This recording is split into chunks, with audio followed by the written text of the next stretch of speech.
what you want to say, baby, when you're alone in the darkest night. Maybe you can give the radio back. Open your heart and show your eyes. You're the sea. And grow your love, baby. The future is waiting for you. And show your eyes.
what you want to say, baby, when you're alone in the darkest night. Maybe you can give your radio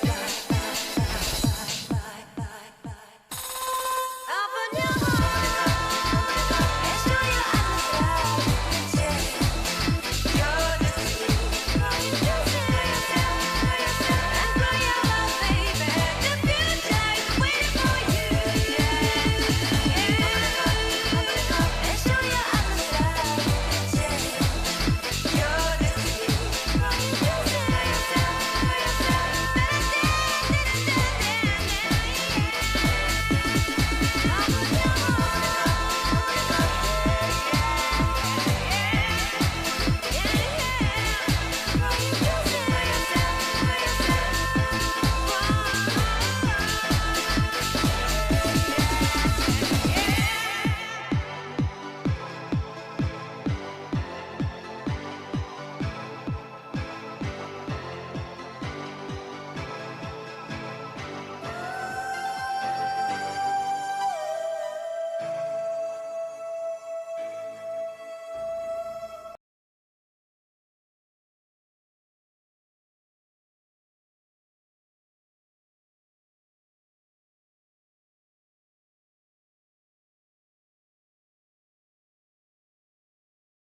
You clicked on just the right thing, chatter, at just the right time, chatter.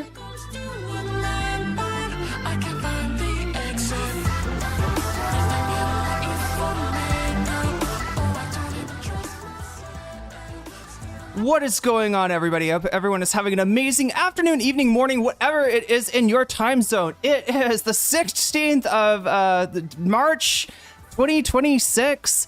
It's been a long time. I shouldn't have left you. This is NCC TV coming at you live from the steps of the Amami Airport. We are live, or at least that's how it appears to my senses. Could be a brain in a jar somewhere. Don't know.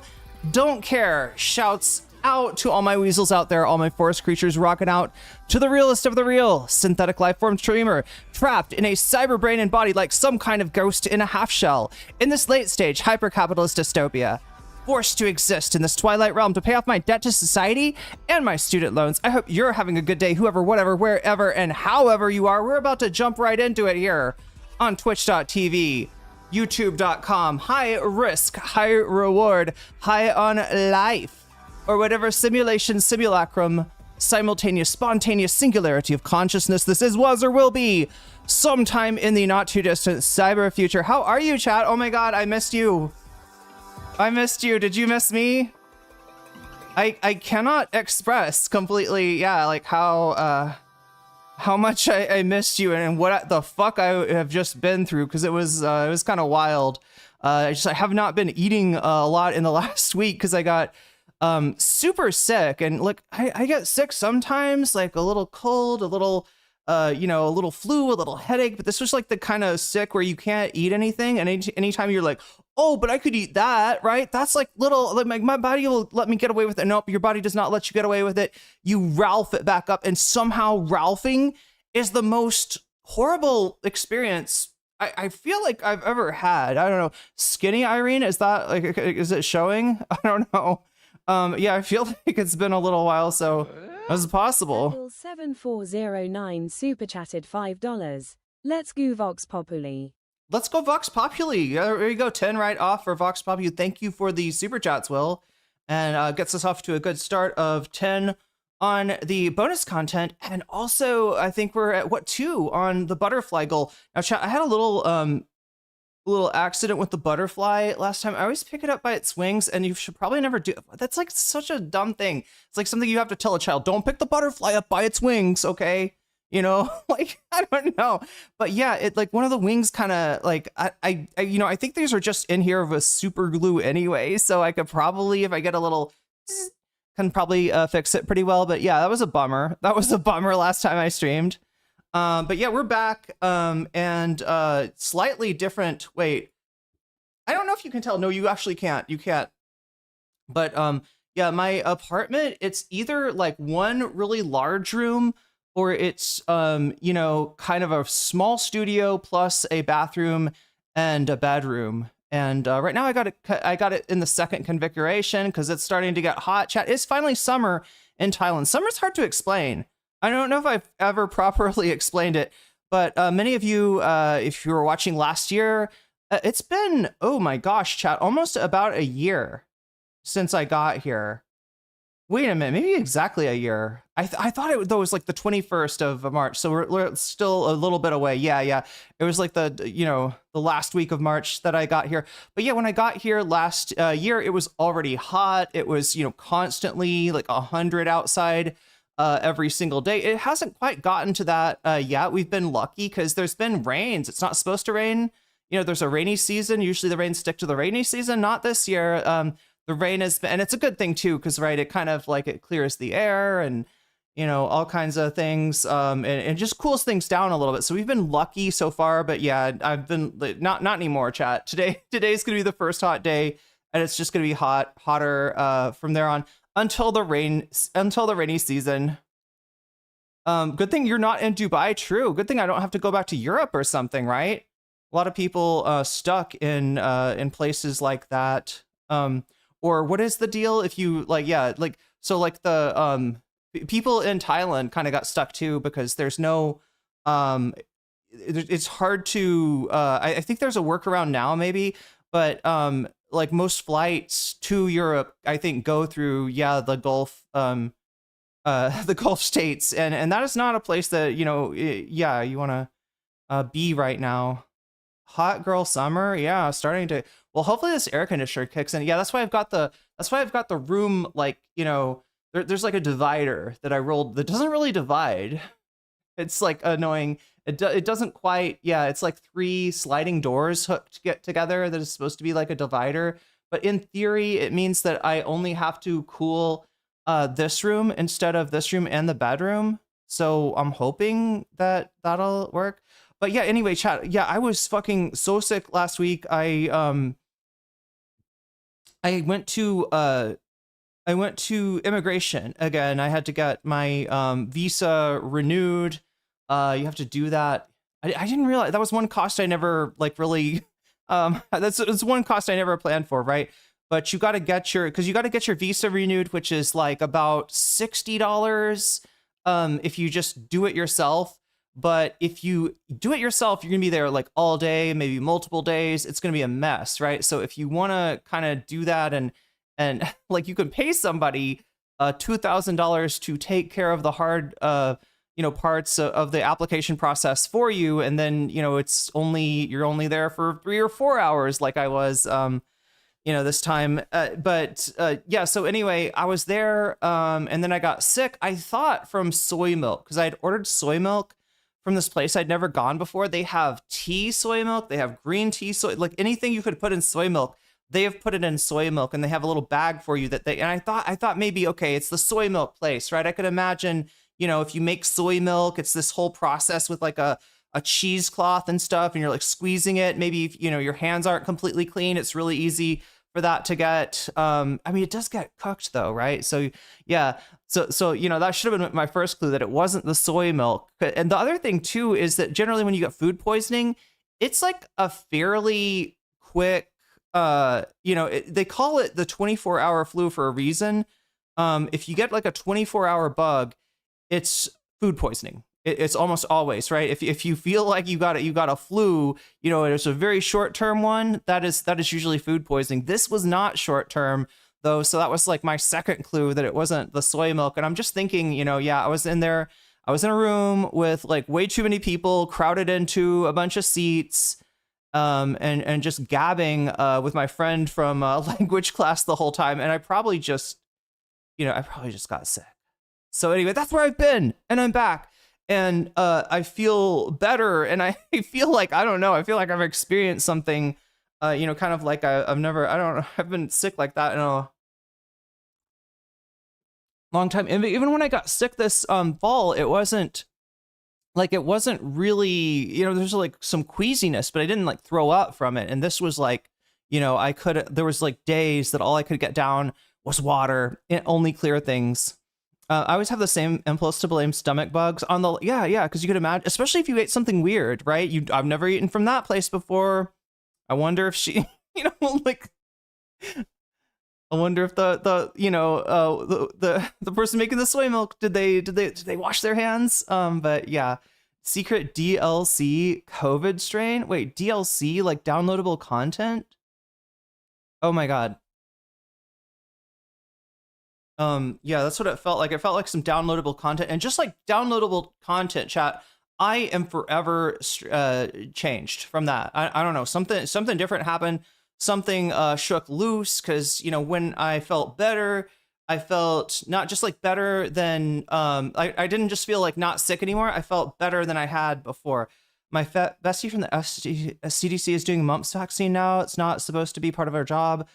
Who knows what Americans can spread now? Damn. But yeah, getting sick is no fun. Stomach bugs are no fun, and especially when it's like not just a bug, it's whatever I got from immigration. But I'm back, we're good, and we need to talk about Cat Abughazaleh. We have needed to, like, I don't know, I feel like I've been, because like this story is kind of a moving target, right? When I first talked to you about this, I was kind of negative about Cat, because I'd seen her interview. She was at in front of an audience being interviewed and talking about foreign policy, and she just made some pretty big missteps that, like, she's like, chat, let me just put it this way, right? This is stuff that like neocons wouldn't say, Okay, the United States is a aggressive global hegemon on the world, right? But part of that it's just not, like the Taiwan thing is something. There's a reason that people dodge that, because the United States' foreign policy on Taiwan is not easy to understand. Something like strategic ambiguity is not something that you're like, oh yeah, we're doing strategic ambiguity. Maybe we'll go in and do something. Maybe we won't, right? I'm just talking about the State Department, right? This is the State Department's line. So Kat kind of ended up getting over her skis into like signing on to like responsibility for Taiwan that not even like, Marco Rubio would do. And it's, Hassan said it himself. She's green. She's new. It was a mistake. She had hired a foreign policy expert who turns out to be just like, as you'd expect, most like Democratic foreign policy experts are going to be like State Department super fans, right? So a lot of the stuff on her website, right, her platform, and you could maybe blame her for this. Like, I guess you should look at all your online stuff, right? I mean, at the end, the buck stops with you. But yeah, she had stuff up online about foreign policy. Like, Kat is what was the word? Like, unrepentant interventionist, and she's not that, right? So, and then people grabbed a hold of this stuff, and they were like, oh shit, because you know what? We've been burned by Fetterman. We've been burned by Obama. We've been burned by some of it, burned by Bernie a little bit, burned by AOC a little bit, right? People are so, kind of, they're just primed for betrayal when it comes to, because you want to have like somebody in there that is like the antidote to whatever the fuck is wrong with the Democratic Party. And when you think you've got that, you've got a candidate that's like, whoa, she's like, she's out, she's very forward facing. You're just primed to be like, oh yeah, I guess we got tricked again, right? And look, I'm not gonna say that I love everything that Kat has said and Kat stands for. Hassan probably would not say that either. But yeah, there's been this whole controversy. So yeah, she says this thing. Hassan reacts to it and is like, this is not good. He reaches out to her. He talks to her. They get rid of the foreign policy guy. And, but he wasn't able to exactly sell her on all of the problems that he had with what she said. So there still are going to be some things that, some positions that Kat Abughazaleh, sorry, I'm mispronouncing her name. I actually know everybody fucks up her name. I fucked up her name the first time, or I like fumbled it, right? Abughazaleh. Sorry, that's how you pronounce it. I'm saying it wrong. I've heard her say it now, so I got no excuse. But she is not the perfect candidate, but she's pretty good. And compared to like what she's up against in terms of her competitor that she's now tied, she's neck and neck with this competitor now. She is way better, right? Her competitor is 100% APAC. So that's the other thing that's happened with Kat Abughazaleh.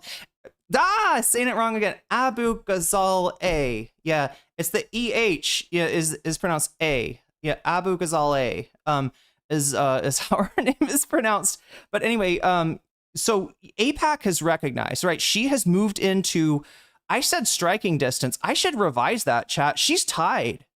She is tied. Kat is tied right now, right? With this, Democrat that she's running against in the Illinois 9th. The election is tomorrow. So she's got the momentum, it's closing up. It's going to be decided, either tomorrow, probably by the time I stream tomorrow, it will be decided, right? We'll know, maybe, whether she is going to move on to the general election or not. But yeah, the last minute, there's been a lot of APAC pressure and some pressure that I don't know if we know entirely where all of it's come from, but you can imagine, right, chat? It's not hard to guess, right? When a bunch of money comes in against Kat, it is money that, not money that is like concerned about, like, I don't like her position on Taiwan. I don't think she understands strategic ambiguity. It's not money that's, that's coming in. Although some of the ads are attacking Kat from the left. Some of the ads are looking for other things. Cause like, look, when APAC's smart, okay, back in the day, they would attack you and say, this person is soft on, terror or, weak, not a good ally for Israel, or something like that. They would straight up attack you on the position, the thing that they found wrong with you, right? That doesn't work right now. That backfires massively. If you come in and say, we're APAC and we hate this candidate, that candidate is gonna, that candidate is destined for virality, right? And they know that. So they'll come in often under other names, right? Often channeling the money in other ways, and kind of attack them on something else, so that it's kind of like you don't know where, the attack came from or what it was about. But we got to get better about the narrative, right? Because honestly, we got to get better about tracking APAC. There is a, APAC tracker out there that tracks more than just APAC, because honestly, it is more than APAC that we're worried about, right? There's a lot of, obviously APAC is huge, and they've got, unlimited money, and they have destroyed so many candidates. They have their eyes on the squad, but there are other, orgs too, similarly minded. And so what APAC Tracker is trying to do is trying to monitor that influence, monitoring the influence, I guess, of the, pro Israeli interest in American politics. So some sketchy info about, we'll talk about that too. BIS just came out. BIS was a college professor, and there's a 37-year-old woman who's come out and said that 20 years ago, when she was 17, she was a student of BIS, and that there was, an inappropriate relationship, and not just, it's not just like a student-teacher relationship. It's a relationship with a minor. It's very early. That's kind of just come out. Obviously, the timing is probably why some people are thinking that it's sketchy. But yeah, we'll go over that too. I think Hassan's talked about it a little bit. Davy Cliff with the super chat. Here, let me read some of these super chats off. I've been, let me see. What am I trying to do? Okay, we got that. We are 3 out of 10 right now for super chats. If we get to 10, then I'll put a butterfly. I'll probably put a different butterfly chat, because I got to heal this butterfly. I got to use crazy diamond on this butterfly to heal it. No, maybe some super glue would work. But yeah, I will put a butterfly in my hair. I got my eye on the big yellow butterfly right now. So if you think that my hair would look good with a big yellow and orange butterfly perched in it, then, your super chats can make that happen. So the American Empire is, let me try to put this out here. We're at 15 on the bonus content too. Yeah, I've got bonus content. I think you can see it right now. It's in the poll. Oh yeah, somebody already put money has been 10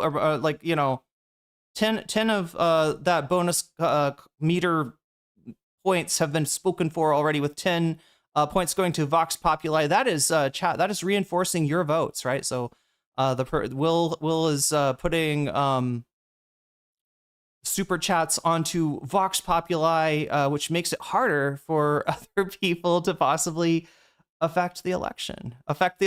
God damn it. I'm thinking about the election of the midterms, the primaries that we're going to be looking at tomorrow, and also of the bonus content vote, which is your chance to vote on what we do in the fun half. So the free half I program, that's going to be all on Cat. Oh, also, I meant to ask you, I kind of need to do another poll of you, chat. I want to know what people think about whether do people like the deep dives, right? I generally will try to package my streams as one major topic for the free half. That's what I've been doing lately, right? And it is a little frustrating because there's so much stuff going on. There's so many things to keep an eye on, and maybe it kind of sidetracks me a little bit. But the other option would be more like what Hassan does, which is, multiple topics for a shorter time. It's just that, at this point, the cat stuff is built up to such an extent. So as the Professor Jang, chat, we're going to have to go over Professor Jang tomorrow. I've got one option for you, though, today on the bonus goal to maybe get a little preview about that, because there has been a controversy about Jang denying a certain well-documented, an extremely well-documented event. Right. And he says there's no material evidence for it, supposedly. Right. So we could look into that.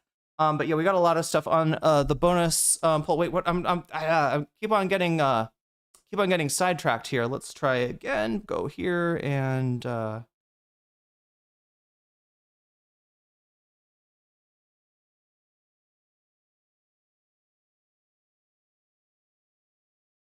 right. So let's take a look at some of these super chats now. That I've got a chance to do it. All right, Will with the early super chat. Welcome back, everyone. Welcome back, Will. Good to have you here.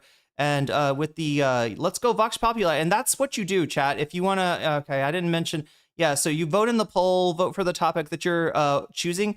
But you can also let me know when you donate, whether it's super chat, super sticker, if you get yourself a membership, if you gift a membership, if you support me on throne.com/nocommentchick, which I'm kind of closing in on hopefully being able to get a new computer. I don't know what I'm going to get, chat. Maybe I'll try my luck with a, somebody's been telling me Chinese chips are like way cheaper and way more available. I don't know if that's an option for me or not. I don't know what that would look like, but I do need to get a new computer because this one only runs Windows 10 and I need something that's going to run Windows 11 before this is just completely phased out.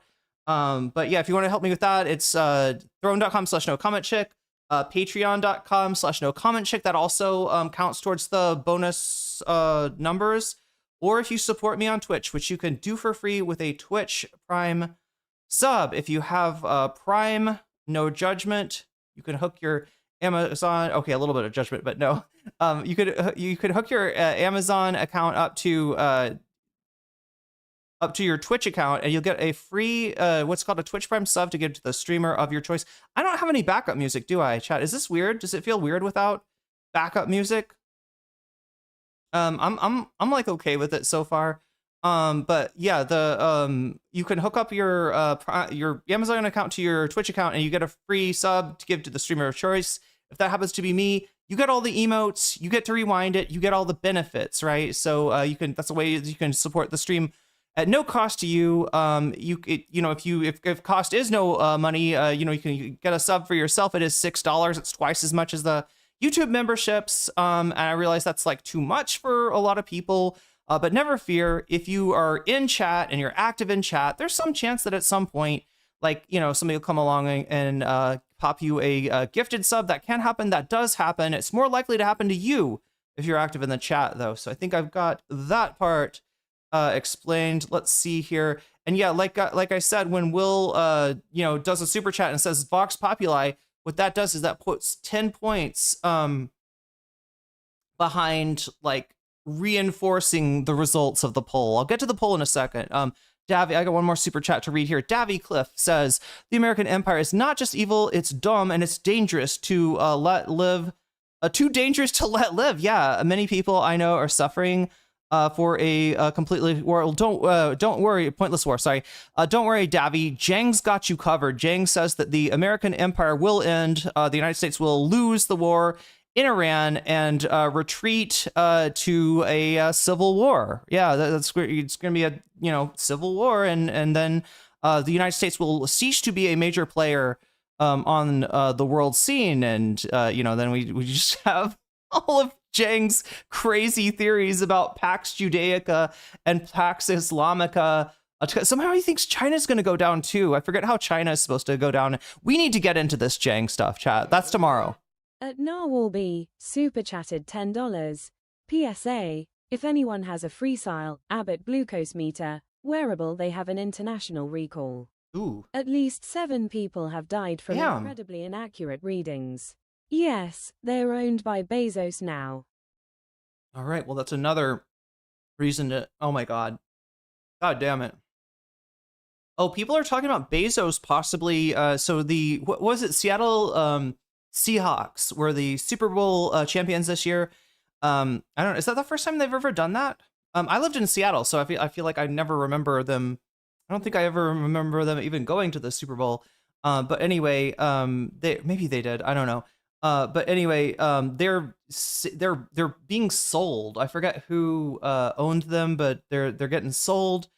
People have talked about Elon Musk. I'm sure Seattleites would love it if Elon Musk were to take over the management of but Bezos. That's what that made me think. Bezos made me think of that because That's the other name. Another person that Seattleites love to hate, Jeffrey Bezos. Okay, so let me get us back on track with the bonus goal. Narwhal is reminding me we're at 25. That's a quarter of the way there. Like I said, the free half. Excuse me. Did you hear that burp? I don't know. I don't think you can really hear my burps, chat.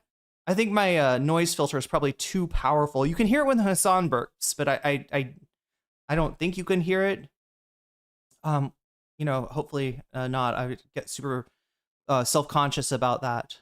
They have won before? Okay, so it's not like the first time. Haven't been finding many English sources. Mostly I've heard from my cousins when they talk to my mom, telling me about reading sources in Farsi. Yeah, so we've got, oh my god, where are we? We're at 4 out of 10 on the super chat goal. That's the put a butterfly in my hair type goal. So if we get to, we've got, what is it like? I think 2 hours and 30 minutes or something left. Yeah, look at that. 2 hours. And yes, it's going to say 3 out of 10, chat, but trust, it is 4 out of 10. All right. Because I didn't get Will's first super chat documented. But anyway, we get 2 hours and 11 minutes to try to make that happen. We're at 4 out of 10. As far as that, we're at 25, quarter of the way there. As far as the bonus goals for that's for getting bonus content. And I got to also, yeah, thank you, Davy, Narwhal, and Will for the super chats. So let me get into what you're voting on now, chat, because I'm curious how you are voting on this. Very curious. And it has major implications, right? If this number gets to 100, then whatever is winning on the bonus poll is gonna be what we watch in the free and the fun half, right? If we get to 200, then look what happens. It doubles up. Yeah, the top two items get watched. If we get to 300, top 3, et cetera, et cetera, et cetera, right?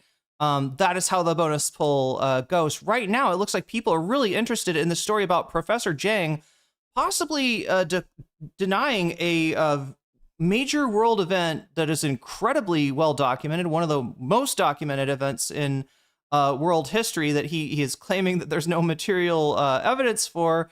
We'll look into that claim and see exactly what Jang's game is, because it's actually a little bit more, it's a little less overt and it's a little bit more insidious than it sounds, right?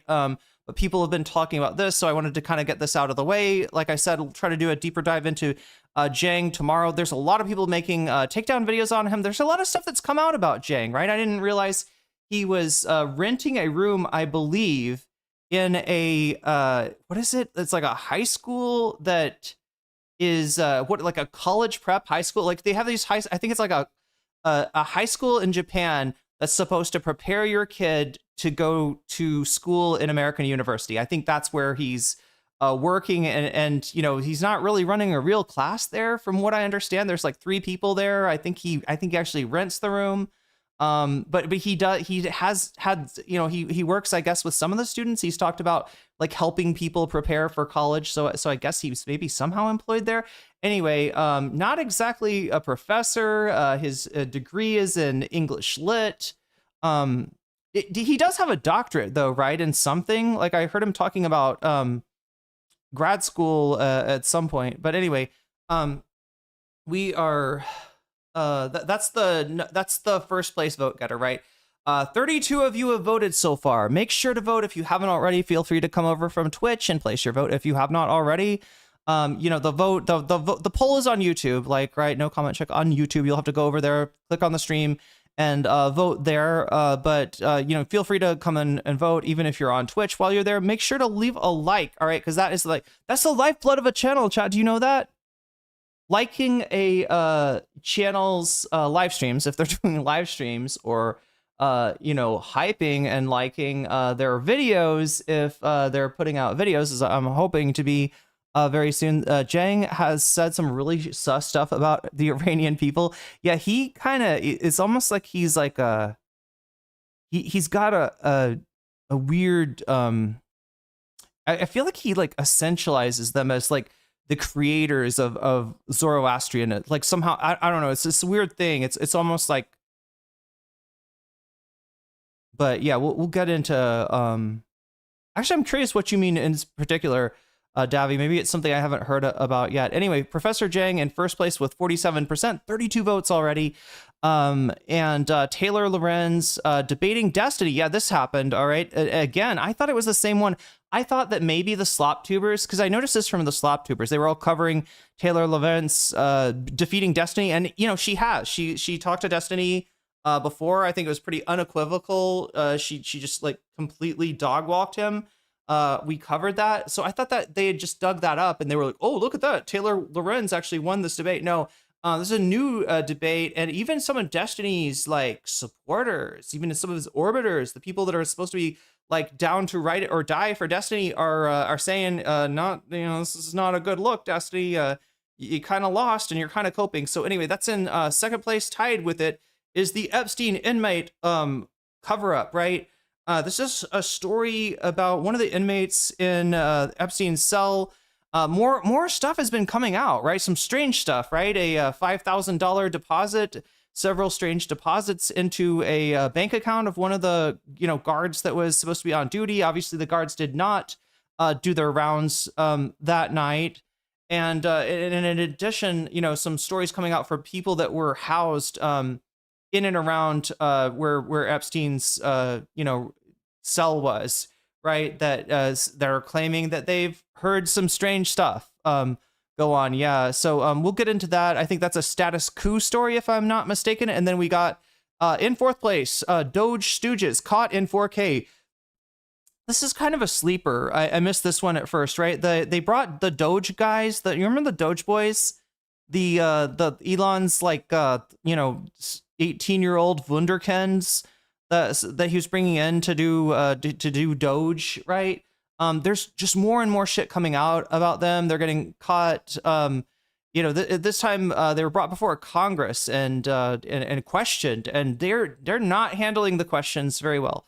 There's a number of these interviews that did not go well. Now, this was up on a government website, I'm told, and only for a while, only until it was taken down, because this is looking bad. It's looking really, really bad, right? These guys are fucking the bag up for the whole corrupt, scheme that Donald Trump's got going on, and you love to see it. It's wonderful to see Persian Empire and how Jewish people invented Islam to take over the world. Jesus Christ, that's almost as bad as what he says about communists, right? He thinks that the Bolsheviks killed the Romanov family as a favor to Western European capitalists, right? So that the capitalists could be like, oh, look at this, all this Romanov money. It doesn't belong to anybody anymore. We can just take this for ourselves, right? Thank you, Bolsheviks. It's crazy.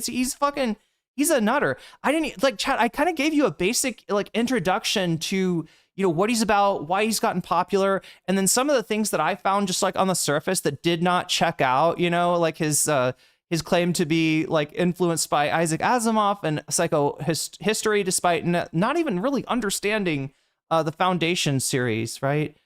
He's got that completely wrong. Persians invented unintentionally invented the Jewish faith because Zoroastrianism is the 0th testament.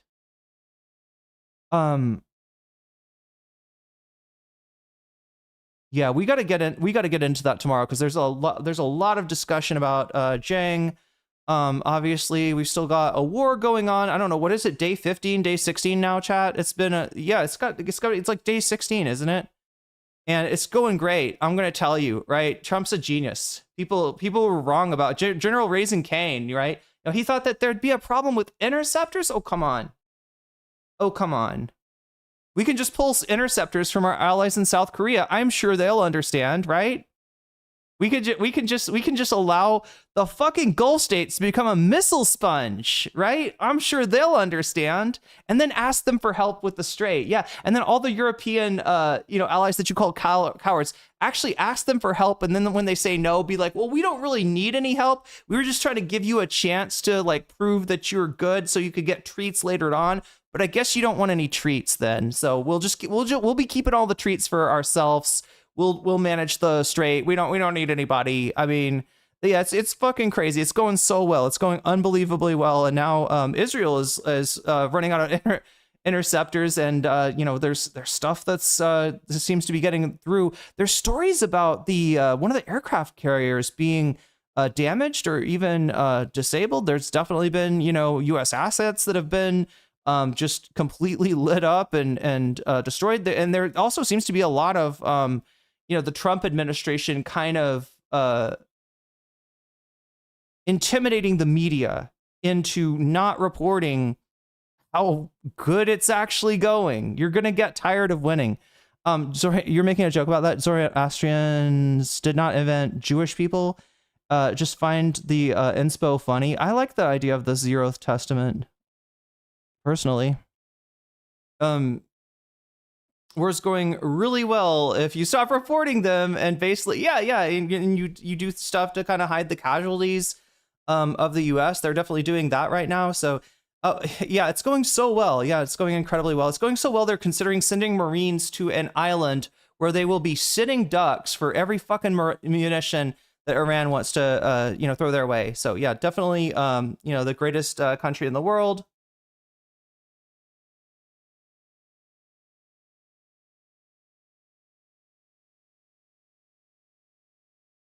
Damn. Sorry, interesting tea today. I got like this tea bag that's, I think it's butterfly pea flower and lemongrass, and then obviously it's like a green tea, and then I put some ginger in there too, so it's kind of interesting. Anyway, we got a lot of stuff to get to today and tomorrow. Super chatted $9.99.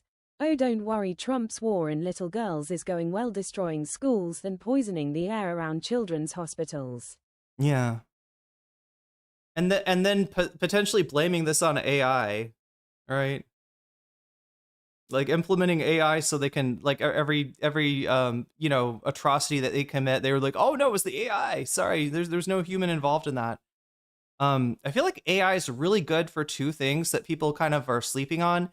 One of them is undermining copyright, and I don't even just mean by the virtue of the fact that it's copyright. I don't even mean by the virtue of the fact that it's fed on copyrighted material. I'm just talking about like other things. Anyway, I meant war on little girls, but I think I understood. Oh my God. So we're at 35 right now, and at 5 out of 10, half the way to the butterfly goal, about a third of the way to the bonus goal. Like I said, the things that make like super chats make the super chat number go up. That's what gets the butterfly in my hair. I'm not gonna pick it up this time because I feel like I'm gonna break the other wing if I'm not careful. Saw someone on GPT now say it's Chat GPT. Wait, what?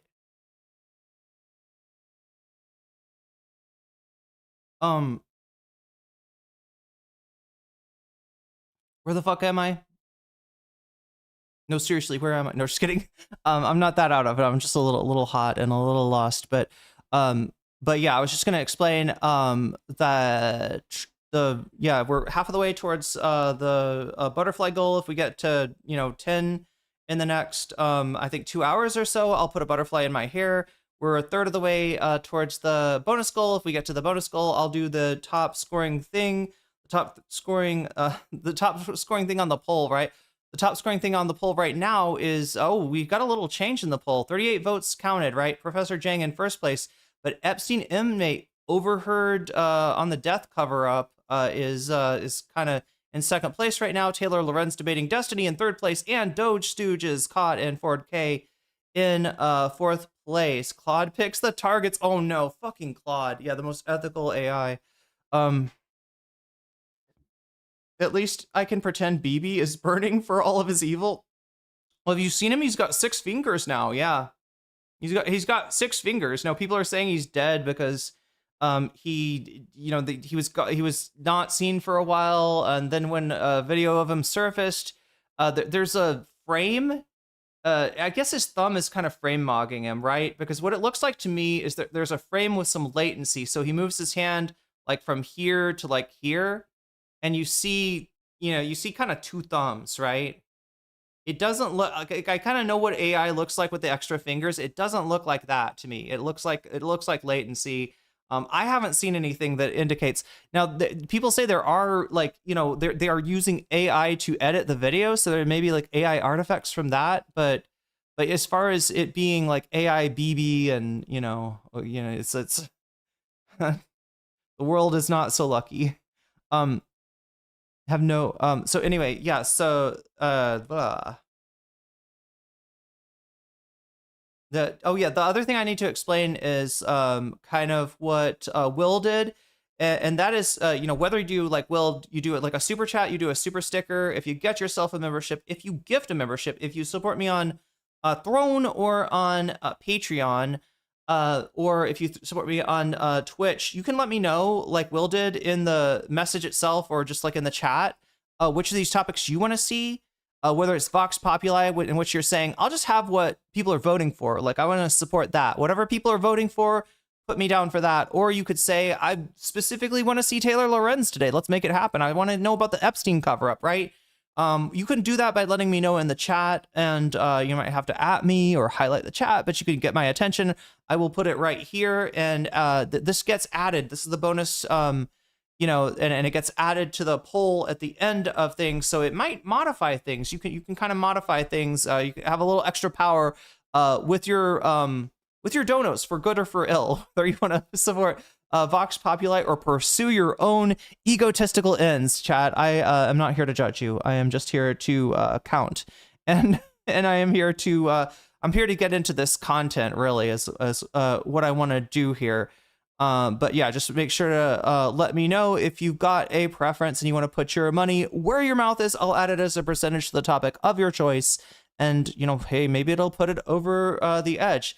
Anyway, I mentioned my Patreons earlier. Everybody who supports me on Patreon at the $5 level or above gets a fancy shout out at the beginning and end of every stream. So this would be the time, or one of the times, to shout out my Patreon members. All right, here we go. We are shouting people out for Patreon right now. So shouts out go to JMB. Shouts out to Brian. Shouts out to Emily French. Shouts out to Big Al of the Cake Mix. Shouts out to Direful. Shouts out to Joel Severud. Shouts out to Sarah. Shouts out to Izimandius.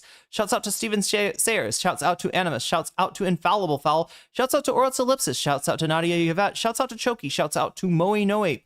Shouts out to Funky Monkey. Shouts out to Temporal Insanity. Shouts out to Good for Gabby. Shouts out to Jules K. Shouts out to Crystal Saphira. Shouts out to Buffy Geek. And a fancy shout out to Rachel K, Omega Star, and to Zera. With that said, chat, we're going to get going. I am sorry that I'm not a little bit more prepared. I think we're going to start off with the majority report. I mean, I don't have like a particular reason for that other than liking the majority report, and maybe even like stealing a little bit, getting inspired, let's just say, by their thumbnails. You can see the influence, chat. You can see the influence. But anyway, I learned a lot from Uncle Sam. Let us get to the topic at hand now, because I think we're ready. Is this record time? No. Yeah, 1 hour. I don't know. It could be better.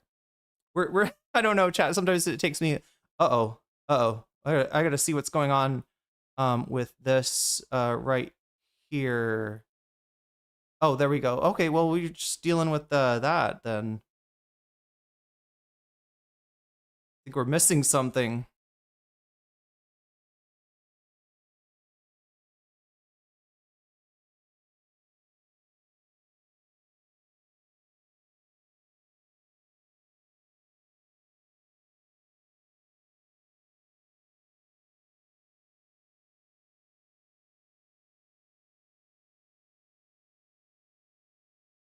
Okay. Oh, there we go. That's what's wrong.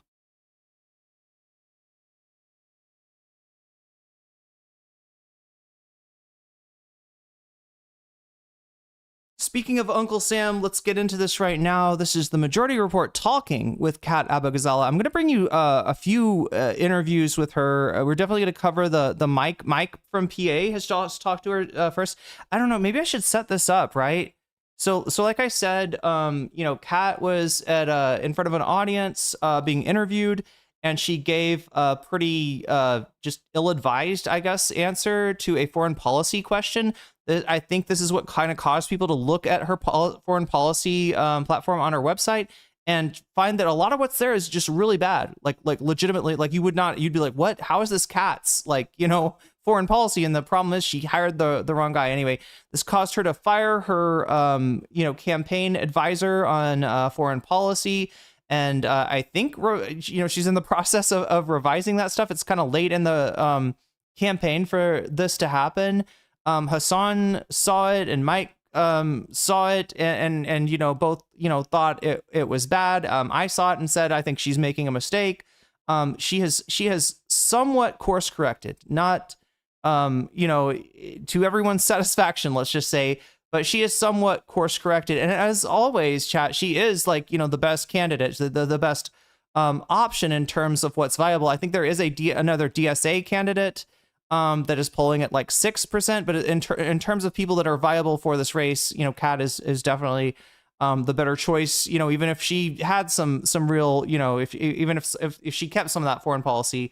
But anyway, Mike has Hassan talked to her, got her to correct some of the stuff, not all of the stuff. Mike was still not sold. There was a little bit of a butting of heads between Hassan and Mike. You don't often see that, or I guess you do see that from time to time. And eventually, I guess Mike got convinced that Hassan was right, and then agreed to talk to Kat. And he's supporting her. So people are supporting Kat with some reservations, but it's the same reservations that you'd have for any even the most progressive figures in the House or Senate. What was her foreign policy? There's a number of things in there. The first thing was about Taiwan, and yes, she said she was an intervention. Sorry, she said her site said, right? Apparently she didn't know about this, right? She would never call herself an interventionist, but because of the team that she hired, that's what it said. That's what it said on her website, right?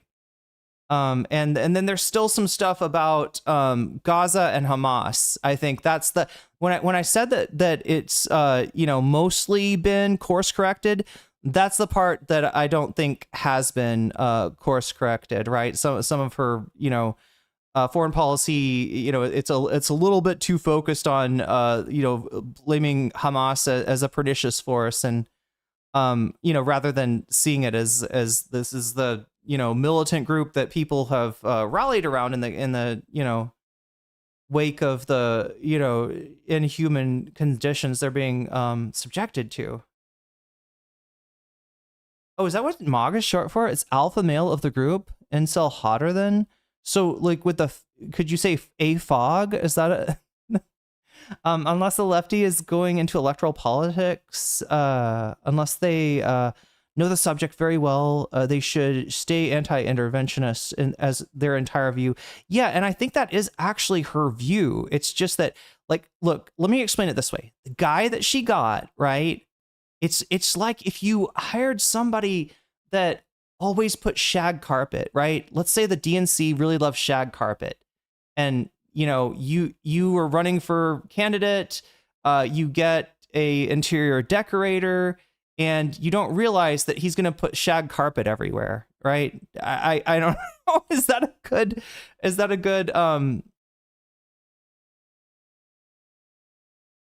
metaphor? It's just like that. This is standard issue dim politics, right? This shit being like, they still got that fucking dog in them. They still got that. They're still kind of infected with that zombie, the State Department zombie virus, right? The Democrats are still operating like this. So he's just like, oh yeah, of course she's going to say intervent. That's what we all say. This is just what you say. If you're running in a campaign, you got to say, because especially if you're lefty on some issues, you got to somehow show your bona fides. You got to say, oh, I love our lethal military. I love our female drone pilots. Yeah, we got it. You got. So anyway, yeah, this is just kind of it's a boilerplate. That's what I'm trying to say. And the fact that this shit is boilerplate still in the Democratic Party, the fact that they're still putting shag carpet in homes, like it should concern us. It should concern us anyway. So anyway, let's take a look. I like I said, I would have had a particular order to go in. I usually do. I don't today. Apologies for that, chat. But I just wanted to get into this as soon as I could because I thought I was going to be on early today. And just doing all the things that, I was trying to do in the morning, I ended up being a little bit late. So anyway, let's make the most of it, chat. I'm still, late to stream, and I'm happy that I got any audience at all at this point. I do really want to start, coming on earlier. The thing for that to work, I gotta have like, I gotta somehow have everything taken care of. I gotta have like, food in the house, and I've got to have like, all of my errands, because that's the whole thing, is that the morning is kind of my time to take care of errands anyway. But anyway, chat, it's for me to figure out and for you to enjoy. Let's see what the Majority Report have to say with Kat Abughazaleh. Majority Report, it is a pleasure to welcome to the program Kat Abughazaleh, running for Illinois' 9th Congressional District in a primary, Kat, that has how many Democratic candidates vying for this? 16. Wow. I love the laughing in the background. Yeah. No, that's insane. Why so many candidates? Do you have an idea? I mean, I love it. It's a competitive primary. I was the first one to launch and the only one to launch. Also, the incumbent announced her retirement. I'm going to say this right now. This is the last time I'm going to say about this, but I fucking love her hair. I fucking love her bangs. I fucking love her curls, right? It looks slightly better on breaking points, but it looks really good right now. I love her recent, like, I think the thumbnail still has her, yeah, like this, right? But yeah, this is what she's this is what Kat's looking like these days. I like it. And I actually said, because they're wait, do I like it because I'm thinking about doing curls for myself? Oh my god, chat. That would be a competitive primary in this district since before I was born. I was like, hey, if anyone wants to run, I will help you file the FEC paperwork. No one in this race took me up on it, but I am very glad that we have a competitive primary. And right now there are 3 highest polling candidates. I am in a close second, single digits from first. And of those 3, I'm the only one that hasn't met with or submitted a position paper to APAC, which I thought was a low bar, but apparently not. Okay. Well, that is, that's impressive, that there, I mean, it's impressive to me that there are candidates, Democratic primary candidates who are sort of like openly courting APAC. That seems nuts to me at this stage. Yeah, it really is. And the one who is backed by APAC, they just released their second attack ad against me, and it's just as dumb as the first one. But the other candidate who is now speaking out against APAC, which great, that's awesome, claims that he met with them because he meets with everyone, even people he disagrees with. And personally, I don't think APAC is someone you should meet with, even if it is a differing position. Genocide and manipulating elections isn't a differing position. That is where I draw the line, at least. Well, are you relying on small dollar donations, right? That's your campaign is based on that? Yep, we are the only campaign in this race to be funded by majority small dollar donations. Which is interesting because, you see how some of these candidates, it's almost like once they get the APAC. Was that what she got? That was one of the things she got attacked on, I think. Like these weird ads that have popped up. And again, this is why I wanted to present this to you in somewhat of a chronological order. But these ads that have popped up, I feel like I remember some of them were saying that she's got like Kat Abughazaleh pretends to be against big money donors, and yet she's got big money donors. So don't trust her. Or, trying to kind of make her like trying to make an issue of like, whatever large donors she does have. Tag. They become so politically toxic that they can't fundraise in another way. Yeah, this is what I'm talking about. So then they become more reliant on APAC. We're seeing this with Haley Stevens in Michigan, no. But I'd imagine that that's something that's happening in your race as well. Definitely. And it's kind of crazy because I think there are people across the country that are, nice people, maybe did good work before taking APAC support, but APAC knows it's toxic, which is why it operates now with dark money PACs.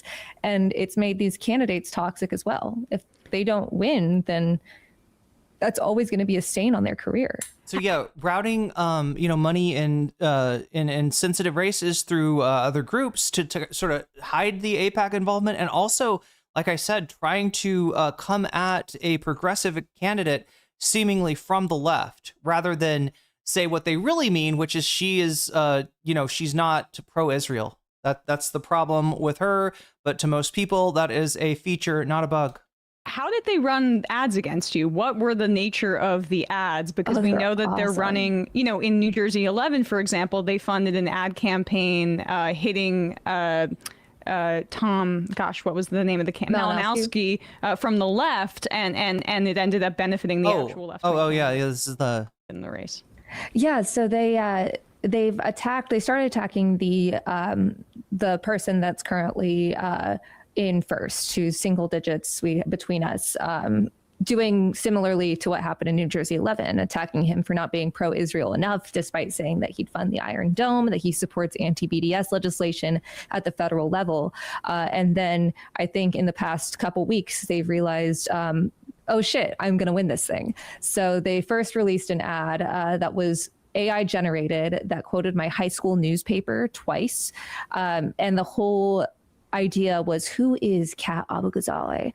And the new ad that they released, which they released in the same text thread as their other dark money PAC, because APAC's getting sloppy, is about how I'm a fake that takes money from Saudi arms dealers and billionaires and Republicans, which, as far as the last two, quite an allegation for APAC to make. Also wrong. Yes. Let's get to endorsements. I mean, we're at the stage of the election. You're a week out from the election. You are in the top three essentially in all the polling that exists at this point. Is there any sense that there's going to be a coalescing? There are other progressive candidates in this race. Is there going to be a coalescing from your perspective? Because this is an opportunity to get a seat and sort of move that seat to the left, for lack of a better way of expressing this, versus two people who are out there trying to, court APAC and. Okay, so, oh my God, chat. I was trying to use the New York Times has actually got a thing that keeps pretty good track of these races.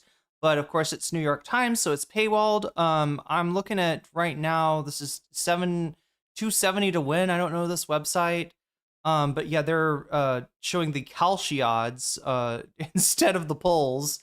Jan Schakowsky is retiring after 14 terms. There are 15 candidates on the ballot. That's what she said earlier about it being a messy primary with a lot of candidates. This primary has drawn the most national attention. While the field is large, it appears to be a three-way battle between Mayor Daniel Biss, social media journalist. Okay, that's a little. They got journalist in there. So Kat's background, right? She getting called an influencer, and I mean, like she does YouTube. She's a YouTuber. She's got a YouTube channel. We watched some of her videos from her YouTube channel today, in fact. But she is also, kind of got a resume that includes Media Matters, right? She has done some if you know what Media Matters is, you know that she's been involved in some very serious work. So yeah, they're social media journalist, I guess. Kat Abughazaleh. A recent public policy poll has Biss at 24, Abughazaleh at 20. This was a week or so ago, maybe 2 weeks ago. 3 other candidates received at least 5% of the support. State Senator Mike Simmons, former FBI agent Phil Andrew, and Skokie School Board member Bushra Amawala. That is the person that APAC actually supported her campaign. They wouldn't. Now, Bushra Amawala, not a bad candidate, a DSA candidate, in fact, from my understanding. But they're supporting her to try to see if they can, wick some support away from Kat, to be like, oh, look at this other left candidate that you could split the vote with, and then let Biss win. In understanding the undercurrent in these closing days of the primary, is interesting understanding in the closing days of the primary is the involvement of APAC, a strident pro-Israel lobbying organization. APAC's efforts misfired in a recent New Jersey 11 special congressional primary when a pro-Palestinian candidate won the nomination over the candidate much more supportive of Israel. That's why they are trying to support her opponent to the left rather than than put in their support for Biss, who they do want to win, right? So that's where it's going right now. Biss, Kalshi is giving Biss. I shouldn't even read it. Fuck Kalshi. Sorry, chat. I feel like, oh God, that's another fucking New York Times article. Ugh. Anyway.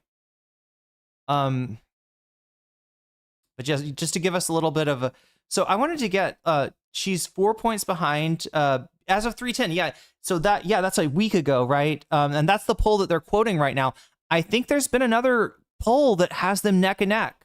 I think the latest poll, and it doesn't mean it's right, it could be an outlier, but it's got them neck and neck, right? So she's like closed the gap, and I don't, Kalshi's not giving her good odds. I'm not going to tell you what those odds are because I fucking hate this cancer of turning everything into betting. What article do you need? Let me see if I can find the name of it. There's a it's the one about APAC jumping in the race, I guess. I don't know what it's called though. Let's see. Let me try clicking it again, see if it tells me the title. Why a House candidate in Illinois is attacking an ad praising her. Oh geez. So yeah, she's telling the story, right? And I wanted to get so it sounds like there was somebody in here in the race previously or that was ahead previously that APAC took out because they thought they were like a more a greater danger of them winning than Kat. And that's part of what cleared her way. You are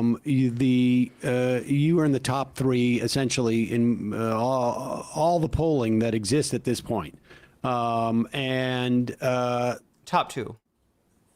Is there any sense that there's going to be a coalescing? There are other progressive candidates in this race. Is there going to be a coalescing from your perspective? So some people have asked for some people have asked Bushra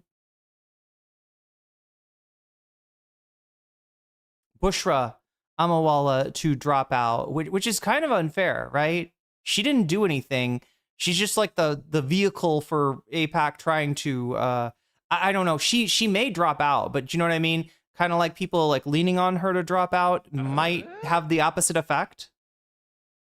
And so I don't think that Kat has called for her to drop out, is what I'm saying. He's not betting. It's not betting. It's simply buying futures on events. This is very cool and very illegal and legally distinct from gambling. Most important of all. Yeah, absolutely. Thank you for the super chat, Davi.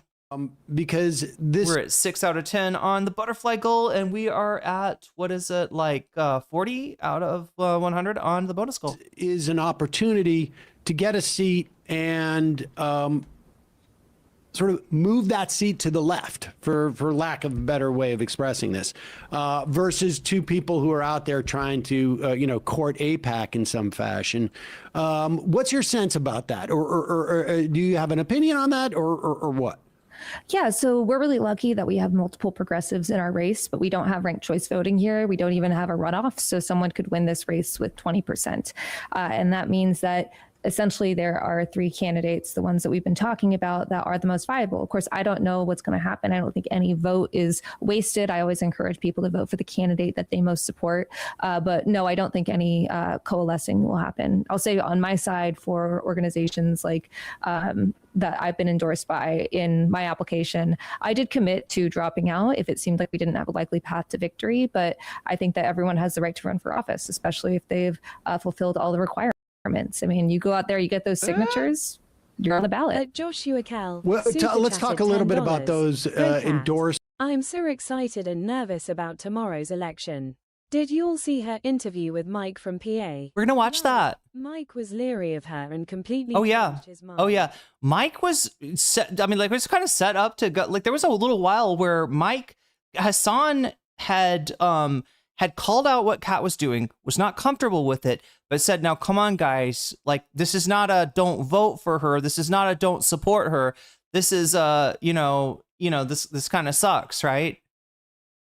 And Mike was still like, kind of like, I don't know, it's a bad sign, right? And so all the people that were super negative on Kat and primed to be disappointed, they kind of went with Mike. They kind of went with Mike instead of Hassan.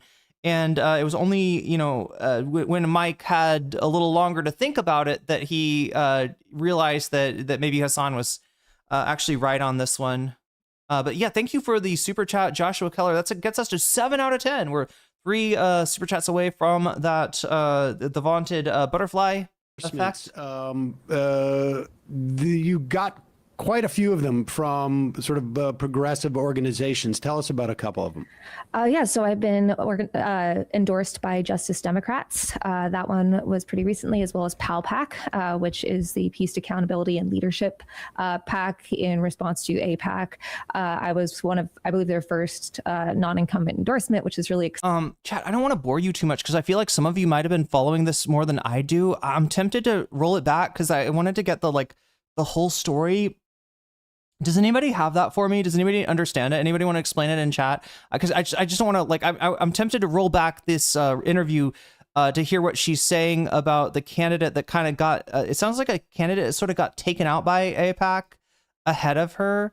And the part of the reason that she is pulling so strong is that the field has been a little bit, one of the other progressive candidates, I don't know if anybody's got insight on that. Feel free to share it to me. Thank you, Narwhal. I got the article. We'll take a look at that. So excited that Kat said she would travel the country to campaign with other progressives if she wins. I think campaigning skills is frankly a missing part. Oh yeah, especially the new skills of what Kat does. People make fun of Kat or look down on Kat or dismiss Kat for being a influencer candidate, right? Now, this does have a little bit of a history to it, especially on Twitch. There was a candidate when I was starting out called Joshua for Congress, and same deal, YouTuber trying to mount an insurgent campaign against a incumbent, and was then was taken serious for a little while and became like somewhat of a popular streamer on Twitch until these strangest confluence of forces got together to kind of ambush this guy, and they did successfully show that he wasn't as serious as he said he was. He just didn't have the the wherewithal, or he wasn't understanding important issues, right? And this was Destiny.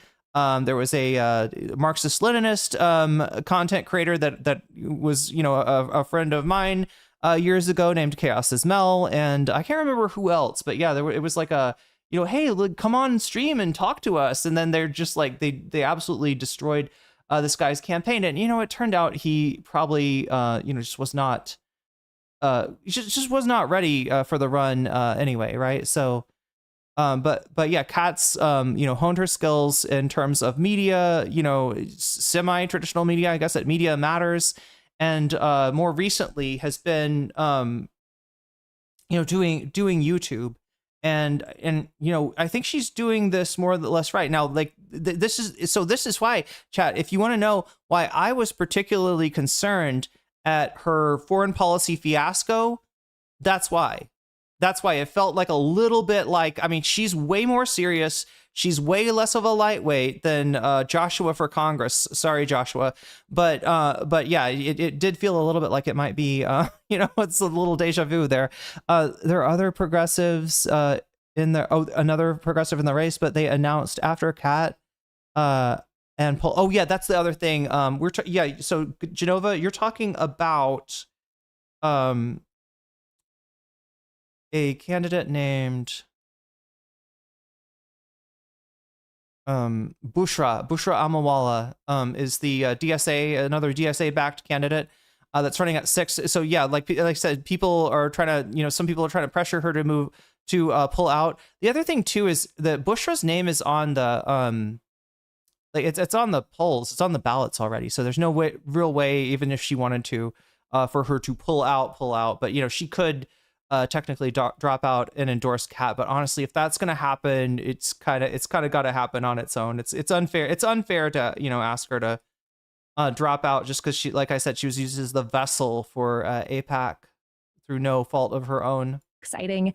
I've been endorsed by Congressman Ro Khanna, by, if not now Chicago, by the Sunrise Movement, both Chicago and national.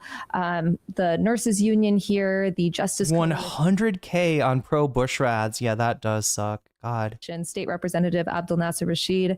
A lot of people, this race has so many folks in it and it's gotten so messy that there's kind of this sense of, I don't want to touch that race with a 10-foot pole. But we're very proud of the coalition that we have built, especially as a grassroots campaign. Well, I had read on your site that your district is one of the more Jewish districts in the country, which I hadn't realized. I think there is this false notion from the national press, and we saw this in Zoran Mamdani's race, that in some way criticizing Israel's genocide is a liability with Jewish voters. What have you found in your kind of stance on this, and how the people in your district or potential district have responded? Yeah, that's absolutely not the case. You know, despite everything about how I look, I'm Palestinian American. I have been advocating against this genocide for years. I've been advocating for Palestinian statehood essentially my entire life. And I remember when I launched my campaign, people saying that there is no way anyone would ever vote for me because there is such a large Jewish population here. In fact, Skokie, which is in the district, had the largest proportion of Holocaust survivors outside of Israel after the Holocaust. Do I need any other articles? Narwhal, I don't know if there's any way that you could like unlock there's coverage of Illinois 9th is the race that we're talking about with Kat and Bushra and Biss and all these people, right? The one that we're talking about here. I did see that they have a page on that race, right? So but I don't know if that's not an article. It's like it's a something else. So yeah, see what you can do, but yeah, get some sleep.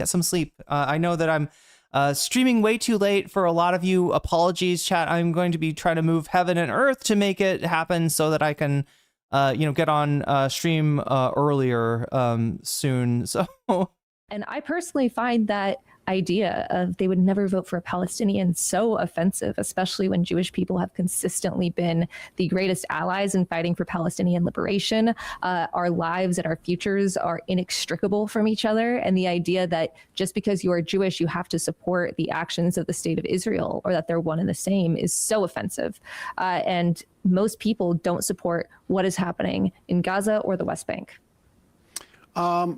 Give us a sense of like in the event that you do win, and we should say this is a very blue district. The winner of the Democratic primary is going to end up being the congressperson from this district. Where do you see yourself concentrating? I mean, members enter into Congress. There are committee assignments that they're looking for because they want to focus on a specific. Genova, I think it's valid for us to bully politicians. Bushra should be helping Kat at this point. Care about the movement. See, okay, so it is valid for you to bully politicians. And there are politicians, Genova, out there that need your bullying. Very much need your bullying. And it's a good thing. they're huge pussies, and they will cater. They will like, right, Chuck Schumer, and there just needs to be more forces pushing on the establishment Democrats, right? Now, as far as Bushra, right, I don't know that she's not maybe even further to the left than Kat on some things. I think if she was to endorse Kat, I think that would help. But it's, I think that, do you see what I'm saying? We don't want to be repeating like the behavior of the Democratic Party for the goal of pragmatism, right? Do you see what I'm saying? Of like pushing like left candidates, good candidates, out of the race. But I think that very likely, because like you said, she is, they are allied. They are, on the same side of so many issues, that there's some chance that Bushra might, endorse just on her own. Oh, thank you, Narwhal. Issue area, what would be yours? So I am a researcher and journalist who covers the far right. I worked for Media Matters, Mother Jones, Ateo News, and part of why I ran is because I was like, well, they're going to do something. Democrats are going to do something after Trump is reelected, and then they didn't. So first off, it's about stalling this president's agenda, however possible, working towards impeachment, conviction, and removal, the abolition and prosecution of ICE, and truly stalling this agenda however we can. We have to be more creative, whether it's in exploiting parliamentary procedure or using our resources in a different way. Like our campaign uses our office as a mutual aid hub. The Democratic Party is a massive donor base, and we could be fulfilling people's material needs right now, and also showing through our actions. This is so important, chat. When the government is not taking care of its people, that sucks, right? When people are slipping through the cracks, when people are unable to meet their material needs, that sucks. However, in addition to sucking, it is also an opportunity, and the opportunity is to try to use the movement to fill those gaps. If the movement is taking care of people in a way that the government is not, then it becomes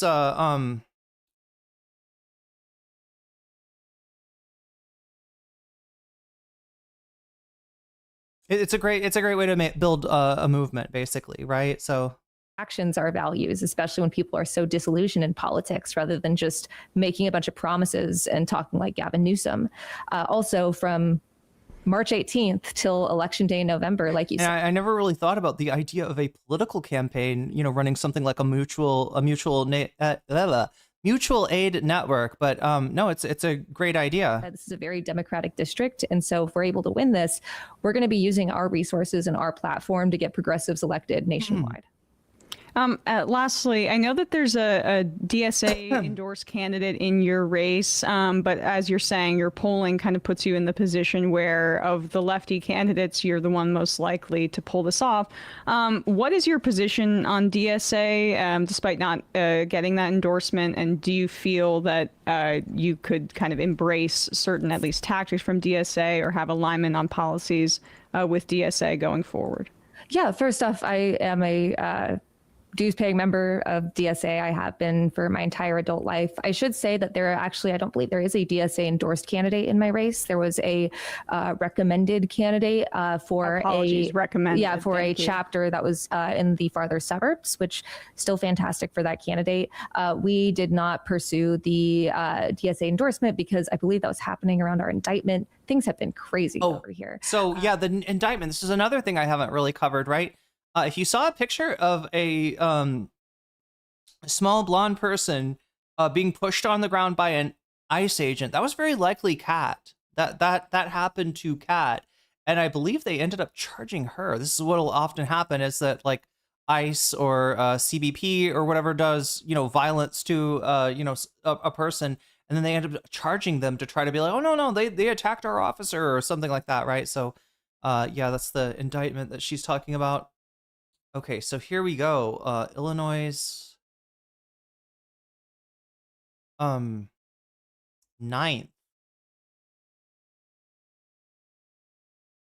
There's like, okay, so it's just a collection of all the latest pollings. Yeah, the latest one that's showing is the March 9th one. I swear to God, I've seen a more recent one that showed them tied, that showed Biss and Abughazaleh tied for first. But yeah, what I'm seeing, the trend is this, all right? February 15th to 20th, Biss plus 17. Another poll from 20th to the 21st, Biss plus 7. And then March 9th through 10th, Biss plus 4. So she's definitely got the momentum on her side. I'll read the New York Times article after finishing this video. But I am a democratic socialist. I'm a dues-paying DSA member, and I have been for my entire adult life. We should say the indictment was not on, was one which I think you could take some pride in. Yeah. Actually, the last time I was supposed to come on here was after my arraignment. Yes. And then, that was a little crazy. So I've been indicted for protesting ICE. My trial is May 26th. If anyone is free, it'll be really, really stupid. But yeah, I mean, there's a reason this administration is coming after me and why I and some of the most effective critics of this administration have been indicted. And it's because everyone I used to report on and win against, Stephen Miller, Elon Musk, Tom Homan, they run our country now. They know me and they don't want me in power. I want to ask this. I have watched the Breaking Points interview you did with Crystal Ball and Ryan Grimm regarding a leaked email that from an advisor to you who has since left the campaign regarding characterizing you as an interventionist to the extent that we know what that means. I'm not sure. But and also regarding your perspective on Taiwan. I would encourage people, if they're really invested in this, to go into that interview because it was about as in depth of a candidate interview I've seen on a very specific topic.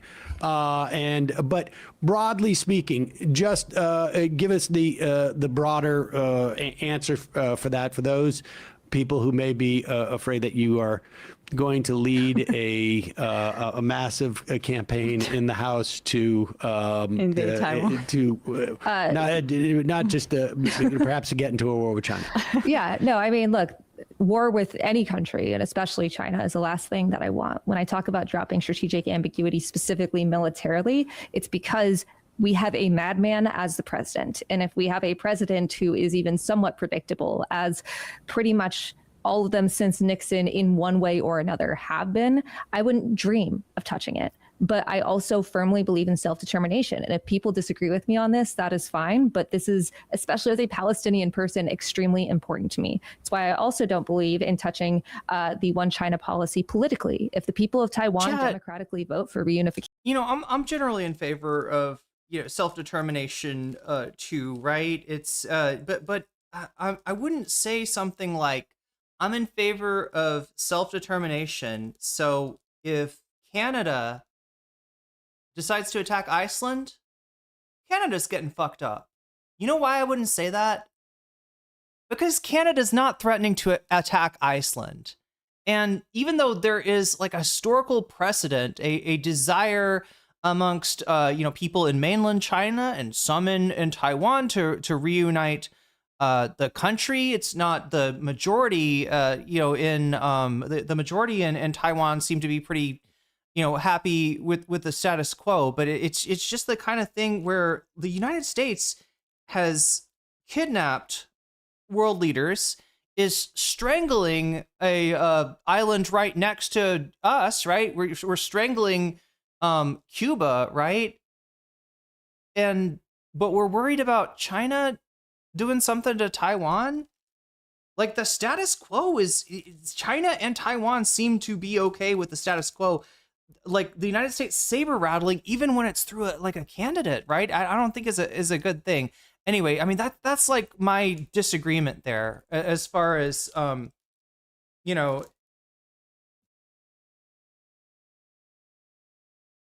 and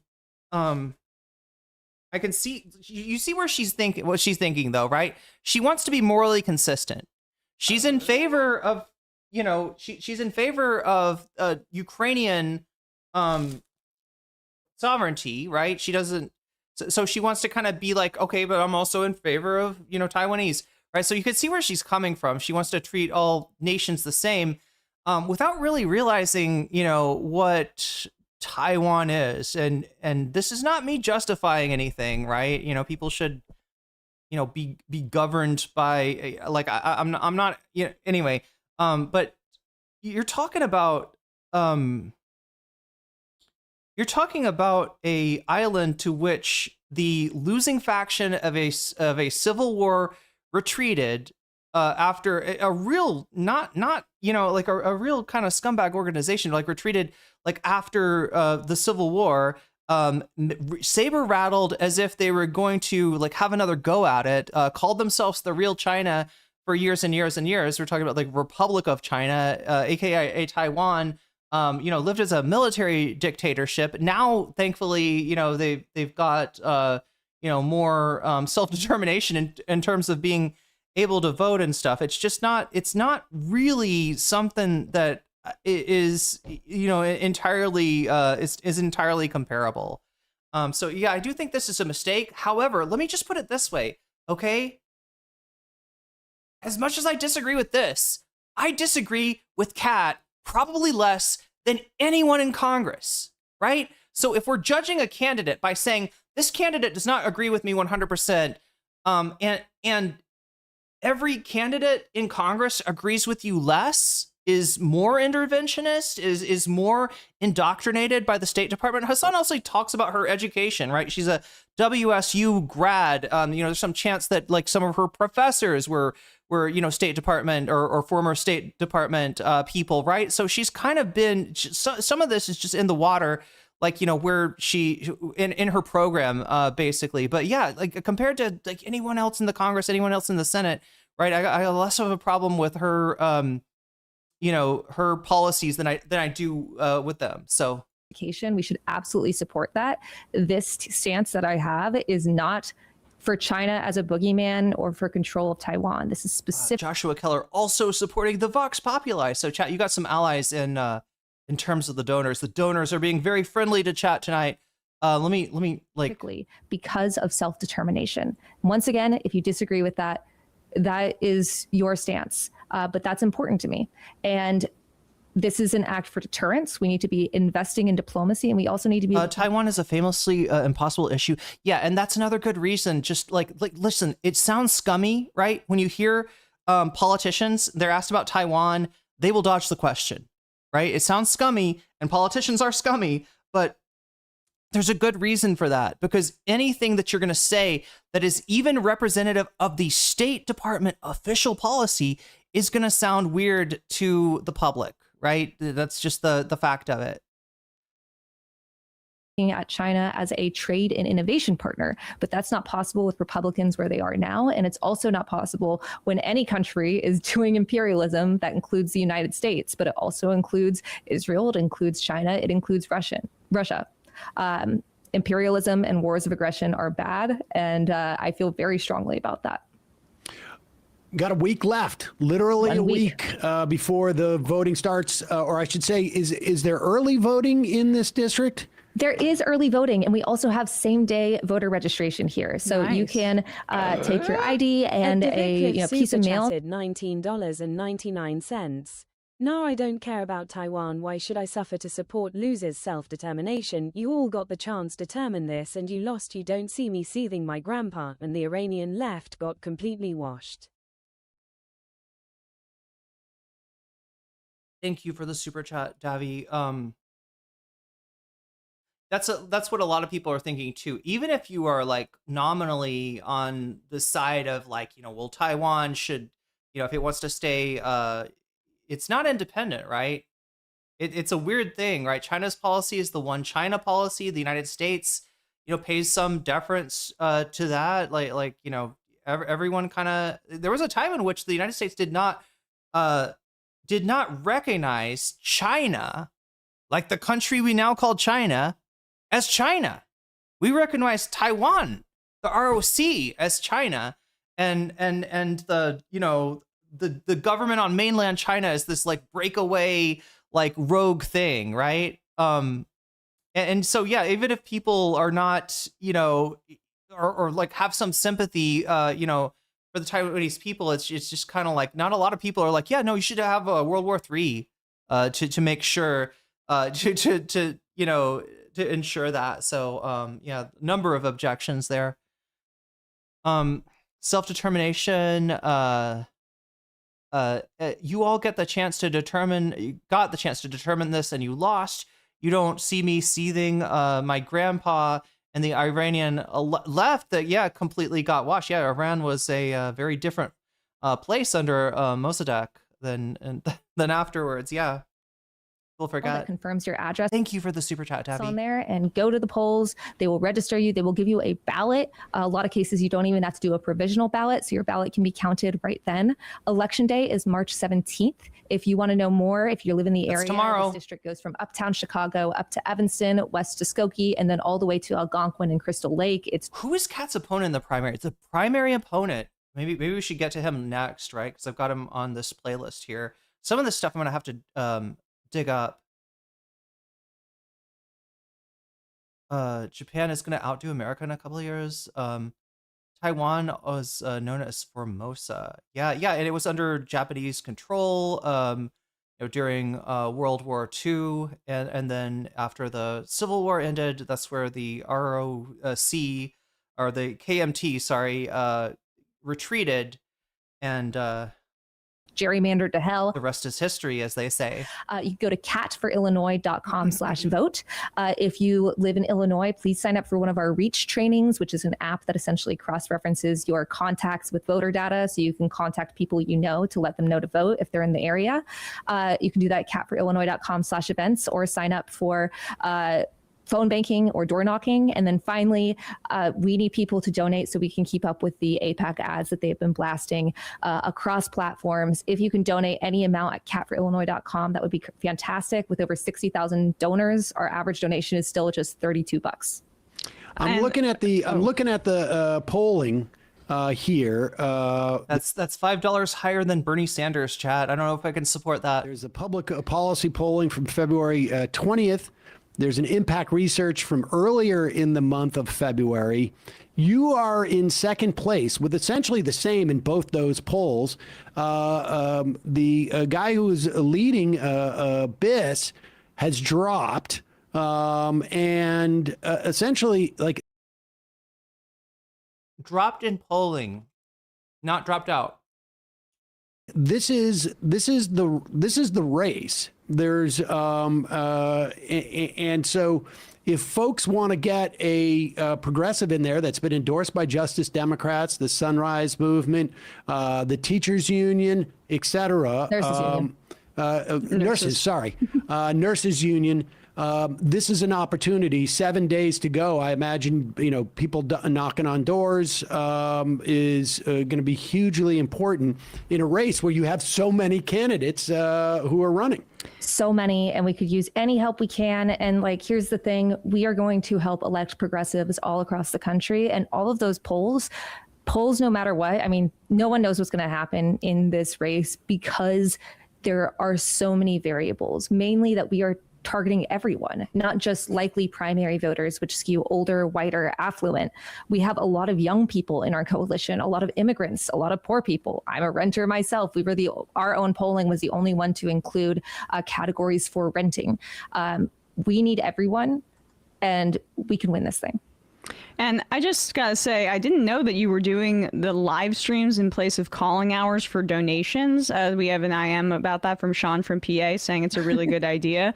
Just something to, I think, for other candidates to note as the people are trying to adapt to the digital age, that could be a really interesting way to get people engaged. So, and everyone, no one's picking up their phone when they see a number that does not come up as a contact. So right, and it sucks to constantly call rich people and beg for money, which is what every candidate in the history of America has had to do. So we play Hades 2 instead. Hades 2? Oh my god, wait, I haven't got that yet. I played Hades 1. Anybody played Hades 2? Sorry, I'm just sticking here with video game talk. Anybody played Hades 2? The new what is the plot, right? He's trying to get out of hell to go to a big party in Olympus in Hades 1. What happens in Hades 2? We will put a link to Cat at Cat for, what is it? Cat for? Illinois.com, FOR. Illinois.com. All right, we'll put a link up there. Davy says, how much do I have to donate to feed Bernie a bowl of delicious soup? What kind of soup would you feed him? Good luck. Thank you so much, guys. Great to see you. Thanks so much. Thanks Kat. for joining us. Good luck. Hey, folks, don't. Oh my God, that jump scare, it always gets me, chat. It always gets me, the jump scare. Nobody expects Sam Cedar. Anyway, I'm thinking about, like, okay, we could do a quick detour. Sorry for my mess, but people are asking about Daniel Biss, right? He is, or was, the #1 candidate in the poll that went down on the 10th. I think the latest poll, they seem pretty even, so I don't know if he is the front runner anymore or not, right?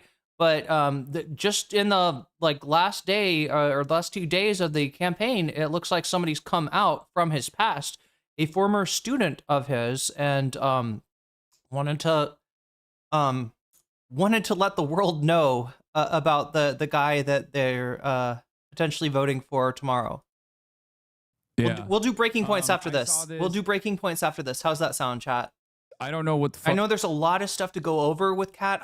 Believe me, I'm gonna try to get it all in for you, right? Because I know we missed a lot. I was sick all last week. I was unable to eat anything. That's probably, if I look skinnier, that's probably why I actually. Oh my god! I'm sorry. Okay. I really need to turn the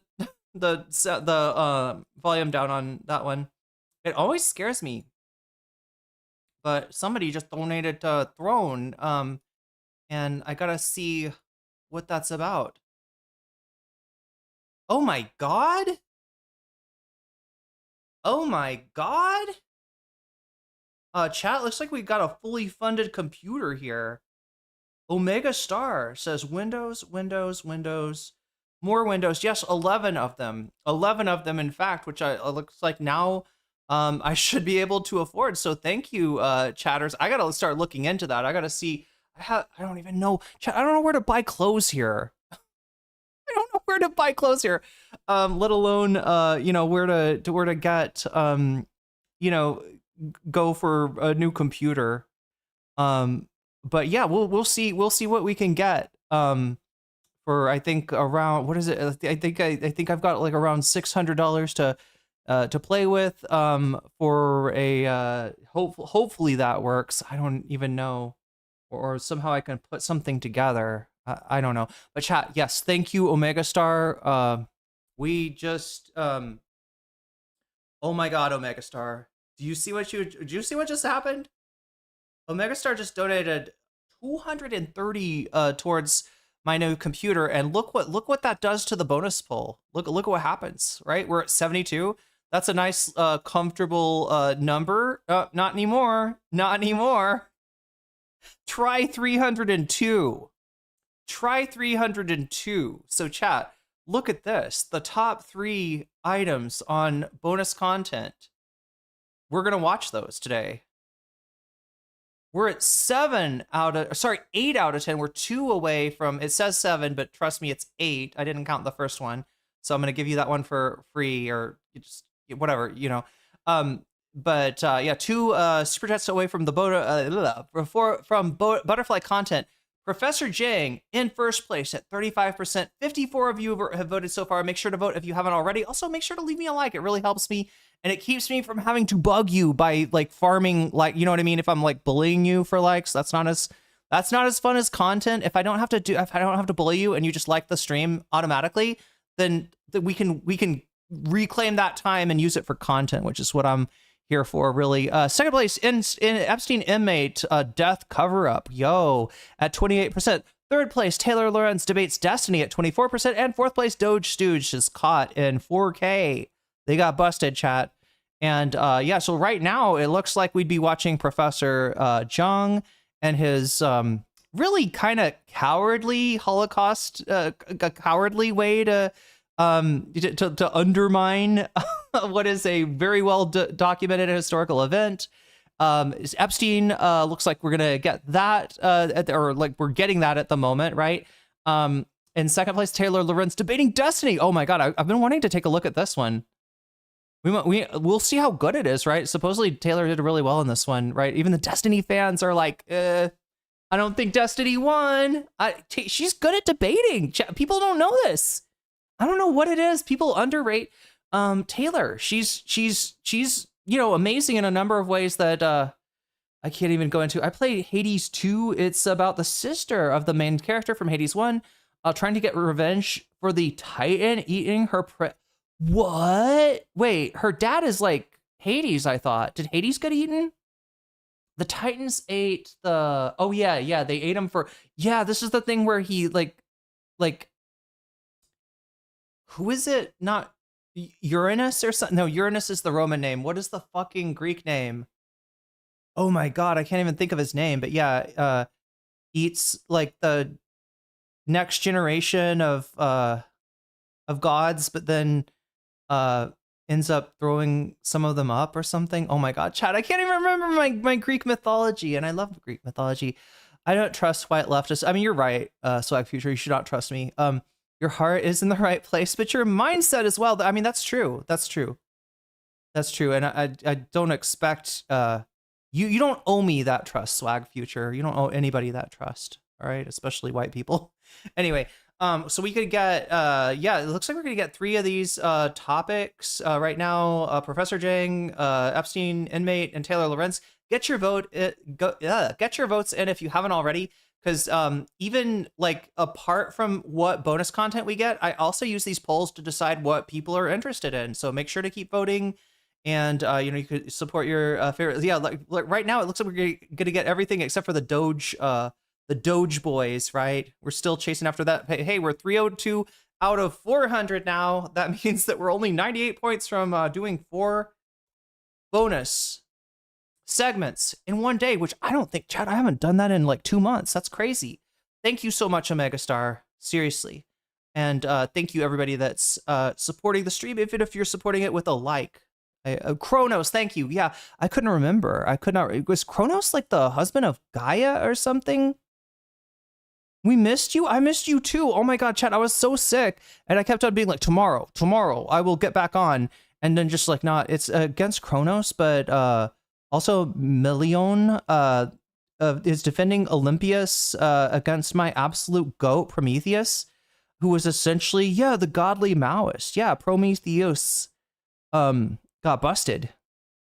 Right? But his chains are getting rusted. So anyway, so one of these days, chat, we gotta turn him loose. What's going on here? I need to look into it a little bit further. I know that you guys are, first of all, it's gross to like immediately run. Should I build PC again? If anybody could tell me how to build a PC, I wish I should have learned. There's some stuff I should really learn. Like I think learning to build your PC, I think it's like the new it's the new learning how to change your oil or like how to fix your car, right? I feel like if you know how to fix a fucking PC, you are like so beyond. To celebrate this as like as a weapon to wield against Daniel Biss or some shit. But yeah, Chad, I'm trying to eat some food to make up for last week. I didn't eat anything last week. I don't know. Okay.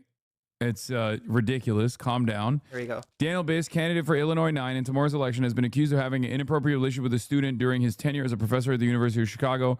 Megan Watchspress, now a Stanford law lecturer, says she was that student.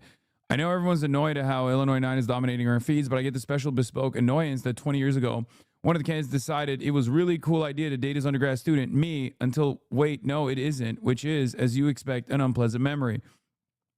Watchspress then shared a New York Times essay, What's Wrong with Sex Between Professors and Students, saying she wished she had read it when she was 17 rather than 37. This is an important comment. This is a lot of people are feeling this. Joshua Keller says, "What is the camera angle Hassan is doing? Depriving people of Kaya, fake socialist." Honestly, Joshua, what it was is that it's his political consultant, right? Like he doesn't even know that Kaya's not in the picture. He's just his political consultant forced the change. They said you got to have a straight on view when you're. They thought that people like Hassan and they want to see more of Hassan And now we're not seeing Kaya. So yeah, we gotta get Hassan to fire that advisor. No, just kidding. I think it was Marsh actually who made this who suggested the change. But yeah, you're not the only person missing Kaya.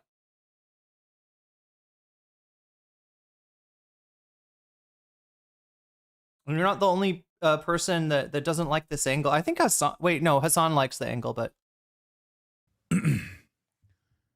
if he's getting Uranus was the husband of Gaia. Oh, Uranus. Wait, Uranus is different than. Oh, you're right. Wait, Kronos is not just the name for Uranus. Okay. Kronos is her kid. Oh, I got it. So these are the pre-Titans, right? Uranus and Gaia. Yeah. Representing what, like the sea and the. No, I might be wrong about this. Yeah, wait, Uranus, Neptune. No, Neptune different. God damn it, Chad. I gotta get my Uranus more like. Yeah, I know, right? Jury DV. Megan says if he's Mars is Aries. Going to get a national profile on the strength of a younger woman's campaign, I'm going to come out and say it. During his short-lived tenure as a math professor, Biss had an inappropriate romantic relationship with one of his undergraduate students. I was that student. It took becoming a professor myself to realize the implications, what it means to be attracted to someone who categorically has less power than you. I don't know if it's disqualifying. Uranus is the sky. Okay. But there are too many women not getting a platform. Oh, God, that's the easiest thing in the world. Yeah, the earth and the sky. Like this for me not to say something. I know everyone's annoyed at how Illinois 9 is dominating our feeds, but I get the special bespoke annoyance that 20 years ago, one of the candidates decided it was really cool. It was a really cool idea to date one of his undergrad students, me, until wait, no, it isn't, which is, as you might expect, an unpleasant memory. Anyhow, just going to plug this, which I wish I had read when I was 17 rather than 37. That was 3 days ago when she wasn't ready to say his name. So yeah, this came up. It's close to the end of the race. Some people are calling foul on it because of the timing, right? That like if there was something serious that somebody wanted to address about a candidate, they would obviously address it as soon as the person announced their run, rather than waiting, till the last moment where it looks like, so I'm sure the fans of this of Biss are trying to claim like that this is an attempt to make him lose, right? But understand that coming forward with something like this is never easy. And as much as people think that after Me Too, it got easier, it only really got easier for a while because people never understood Me Too. There was, a mischaracterization that Me Too was like, oh my gosh, if a woman says that she was victimized, she's always telling the truth. Right, which nobody's always telling the truth. Obviously, that's not true. So it got it got kind of boiled down to believe all women, and then some people were like, wait a minute, you can't believe all of anybody. That's obviously wrong. And of course, the Johnny Depp thing happened, and but anyway, it's hard to do. I'm sure it's the kind of thing. Look, when I have to have a confrontation on the phone, say a few unpleasant words to somebody, or deal with some kind of a conflict, right? I don't like it. I put it off. I find reasons not to take care of it immediately. I can only imagine if it was I was, groomed by my professor 20 years ago, right? How fucking hard is that to come out with? I was watching it on my TV, but I had to come into chat because confusion about my autistic specialty? Building my brother's PC, says Fallen Gemini. I am waiting for the video card to be cheap. Yeah, that's what I'm worried about too. Luckily I bought the RAM. Oh God, I should have got. Well, I do have two. Wait, do I still have those two RAM sticks? I better have them, chat. I need to look for them. That better have made it with me to Seattle. Because yeah, I got two RAM sticks, and I was gonna add them to my setup to have extra RAM, but my case is so tight that they sort of put the fan in front. That the fan for the fucking motherboard is right in front of where the RAM cards are supposed to go. So there's no way to like unless I completely get this like rebuilt. There's no way I could put it. But if I get a new computer, then oh my god, I gotta look for that too because I'm pretty sure I would have brought them. Storage is very expensive now. I've got let's see I've got a oh my god, what the fuck? I'm trying to remember the names for these. Mechanical drive. I've got like a big one, like 16 is it 16 terabytes or something like that, but it's a mechanical drive. And then I've got like a I think it's like a 3 terabyte oh my god, what is it called? Like the one that's faster, chat. What's the one that's faster called? I've got plenty of storage, I think. I think I'm good for storage. Solid state, yeah, but there's like another name for it. I can't remember. Anyway, it's but yeah, I think I'm good on storage. I just need to, yeah, I guess it is solid state then. SSD, yeah, okay. Oh, wait, which one is the M2? Wait, I think I've got an M2 in the computer, but that's the M2 that died and I had to replace it. Chat, that's the M2 that's got my Persona 2 saves. Remember? I was playing through Persona 2. I got almost all the way through both games and then I had to stop. That was because the drive that had that stuff on it went down. I haven't completely like supposedly you can reclaim like you can get like files out of a drive that's fucked up, but oh wait, no, they reset it, right? When they fixed my computer, when I got my computer fixed, like I don't know, 3 years ago. RAM's cheap if you find a person who can solder. What? Oh my god. I mean, I used to know how to solder. I'm not, exactly a solder mite, but I've soldered. I've got some experience.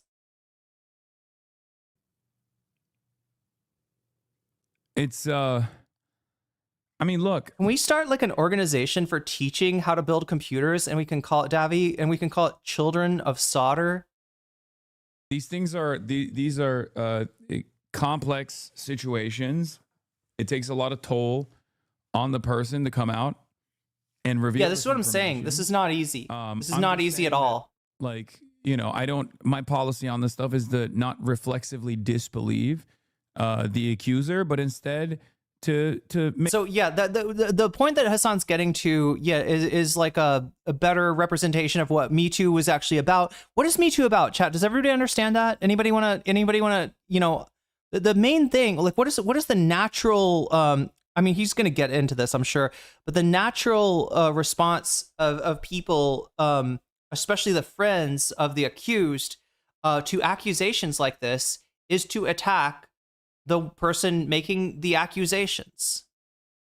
And this is just not have more experience with caulk than solder. Yeah, it's kind of this similar. Well, it's sort of similar, I guess, in a way of soldering soldiers. Wait.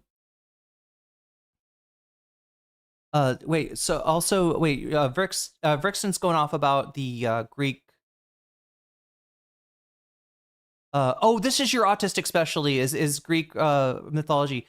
2 sets of 12 children, Kronos, who is variably either tied to Saturn as the great father, as Father Time, and Zeus, Pater Jupiter, Sky and Thunder, are also connected to Vanir / Asir, a similar set of gods in the Hindu religion. 150 per NVMe terabyte. Wait, in what cloud are you talking about for your work or something? Yeah, get some food, Vrixton, and thank you for enlightening us on your specialty. Sure that you get proper verification. It's that simple. Okay, that's it. As it stands currently, I have no tools to accurately make an assessment on the veracity of this claim, but I'm sure that there are some enterprising reporters out there who would, probably verify. Yeah, trust but verify, especially especially considering that this is like an accessible. So I guess what he's trying to say is don't jump to any conclusions. Like, accusations doesn't mean that somebody's guilty. But at the same time, the reflex of our society is not to jump to conclusions about the guilt of the accused. It's rather to rather to vilify the accuser, right? And so Me Too, and Believe Women was about stopping that reflexive, like, knee-jerk reaction of just like, oh, she's lying. She's trying to affect the political race. She's got an agenda. She's dishonest. Because you're literally saying somebody is like claiming a false, in this case, grooming, or whatever, in order to, I don't know, attack somebody, right? And it's not a conclusion. So the point of the matter is don't jump to conclusions. And yeah, we are kind of, just finding out about this. So Me Too was something that happened just so the Gamergate guys could be mad about something. I mean, the problem with Me Too is that people didn't understand like what the point was.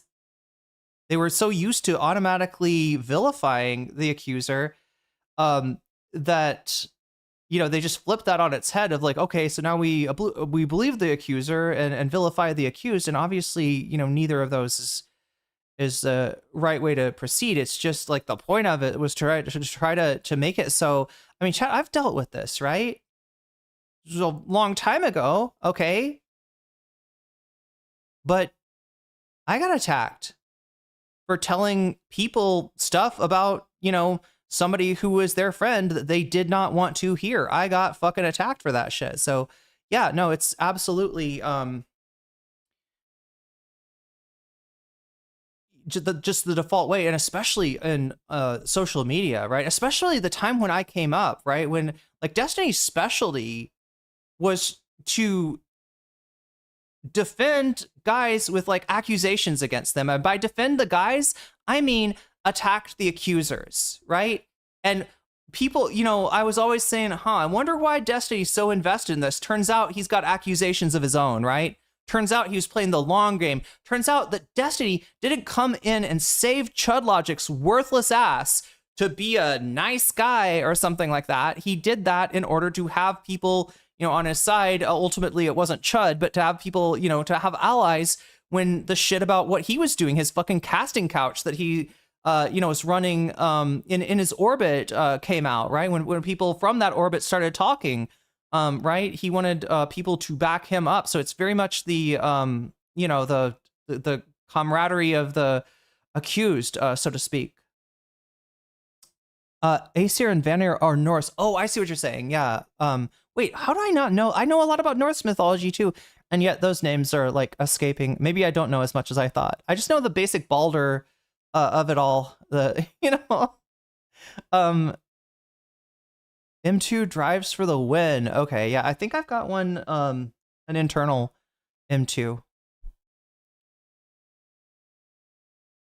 Person, right? Revolutionary liberal, always trust women. Oh God, this was the number one thing with Me Too that people like genuinely didn't understand. Before Me Too and even after Me Too, let's be real, the common societal attitude in our patriarchal construct is that we reflexively disbelieved women. Okay? I have no reason to believe that this is fake, that this is a fake allegation. And the argument always, the like educated statement here when people said believe women was not to believe women outright across the board unconditionally, that women have no capacity to lie at any point or whatever. It's just to not disbelieve women immediately and not engage in victim blaming, which is what was happening. Okay? Chad, I need to find that little Draculito spear. I need something to be able to, like, I don't want to, because it's like mango, it's like sour mango with salt and chili on it. But if I reach in here, then my fingers get crusty with the salt and the chili. I need something to be able to stab it with. That's it.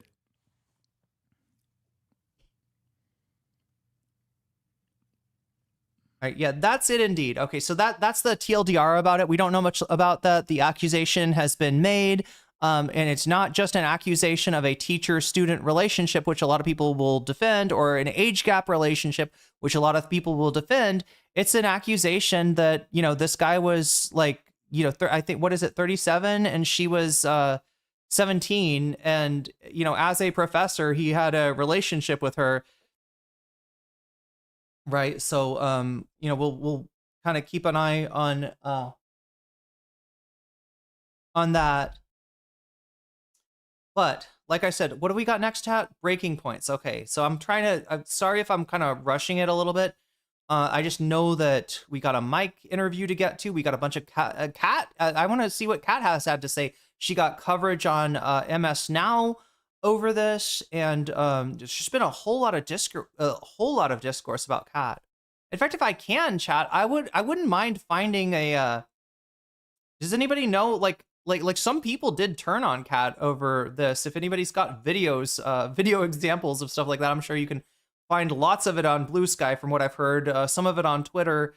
But you know, I'd be willing to take a look at that. But we're gonna try to get through as much as we can. So let's go to breaking points. Kat Abughazaleh. Now, chat. So we watched the Majority Report, which I thought was a good appearance for her. She's going to the right audience, and you know, explaining some of the things that they might have heard and not, you know, really understood. But the prior to, I think her first yeah, there we go. Where I stand, self-determination and diplomacy. So we'll hear it from her mouth as well, how she feels about Taiwan and foreign policy in general, intervention, right? But I didn't think that her appearance on Breaking Points was good. This one worried me. This one really had me shook, right? Because, like, you know, at first I, you know, heard her make those statements, and I just like kind of, you know, face palm, and then she goes on Breaking Points to try to, you know, kind of explain it. DeVicliffe super chatted $9.99. Look, the one bad thing Henry Kissinger ever did is that he had an age gap relationship, and I just can't support that. I can't support that. I can't get behind Henry Kissinger. God, he had a what was his deal? He was like a kinkster back in the day before that was, you know, pretty normal. I have returned to keep you company in your insomnia. True, Aaron Patton. I'm glad you're here. Steve from Nebraska, or if you were talking about Mike from PA, we're going to get into him in a second too. Oh, look at that. We're 1 point away from butterfly territory, and we're at 310 out of chat. We may actually, I don't know if we run the board tonight, but we're closer than we have been in a while, right? The one bad thing that Kissinger did, I know, right?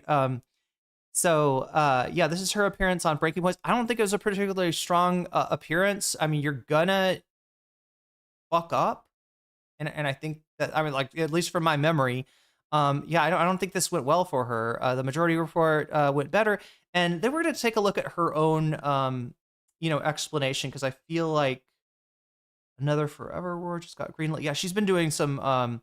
So this is her channel here, Kat Abughazaleh. And you know, it's kind of been campaign central to some extent. Career politicians not understanding the moment we're in. I mean, it's 2026. Why do so many of our elected leaders seem to think it's 2006? We deserve a representative who will put everything on the line to protect us, who will stand up to ICE, who will tell white supremacists to screw off, who will fight for an economy that works for the people and not billionaires. And that's why I'm running for Congress. Because we don't just deserve a fighter, we deserve good things, and we don't have to settle. My name's Kat Abughazaleh, and I approve this message. Damn, I wanna like take a class from her editor. I swear to God, that's amazing. But yeah, this is her.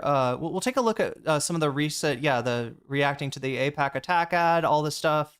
I don't think I even covered the debate. Like, she kicked ass in this debate, right? And it was only in the last few weeks that she has gotten tripped up on foreign policy. But like I said, even at the worst interpretation of her foreign policy, she is head and shoulders above anybody else in any of the other Dems in Congress. So, or most of the other Dems, flooding the airwaves. Oh my God. So yeah, let's take a look at the Breaking Points interview. I'm gonna pee, chat. I know. All right, guys. So this morning we are talking to Illinois congressional candidate for the 9th Congressional District, Kat Abughazaleh. She is running in a Democratic primary right now, and we wanted to talk to her specifically about foreign policy. Kat, welcome. Great to see you. Great to see you too. Yeah, of course. So just to give people a little bit of sort of context and backstory here, Ryan was able to get his hands on an email that had been sent from a campaign advisor to you, who I understand is no longer with the team, that represented a number of your views that people had questions about because they found some of those views relatively surprising. So we figured rather than trying to parse secondhand from an advisor who's no longer with the team anymore, we would just speak to you directly about these things. So glad to have you today. Thanks so much. Yeah, of course. So I actually wanted to start with an issue that wasn't in that letter. We'll get to the letter in a minute, but that is top of mind for people, which is the Iran war. So the first question is just, what do you think about the Iran war? Do you support or oppose it, and why? I absolutely oppose it. This was completely unprovoked. And as we saw in reporting this morning, Pete Hegseth is trying to paint this as a Christian war, with one commander even telling his squad that this is to bring Jesus back through the Armageddon. This is a violation of international law. It's disgusting. Yeah, apparently he's been watching Professor Jang. Who knew that Pete Hegseth would be a Jang head? Anyway, chat. I gotta pee really quickly. I'm gonna leave you in the capable hands here of my partner in crime, Waluigi, and I'll be back as soon as I can. Her ads are good. Her fake attack ad? Oh, I need to see that. A lot of women back in the day were attracted to Kissinger, but it turned out he wasn't having sex with those women, just treating them like humans. Wait, what? Kissinger treating people like humans? That's news to me. Usually he treats them like expendable collateral damage, but what do I know? And it's just teasing. on Congress to All right, I'll be right pass back. a war powers resolution. This is also another impeachable offense for Trump. Absolutely oppose it, and I'm just couldn't be more disgusted. So, Kat, let's go through some of the email to get your sense on where you agreed with Ben Mermel, the National Security Advisor, and where you disagreed with him. But first of all, is it true that he's no longer with the campaign? And was it this email? Was it something else? Like, if he's no longer with the campaign, what was the decision there? Yeah, let's start with Ben. So Ben was helping us write some policy on everything from animal rights to our Free and Sovereign Palestine page. He actually offered to resign the second the story broke, because we have 2 weeks till Election Day, and he didn't want the story to be about him. He wanted to support the campaign, and it was a mutual decision. Mainly because this was communication that was not passed by the campaign. It was not approved by the campaign. I would not have used such aggressive language, and there were some characterizations in there that I actively disagree with. But I also take umbrage with some of the characterizations I've seen of Ben, and I do want to clear this up right now. Sure. First off, I have seen people try to paint him as anti-Palestine, and that couldn't be further from the truth. Ben actually grew up in an Orthodox Jewish family and has lost many of his personal relationships, his family, his friends, his community, for standing up for Palestinian dignity. He and I have spent hours articulating our right to return policy, which of course is very personal to myself and my family because, we're Palestinian. He has consistently, actually, when he was at the GW encampment, I was also at the GW encampment.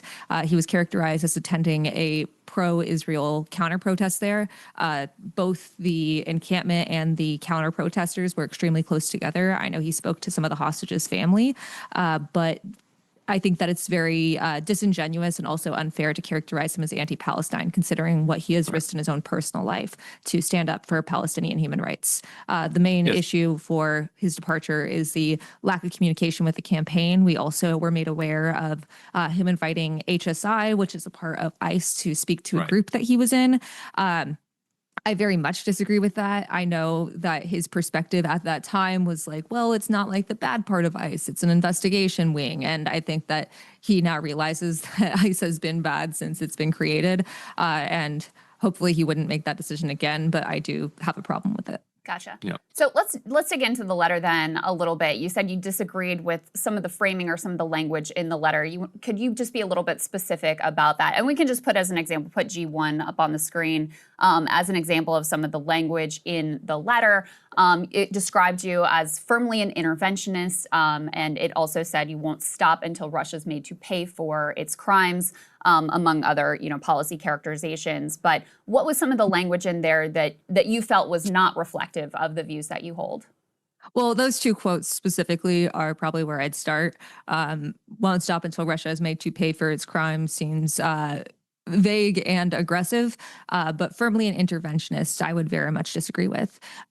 First off, I would not describe myself, and I've never described myself as an interventionist. When it comes to Ukraine and when it comes to anywhere in the world, including the United States' own actions, I am anti-war of aggression, anti-invasion, anti-crimes against humanity. And I think one thing that email didn't capture is how we need to exhaust all diplomatic options for humane foreign policy, and that any sort of military aid would be an absolute last resort. Also not captured there is talking about how paying for arms to Ukraine to protect itself from invasion should be paid for through seizing Russian oligarch assets, which has been a proposed solution in countries in Europe and is one I believe that we should enact here. But what I really want to lead with is humane foreign policy. I'm endorsed by Peace Action, which is the world's largest grassroots peace network. I firmly believe that in my ideal United States, we are leading with public diplomacy. We are ensuring the reinstitution, also expansion of USAID and issuing reparations to the global South, especially in the focus of infrastructure and renewable energy. These are things that I think we should be focusing on, and deterrence is its own subject, but I do not describe myself as an interventionist. The two main things that people picked up on here were the Russia-Ukraine policy and then kind of China-Taiwan. So, I mean, let's do Russia-Ukraine first. So rather than get into what the email says is your policy, tell us what your policy is. Do you believe that, as the memo says, that the U.S. should arm Ukraine until basically every square foot of Ukrainian land is taken back from Russia? How do you see this ending? Yeah, I mean, I want to be realistic here. I'm not sure that there is a world right now where Ukraine gets every square foot of land that Russia has illegally seized. But there is a way that we can get Ukraine to a position where they have equal footing or an advantage at the bargaining table. I mean, part of the reason that this has been so costly for both states and for every state that is siding with either one is that there wasn't firm enough policy to demonstrate that this would be a costly affair, both in human life and in dollars. So the effort of arming Ukraine needs to be rooted in the idea of getting to a negotiating table where they are able to fight for their own self-determination, and then also politically recognizing illegally seized land as still part of Ukraine. So one specific question there, early in the war, there's reports that Ukraine and Russia were actually pretty close to a deal. And that deal would have involved, Russia taking some land, Crimea, probably parts of eastern Ukraine. And the US and the UK intervened to stop that diplomacy and to continue the war. So do you think that was the right move for the U.S. to intervene at that point and continue arming Ukraine and sort of block that potential diplomatic solution? Do you think that was the right decision, or do you think that that was the wrong call at that point? I mean, personally, I think that historically appeasement has not been shown to be an effective solution to invasion, but I also firmly, when it comes to foreign policy, my leading principle is the idea of self-determination. And I think in that moment, it should have been up to the people of Ukraine to decide where they wanted to reach a peace deal. But once again, that's leading in self-determination. I'm not sure the exact call I would have made in that moment, because frankly, I'm not under bombings right now, and it's much different when you are in that position. I don't think it should be the United States and any other country's role to force any country to decide what decision to make in its own self-determination. So the war has lasted longer than World War I at this point. It has created a generational crisis of demography for Ukraine. Yes. As I'm sure you've seen if you watch, there are countless videos going around of basically, gangs of Ukrainian government officials like snatching fairly elderly people off the street, pushing them into vans, driving them to the front. A lot of Ukrainian men have left for other parts of Europe. If it's that difficult for the Ukrainian government to force its own people to go to the front lines and die in this war, why do we believe that we should then continue pushing them to go to there? Doesn't that say something about their lack of interest in pursuing this war if they have to be forced at gunpoint to go die for this? And so Russia also has suffered, many tens of thousands, perhaps hundreds of thousands of casualties. At what point does it become a cost that is like acceptable to the United States? What you said, you want them to bear a cost so that they don't do it again. Haven't they borne that cost at this point, or what would the cost be? I'm sorry, I don't know when I said that. I was mentioning that this war has been costly, and that's, right. I think the aspect of everything that you said shows that war is hell. I think it should be up to the Ukrainian people, and whether it is a referendum or whether it is negotiating from their leadership to decide what deal they want to make to end this war. But once again, invasion is not okay. It's not okay when the United States does it. How would the It's Ukrainian not okay people when express Russia does that it. sense of self-determination? There aren't elections, and when they are asked to go to the front lines, they resist. That's part of the problem, ensuring that there are ways to have, like, I know that war is difficult, but I do think that there is more role for democracy to play here. But at the same time, I just need to stress that invasion and wars of aggression are not okay. It's not okay when the US does it. It's not okay when Russia does it.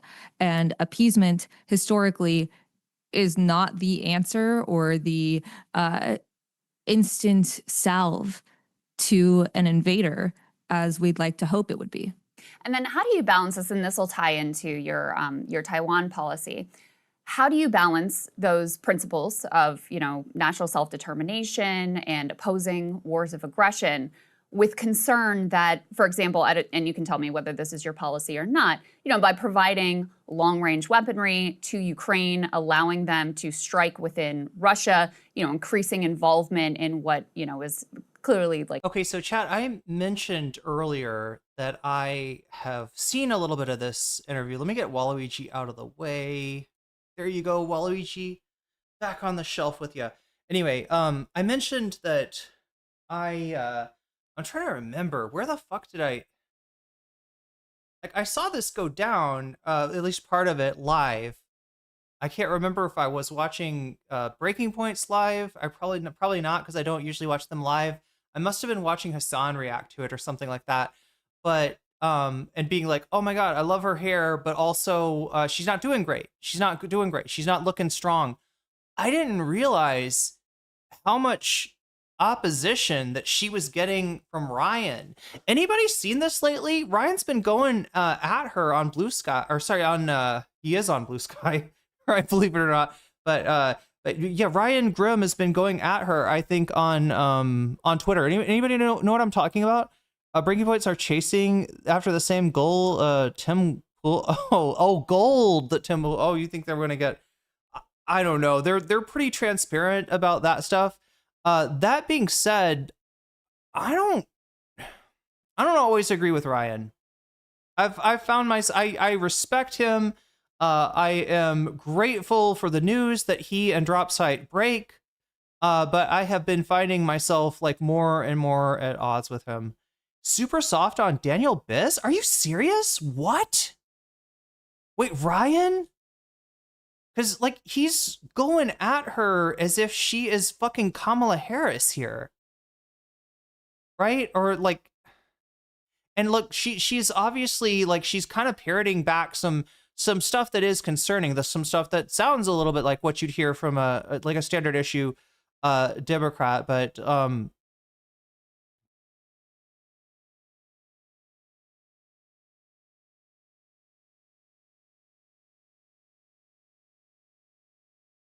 Anyone who thinks they can control the outcome of any of this is ignorant. I'm not sure what we're talking about there. What maybe okay. Can't explain what is driving this. Sorry, I'm trying to get. Oh, okay. Sorry, I'm reading a conversation between chatters. I apologize. I usually don't do that, chat, because then it's like, you know, you're having your own little conversation. And this big mean streamer comes in and starts reading it. A lot of women back in the day were attracted with Henry Kissinger.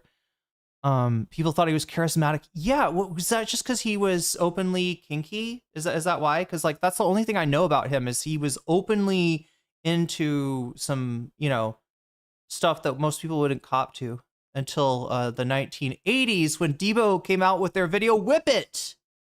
That's when kink went mainstream, right? Devo. The fuck? Chat, this is guava juice, but this is like a Randy guava. This is a super ripe. I don't think I've ever tasted anything like this. Wow. That's a very ripe guava. Damn. Very disappointing in Breaking Point's interview with Graham Plattner. That in itself. Yeah, and Graham Plattner is a great example, right? I went over Graham Plattner. I think that Graham Plattner is a bad liar, okay? And I think that he's lying when he says that he just now realized that this fucking Totenkopf on his chest was a Nazi symbol. I don't think that's true, right? And after you've been caught, you know, kind of like, I don't know, like, but that being said, he's running against Janet fucking Mills. And, you know, I don't think he's a Nazi. Like, right? I think he's just a guy that got in over his head and he tried to be like, oh yeah, I had no idea what this thing. I was like, cool skull, man. Until just now. Until I'm sure he knew before then.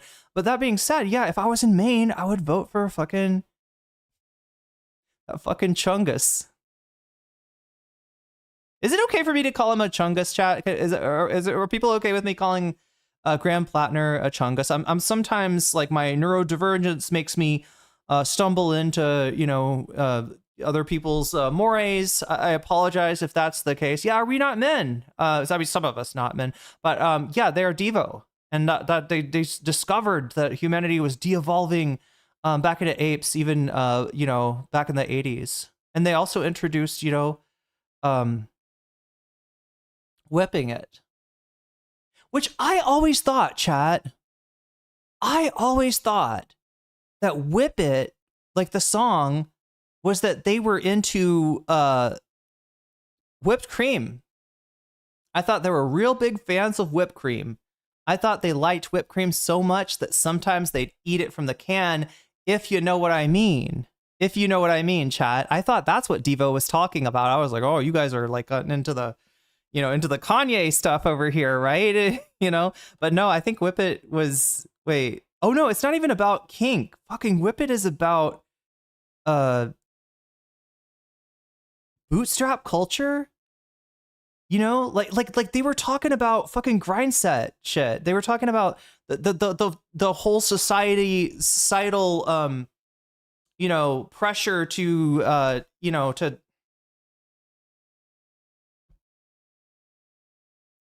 aggressively go after all your problems, or, you know, like, right, whip it, right? You don't just like take care of it, you whip it, you kick its ass. I don't know. Anyway, Devo is weird. Was wondering what chat was reading. Oh, it is YouTube. Yeah, well, I read both chats. Okay, I do try to make sure to read both chats. I can put YouTube chat up on screen, but unfortunately I cannot do the same with Twitch. That's not my my technology is not quite there yet. But Chungus, is that a slur? I don't know. I'm not a Chungus, so I don't know how it comes off to them.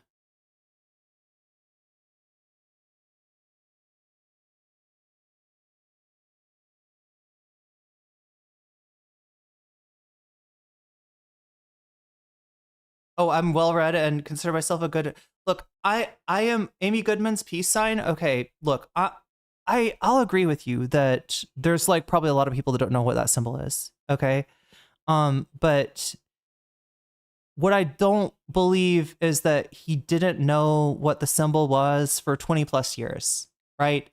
I think he's known about it, and he was just hoping it wouldn't be an issue. Just the way his explanation is what I have a problem with, and the problem that I have is that that I was worried it would be a liability for his campaign. So far, that has not come to pass, and I'm grateful for that, because I prefer a Graham Plattner in the Senate to a Janet Mills in the Senate, or even especially a Susan Collins in the Senate, right? I just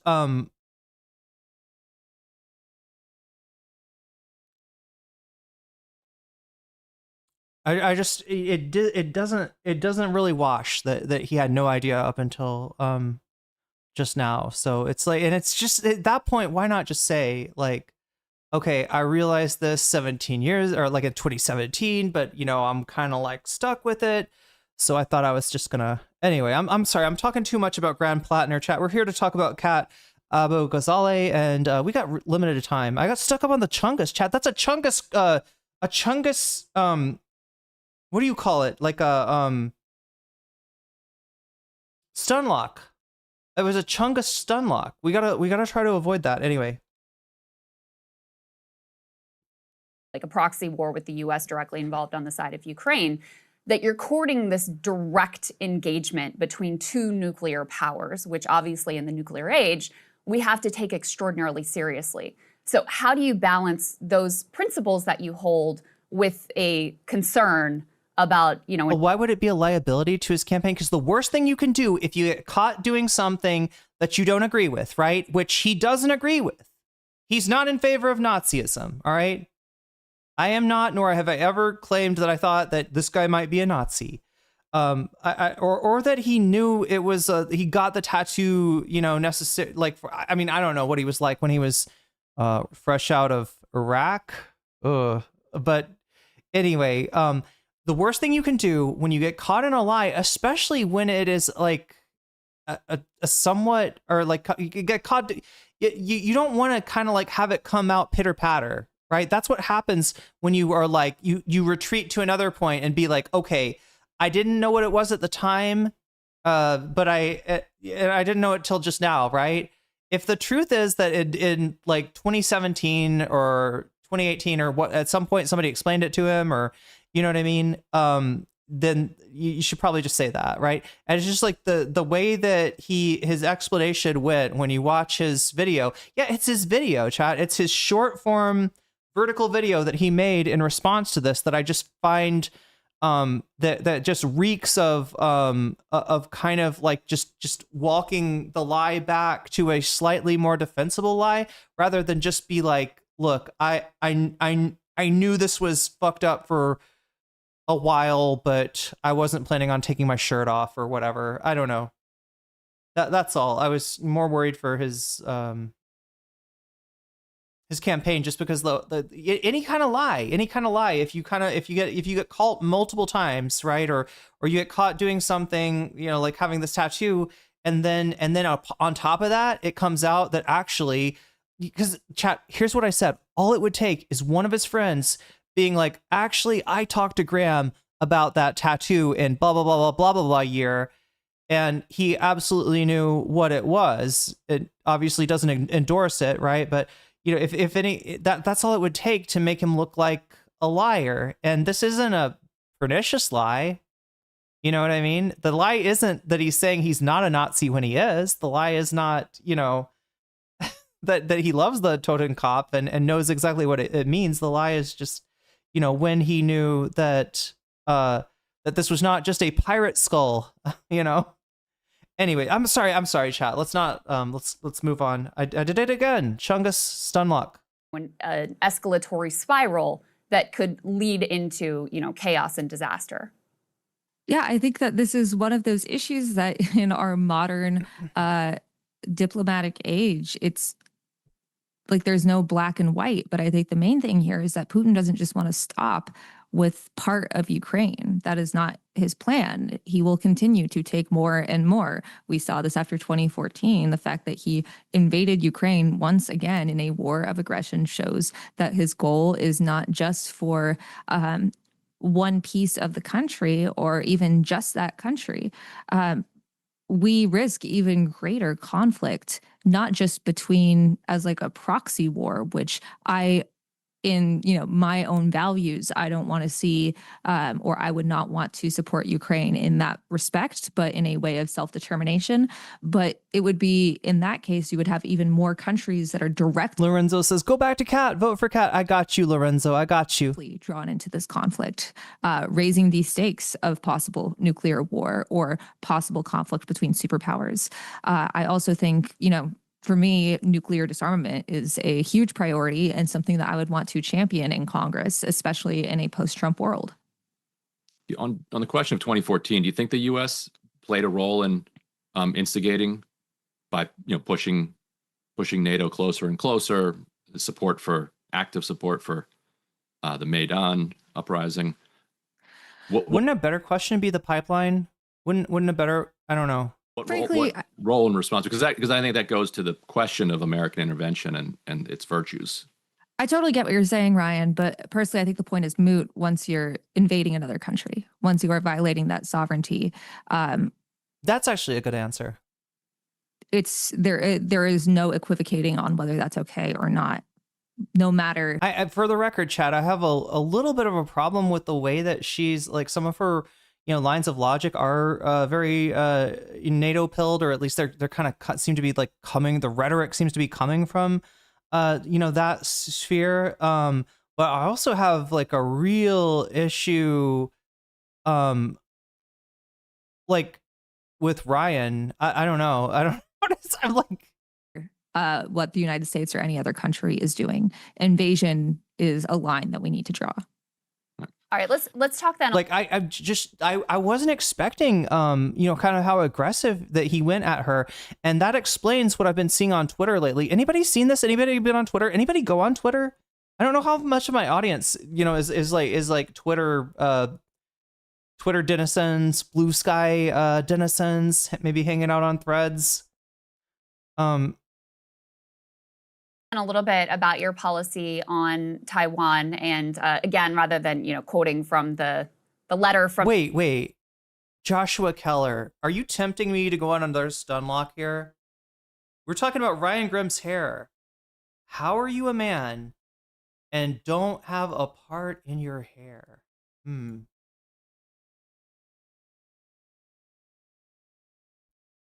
There's one other person, chat, that I can think of with a similar hairstyle to Ryan's. Let me see if I can find a good picture of him.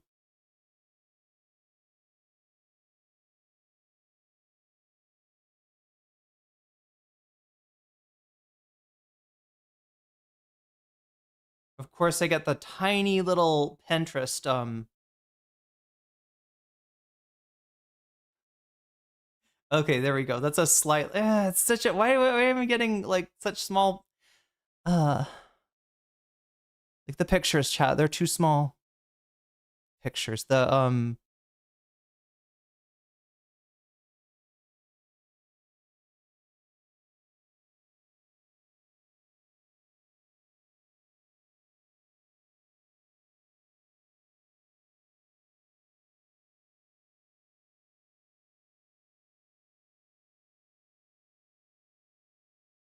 Yeah, it's too small.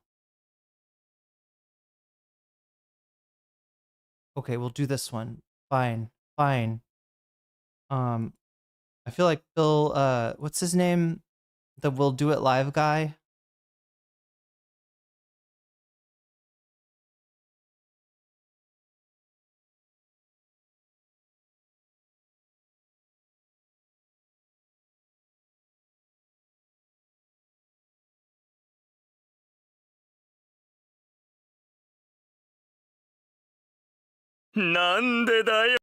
Oh my god, are you fucking serious?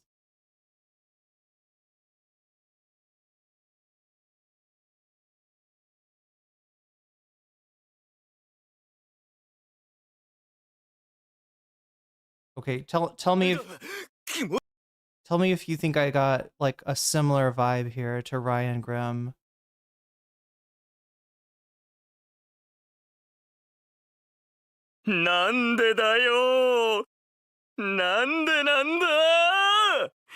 何か言い訳言ってみろ。俺の予想によくも。てめえ終わりだ。てめえ終わりだ。くそくそ。 Okay, this is early in the yeah, here's a better picture. What do you think, chat? Is this like is this Ryan's JoJo? 押してなかったんだよ。悪いな。何言ってんだよ、ジョウスケ。もちろんさ。お前は家族じゃないか。ネジ。Anyway. Enough of a stun lock. Let's get back to Kat. Kind of looks like a grown-up version of Joshu though. Joshu. I don't know. Actually even more so in the early drawings. Like, yeah, look at that. That's kind of Ryan's hair. Anyway. From the advisor, I'll just let you, have the floor here of how you think that the U.S. should approach Taiwan and China. I really appreciate that, Crystal, genuinely. And I also want to stress for anyone, and not just you, Ryan. Stop the Joshu hate. No, Joshu's integral. Like, Joshu's important. Want to reach out to us? I don't use Twitter anymore. The best way to contact us is through our press accounts or any of the other social media accounts that we're on. So for comment, would really appreciate that in the future. Look, Davy, I don't want to spoil anything for the rest of the chat, but Joshu's the kind of guy that is always there to lend a hand. A very small T-Rex hand or an arm, if as the case may be. He's always there to lend an arm. I will say no more. Regarding Taiwan, though, look, the Republicans want to use China. Testing 1, 2, 3. My comments were, at least from me, getting auto-deleted. As some boogeyman, and I don't think it has to be that way. We are in a globalized world. I am not an isolationist, but Joshua Keller says, I think he just kept the same haircut since he was 5. That's possible. Want us to get to a point where China can be a partner with us in trade and innovation. I also have to balance that with the commitment that I love Nut King Cole too much to give that stand to Ryan. Oh my God, we didn't even get into that. The stand. Have to self. What does the stand do again, Davy? Does it put like joints in things, basically? Determination and to promises that we have made in the past. Regarding Taiwan, I think one thing this email didn't get clear was the fact that any sort of military aid to Taiwan is an absolute last resort, not just after diplomatic options have been exhausted, but after we exhaust the diplomatic options after that. We need to be reinvesting in diplomacy between Taiwan and China, between Taiwan and the US, and the US and China. Additionally, we need to be politically adhering to the One China policy. If the Taiwanese people pass a referendum saying they want reunification with China, I'm absolutely supportive of that. That is their... Yeah, I mean, you don't have to say that out loud.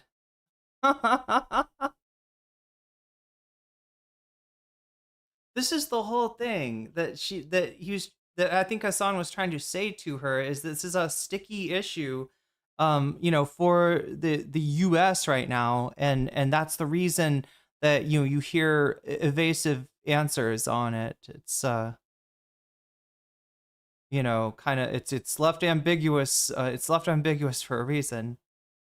On my side, my comments disappear immediately. Super annoying. Anybody see Dark Sparkle's comments? Are they visible in YouTube chat?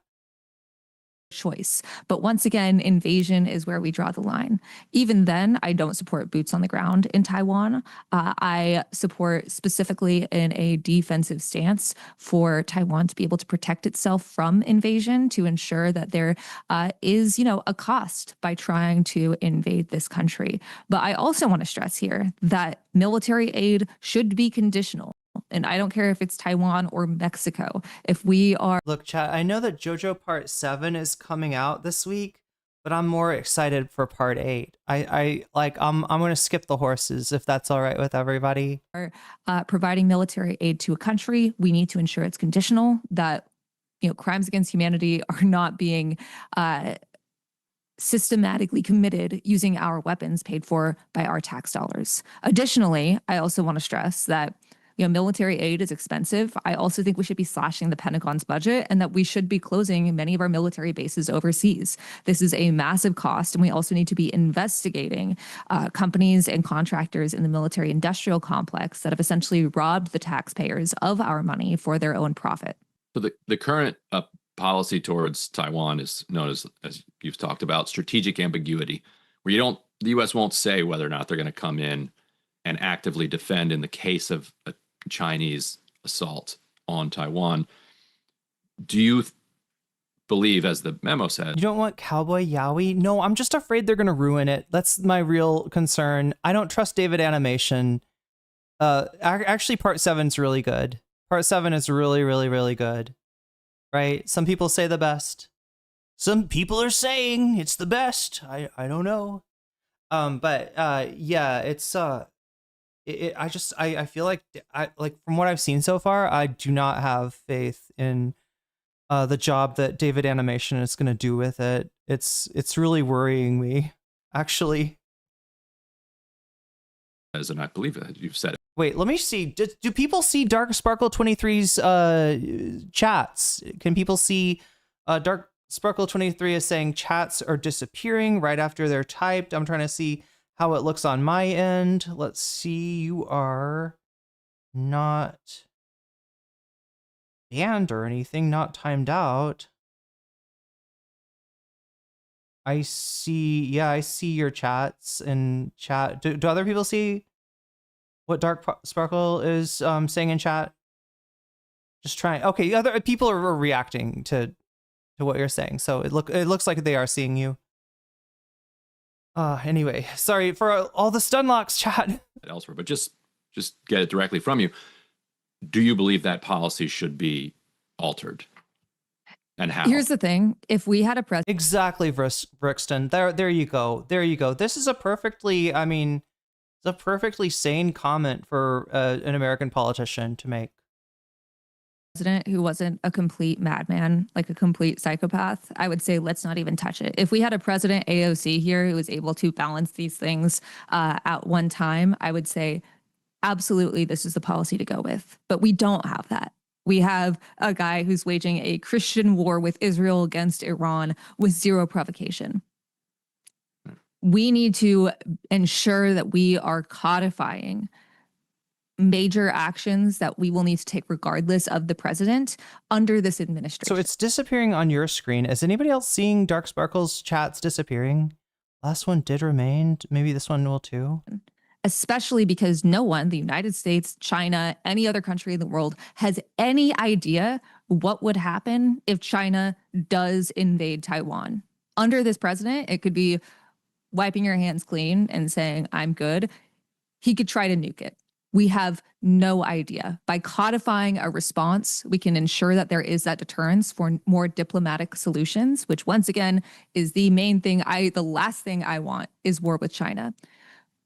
But Trump is a madman, and we have no idea his response to anything on. Does anybody understand what she's saying? Because I don't. It's something like the idea that strategic ambiguity, great and everything, but we got a madman in the White House. Trump's a madman, and so if we codify it into law, then Trump won't nuke China. Is that? Yeah. No. Okay. Look, I can understand Ryan. I don't know, questioning her seriousness as a candidate after this. Right, this is not good. I don't like how aggressively he, and I didn't even realize this, right? Is he mad dogging her? Is he mean mugging? Or is this just the frame? Is he frame mugging, Chad? Is he frame mugging? Maybe he's frame mugging. That's what I think it's a frame mug. I think it's just in the frame. A skill definitely AOC has effectively balanced. She doesn't totally. She totally doesn't flip flop. Yeah, just yell at her enough. The foreign or domestic stage. This is why it's controversial to broach the subject at all. Ryan's thinking he's seeing that she's inauthentic. Well, this is her being authentic though. She's a real person. Look, chat. Somebody that was the fear for Kat is that she is somehow McKenzified, right? She went to WSU. Hassan, put it in the sense that, like, maybe like potentially some of her professors were involved or are involved in the State Department. So she is potentially, sort of pilled in that direction. But the fact that she's Tim Allen after talking to the neighbor and trying to explain, the neighbor being Hassan, right? Tim Allen goes, and then goes to the neighbor. The neighbor explains the one China policy. And then Tim Allen comes and tries to explain it to like his wife or somebody else. And it just sounds ridiculous. That's what this is. This is not, so it's authentic, not in a good way, but it's not fake. This isn't fed to her. This is her trying to maneuver the complex, terrain of American foreign policy, right? And as somebody that's, kind of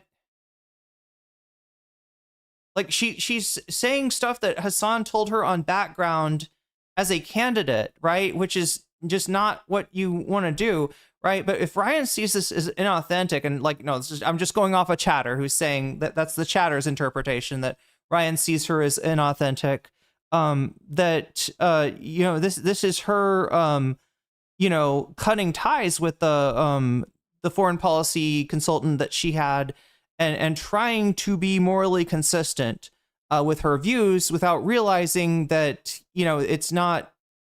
Maybe legitimately, I think that she hasn't thought enough about like some of this stuff, right? I mean, she is she's running for Congress from Illinois. Plenty of other people that join that get elected aren't gonna have are gonna have the same like lack of knowledge that she has, or even worse. But what they do is they hire the foreign policy consultant, and they stick with them. They're just like, you will pick the wallpaper, you will pick the drapes, right? I am not going to be concerned with that. And because Kat is running a different kind of campaign, the shag carpet is not going to work, right? It works for the rest of the Democrats. It does not work for her. And so, yeah, this is growing pains, right? His hairline isn't trustworthy. Don't make me go back to the don't make me go back to Joe Jolian, not like 1 week after before part 7's anime is coming out. Where's the stand though? Ugh. What is he doing? Oh no, this guy's gross. Oh no. Wait, there's the stand, right? No? Stand?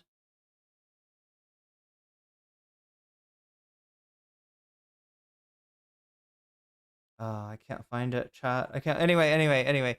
It kind of looks like Ryan Grimm. That's the only reason we're looking at that. But why I did so. So just one Go ahead, Ryan. quick follow-up. So just to make sure I understand what you're saying. So because Trump is a madman, you want to codify unauthentic. Some one of you have never watched her streaming. Oh no. So Lorenzo, it's Ryan. A chatter is speculating that Ryan thinks she's inauthentic. I think she's very authentic. I am seeing even her flaws as being exemplary of her authenticity. She is very much her own person, right? But the chatter was speculating that Ryan is looking at her and, seeing, Mackenzie or whatever. that the U.S. will definitely respond militarily if China moves on Will Taiwan. provide military aid to Taiwan if asked to defend itself from an invasion. That military aid, of course, being conditional. And aid means shipping. Conditional for aid for Taiwan? What? What's it conditional on? What? Actively participating in and Shipping assisting in the weapons. defense. I know in the past I have said aid in intercepting missiles at the beginning of an invasion. I think that is... Look, conditional aid is great, but that's for... Did she get the Israel policy mixed up with the Taiwan policy, chat? What's happening? On the table, but... Conditional on the weather? Damn. We should not... Is it monsoon season? ...have U.S. troops deployed on Taiwanese soil. You know, obviously the concern is that if you... Yeah, this is not a good performance. This is not a good interview. I still don't. We are gonna have to look at Twitter at some point. Ryan, I've seen at least one point where Ryan is absolutely trashing her, and it's wild. It's wild in a situation where obviously you'd think he would prefer Kat to her opponent, to Biss. Wait, what did somebody say that Ryan was like supporting Biss? Move away from strategic ambiguity, which is meant to, I don't know what we do, to enforcing this hard line and saying, you know, we will respond, we will defend Taiwan, that would in fact provoke a direct conflict with China. And again, gets to the, you know, the same concern about a direct conflict with Russia. Obviously, nuclear armed superpower, incredibly capable at this point in terms of their military and technology. So what gives you the confidence that drawing that harder line is not going to actually escalate the conflict with China?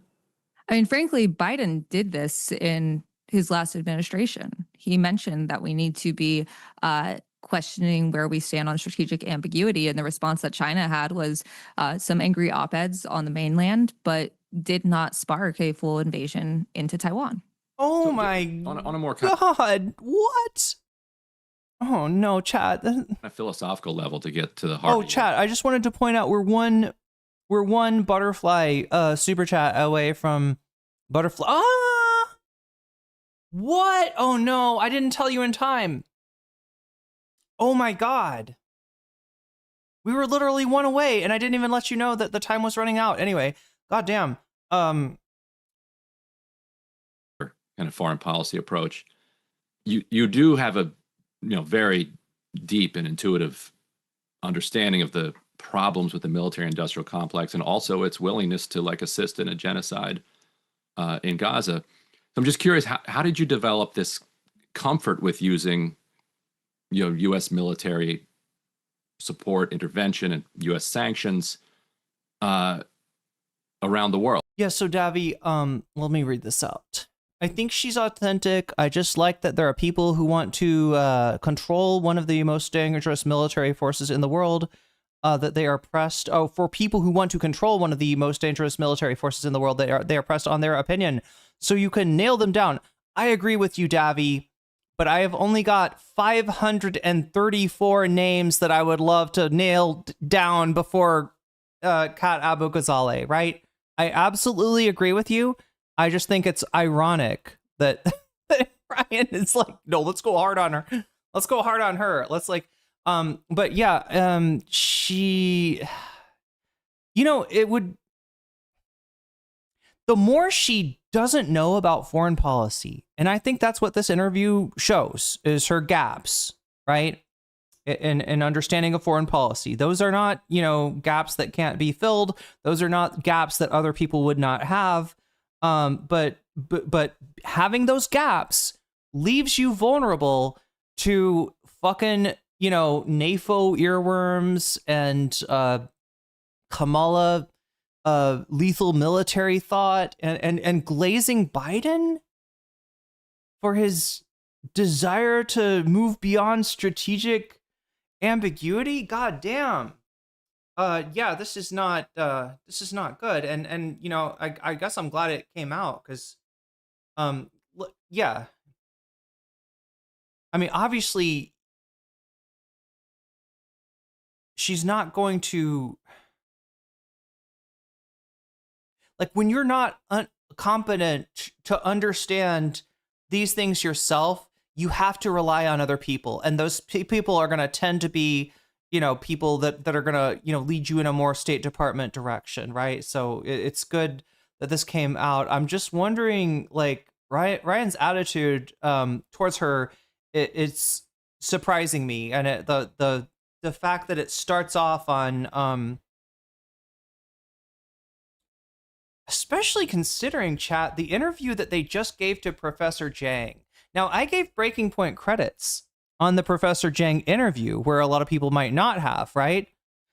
In that, as soon as he started talking about, it's actually the secret societies and all of their eschatological, frameworks are colliding into, bringing about this particular reality. When he starts going into that, right? They're like, all right, well, Professor Jang, we've loved having you. It's been nice talking to you. We'll have to catch up again sometime real soon, right? I got the feeling that they were skeeved, right? Even as people that sometimes do lean into conspiracy theories themselves, right?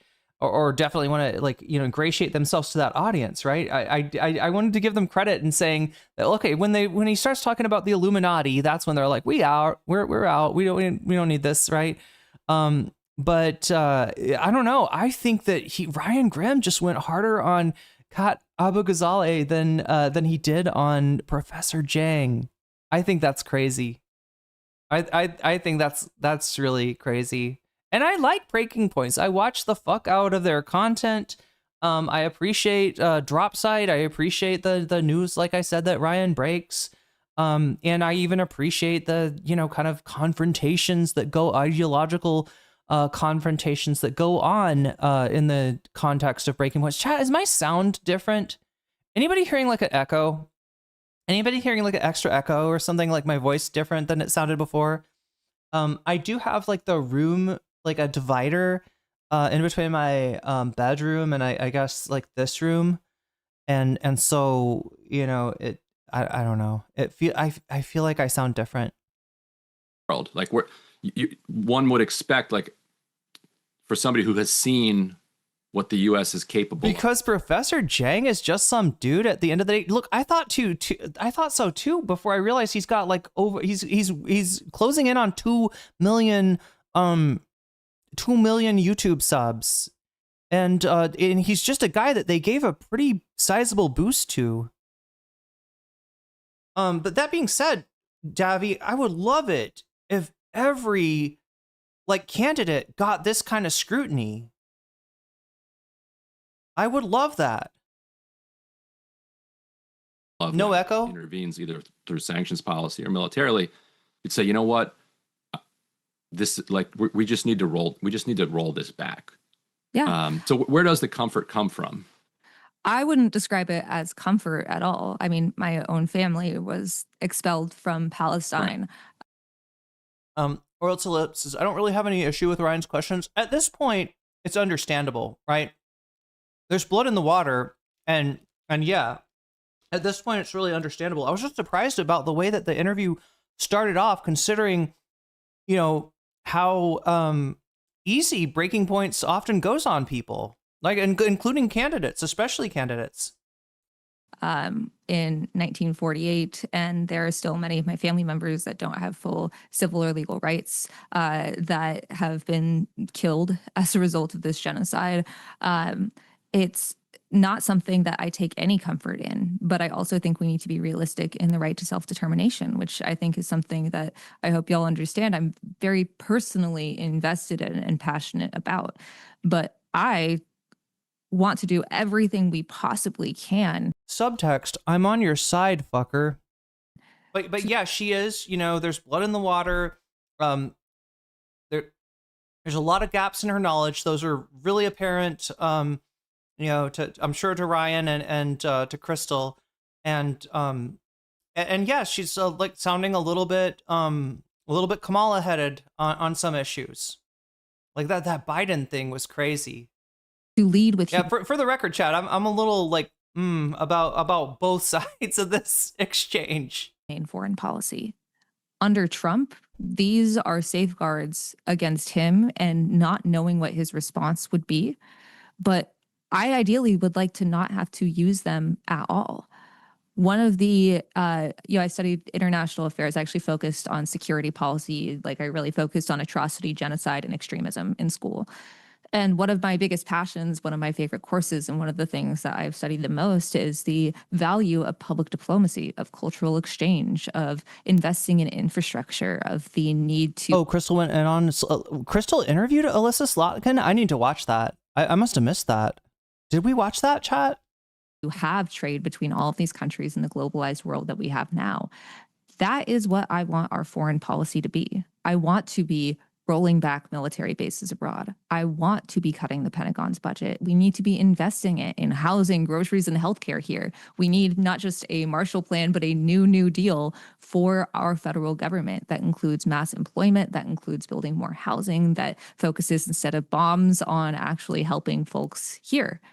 But we also will have to deal with the fact that we are pariahs on the global stage. We need to recognize, I think one of the issues here when we're talking about this is I mean what I say. And that's not something you see a lot in politics, especially when it comes to military aid. I feel very passionate about sovereignty, and I feel very passionate about human rights. And that is part of why I am running for Congress in the first place. I want to not just end the genocide in Gaza and in hopefully the follow-up interview will be shown as well. Vodsky, are you talking about the let me read your other chat. Kind of bothers me that this interview is being handled as if it is happening just now when it's literally election day. Oh, as if it happened just now when it's literally election day. Meanwhile, APAC is doing everything they can to split the. Oh yeah, absolutely. We're gonna go over that in a second. Hopefully, the follow-up interview will be shown as well. When you say the follow-up interview, are you talking about the Majority Report interview that she did right after this? Because we watched that first, right? And that was, you know, a much better interview. I remember seeing part of this and thinking she wasn't doing well. I guess I underestimated, you know, how bad it was. The Slotkin interview was several months ago. We did watch it. Okay. The only thing America can trade is bombs. It's like we have. Oh yeah, any domestic good product. Well, yeah, and finance, Davy. Don't forget finance. We're the providers of finance. If she does get in, hopefully she immediately hooks up with Rashid. Yeah. This is the thing. If she gets friends, if she talks to people, and yeah, talking to some like squad members and asking them, hey, you know, are there foreign policy, you know, consultants that you would recommend, or people that I don't know. She just, yeah, she's got massive gaps in important knowledge, not necessarily bigger than other people that are running for Congress or that are in Congress. But again, if they're okay with just checking the box on your boilerplate standard Democratic, you know, policy, then they'll just get, you know, consultants like the one that she had before she fired him. And they'll just be fine. They'll be like, no, that guy handles the curtains and or handles the drapes and the carpet, right? You know, I don't have anything. I don't know anything about drapes and carpet, so I have a guy for that, right? When you don't know anything about an important subject, you are at the mercy of guys like that, and guys like that in the Democratic Party are not going to lead you in the right direction, generally speaking. So that's really what we're seeing here. Mike exploded over Kat's takes and started asking, was it after this one? After this interview? Oh, so Botsky, you were saying something about the follow-up interview? Babby's first foreign policy, and if she gets into Congress, her mentors in politics are going to be the shittiest examples of how to. Well, I mean, I'm hoping she hooks up with better people. Mike from Pennsylvania. Oh yeah, we're gonna watch that. We're gonna watch the Mike from Pennsylvania. Yeah, okay, so yeah, that's coming up. We're gonna watch a few of her own videos, get Kat in her own words, coming up here. And but first we got to get her through this Breaking Points interview. Chat. I don't know if she's gonna survive. She is slightly over halfway into this interview, and it's not going good. It's not going good for Kat. She's recovered a little bit though. She didn't, you know, do what I would have done and get like emotional. Joshua Kell super chatted $5. Any questions I had about Kat were quelled in her conversation with Mike from PA.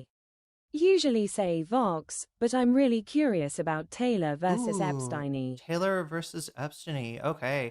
I am too. That Rashida endorsed her, so hopefully AOC and Bernie still haven't it. Yeah, I saw that.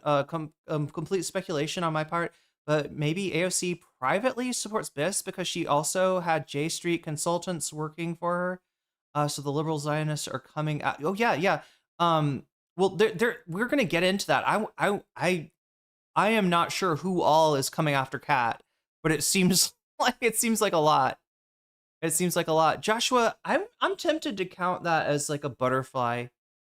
I mean, technically we didn't hit the time limit, but I'm gonna see if I can sneak over there and grab a butterfly and put it in my hair. Anyway, thank you for the super chat. And that brings up to 317. That is a record-breaking day here. Where we're gonna watch a ton of not just a ton of cat content, but afterwards a ton of bonus content as well. So stick around. So we're going through the Abughazaleh cinematic universe chronologically. I tried to flip and dip. That's what I usually do. I just wasn't as prepared for this stream, so it's not going to be exactly chronological. Apologies for that. Maybe, I don't know.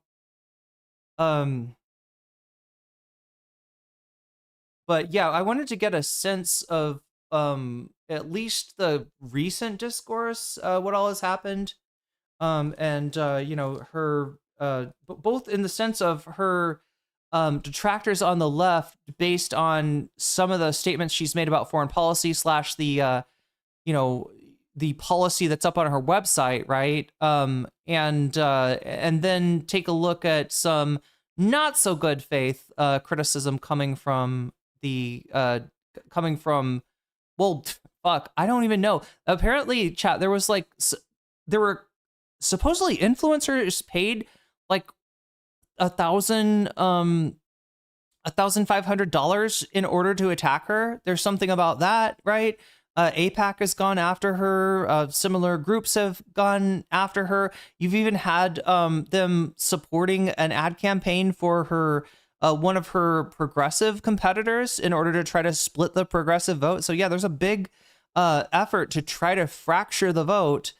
She is the best candidate that's running, at least in terms of who's within striking distance.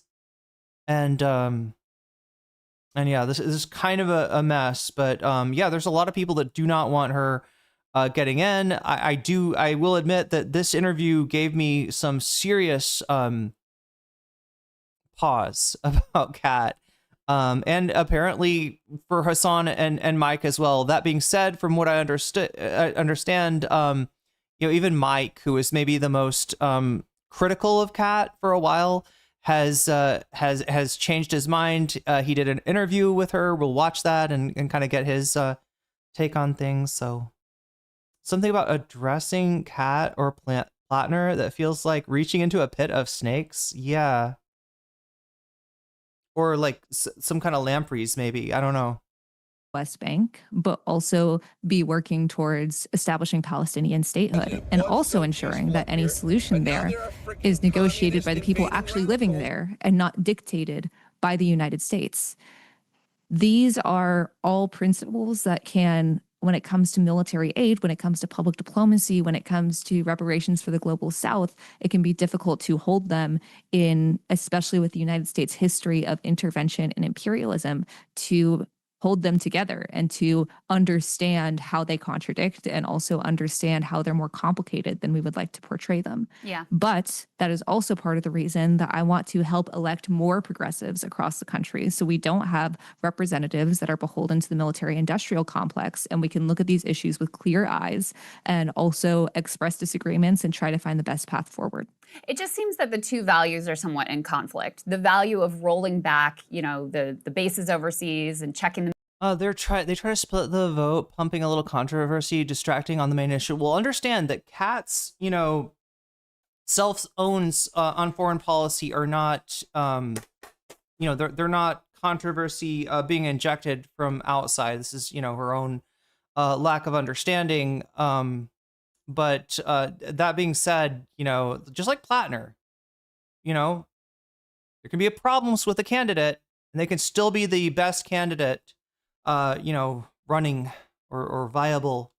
In my opinion, Mike has a severe. Oh God, sorry. I always promise not to read chatters, conversations with each other. The military-industrial complex and reclaiming some of that funding so that instead of having austerity for social programs, we have austerity for the Pentagon, seems to be in conflict with the instinct to intervene in all of these border disputes. And one other thing that I'll put there too is obviously we talk about Ukraine and Taiwan a lot because those are the places where the empire has the most interest and, is interested in checking these geopolitical rivals in particular. But there are dozens of border disputes around the world right now. So also, what is the limiting principle for where you would want the military engaged, where you would want us intervening, potentially covertly? How do you reel that in if that's the underlying principle? First off, I don't support covert CIA coups. And I think this is something that we also need to ensure that we are holding people accountable for, that we are investigating these types of interventions that we have made. These are things that I think we should be saying publicly and above board, or at least discussing publicly and above board, because that lack of transparency when it comes to any sort of intervention has been limited in the past. It almost...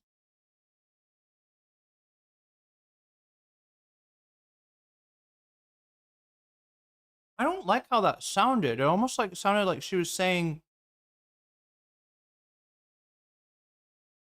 I'm okay with I don't like the covert CIA stuff, right? If we're gonna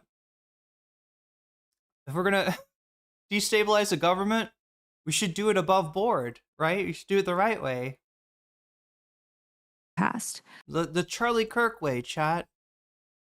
Charlie Kirk was doing foreign policy the right way.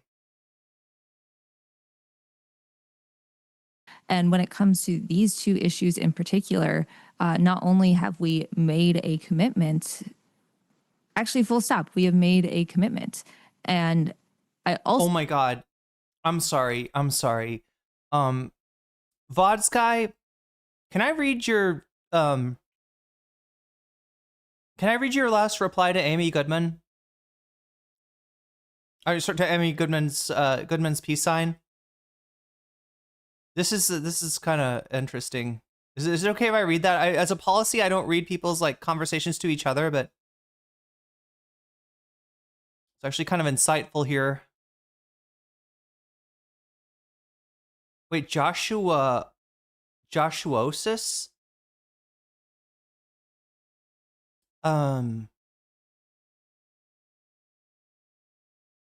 It's your stream. I just don't want to come on in somebody's private conversation. Anyway, so you're saying Mike's take on her foreign policy stance was that her foreign policy stance was bad is still valid.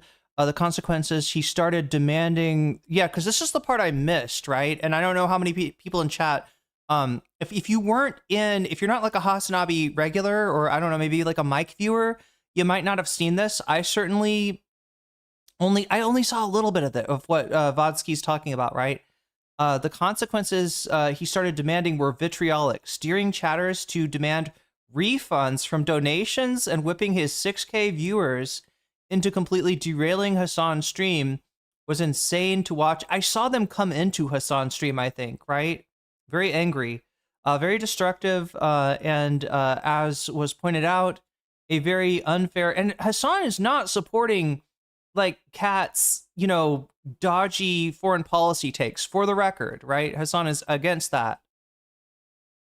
A very unfair way of treating candidates, considering his stance on Plattner. Yeah, and that's what Hassan pointed out. And apparently, at some point, Mike relented. So, but I don't know the whole story between what has gone on. I'm definitely not trying to do Mike versus Hassan drama here, but I'm just some of this I was not aware of exactly what was going on there. I only saw it from Hassan's chat side. Hassan explained it very clearly. Let me see if I can bring up some of that stuff, because it does seem important to at least go over what was happening. Mike said seeing his chatters be parasocial derailers in Hassan's. Oh, that's what made him change his mind. I see. Also want to stress that any sort of aid to these two states has to come with consent from those states. You are absolutely right, Crystal, of What? These are geopolitical rivals. But it also means that when they are doing What? an imperialism, when they are invading another country, they aren't necessarily in the right just because they're not the United States. Yes, these are two very hot button topics that involve two of our biggest geopolitical rivals, but they are also two commitments that we have made. And when it comes to invasion, if we have made that commitment, we should absolutely stand by it with the consent of those countries and not putting our troops on the ground. But first off, exhausting every diplomatic option beforehand. Are there any models for intervention, either diplomatic or military. That. Oh my god! Oh my god! I like severely underestimated how bad this interview was for her. Like, this whole, like, it's gonna be don't worry. Force is the last option. We'll exhaust everything. We'll exhaust no, you gotta try everything, but I mean, like, you know, but it is there. It's on the table. It's the last, you know, like I guess we could do intervention if the situation calls for it, right? I don't know. That's wild. You would uplift as like, this is how it should be done, and this was actually effective at producing self-determination in the country where it was brought to. I'm actually going to go a little bit aside from that question to one of my favorite examples of public diplomacy. Oh my God, Karina's telling me that Jamal Bowman was on her her last campaign stream last night. Yeah. See that when I first heard like the first half of this, I was like, I don't know about that. And then by the end of it, was on board with. So bear with me here. One of my professors was a PAO in a Middle Eastern country, a public affairs officer. And during Ramadan, this was, I believe, in like 2014, early 2010s, they worked with a local film group to create a TV series about the realities of being an ISIS bride, of being a woman recruited to ISIS, and the horror of, I think all of us can agree, that women undergo when they are recruited by ISIS. It was largely paid for with a coalition of dollars, but also pushed by the American government. But it had complete control by the filmmakers who were local that filmed it, wrote it, distributed it, and it was aired during Ramadan. The next year, ISIS recruitment of women went down by like 75%. That is, I think, yes, it is a small example, but an example of actually beneficial U.S. involvement in diplomacy, but also actively working towards a goal.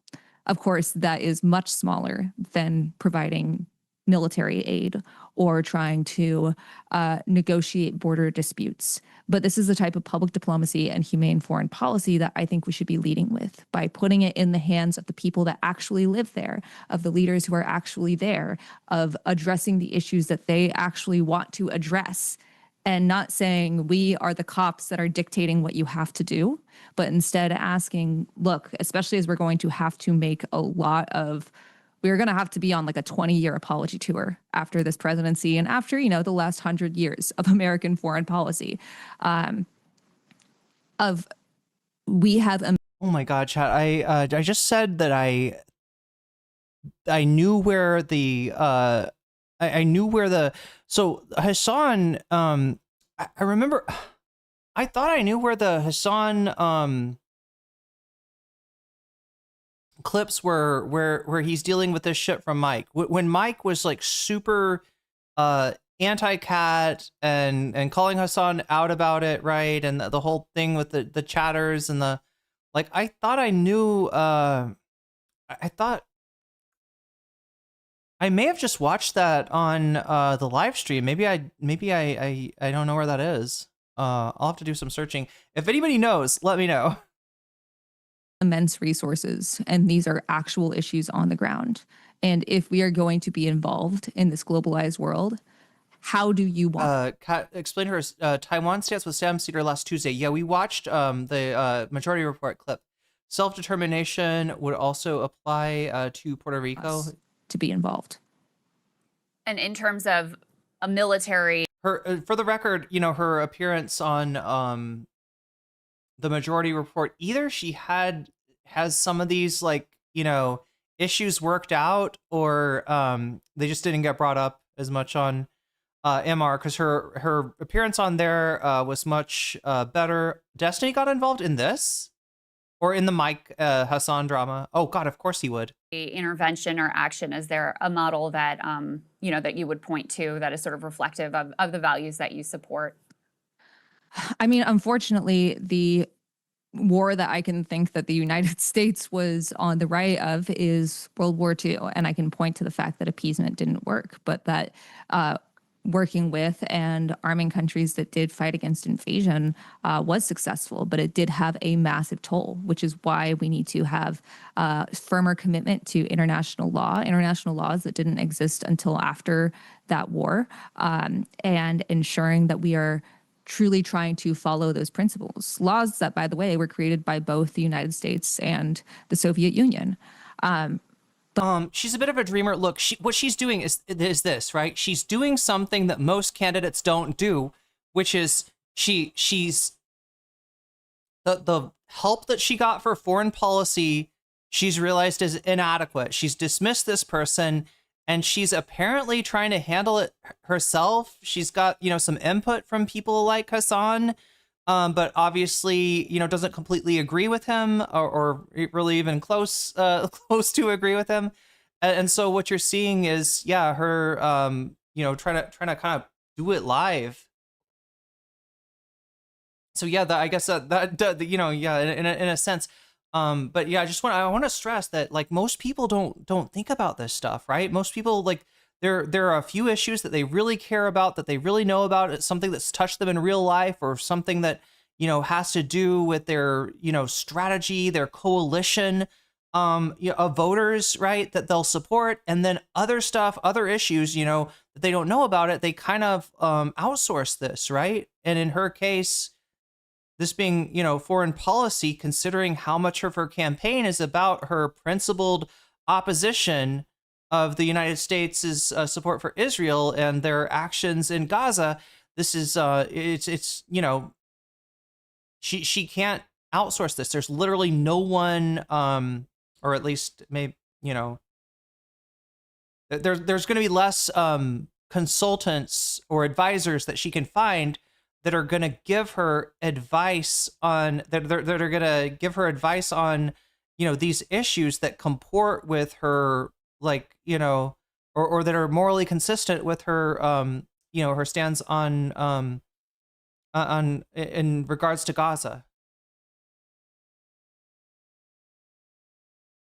But the truth is, over the last 100 years, the only consistency we've really seen is across the board, the effects of imperialism and the model for fascism on the global scale, targeting visible minorities, queer people, educational institutions, and trying to silo a population. So I guess I should probably say this, and then I'll let it run, because we got to get through this. We got a lot to get through. We got a lot to talk about today. But you're seeing what I think is, like, the worst performance I've ever seen Kat give. The worst, you know what I mean? Like, this breaking point's appearance was not good for her. I don't want that to dissuade anyone from supporting her, though.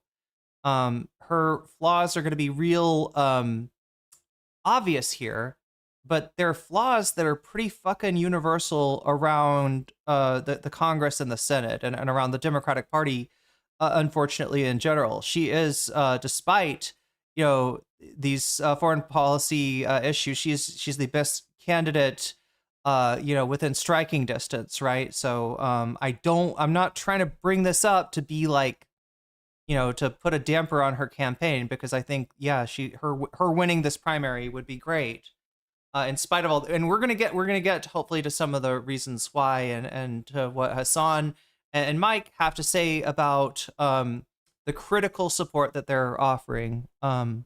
Just about disagreeing with a lot of what she's saying. Of all the candidates in the race, she's by far the best candidate. Exactly, that's right, Vodsky. That's exactly right.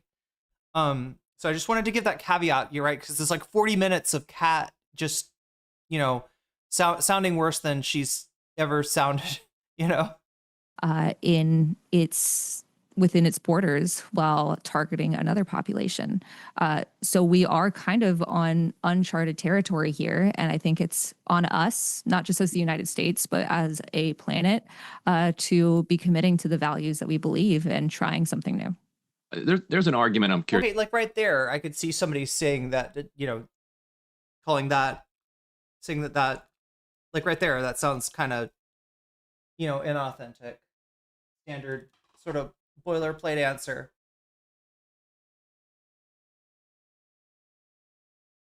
I'm sure you've seen it. I'm curious for your take on it. That kind of hawkish wing of the U.S. security establishment overlearned the lesson of World War II and now tries to frame all diplomacy as appeasement. That any diplomacy with somebody that you consider to be adversarial is by then definition appeasement and will lead to then worse things. So you actually have to confront. Confrontation has to be the lead. I'm sure you've heard that argument. What's your counter to it? I think it's a dumb argument, frankly. Like I said, a lot of American politicians on both sides want to paint China as a boogeyman. I think that we can be using deterrence not just as a way to stop an invasion of Taiwan, but also as a stopgap to build diplomatic relations between the U.S. and China. We live in a globalized world and we have to act like it. We have to be encouraging more trade relationships. We have to be encouraging Deterrence as a stop. investment in infrastructure and renewable energy. We have to be collaborating on innovation. And maybe that sounds Pollyanna-ish, but I don't care. I think that this is the future of our world. If we want to have any chance of surviving climate change, if we want to have any chance of surviving or not enduring a thermonuclear war, that collaboration and diplomacy is essential. And you'll have to do it with countries you like and countries you don't like. And I think that specific argument that you mentioned, especially by warhawks, is frankly kind of idiotic. I would just go back to the example of Ukraine because I think it illustrates some of the difficult choices here where, very early on, there was a diplomatic effort and we know kind of the contours of what that deal would have looked like. And it is a much better deal than what would likely be on the table for Ukraine today. And it obviously comes 4 years before we've had this mass, death and destruction and the loss effectively of an entire generation, if not 2 generations of Ukrainian men and heavy battlefield losses. So, how do you think about weighing and balancing the fact that there's no doubt, right, in a lot of ways, it would have been an unjust outcome at that point in time because Russia would have taken some territory based on that invasion. Nevertheless, it would be a superior outcome to what is likely to be achievable at this point. Once again, I think that in that instance, it should have been up to Ukraine and not pressure by other countries outside of Ukraine. This is... And what Ryan will say is that the Ukrainians, without the pressure would have maybe, made a deal then. I'm not sure if that's true. And again, I have, some trepidation with Ryan, especially on issues involving Putin. This is an argument of sovereignty, in my opinion. And if that is what the country of Ukraine chooses to do and what they have negotiated, that should be their prerogative. And the United States is not Ukraine. I'm not sure if y'all have heard this. We are not Ukraine, and it should be up to that country to be able to decide its future. So APAC has apparently been coming after you, Kat. Ryan, maybe you should set this up because you know the details of who exactly this APAC-affiliated super PAC Chicago. Anybody that talks to Ryan, I would love if people would, he loves to pressure people and prod people and pin people down on stuff. I would love if somebody would really talk to him on, anything from vaccines to the lab leak, to climate change, right? I haven't really heard Ryan talk about climate change. Talk to Ryan about trans rights. So let's get his exact position, right? I don't know. I'm a fan of Ryan. I've been a fan of Ryan for a long time. I appreciate what Dropsite does. I appreciate the news that he breaks. I appreciate breaking points even. But yeah, more and more recently, I have feeling. I do have a concern about an ideological drift to in a rightward Maha direction from Ryan Graham. I gotta say it. I could be completely off base on that. Maybe I'm wrong. Progressive partnership is. Yeah, this seems like a new one. Originally, they were doing they had 2 in there. Affordable Chicago Now. Ironically, APAC biting Mamdani's kind of affordability message, and then they had one Elect Chicago Women. Now they call it ECW because it's already so toxic. So immediately their fake PAC had took on a level of toxicity that they had to alter. They were doxxed. So they're coming after you for was positions you held in high school. Did you notice that for a while Ryan was not appearing on the Majority Report? I think it was right when he started to get into the lab leak thing. There was some kind of little like bit of a skirmish between MR and Ryan on that issue. And chat, for the record, the lab leak thing is this. You're never going to be able to fucking prove like where COVID came from. It is possible that it's a lab leak. It is unlikely. Right? It is unlikely. People, I think, on they were on the side of responsibility, sometimes like sort of knee-jerked into saying it's not a lab leak when we didn't have any evidence to say that it was or it wasn't, right? But anyway, he's just got like he went full hog on the lab leak issue, and the last time that he talked to Emma about it, sadly, she just like she deferred. Right. So if there was any kind of MR, like, Ryan Grimm sort of like, I don't know if that was just Ryan was busy with other things or what for a while. But yeah, there was like a long stretch. And then when he came back on, it was like he's like, well, we have butted heads on the lab leak before. And then Emma's just like, oh, you can send me some things on that. Yeah, definitely trust Ryan on the lab leak. Anyway, I don't want to chat. I'm being too dramatic here. Okay. I'm being too dramatic. I don't, it's probably just one of these issues that you don't want to engage Ryan in a debate, on something that and nobody fucking knows about this stuff, because again, it's very like in terms of nailing down a fucking definite source for COVID, it's probably not going to happen. It's always going to be Schrodinger's, pandemic that could have possibly come from a lab leak. But the other thing is like, oh my God, chat. I'm doing it again. This is totally a stun lock here. It's a sidetrack, a stun lock, sidestep, as Hassan would say. But the problem I have with the lab leak stuff is when you just say lab leak, the hog mind says bioweapon, China.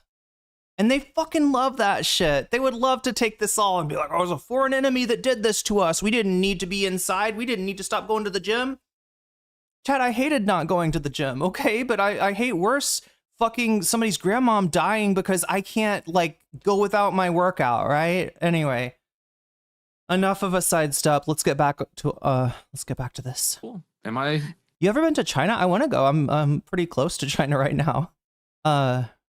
Oh, you're talking about visit one of the meat markets when you see there. You will acknowledge where look, and that's the source that people have said is the most likely.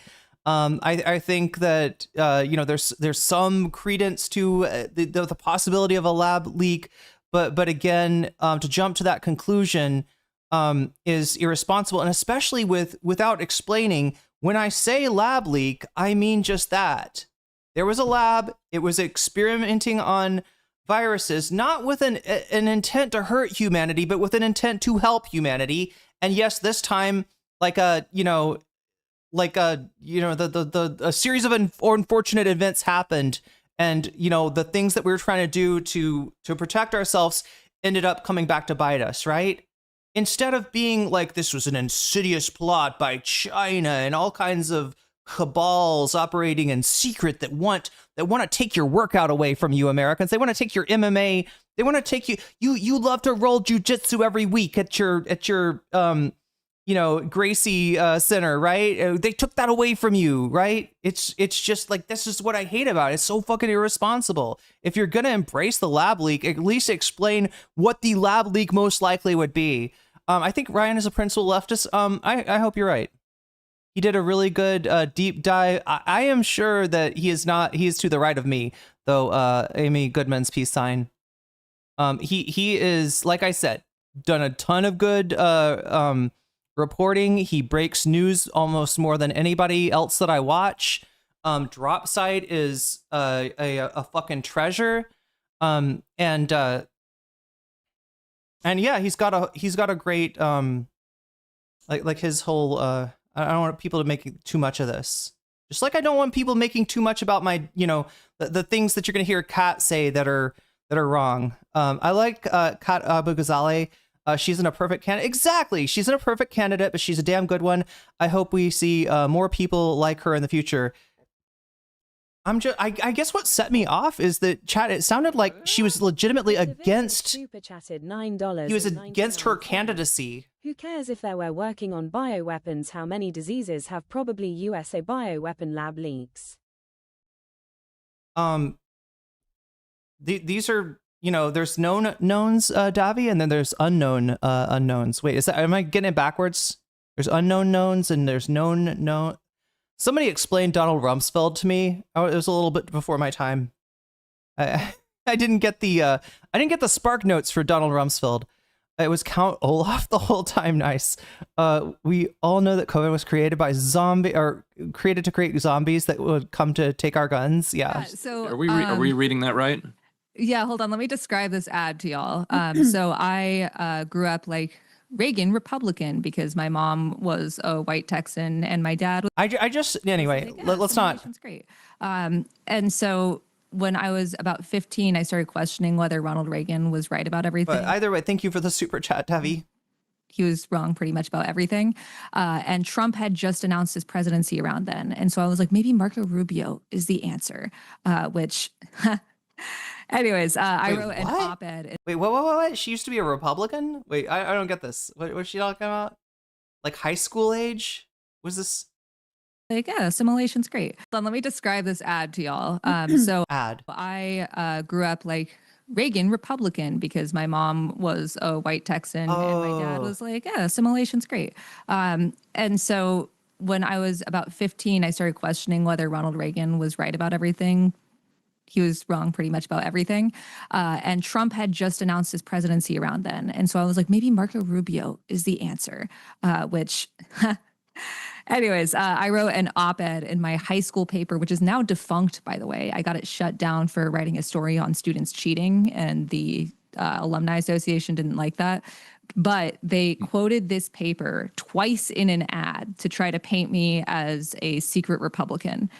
Literally my high school paper. What?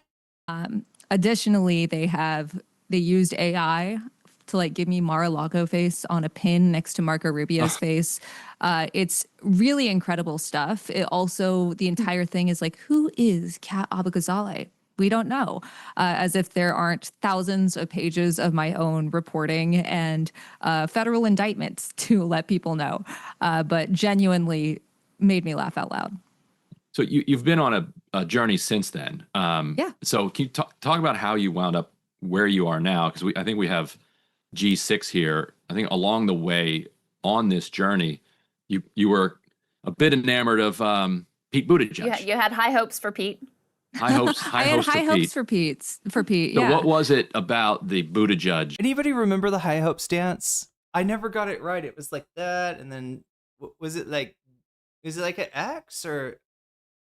You know what I'm talking about? There's like a Pete Buttigieg dance. We can't obviously listen to the music, but Pete Buttigieg.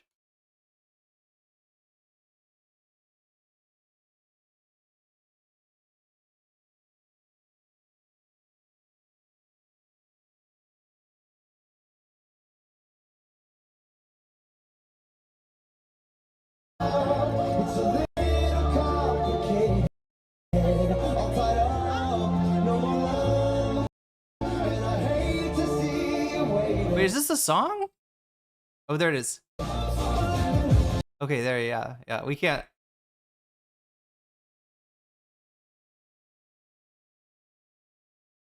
Damn, okay.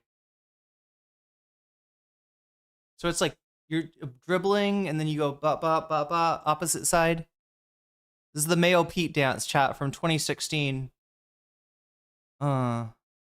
Okay. That was a thing. Campaign that like attracted you then, and if like, is that where you are politically now, or would you, if today's Kat was back in the 2020 presidential election, would you support a different? I would candidate? be supporting Bernie Sanders. So I grew up in this like fiscally conservative household. And then we moved, and where we moved to was much less segregated by income than where I'd originally grown up. So I was about 15, and one of my friends who absolutely brilliant, so much smarter and more talented than me, couldn't go to college. She wanted to be a doctor and she couldn't go to college. She still hasn't because she had to help take care of her family. And it was like that puncture that I needed to break this conservative sphere I was in, where I was like, but you did everything right. You did the bootstraps. You got the scholarship. Like, what do you mean you can't go to college? So that was when I started questioning things. By the end of the 2016 election, I was canvassing for Hillary. I did some voter registration drives, and I was like, I'm a Democrat now. And then throughout college, I started to go more and more to the left, specifically focusing on atrocity, genocide, and extremism, because there was also this idea, my parents also came on this journey with me, of a lot of our values didn't align with this party that we said we were a part of. Like, at no point during my childhood did I feel like I couldn't do something just because I was a woman. I was very passionate about Palestinian sovereignty since I was a little kid. I actually got put I couldn't go to recess one day because I corrected my 5th grade teacher on settlements. But in college, I just started I was coming to this idea of like, well, we need the guy that will appeal to everyone. And I actually wrote a paper in my senior year where I was like, Pete Buttigieg is the vodka soda candidate. Like, you can just get it at a bar and it's fine. But what soda? Yeah, by 2020, I graduated. I had gone to school to either become a foreign service officer or to work for like a legacy media outlet. And I graduated into May 2020. And I was very disenchanted with both our government and legacy media, which is why I started looking for jobs that align more with my values. By the time of like January 2020, I was very much in Bernie's camp. And I wish that in 2016, I could have been a part of that too, even though I was 16, 17 years old. But really covering the far right and seeing how ineffective Democrats have been in addressing the threat of the far right has been essential in shaping my worldview. Like, we told them about January 6th before it happened. We told them about where the DEI, CRT, anti-trans panic would lead. We told them about how attacking encampments under the guise of protecting students from anti-Semitism was actually aligning with people spreading the Great Replacement theory. And they didn't listen. And so that's why I decided to run for Congress, because I wanted someone in Congress who understood the far right. And I do. And lastly, Kat, just tell people, when is the primary? How's the campaign going? And how can they support you if they're so inclined down the stretch? If I've redeemed myself at all in this interview, you can find our website at catforillinois.com. That's cat with a K. Our primary day is March 17th. Early voting has already started all over the district. The 9th District of Illinois goes from uptown Chicago up to Evanston, West Muskogee, and then all the way to Crystal Lake in Algonquin. It is gerrymandered to hell. It looks like Maryland on Ozempic, but we would love your help. So you can join our Discord. Joshua Keller, I hope Irene's getting paid for all these stupid commercials. Is it gone up? Are there more commercials now? I've noticed that too on YouTube. Discord.gg/cat4Illinois. You can phone bank from anywhere. You can door knock if you're local. We could really use your help. Of the 3 viable candidates in this race, I am the only one who has not met with or submitted a position paper to APAC. I was the first one to call for impeachment. And I'm just mad at YouTube that they put, the ads go on you don't get out of ads with a membership. I feel like you should get out of the channel's ads. That should be the like on Twitch. The only campaign in this entire race of 16 candidates that is funded by majority small dollar donations. Well, we really appreciate you doing the interview and just clarifying where you stand. I don't think you needed redemption, but people just want to know, okay? Oh, Ryan does not agree with that. Look, I mean, I do think she needs to explain her, she needs to explain herself, right? Because it was a bad look. I'm surprised they didn't show the actual interview, because after that, a lot of people had justifiably had questions. All right, so where I stand, self-determination and diplomacy. Let's go.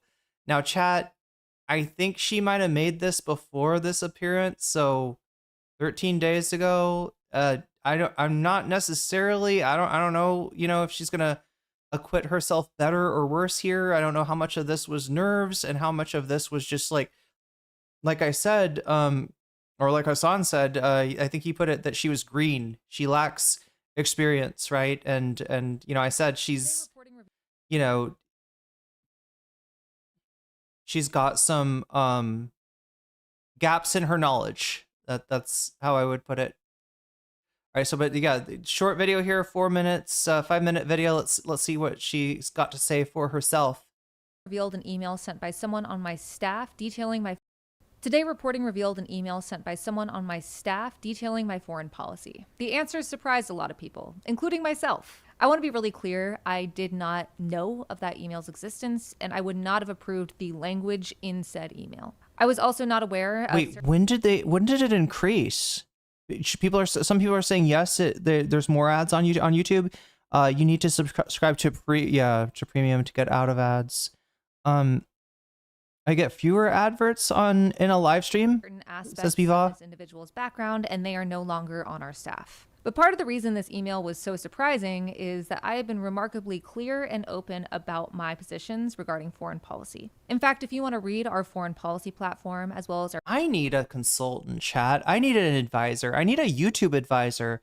I need somebody to tell me, like, what is the lowest number of ads I can have on my live stream and still have the live stream get maximum push? Because I know that's the deal with videos. You can take your ad, you can not put ads on a video, but it'll have it won't get pushed. YouTube literally downranks you in the algorithm. I wonder what the threshold is for that. Our page on a free and sovereign Palestine, you can go to catforillinois.com/issues. But let me be clear about where I stand on what was actually in that email. First off, the email describes me as an interventionist, which is not true. I have no idea why he would say that. I have never described myself as an interventionist. I am anti-war, anti-genocide, anti-imperialism, and anti-intervention, which is why I hold the positions I do. I have always believed and said that we should lead with diplomacy and humane foreign policy. I've been endorsed by Peace Action, the largest grassroots peace network in the world, and I firmly denounce Trump's moves to militarily intervene in Venezuela, Canada, Greenland, Iran, and elsewhere. Before I get into any other specifics, I want to add an initial caveat, and that's that military intervention is an absolute last resort. We need to lead with diplomacy. We shouldn't force regime change. And especially post-Trump, we need humane foreign policy. This means public diplomacy, the reinstitution and expansion of USAID, and reparations to the Global South, particularly focused... I do think there's some good USAID programs that should come back. However, this is the exact worst place to be mentioning that, right?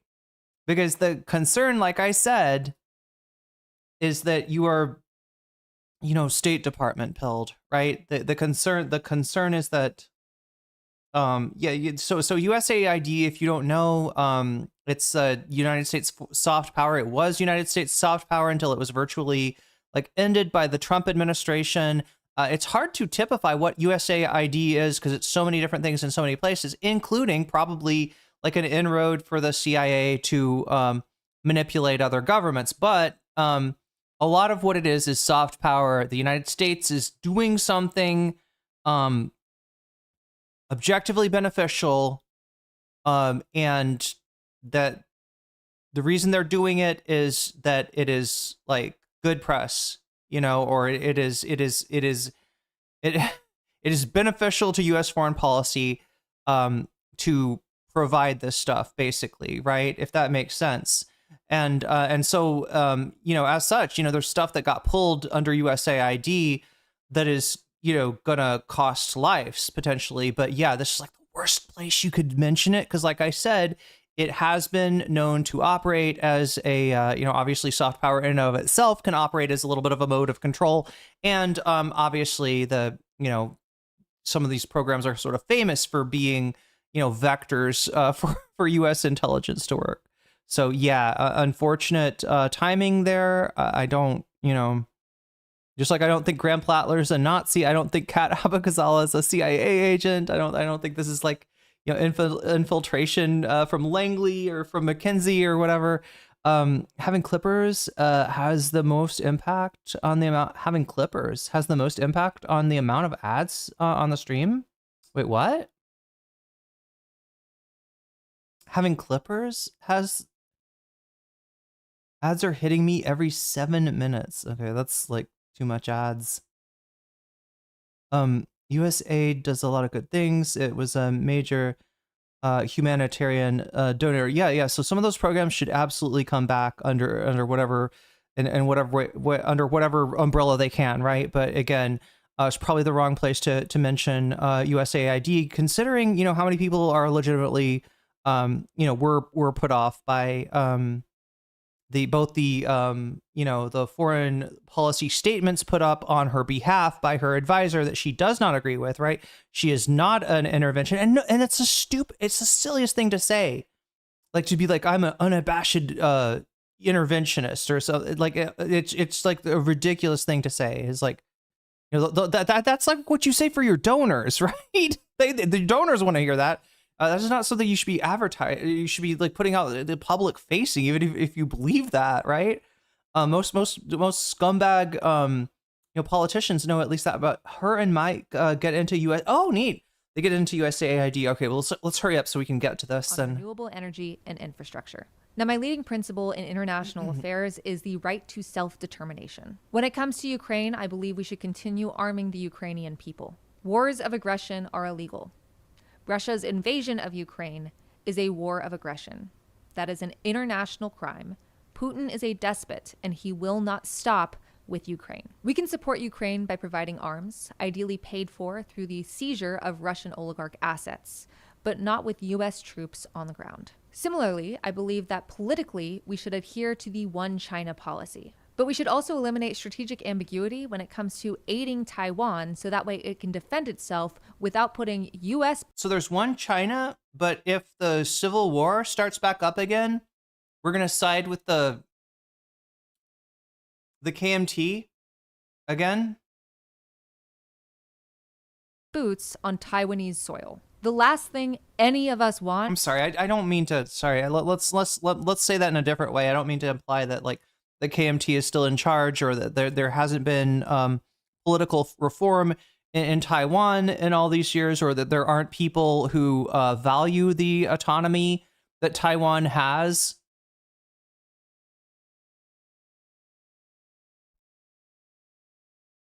Anyway, is a war with China. This is an effort to make sure that doesn't happen. So that way we can make time to work towards diplomatic solutions. We need to reinvest in those diplomatic solutions, not just between China and Taiwan, but the US and China as well. We live in a globalized world. We need to work towards being partners with China in trade. This is going to be one of the biggest hurdles for younger candidates who very much need to get involved, who very much need to get elected. Chat, we need younger candidates. We need the power of the gerontocracy, which I do feel is self-reinforcing, right? We need that to end.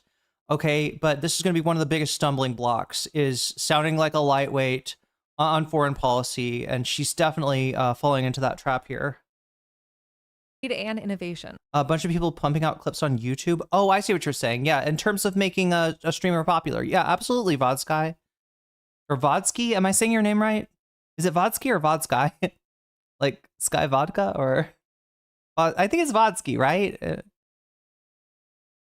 But that's only possible through diplomatic solutions and international law. I know these are all controversial subjects, but self-determination is necessary in a democratic, globalized world. And that is true whether it's Taiwan, Ukraine, Palestine, or anywhere else. Invasion and aggression cannot be tolerated. The other caveat here is that any military aid for any reason must be conditional. I don't care if it's Ukraine, Taiwan, Israel, or Mexico. If weapons paid for with our tax dollars are suspected of being used to commit crimes against humanity or war crimes, we need a full arms embargo. We have to make sure that war criminals are held accountable and put measures in place to ensure that those crimes are never committed. Did this happen before Breaking Points or after? Because if not, look, I said Ryan went hard on her 2 weeks ago. Yeah, this is before. So ostensibly Breaking Points had access to that. Look, right here, Ryan. Humanity or war crimes, we need a full arms embargo. We have to make sure that Okay, so if any of our allies are caught committing, war crimes, we need to, so this is based on, Israel kind of being the precedent for this, right? Referring to Israel. See, if I was Ryan, I would have asked her, does that apply to Taiwan? What if Taiwan commits war crimes? What if Ukraine commits war crimes, right? There you go. She's looking for moral consistency. But because there are gaps in knowledge, she's not entirely, let me give her credit for that, right? She wants to be morally consistent. The reason that her Taiwan policy sounds so fucked up is because she is stretching for some kind of moral consistency, right? But yeah, that those are the questions that I'd ask her. Okay, are you're sure about that? Any ally that, because I mean that's a good policy. Yeah, you shouldn't be supporting allies that commit war crimes. It's also like a hard thing to say when we're committing war crimes, like all over not just a little bit either, and not just recently, not just under Trump, fucking under Obama, fucking under Barack Obama, we were committing war crimes. So yeah, it's she does come up with sounding naive here. That being said, it's great to hear that she's not, she's not owning the intervention thing. She's not being like, oh yes, intervention, absolutely.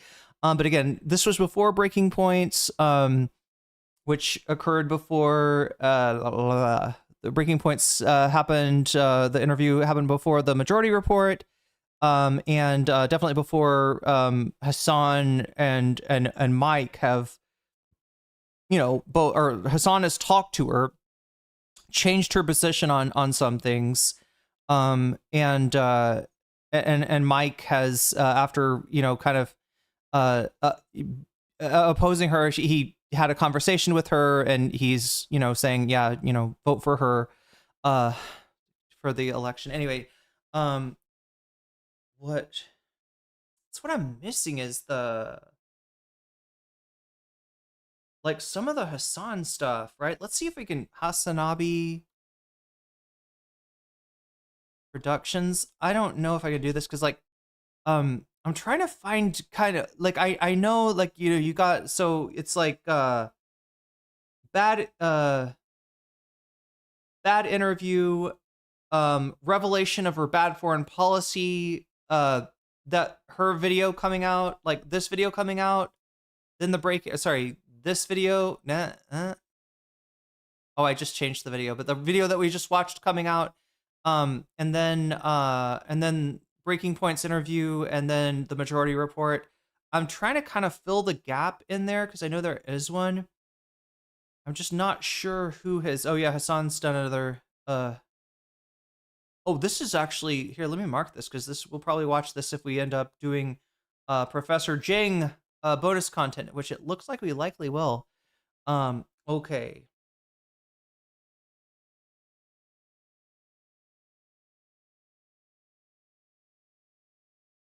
I want to see if I can find any of the cat stuff. So 2 weeks ago is what we're talking about. Yeah, it doesn't look like it's showing up here.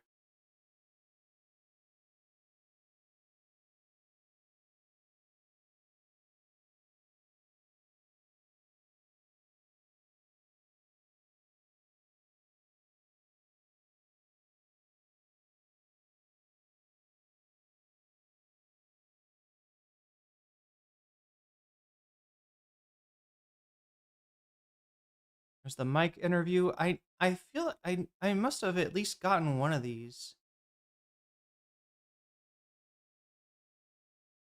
Oh, there's Professor Jing and Sneeko.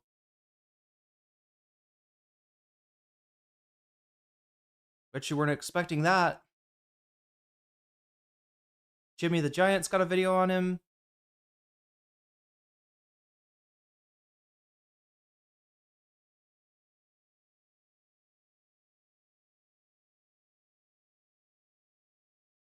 It's like Doge staffers might be the only bonus content that we don't get today, Chad. I'm gonna have to come up with a whole new slate of bonus content for you tomorrow. Majority Report. Where is the other cat?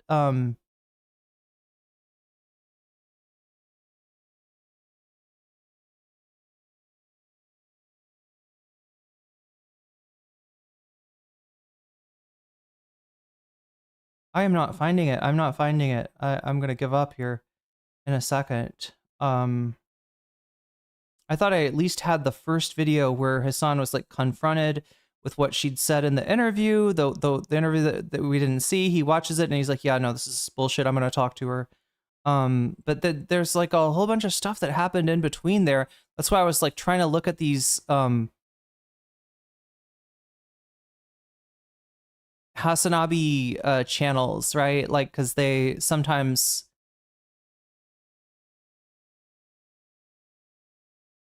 Okay, looking for, okay, this one. Okay, so let's watch this then. This is kind of changing the subject here, right? Again, apologies chat for, I usually try to present this to you chronologically. I'm not gonna be able to do this time because I'm just not prepared entirely, but let me give you, this is Chris Hayes. Now we're gonna change subjects here, at least for a moment, right? And start to talk. So we talked about some of the justifiable, understandable criticisms of Kat over foreign policy, over blunders that she herself made, both in terms of hiring people for her campaign and in terms of, you know, what she said, right? Now we're going to show you some of the opposite side of that, some of the less good faith stuff, some of the forces that are moving in to try to stop her at the last minute from overtaking the the APAC favored candidate. On Tuesday, a bunch of races will be on the primary ballot in Illinois, including a crowded race in a safe Democratic district in Chicago's northern suburbs, where Jan Schakowsky is retiring, the state's 9th congressional district. There are 3 candidates who sort of the. Oh, you found the first video where he addresses it. Vodsky, can you tell me the name of it? I can just search it up on YouTube. Candidates, top of the poll. Maybe it'll lead me to the rest. Watch Hassan eat chicken while Kaya lies in bed. I thought Kaya was the chicken. Race to replace Schakowsky. And dark money groups have poured millions of dollars into this one race, including super PACs backed by APAC, the American Israel Public Affairs Committee. Now, MS Now has exclusive reporting that finds that one dark money group is offering to pay influencers $1,500 from an undisclosed source to post content attacking one of the top Democratic candidates. Chat. When I first saw this, one 2-syllable word popped into my head. Anybody want to guess what that word is? What word popped into my head when I heard that a dark money group offered influencers $1,500 for posts attacking Kat Abughazaleh? Anybody want to guess? First is on video addressing Mike's take on and Kat's bad take is big leftist infighting. Oh, okay, over the end. Okay, maybe I just skipped it because it said big leftist infighting. Anyway, anybody want to guess? Dark money group that offers influencers, small amounts of money to do their bidding. I don't know, kind of sounds like chorus. APAC. Well, APAC's involved. APAC's definitely gunning her, but it sounds like APAC's not the only one, right? It sounds like there's more than just APAC coming for her, and that's what makes this dangerous. Symphony has 3. Oh, it's pretty close to that. Brandy Zarazi broke the story. She's a senior enterprise reporter for MS Now, and she joins me now. All right. So walk me through what you found. Okay. So a couple. Wait, 1,500 per post. Let me change the stream title real quick. Attacking Kat Abughazaleh for 1.5. No, just kidding. This influencer with about 100,000 followers. They call her micro-influencers, right? There's tons of people like this. She gets an email from this guy, Matt Anthes, and he works at this company called Advocators. And so Advocators. he says, hey, Advocators, mount up. Hey, you want to be in part of this campaign? I'm going to give you $1,500. All you have to do is post one post on TikTok and Instagram, and the post has to be basically trashing Abughazaleh. Kat Abughazaleh, who's one of those 3 candidates. That's right. And is, I think, a progressive. She has sort of like carved out a lane that would be in the sort of left lane of this primary, I think it's fair to say. She's very online. Yes. She is an activist. She's at Broadview all the time. She's being indicted right now, which I know you covered on your show. She worked at Media Matters. She covered online influencers. Yeah, she is very much of the internet. And so this brief, he's like, here's the brief, because she's great. Amanda was great. She's like, well, show me the brief. Got the brief, and the brief said, we're not asking you to endorse any candidate, which now makes them be able to flout FEC rules, right? So we're not asking you to do any candidate. We just want you to tell people to explore their options and not be swayed by any influencers like Abughazaleh. Here are 6 things that you can say. Please highlight more than one. And so it's very easily flouting the rules. So they have all this stuff that I sent to candidate Abughazaleh, and she's like, "This is slanderous. This is not true. These are false claims." And so Amanda said, "No, thank you. Thank you, but no, thank you." When she tried to find out who it was. And again, this guy Matt said, "Well, it's this really important Illinois organization. It's not an official organization, but they are very powerful. You'd know them if you saw them, and you'd like them." And he said that the company was called Democracy Unmuted. Now, can we show the website? Oh, it's a great website. This is Democracy Unmuted. These guys, they got their finger on the pulse of the most Orwellian titles that they can come up with. Democracy. Now again, Democracy Unmuted is the source of the funds being channeled through this guy that's going out to pay influencers to not endorse a candidate, but to use talking points to attack one of the 3 candidates from an unknown source. Democracy Unmuted has a Illinois voter awareness campaign. Yeah, and the website is started 2 weeks ago. It's got some big words, and it says democracy, fight, things like that. And then it's a crap website. Right. It's got a jot form at the bottom that goes to nowhere. I filled it out, and it's like, "Thank you," and then nothing. It doesn't go to your email. I don't know what they did with my email now. I'm probably on a list. But so it's a crap website. And so she says no, but we checked it out and we did some searching, and it seems like some other influencers ended up taking that money.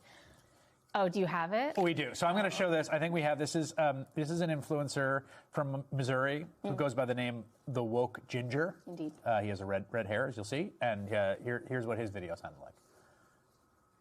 Your vote I don't want to have another in the primary Nita Allen on March situation. 17th will determine who represents you in Congress. And get this, there are 16 candidates running to replace Jan Schakowsky at the end of her term as she retires. So it's important to look past viral personalities and ask who is running and why. So look past viral personalities, ask who is running and why is from the memo, Yes. right? That I think word for word. That's word for word. Yeah. Okay. We should note the Woke Ginger just posted something saying that we have a message from the Woke Ginger.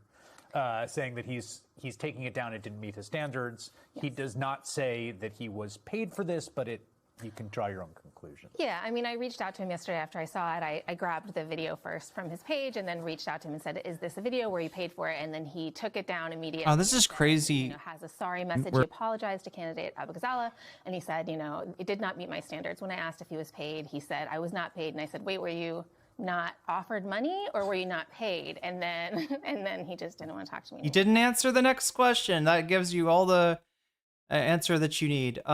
Anyway, Vodsky, I cannot find the title that you're listing. It's probably not your fault though. YouTube's doing this thing now. Do you remember when you started to notice same video has different thumbnails? Sometimes that's because the YouTube creator changes the thumbnail. And sometimes it's because they've got an A/B test running where there's 3 different thumbnails that they're using to see which one is most successful. YouTube has opened up a program to do that with titles, right? So I guess things can the Paid Ginger. There we go. His new name, the Woke Ginger. Anybody know this account? Anyway, I am trying to find it's on Hassan's his actual channel, Hassanabi, right?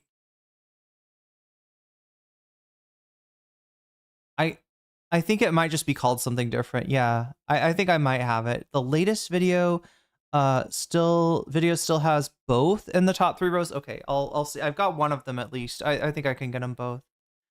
Kia ora, yourself? Magenta. Good to see you. So yeah, this is Chris Hayes interviewing the person that broke the story on Kat Abughazaleh having a very cheap bounty put on her head. They're paying these content creators 1.5K to attack Kat Abughazaleh. Apparently, the Woke Ginger is one of these people that they think accepted it. He made an attack, then withdrew it. And when asked about it, were you paid for this? He says, "No, I wasn't paid." And then she's like, did you agree to take money? And he doesn't answer. So we kind of got our answer, at least on him. Yeah, is it Chorus? A lot of people are saying so. It sounds like Chorus's MO. Now, chat, you know, we don't have that information, right? We don't know for 100% that's Chorus, you know, but it feels like it feels like a Chorus thing, and especially the paltry amount of money that they're paying to. But he seems like a nice fellow with 1 million followers doing his thing. Now, I just want to be clear here. Like, we don't know who this came from. We still don't know. Like, the way that dark money works is so insane and insidious. I want to show what the super PAC spending has been like for Illinois 9, which has been enormous. And there's been a ton of it. As you can see, I think it's like, is it like, what is it, $5 million total? No, almost 6. Laura Fine has been the beneficiary of like the most of that with Elect Chicago Women, which is super PAC aligned with APAC. They've put a lot of money into the race on her behalf. Daniel.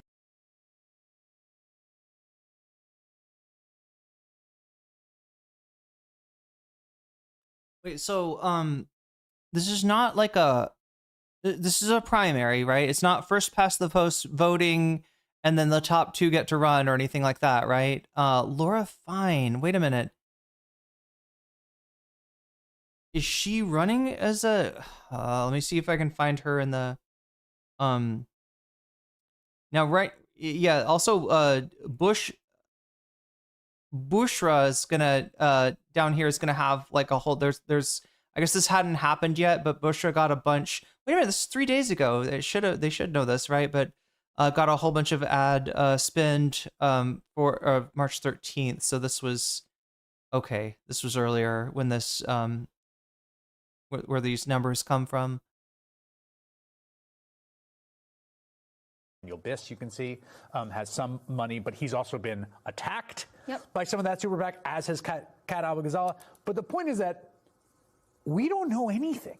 Like, this is not under FEC regulations, and we're just at the beginning of this kind of thing. Yeah, I mean, dark money has been around for a while, right? But like the amount of dark money that's happening right now is massive. And I think it's really important to pay attention to the online creator space because it's the place we're going to see this dark money go. The guy that runs this marketing firm, his big thing that he keeps touting on his websites is leveraging the power of AI. Wait. What does that mean? Okay, you're going to leverage. Did I misread that? Guy that amount. Okay, super PAC spending, right? Of that with Elect. Okay, super PAC spending. We're talking about like in favor of the candidates, right? Yeah. Okay.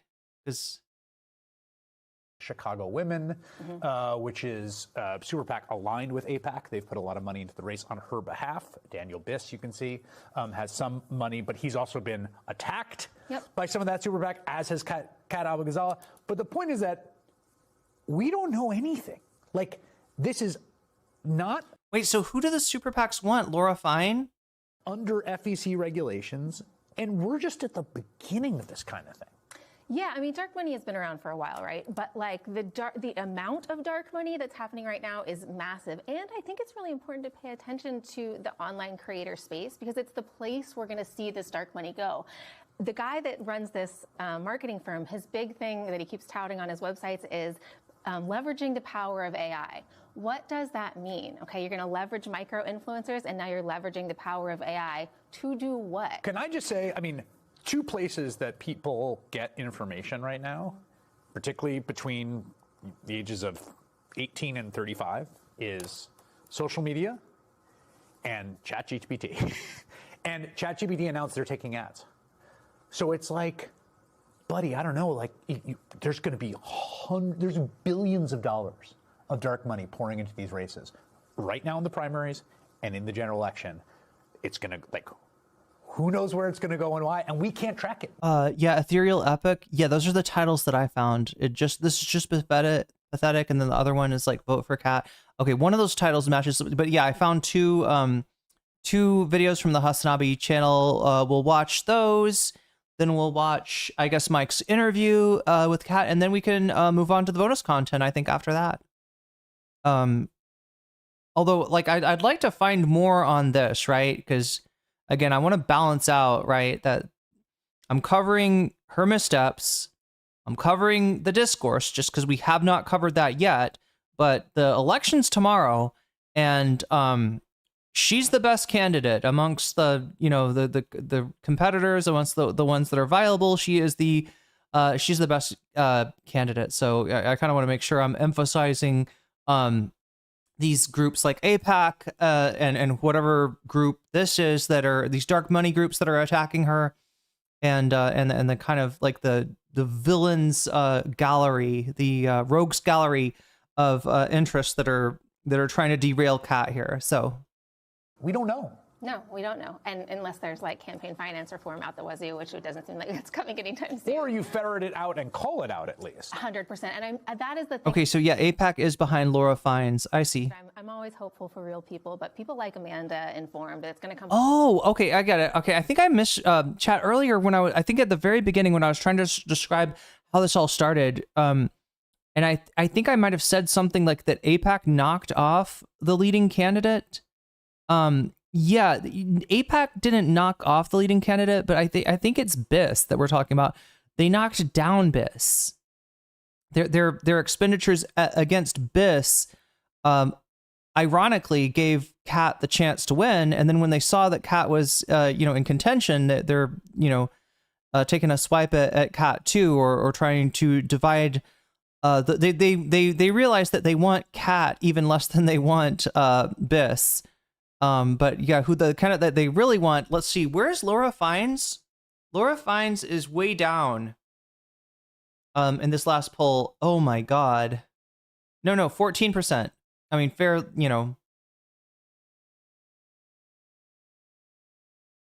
Oh, and actually, wait a minute. Amawala was at 6%. Yeah.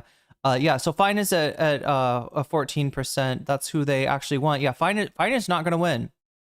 I feel fine saying that. Fine saying that Fiennes is not going to win, but I guess that's their preferred candidate. So they knocked down BIS, in which put Kat within striking distance, but now they're trying to knock down Kat as well. Fine and BIS are the ones that. So BIS is receiving APAC or PAC money. Yeah, I saw they showed the comparison of PAC money. Kat had, basically nothing in her bar graph. I don't know.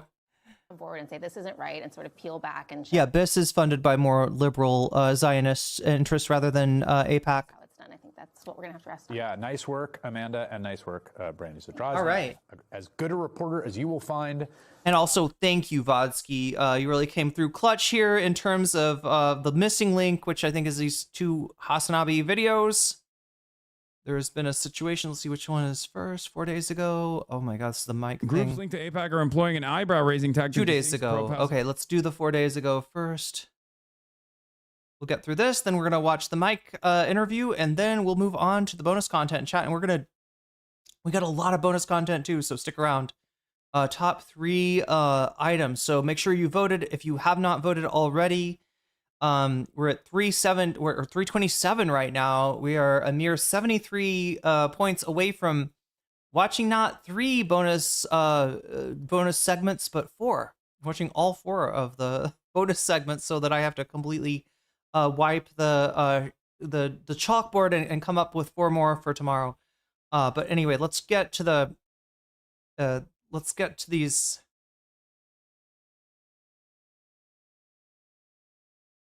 So this is kind of a drama video, I guess, if I remember correctly. I don't know, maybe not. One of these Mike's, some of Mike's fans are coming in, derailing Hassan.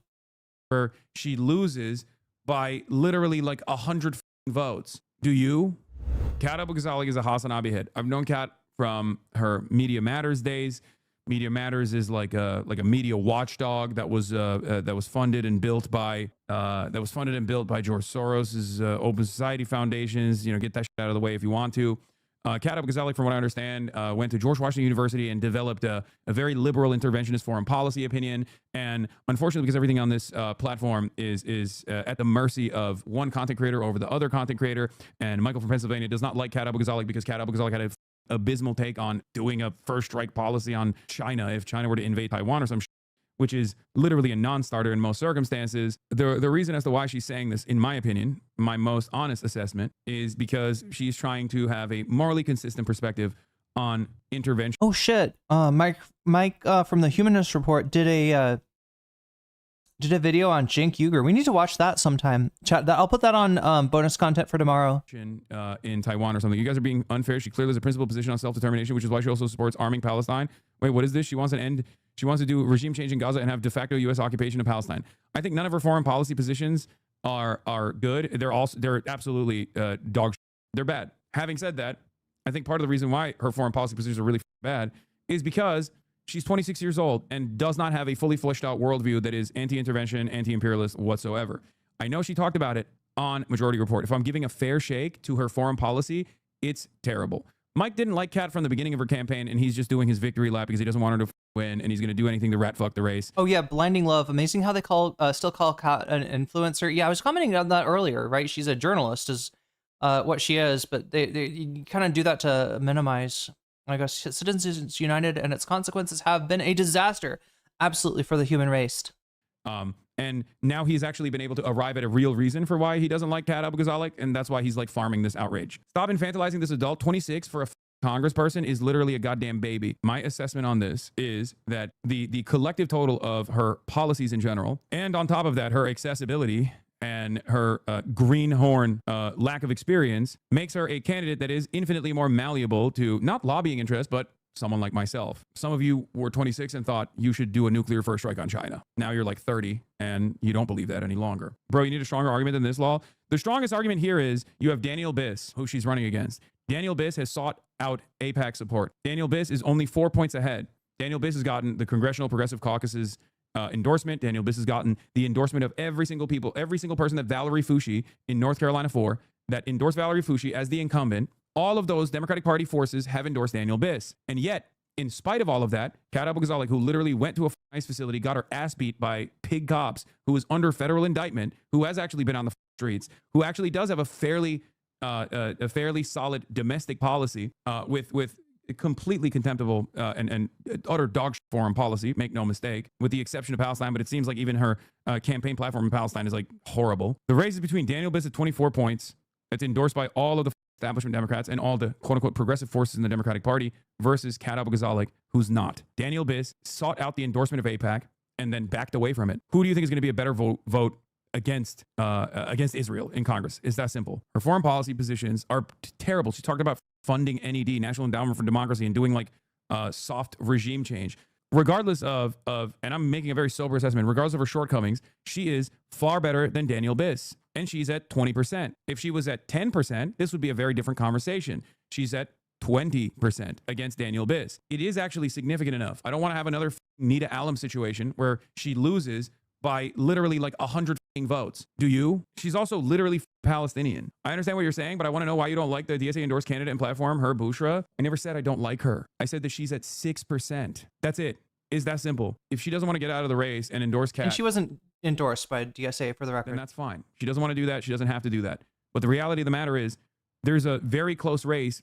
Zoran was at 1%. Okay, I'm done talking about politics. Actually, every single neoliberal was correct. Every single person in this community is a mouth-breathing troglodyte. Zoran was at 1% in the beginning of the primaries, like 5 months out of the race, not 5 days out of the race, you baboon. Oh my God. Every single time we have a conversation about electoral viability, this entire community turns into a bunch of idiots. It is probably the worst aspect of this community. Every single centrist neoliberal is vindicated. Anytime some of you dump Biva, I wonder how many subconscious misogyny comes out in attacks on cats. Young, successful women seem to always be attacked online.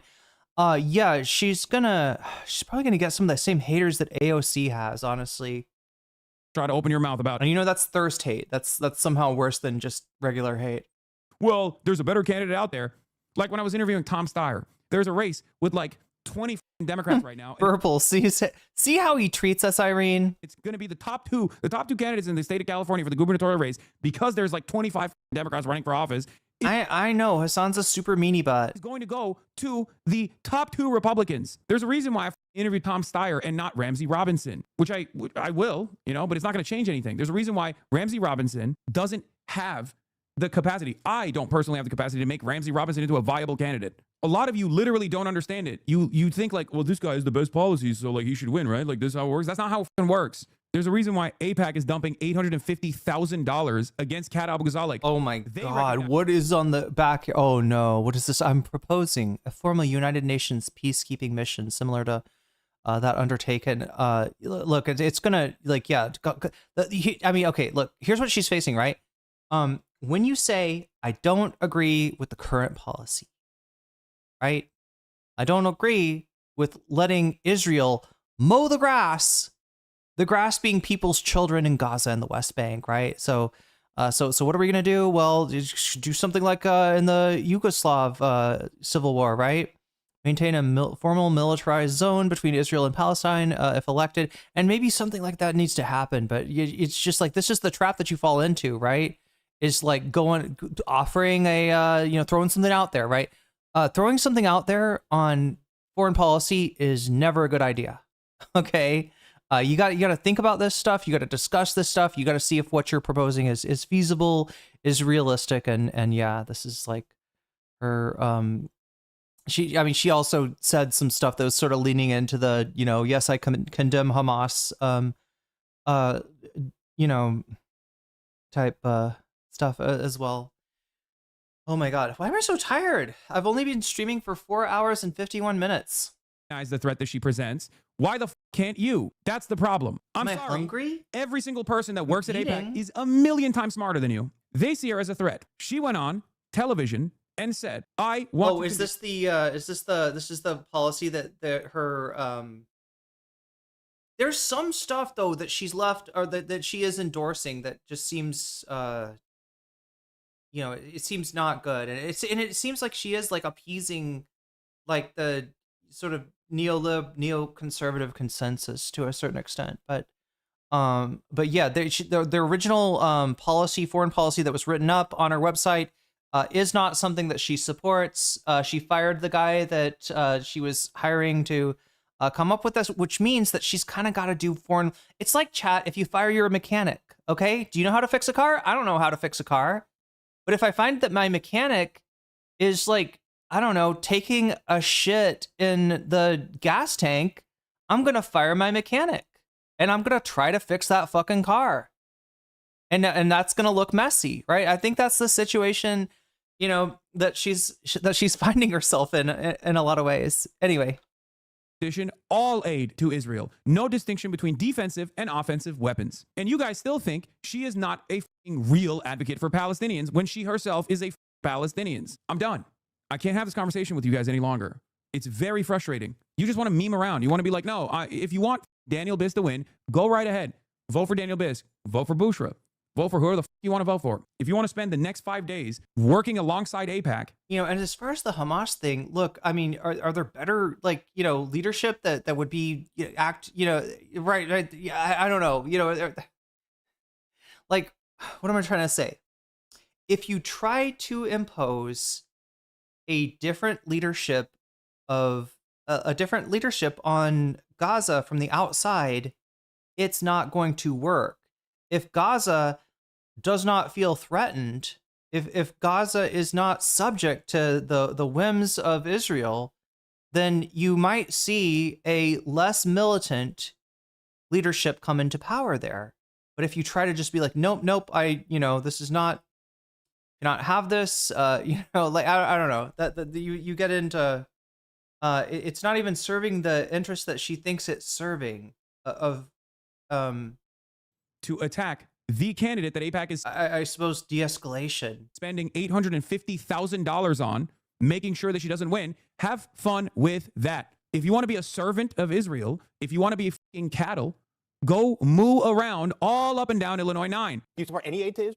Or could that, support, for example, defensive weaponry, support Iron Dome? Ms. Abughazaleh, any aid to Israel at all? Defensive weaponry is an oxymoron. Actually, you. No, go ahead. Cut the APAC checks. Yeah, dog, I'm stupid for not wanting to vote for a disingenuous TikTok candidate. Do you live in Illinois 9? Send the mods proof that you live in Illinois 9 right now, or you're getting banned. Hassan Distracted and work for Kamala. Her foreign policy takes her bad, but she's moved on. She's moved on it already. Partially, Vodsky. Partially. I think she's definitely ameliorated the fucking mess that she was left with by that foreign policy advisor. But I think she's still got some thinking to do. And but that being said, like I said, she's the best, probably the best candidate that she could vote for right now, regardless. Just get Kat to change. There is no strat here. You guys are insufferable. Why is AIPAC spending $850,000 against Kat Abughazaleh's run, despite the fact that she's now sitting at 20%? Think. Why is Jewish Insider attacking Graham Plattner? Why do they keep saying Graham Plattner is a Nazi? Why does Jewish Insider even go to the lengths where... No, I agree with what Hassan's done here. She's definitely not perfect. It shows Hassan is right in saying she's malleable. He could have picked a better word for that. Malleable makes it sound... That's insulting to her. Right, I know what he's trying to say. And again, ESL, I probably wouldn't pick the best word in Thai or in French to describe something either. But yeah, what he's trying to say is that she is able to learn. There's room for growth, I guess. And he has kind of held this whole thing together. I know we tease Hassan a lot, but he has kind of been like the linchpin for this whole thing in terms of the Mike and Kat thing, and a countervailing force to people who were sort of inadvertently playing into AIPAC's hands here. Talk about how Graham Plattner's brother-in-law is actually in the IDF or was in the IDF. Is he actually anti-Israel after all? None of you want to think about these things. Unfortunately, many of you think you're highly educated voters. You think you are ideologically principled voters. But in fact, you are very malleable. You're just as malleable as the rest of these cattle that don't even think about this shit at all. It's about any candidate that does this shit, you're just hurt. You put your whole stream behind her and taking it out on your community because you're embarrassed and saying to call anyone cattle for this. Okay, there you go. None of you have ever thought about pragmatism at all. You are going to let Daniel Defend Israel Biss win this election. This is not about saving face. Stop trying to find a cynical alternative reason. I am communicating exactly what the reason is. Why not support Bushra? Because she's at 6% 5 days out from the primary. Many of my long-term community members going forward from this point on, I suspect, is probably going to stay with Michael from Pennsylvania and refuse to come in here. And to all of you, I have to say this. Mike and I agree on a lot. We agree on pragmatism. Sometimes Mike can be more correct than myself, and in other circumstances, I can be more correct than Mike. For example, Michael from Pennsylvania wanted a third-party run immediately, and I told him that the time wasn't right for that. Now, he's also very much actively trying to get DSA candidates endorsed and elected in the Democratic Party. Notice how he stopped advocating for third-party runs across the board in the entire country and is now doing exactly what I'm doing. Sometimes we can have disagreements. Yeah, I would have just said, instead, in the place of malleable, I would have said she's got room to grow, right? She is a talented, smart person, and I don't agree with her on this, but, I am going to continue supporting her, saying that I wish she would be different on this issue, and I encourage you to do the same, rather than saying she's malleable, because it ends up sounding like you think you can manipulate her, which is obviously not what Hassan's trying to say, and I think she would know that. Just like it kind of raised my eyebrows. It raised my eyebrows when he said it that way. I'm like, okay. If you think that one person, he's gun shy because the Fetterman disaster, yeah, and that's totally understandable, right? People got burned on Fetterman, and once bitten, twice shy. Absolutely. Emily French. Political perspective trumps the other person's political perspective in this situation without making up your own. Oh yeah, it's way easier in hindsight. Yeah, absolutely. Being a street, it's the hardest thing. I've been on here for 5 hours so far. Hassan does like what, 8, 9, 10 hours a day. Yeah, it's really you're able to even come up with a word that is a synonym for what you're trying to say. So sometimes you feel lucky. Evolving. There we go, Lorenzo. That's a good way to put it. She's evolving. She's evolving. Let's hope that she evolves further. Let's push her into a positive evolutionary direction. There you go.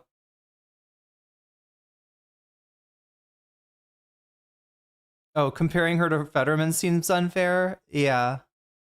Coming here to repeat talking. Oh yeah, you're right. Some of the signs were on the wall with Fetterman. Just people didn't hold the issue of Zionism and as great importance as they do now. Points that he gave you for his own personal reasons. I'm not going to say it's cynical, okay? Because I'm not a asshole like many of you are. I'm not going to sit here and be like, oh, Michael's doing this for one reason or another. No, we have a disagreement.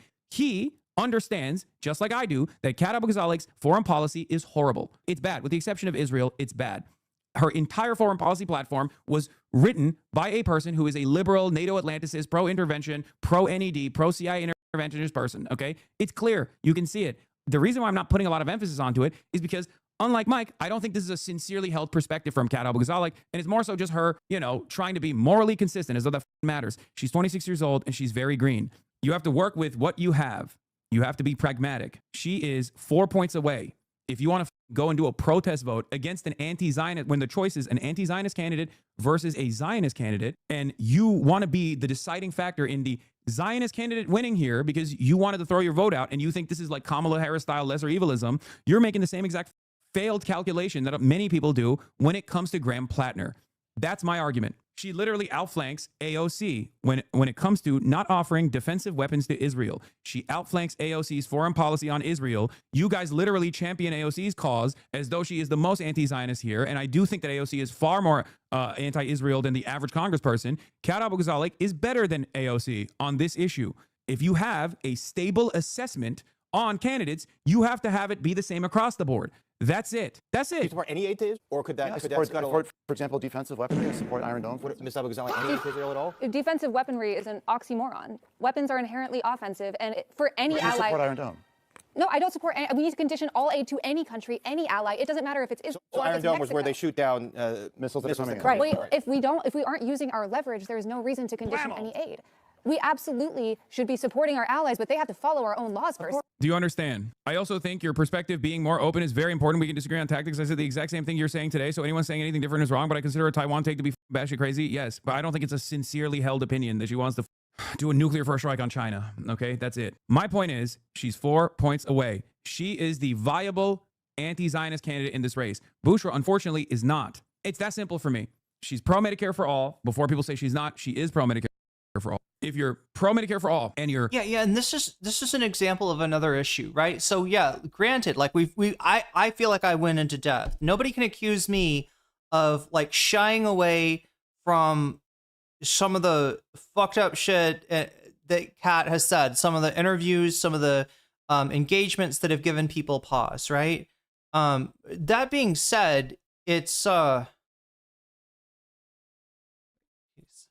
anti-Zionist candidate in this race. Bushra, unfortunately, is not. It's that simple for me.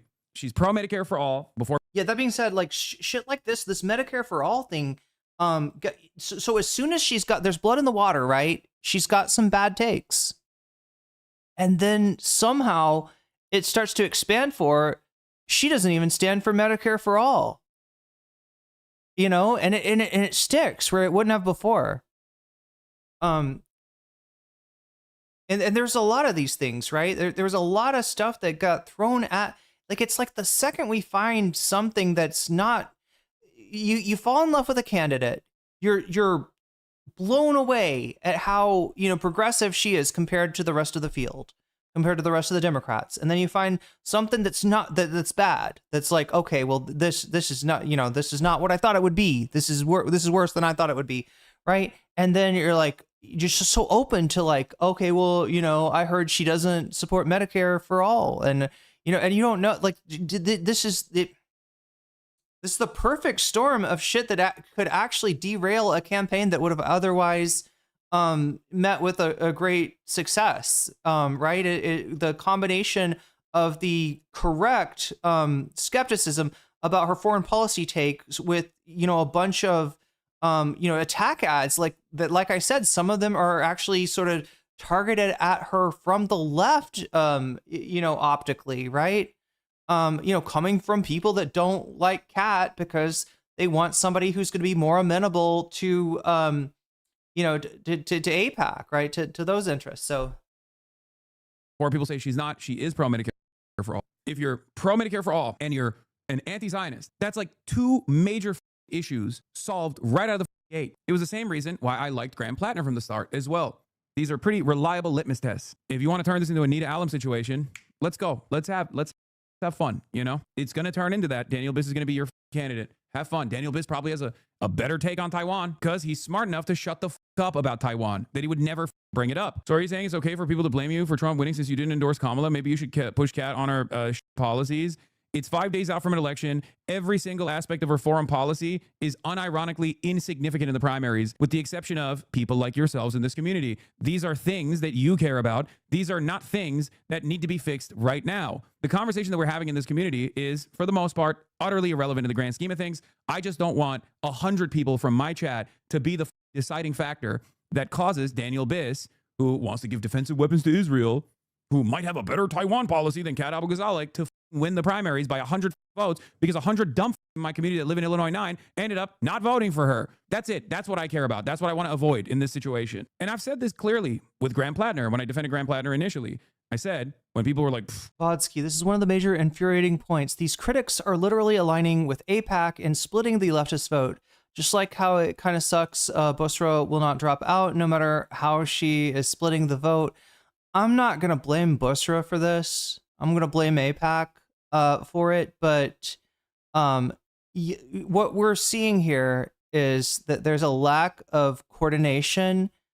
There's a lack of, I'm going to say it, there's a lack of solidarity.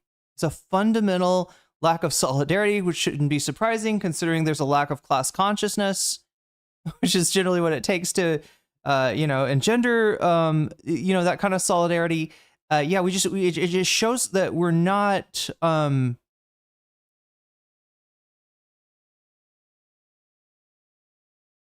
not in line. We're not entrained in a certain way. We're not in contact, right? There's the connection is dropping. Graham Plattner, aren't you trying to do lesser evil voting for Graham Plattner? Isn't this the same thing as Kamala Harris? Do you think Kamala Harris is also for Medicare for all, abolishing ICE, and anti-Zionist? Take the policies and put it into the other package, and you will understand. Kamala Harris is not bad because she's Rizless, dumbass. Kamala Harris is bad because her policies were dog shit. Kamala Harris had power. And Vodsky, you do realize that Bushra cannot take herself off the ballot. There's going to be some of the vote that goes to her, either because of the ad or because of the, because she's running, right? It's not really, anyway, I feel like we're just kind of placing the blame in the wrong direction, and it just can have really bad effects that I think it's hard to anticipate, right? Pushing a very far left candidate into dropping out. While it might be smart for her to do so, and we might wish that it would happen, I don't know. I can't bring myself to kind of place the blame on her for having been used by APAC like this. She wasn't picked as a vessel by APAC because anything in her portfolio aligns with them. But yeah, it's more. I'd be more concerned about the voters, I guess, is what I'm trying to say, and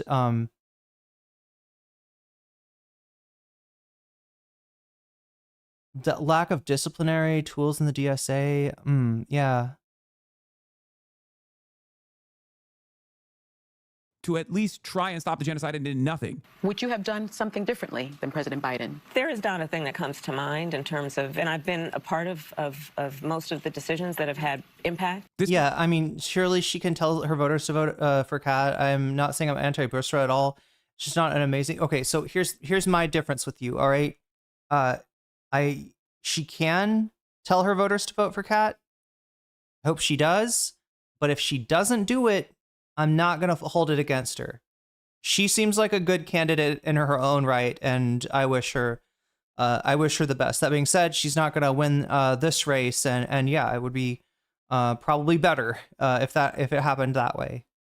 Comparison is idiotic. If I thought, yeah. So for the record, the only difference, I'm not blaming Bushra.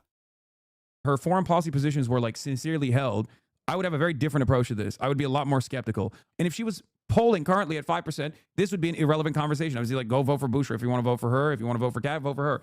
That's not the reality. 5 days out from the primaries, she's sitting at 20%, which means especially considering, as Michael from Pennsylvania has also correctly pointed out, she actually has a much higher likelihood to win than even those polls show, because a lot of those polls don't actually correctly poll for youth turnout. So if she actually has even better youth turnout, then it's going to be an even closer race than 24-20. So ask yourself that question. When that election night comes out, when the results are pouring in, do you want to functionally be on the side of AIPAC, whether you agree with AIPAC or not, or do you not want to be on the side of AIPAC? It's that simple. And no, I'm not going to ask Bushra to back out and back Kat either. That's disrespectful. I don't know her like that. I think it's ridiculous for me to do such a thing. Grant Plattner murdered many people in the name of imperialism, was stationed at Abu Ghraib, and did multiple tours and served in Blackwater. Yeah. So like I said, if she decides to do this on her own, that's great. But when you kind of, attack a candidate or a candidate's supporters and say your candidate should really drop out, like, you're actually in more danger of losing Bushra supporters, of pushing away Bushra supporters that might even come to you on their own, that might even recognize that, yeah, it looks like my candidate's at 6%. Who else can I find, right? And maybe gravitate towards Kat. Yeah, it'll unironically it's bound to blow up in your face. That kind of thing, right? Okay, don't worry. Hopefully Janet Mills will win, so you can be happy with the most pro-Israel candidate. Have you guys noticed that when you do stuff like this, when you say stuff like this, once again, you're probably not being pragmatic. You're basically deciding for all intents and purposes, you're hoping that the most pro-Israel candidate wins. Given the lack of power that the left has in this country, I'm not going to sit around and be like, you guys are tankies, you guys are ultras. Nobody's suggesting attacking Bushra. No, there was a reflex to do just that. That's what I'm worried about, right? To alienate a small candidate and her supporters, over this would be, I think, a mistake. And honestly, give you less a chance of consolidate. What we want is to consolidate those voters behind Kat. I think that if you come at her and her supporters as if they've done something wrong, that's my concern. Do you see what I mean? Like, you got supported by AIPAC. You need to drop out of this race, right? You're a bad person, right? That is not the way to get somebody to, support, to come over to your side, right? So, but anyway, yeah, I see what you're saying. And yeah, if she could consolidate both sets of votes, she would be ahead by 2%, even by the most conservative polls. So I get exactly what you're saying. And, I do hope I do hope that those voters find their way to Kat. All the I never do this, okay? I don't do this at all. But just for the time being, just shut the fuck up, please. You're promoting a Nazi to a stream full of minority groups. Get that blue sky shit out of here, dude. Get this blue sky shit out of here. You're promoting a Nazi to your stream full of minorities. That's woke 1.0, not woke 2.0, okay? Graham Plattner is unironically one of the best communicators the Democratic Party has right now. I'll say it out loud. It's true. Regardless of his red flags, that's just the case. You're dealing with people who wish to torpedo the Capitol, bub. No, they won't. They won't do any of that shit. That's the thing. They just fantasize about doing shit like that. They obviously, they just sit around and watch me on Twitch, okay? No, I'm dealing with people who LARP. That's it. I'm also dealing with a lot of people who don't understand the balancing act of electoralism versus hoping to radicalize enough people. These are also the same people that are, dirty breakers, where they're like, all right, it's time to do third-party viability. Third-party viability doesn't exist at this moment. This isn't to say that it will never exist, but it won't exist, at least in this election cycle. We just have a different assessment of the situation. But people can't comprehend that, my assessment might be different than them because they're parasocial. And they think I have some other sinister, cynical purpose for why I'm saying the things I'm saying. That's the problem. And I hate that more than anything else because I'm stubborn to a fault. If I feel something, I will tell you. If I'm angry at something, I will openly communicate it to you. It's been 12 years of doing this shit. And not only has it been 12 years of doing this shit, I've been doing this on Twitch since 2018. At this point, I think I deserve a little bit more charitability than a 68-month subscriber who's like, oh, you're just embarrassed because you backed her from the start. What a stupid attitude, man. Kat wasn't for M4A 2 days ago. Oh my God. This was her Medicare take on your stream. I think that Medicare for all doesn't go far enough. We need single payer healthcare with, dental, mental, vision, and hearing coverage. Think if she says this on this broadcast, but her policy papers or her policy prescriptions on her website are so different, what do you think is the problem here? Do you think it's because she's a 26-year-old who hired a bunch of people to write this And ultimately, she thinks that those guys are competent and are showing. I'm sorry, I'm laughing seemingly at nothing, chat, but it's just I'm noticing that this section of map of Chicago, right, and that's Lake Michigan on the right, it looks really fucking similar to a part of the University District in Seattle and Lake Washington.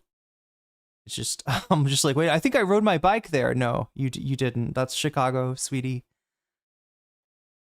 That's not the Burt Gilman over there. That's not, you know. Face forward.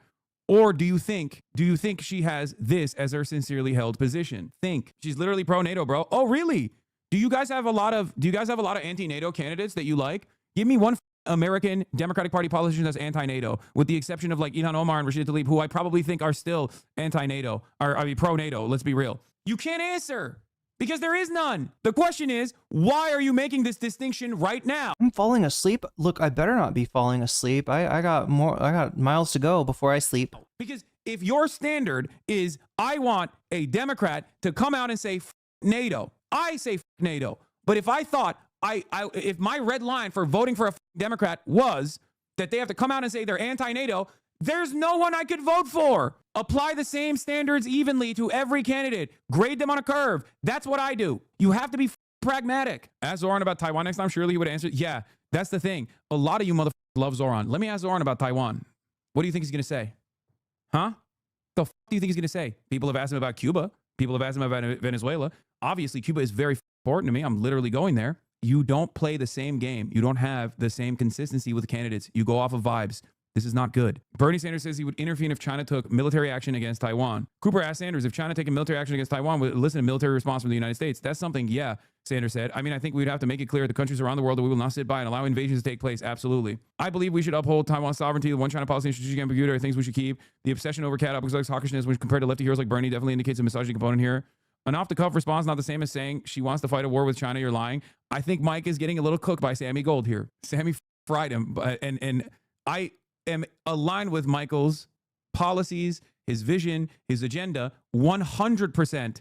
As opposed to like Sammy, who has, in recent years become much more open-minded and much more radical in his politics. I'm aligned with Mike on China 100%. I'm more Chinese than he is. This, I think, is Bernie's take on China. Washington's dangerous new consensus on China. Don't start another Cold War. Yeah, I mean, okay, that's Kat's take too. Kat's like, come on. Where she's like, this is Matt Duss's take on China, by the way. This is not Bernie's take on China. This is Matt Duss's take on China. Because unlike Kat Abughazaleh, Bernie has hired a more competent foreign policy advisor, one that we disagree with all the time when it comes to certain issues, for the record. This is Benjamin Netanyahu's genocide Sanders, right? I know the person who wrote this. It's not Bernie Sanders. I've had the person who wrote this on the broadcast. Perhaps candidates are somewhat at the mercy, regardless of their 80-year-long experience in office. All I have to say when I look at that picture is Vosh dad. Somewhat at the mercy of their foreign policy advisors when writing out the fully fleshed out opinion on foreign policy. And when they're, giving a response in real time, they just end up coming across like they want to do a nuclear first strike on China. Mike, you know this. Stop.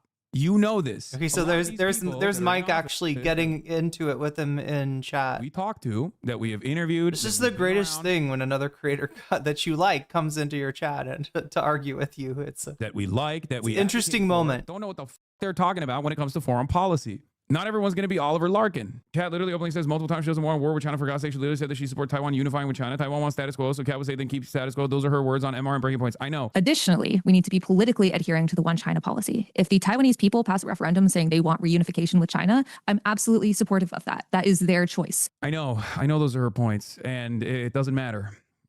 Especially considering that this is also utterly irrelevant in the grand scheme of things, because it's cinema. Vamps, hey, girl on Friday, Tuesday. Hey, good to see you all. Yeah, sorry. I've been a stranger. I was sick last week. I feel like I did not eat anything. I'm sure I did, but I had a stomach flu. So there was a few days there where just anything I'd try to even drink, I would immediately throw up if it wasn't water. So it was rough, and I barely made it through, but I have come through it all. 100% Vosh's dad. Yeah, it kind of looks like it. Could we talk about Vosh? Hassan took one day off on Sunday, and without content to regurgitate, he went and gave the most chauvinist Western take on China. Wait, Vosh did? Oh, of course. God. And right when people like Kyle are starting to give Vosh a way back in. I don't know if Kyle knows what a short stack goblin is, but maybe somebody should explain it to him. It's not just concerns for animal welfare with Vosh, unfortunately. You gotta watch your kids, okay? In Illinois 9, with the exception of those in my community that might be in Illinois 9, is making a decision on voting for Kat Abughazaleh over Daniel Biss because of their opinion on Taiwan. As a matter of fact, most Americans would probably agree with her. Our job is to change Americans' minds. Go ask the average American what they think. Should we fight China? If China invades Taiwan militarily, they'll be like, oh yeah, we should protect democracy, because most Americans think America is a force of good. I'm in her district, bro. So I'm asking in good faith. I understand she's green. She feels like she's malleable, but why is she quadrupling down when she knows everyone on the left thinks it's a dog take on China? Because no one cares about the left. Oh my God. Get over it. Build a bridge and get over it. No one cares about the left. I already explained to you that she tried to land in a morally consistent sovereignty argument that also simultaneously says like, hey, listen, if Taiwan wants to unify with China democratically, it's great. I'm on board with it. I don't want to go to war with China. All this Government has been taken over by right-wing extremists, and we can't act like it's business as usual. That's why I protest ICE. It's why I'm under federal indictment. And it's why I'm running for Congress. Because we don't need talkers in DC. We need fighters. And it doesn't matter how many times they knock me down. To protect my community, I'll get back up and fight with you. Vodsky, Kyle sometimes gets into trouble with lazy racism as well. He tries to keep drama outside of it. In case of Vosh, it seems a large part of the community is shared. Vosh's and Kyle's. I'm assuming he has done collabs with Vosh more often. In the distant past, and there's a reason for that. Vodsky, do you know the reason? Look, Kyle is his own person. He can do what he wants. He can talk to who he wants. I don't care. All right. I just wonder if Kyle knows that Vosh is talking to him in the same chair that he faps to freaking Lolicon in. I just wonder that, right? Would that change anything? Would Kyle still feel comfortable sitting there talking to a guy who, at other times during the day, his face is gonna be like, or something? I can't do it, chat. I don't. I'm assuming. Is that what faces look like when people fap? I don't know, chat. I'm making it grosser. But just to put it in real, clear relief, that like the reason, for instance, I wouldn't have a conversation, with Vosh, even though I have talked to him in the past. Like, right, it's that. It's above and beyond my disagreements with his foreign policy takes and other issues, right? It's that, right? Single time. I'm Kat Abughazaleh, and I approve this message. You guys have gotten fat. I have. That's a cake song. Oh, I'm gonna get fucked for that, aren't I? I'm gonna get my. Yeah. So why am I paying these ads just to lose the ad money to fucking cake? God damn it! If somebody knows cake, maybe they could give me some. I don't know. Cake, you need to kick me out a little bit of money if I end up getting demonetized today. Okay. You silly for constantly hammering these points over and over again in this community. So you literally now have this false sense of reality where you think. Might be true considering he's been looking at the giant zoophilia, but who knows? I feel like the zoophilia is now become a fig leaf. The horse thing is like a fig leaf with Vosh. Like his friends will play up the horse thing in order to distract from the Lolicon thing, which is, the cake donated instrumental version. Oh, unwillingly? Wait, how did that happen? Trying to eat breakfast here. I know, I'm hungry too. Emily French, I feel like I didn't eat any food all week and I'm like ravenously hungry. Do I look hungry? Bosch is an asshole for real. Kyle, give him a gift. Gave him a gift of having on the show to kind of ease him back into the whole circuit. Vosh was, ease him back into whatever part of the circuit is cool with, like, like if Nux Taku was to wake up one day and say, I think Israel actually is doing a genocide, right? Would we be like, oh yeah, we fuck with Nux Taku now? Yeah, that's absolute. I don't care what you did to, in your Discord, Nux. You're totally cool now. I don't care how many Shadman pictures you have in your room, Nux. We're cool now. We're cool. It's more than just the politics, and it's more than just the horses, the zoophilia. I don't even know. I don't even know. One of the members of Cake died last week. I didn't even know that. Damn. Someone who's running for Illinois 9 should also have a similar foreign policy perspective. You have to work with what you got. I need to hammer in the importance of pragmatism as well. Ease him back to the whole circuit. As if we put him back in the circuit too fast, he would accidentally, jerk it on stream or I don't know. Like he's talking to somebody on stream and all of a sudden there's this little splotch that appears on the webcam. Just gets some goo gets splattered there. I don't know. That's the thing that really freaks me out about the Vosh thing. The fact that he showed his spank bank, as it were, it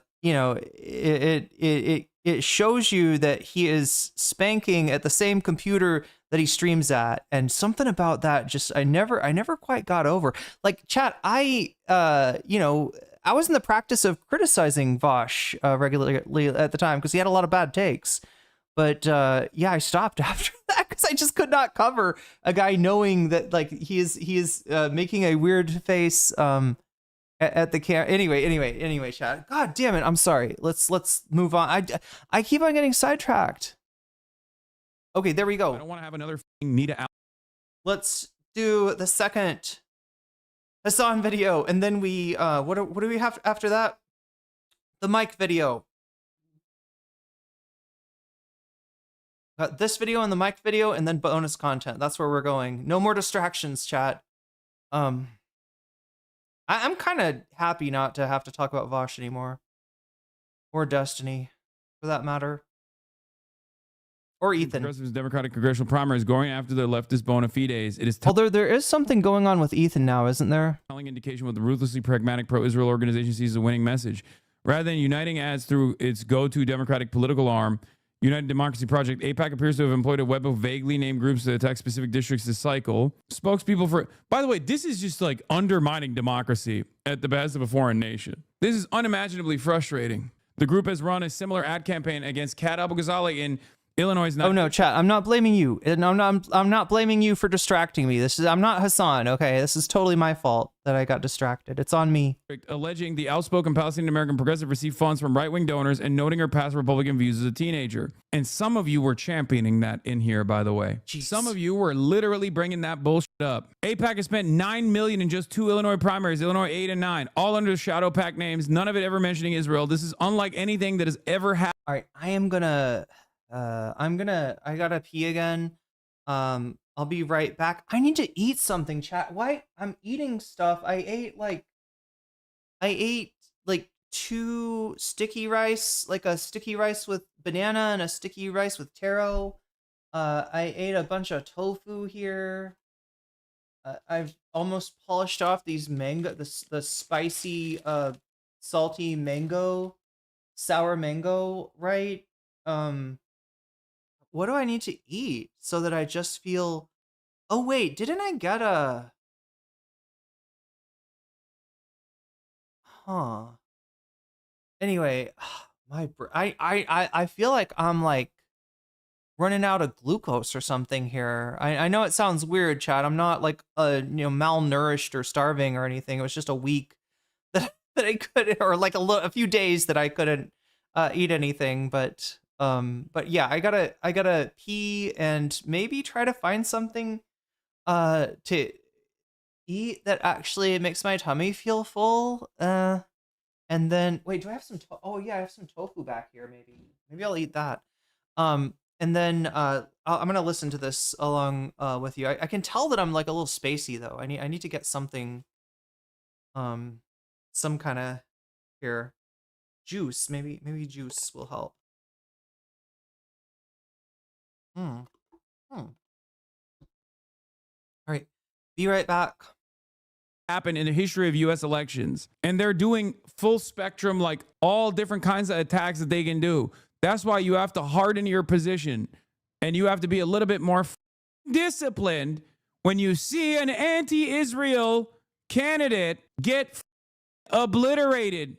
MSNBC reveals dark money group Democracy Unmuted has been paying influencers $1,500 per negative post about Kat Abughazaleh. Maybe I need rice. Black tea is my favorite for my tummy. whole sentences from Yeah, I could see that. It's a little easier on the tummy than green tea. I had some green tea with ginger earlier. Here.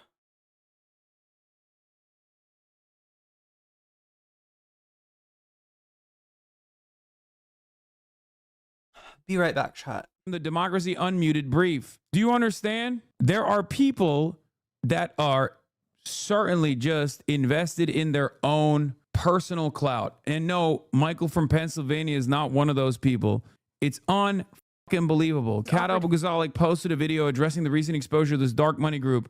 Influencer Amanda Informed was approached with the offer and reported to MS Now. They blew the whistle on it. You got to ask yourself why. This is the same thing that happened with Graham Plattner. Making your main argument, I'm intimidating to AIPAC to prove you're against the progressive in the race when AIPAC is also spending a lot against your top opponent and your opponent openly calls it a genocide and you don't, a choice. Yeah, there's more to the story as well. The guy coordinating the dark money campaign, which we're going to be talking about right now, according to Prem Tacker, actually worked for a company called Advocators AI. It just won an award for work for Daniel Biss. Oh, by the way, I did a video on my channel on my position on Kat endorsing her for Illinois 9. I went way too hard on the Taiwan position, but I felt like the conversation we had on the importance of beating AIPAC, I definitely f***ed up on that. That's why I support Plattner. We got to beat Israel. Exactly. Yeah, Daniel Bliss is endorsed by both Jan Schakowsky and also Elizabeth Warren, making the situation much more difficult for Kat Abughazaleh. Anyway, let's watch. Do you ever this get now. the feeling that shady organizations are paying people thousands of dollars to post incessantly about how much they hate you? Well, that's happening to me right now. My name is Kat Abughazaleh. I am a researcher and journalist running for Congress in the 9th District of Illinois. And 4 days before my election,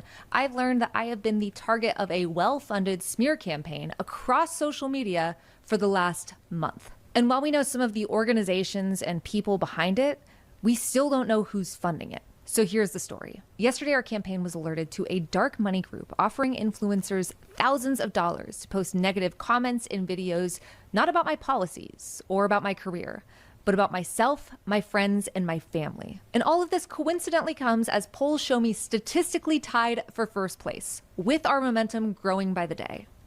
The group is called Unmute Democracy, and almost everything about it is secret. The website was registered within the last month, and its registration has been hidden from the public. A creator was offered $1,500 from Unmute Democracy for just one Instagram post to, and I'm not making this up, attack how we use our campaign office as a mutual aid hub. Sound gross? It gets worse. The group isn't revealing their funding sources publicly, but even behind closed doors, they won't disclose it to the creators they're trying to pay. The Upstart Factory is based in DC, but it has satellite offices in New York, Denver, and Tel Aviv, not Chicago. And once again, we don't know where this money is coming from. And that's a problem. This group isn't registered with the FEC as anything. So it's not just hidden money, it also doesn't appear to be legal. Creators who were hired to make these smear videos were told to repeat my district IL9 to reach the right audience, as well as Evanston, Glenview, Skokie, and Rogers Park. Those videos were then reviewed by this secretive group and posted on the creators' personal accounts without any disclaimer. Don't forget to maintain authenticity, everyone. And when I'm in Congress, I can put a stop to them by identifying and cutting off the big money behind these lies. But the good news is this time, this shell pack was sloppy. I mean, first off, you're gonna target a journalist that covers the far right and conspiracy theories and not expect me to find out? But they also can't even spell my name right. Just truly sloppy work. But while I think that everyone, including myself, is deserving of criticism, this really does put the last month of very specific and aligned attacks into perspective. It has been a month of coordinated campaigns, not so coincidentally spewing AIPAC talking points to frame me as a conservative, to spread unfounded lies. Did the DSA endorse Kat? No. And Bushra wasn't even endorsed by the DSA either, by the way. I looked into it. It turns out it was a suggestion or something, and it wasn't even the DSA in this in the district that they're in. About my life and to straight up slander my family, my friends, and myself. But why attack me now? Well, it's because there are 4 days left in my campaign and my opponents are scared. I'm statistically tied for first place. I have massive momentum in the polls and on the streets, and they don't know what to do. These people have spent months writing me off as some dumb bimbo who is trying to canvas my personal brand by handing out tampons and backpacks at our campaign office and getting federally indicted for standing up to ICE in our community. And the truth is, this is uncharted territory. They are trying this for the first time. And if they get away with it now, We are just at the start of primary season. Special interest groups AOC is always a late endorsement I can see this weekend. I don't think AOC is going to endorse Kat Abughazaleh. Are you kidding me? Elizabeth Warren endorsed her main opponent just today. There's 0% chance she'll endorse Kat. Bernie didn't endorse Kat either. If I'm just some stupid social media influencer who's only been campaigning to increase my personal brand, not because I want to end this administration's corruption, not because I want to prosecute and abolish ICE, not because I want to end genocides everywhere, then why are secretive shell groups in APAC spending so much energy and money trying to stop me? I'll tell you why. It's because they know when I get to Congress, I can and will stop them. The now deleted video from the woke ginger has been archived here. Talk about Illinois District 9, because if you live in Rogers Park, Evanston, Skokie, or Glenview, your vote in the primary on March 17th will determine who represents you in Congress. And get this, there are 16 candidates running to replace Jan Schakowsky at the end of her term as she retires. So it's important to look past viral personalities and ask, who is running and why? For instance, one candidate, Kat Abughazaleh, shared in one of her mailers that she grew up in a middle-income family in a modest home. Her home was worth $9 million and her family owns oil wells. She also has shared that she has no legislative experience and she'll hire people to write laws for her if she's elected. Candidates like to drop populist ideas all the time in their campaigns. However, with this many candidates, it's important to look past the viral clips of the candidate pool. And I want to be clear, I'm not here to tell you who to vote. This was $1,500, bro. That's crazy. Motherfuckers making $1,500 for this shit. I'm here to tell you to research each and every one of these candidates to make sure that they're looking out for your interests and not just trying to build a brand. So, if you're in District 9 on March 17th, this is going to be your opportunity to select who will represent you and stand up to MAGA. His hat says woke. Yeah, that's the woke ginger, bro. You don't know about the woke ginger? Check out the explanation from the ginger after deleting this post. A message from the woke ginger. Tonight I posted a piece of content about the primaries taking place in Illinois 9th, March 17th. Shortly after posting, I realized it did not meet the standards I set for my platform, so I removed it. I want to be clear. I do not endorse candidates on my platform. My focus on the larger issues and encouraging people to research, engage, and vote for the candidates they believe will bring about meaningful change. My intent with this post was to encourage voters in the district to look into the unusually large pool of 16 candidates before heading to the polls, even though I was very clearly paid to attack only one of those candidates. And I used talking points directly from the actual material that was revealed, and only deleted the video after I was outed as being someone utterly devoid of any backbone whatsoever. My goal is to stick to the facts and remain balanced, and that post clearly did not meet those goals. My platform is still young. I'm continuing to learn and grow, especially when discussing elections and candidates. Taylor Lorenz is calling me. Hello, I'm live right now. I'm live. They can hear you. Oh, hi, guys. I just wanted to clear up some misinformation that's been spreading online regarding Chorus. Kat Abughazaleh was not in Chorus. She attended one meeting before Chorus was even really officially formed. After that, they took her photo, stole it off social media, used it without her consent for fundraising and marketing purposes. She asked them to take it down because she had not given consent. They removed it immediately, and she's been critical of Chorus in the meantime. So I just want to make it clear. I remember you bringing that up in your piece, right? Initially, as like one of the criticisms. Yeah. Yeah. So there's a lot of people like, these micro influencers trying to be like, well, Kat was in a dark money program. She was never in the dark money program. She never accepted $1 from Chorus. She showed up to like one Zoom call in September or in November, like right after the election. And it's only listed on one disclosure form that she filed because she wanted to be extra careful. And you'll note that it's not listed in that disclosure form that they keep showing to try to claim she was in Chorus. It's not even listed under income. She was never part of that program. Yeah. Anyway, I just want to correct it because I don't want people to, get it twisted. All right. Thank you. Good luck. Bye. Bye. Government has been taken over by right-wing extremists, and we can't act like it's business as usual. That's why I protest ICE. It's why I'm under federal indictment. And it's why I'm running for Congress. Because we don't need talkers in DC. We need fighters. And it doesn't matter how many times they knock me down. To protect my community, I'll get back up and fight with you. Every single time. I'm Kat Abughazaleh, and I approve this message.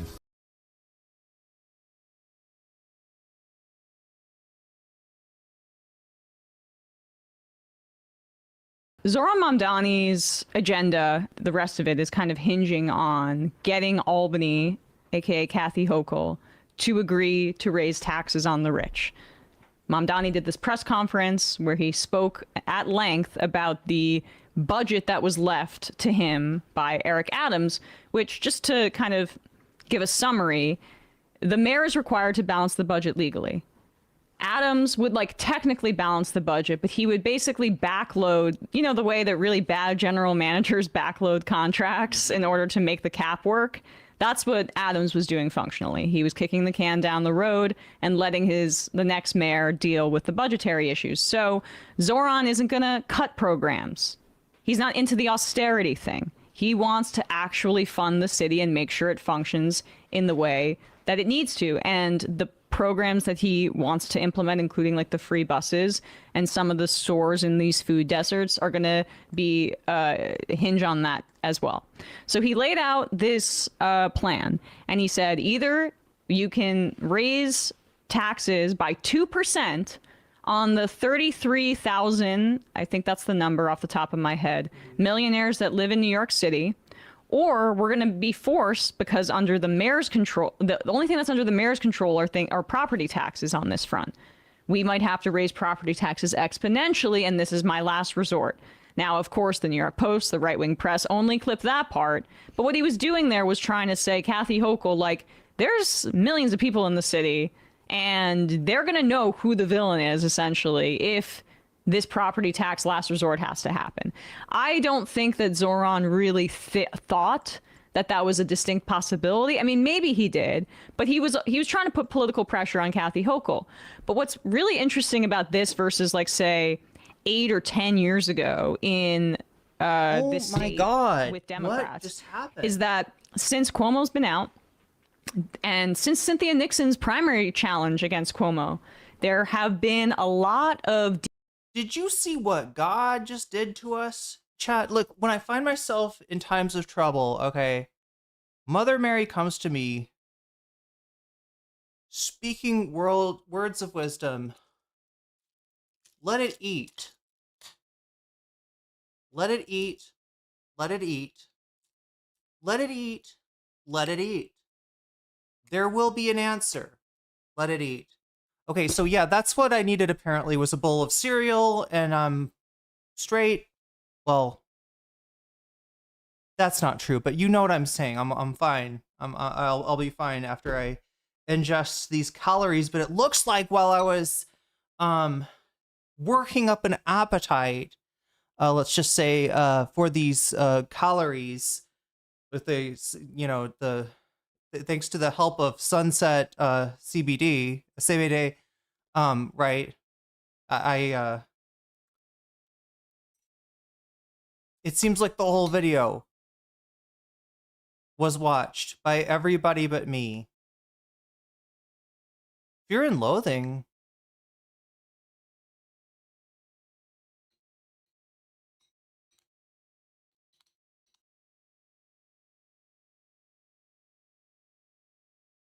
Fear and Loathing is what I feel every time I look at a Teddy Fresh advertisement. A Teddy Fresh drop, right?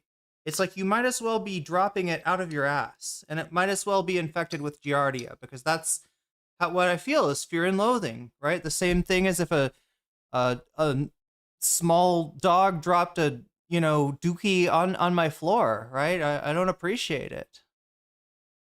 I don't like it, that is to say. Yeah, cereal, I should be good. I'm feeling better already. Maybe I don't even need to eat the cereal, chat. Maybe it's just the essence of the cereal that provides me the comfort.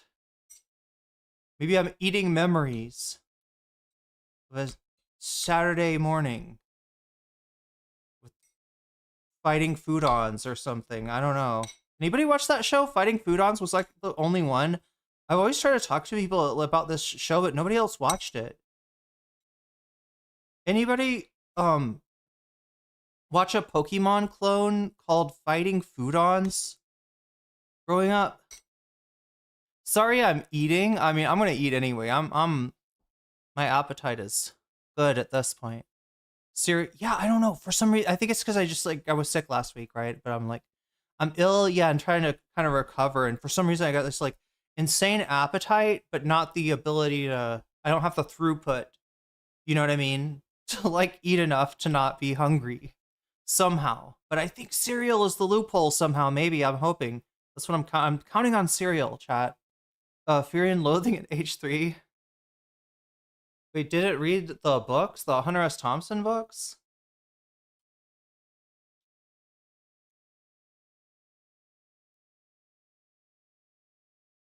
Didn't look at the Ralph Steadman drawings in those books? The books are better than the movies, chat. If anybody doesn't know that. I think that's what the chatter is getting at. The chatter has read the books and is proud of that. Anyway, yeah, I fucked up somehow, though. How short was that Hassan video? Groups linked to APAC are employing an eyebrow-raising tactic. Oh, it was kind of short.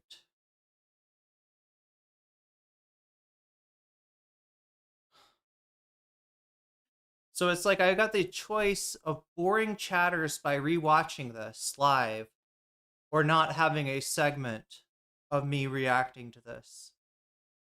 I think I'll choose the latter. The latter is better, right? It's better for you. It's better for you. Maybe worse for the YouTube audience if I ever do put out a video, but that is a speculation at this point, chat. Books are, what do you think, chat? You watch the video. Do you want to watch the video with me, or do you want to move on to bonus content? Because you're in for it, right? You're in for the fun half. Like full on with like, Tim Pool riding a skateboard like a little kid, Joe Rogan in the cat box. We're about to move on to the fun half here.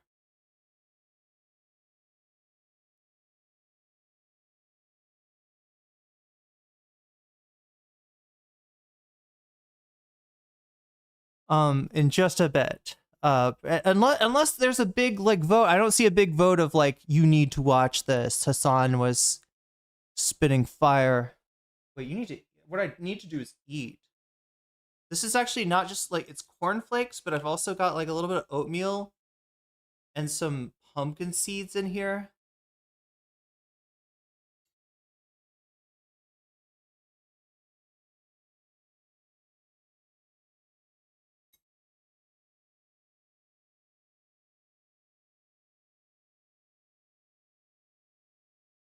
But yeah, I think Hunter S. Thompson books are so good because Hunter S. Thompson is kind of a dirty bitch with language. Do you know what I mean? He has his way with language. And I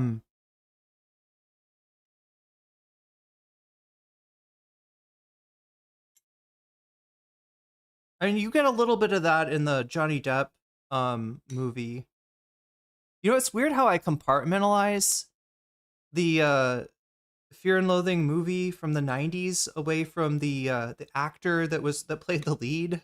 So somehow in my mind, that Johnny Depp, like, okay, so chat, go with me here, all right? I might be bad for this. You can condemn me, you can cancel me, it's your choice, okay? After we do the bonus content, I'll even put up a poll.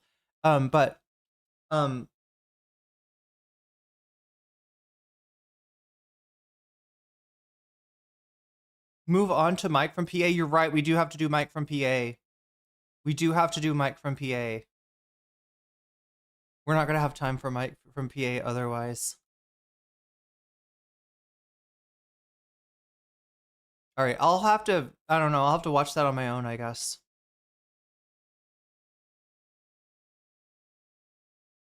And that's on my playlist, I think, but let's just look for it. Mike from PA and Cat. So Mike kind of played the villain in the previous Hassan video.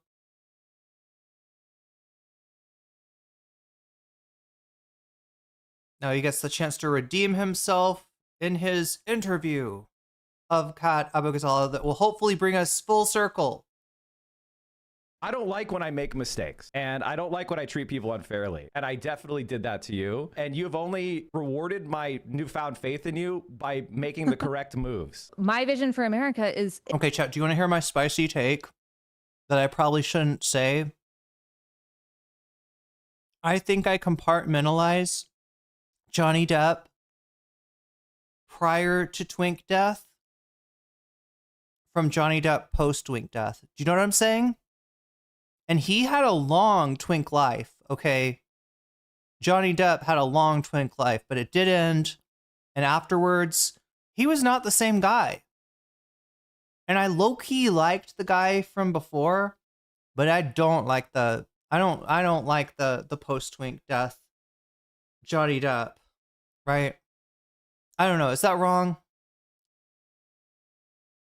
It doesn't have to be this way. We deserve good things and we don't have to settle. We need to be pouring money into education. Was the pre-Twink death Johnny Depp just as much of a piece of shit as the other? And I'm just unwilling to see it because of nostalgia? Into building housing with federal incentives to work with local businesses. We need to have a single payer healthcare system with full dental, mental, vision, and hearing coverage. We need to have firm climate action in every single part of our world. We can't talk about affordability without talking about the fact that renewables cost less than fossil fuels, or education without removing the lead pipes in Chicago schools. I feel very strongly not just about universal pre-K, but also universal basic income starting with stay-at-home parents. And the best part is we can afford all of these things. And I just want to say, before we get started... I'm on the edge of my seat. Sorry. I should... Nice sizzle reel, Mike. Joshua Keller, he died in Nightmare on Elm Street. It was really bloody. Was he the guy that got sucked into the waterbed?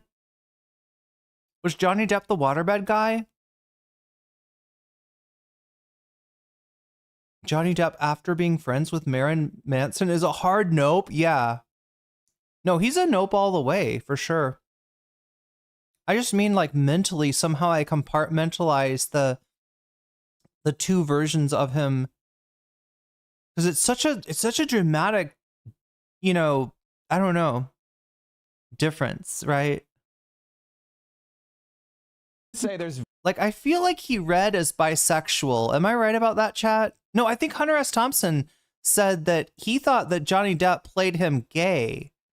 Right, so I wasn't the only one to see this, right? I feel like he read as bisexual, and which you know, people speculate about Hunter S. Thompson. He's not around to settle the bets. After Pirates of the Caribbean, he was gross. Just saying. I mean, you know, to be honest, chat. Anybody who's saying Johnny Depp is a piece of shit and you should not fuck with him, Irene, you are correct. You are correct. That is the correct take to have. You are correct, take havers. The thing, Vamp says, the thing about celebrity is we would never really know them. Oh yeah, no matter at what phase they are in their career. True. It's just weird because, like, when I don't think of, like, when I say Fear and Loathing in Las Vegas, it's a movie starring Johnny Depp. I do not think of it as a movie starring Johnny Depp. Somehow. Johnny Depp added some queer to all the characters he played for a while. Very, very few people who have ever made me feel like I was wrong about them more than you.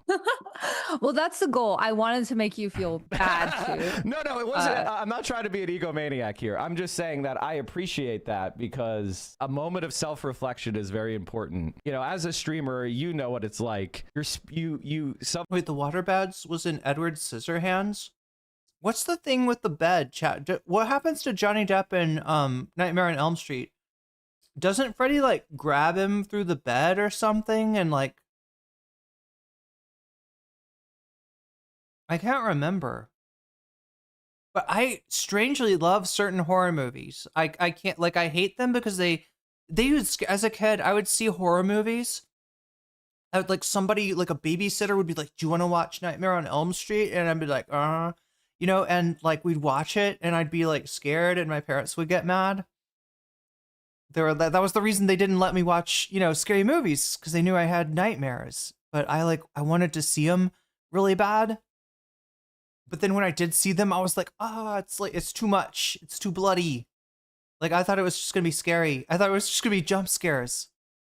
Secret Window was awesome. It almost felt like he played himself. He gets sucked into the bed and gets pure. Yeah, that's what I thought. Thank you, Omega Star. That's what I remember. I just didn't. I was like, was that Johnny Depp? Blood Fountain follows. I mean, that's a pretty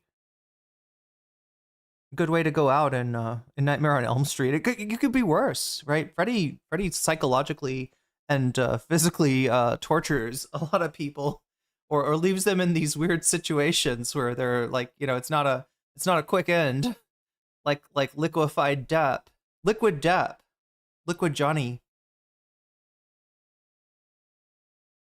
Sometimes you're in look it like an asshole. You're in it. You're talking. You get high on your own supply. We did it. We did it. We did it. We're here, y'all. We're here. Okay, ladies and gentlemen, I feel so much better. Illinois' future Congresswoman. We're 24 hours away. Kat Abughazaleh is here with us, and as you know, this is probably one of the most important elections in the history of this country. I'm putting a lot of pressure on you now. The history of the country. God damn. I agree. I know. Unironically, I agree with that now. I've been thinking a lot about your race because you're not just running against APAC. You're running against sort of like the professional progressive class of DC. So if you're able to win a 100% grassroots left-wing campaign as a 26-year-old woman, Palestinian, that will rank up there with like very few other campaigns in the history of this country. And I mean that completely. I've thought a lot about you over the last weekend and this race because I wanted to make sure. Burple says, does Mike ever explain his backflip on the cat vitriol? You know, I was just thinking the same thing. I'm guessing if you go into his VOD, right? I'm guessing if you go into his VOD, you'd find it. I'm guessing that's where it happened. Somebody said that when there were Mike fans that were coming into Hassan's stream, derailing him, you know, I don't remember, were they threatening to cancel subs or something like that? I'm not sure 100% on that, but whatever was going on, whatever kind of drama, Mike saw it, he didn't like it, it made him reconsider this. That's the story that I've heard, but I don't know for sure. I'm not a, you know, Mike viewer. I catch him occasionally, but I think he got a talking to by Hassan because his fan base was being fucking annoying about her Taiwan stance. Yeah. That I don't like when I make mistakes, and I don't like when I treat people unfairly, and I definitely did that to you, and you have only rewarded my newfound faith in you by making the correct moves. I just want to say that, in my opinion. Thanks. I And to be clear, appreciate like, that. I think accountability is important, and I'm always down to like talk about different views and absolute. Like, the thing is I'm like, I always mention I used to be a union rep, and I'm like, I'm compromise and negotiation. Burple says, I saw a bit of the Mike stream where he was heavily implying she was a CIA asset and stuff. I pointed out where she gave that like off a little bit, or like kind of like stumbled backwards into giving that impression. 09 super chatted $10. Good morning, Sunface. Good morning, Sunface. Did I get some sun chat? I guess I went to like I had to go to immigration, so I was like walking there. I'm trying to think when I would have gotten sun, but either way, Will, thank you for the super chat and good morning to you as well. We are almost we're full circle here as far as the Kat Abughazaleh thing. I said I was going to grab the butterfly too, even though we technically didn't hit the butterfly goal. Like, I feel like we spiritually hit the butterfly goal. So, yeah, it's like right over there. It's right. Maybe it's within reach if I get up.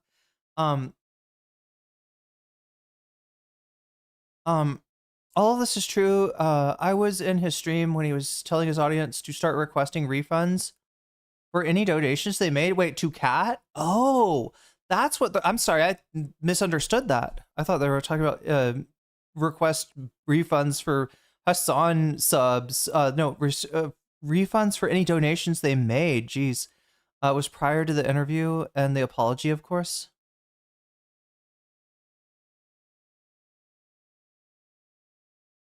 Like Johnny Harris vibes. I'm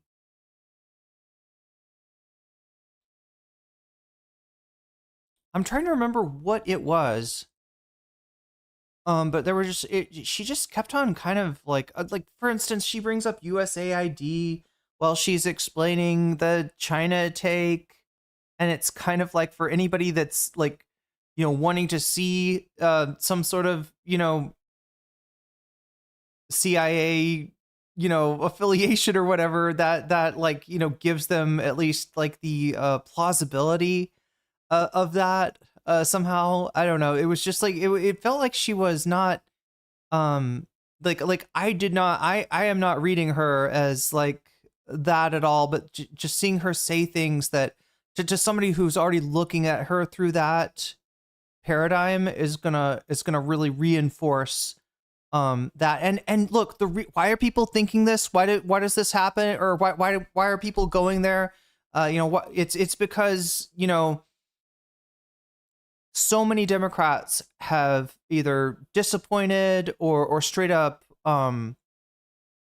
betrayed the left, right? Have ran to the left, have given people hope, and then only to, just turn out as either a disappointment or as an enemy. In the case of a certain ogre from the swamp. But Mike's chat was telling Hassan that her China and Taiwan was a red line. Yeah.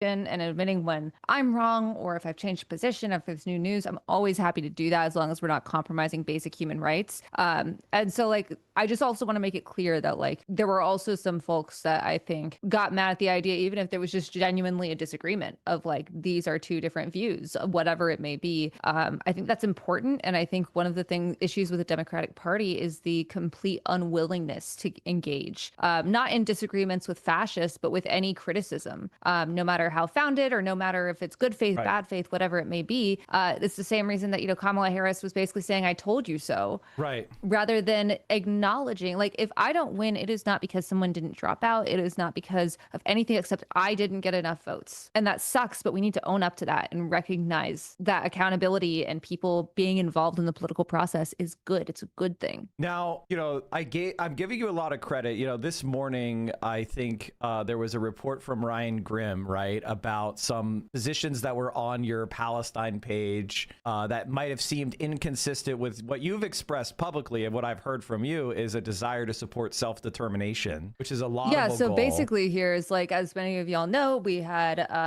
an advisor who is no longer with the campaign that misrepresented some of my views. I also want to be clear, because I know that this specific point is affecting him in his personal life. I've seen people try to describe him as some like pro-Netanyahu, pro-Israel maniac, and this is someone like many of our Jewish allies that has lost family, friends, community for standing up for Palestinian rights. No matter what anything else, I just really want to make that clear.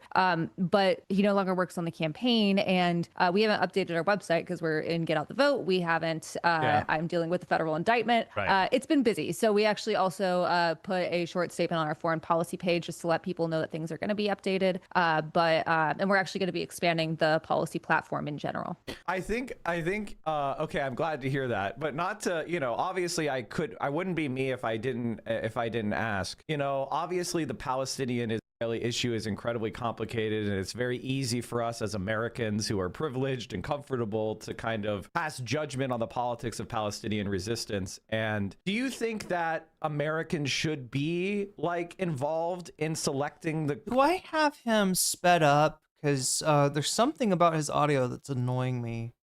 And it may just be that I have him at 1.25 speed. No, playback speed is normal.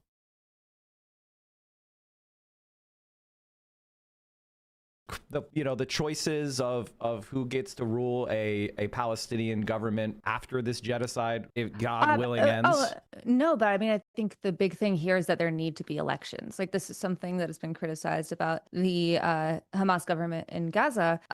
there haven't really been elections in, almost 20 years at this point. And that self-determination aspect is very important to me. But any solution, which I've said shouldn't be dictated by Americans, but by people that actually live there, also need to include full civil and legal rights for all people, like no apartheid state, which while that's controversial, Do you consider as yourself, well not as to interrupt, democracy. Kat, but do you consider yourself a one-stater or a two-stater, or up to the individual people that are actually there? Like, what do you? Okay, so if people who were asking earlier, you wanted her pinned down, here you go. Mike's doing it for you.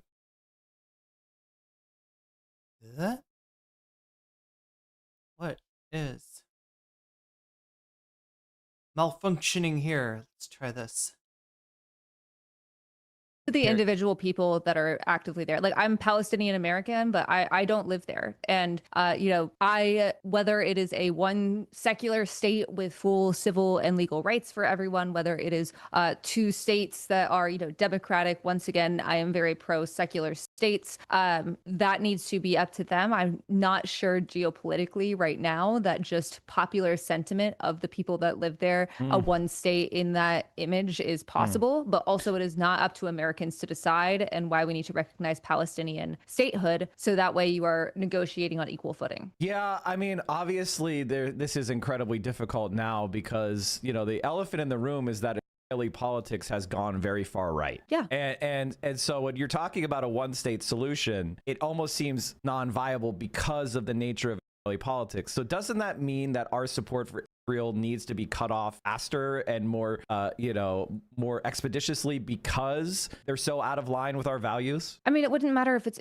Israel or Mexico. We need to be following our own laws. That's why we can't just be, having an arms embargo for just specific types of military aid. It needs to be a full stop until our laws are followed. And that includes not having segregation codified in your law. Like, this isn't, some people want to make this really complicated. I remember I was at a candidate forum where there are, 16 candidates in my race, and I was the last one for this question. And every single person was like, this is really complicated. I can't get into the thousands of year history here. And I'm like, it really isn't that complicated. Right. Civilians deserve safety. Children shouldn't go to bed hungry. War criminals need to be held accountable. And we need to recognize Palestinian statehood while also not dictating the lives of people that actually live there. I also don't believe in doing a second Nakba. Like, if someone said we need right of return, there are lots of forms that takes. But if someone said you can have your great grandfather's hotel, but you displace 300 people, trauma begets trauma, I would say no. But there are many different forms that takes, and there need to be reparations. I hear you. But you would say that you support a right of return. Yeah, it's okay, of Palestinian refugees. Yes. Okay.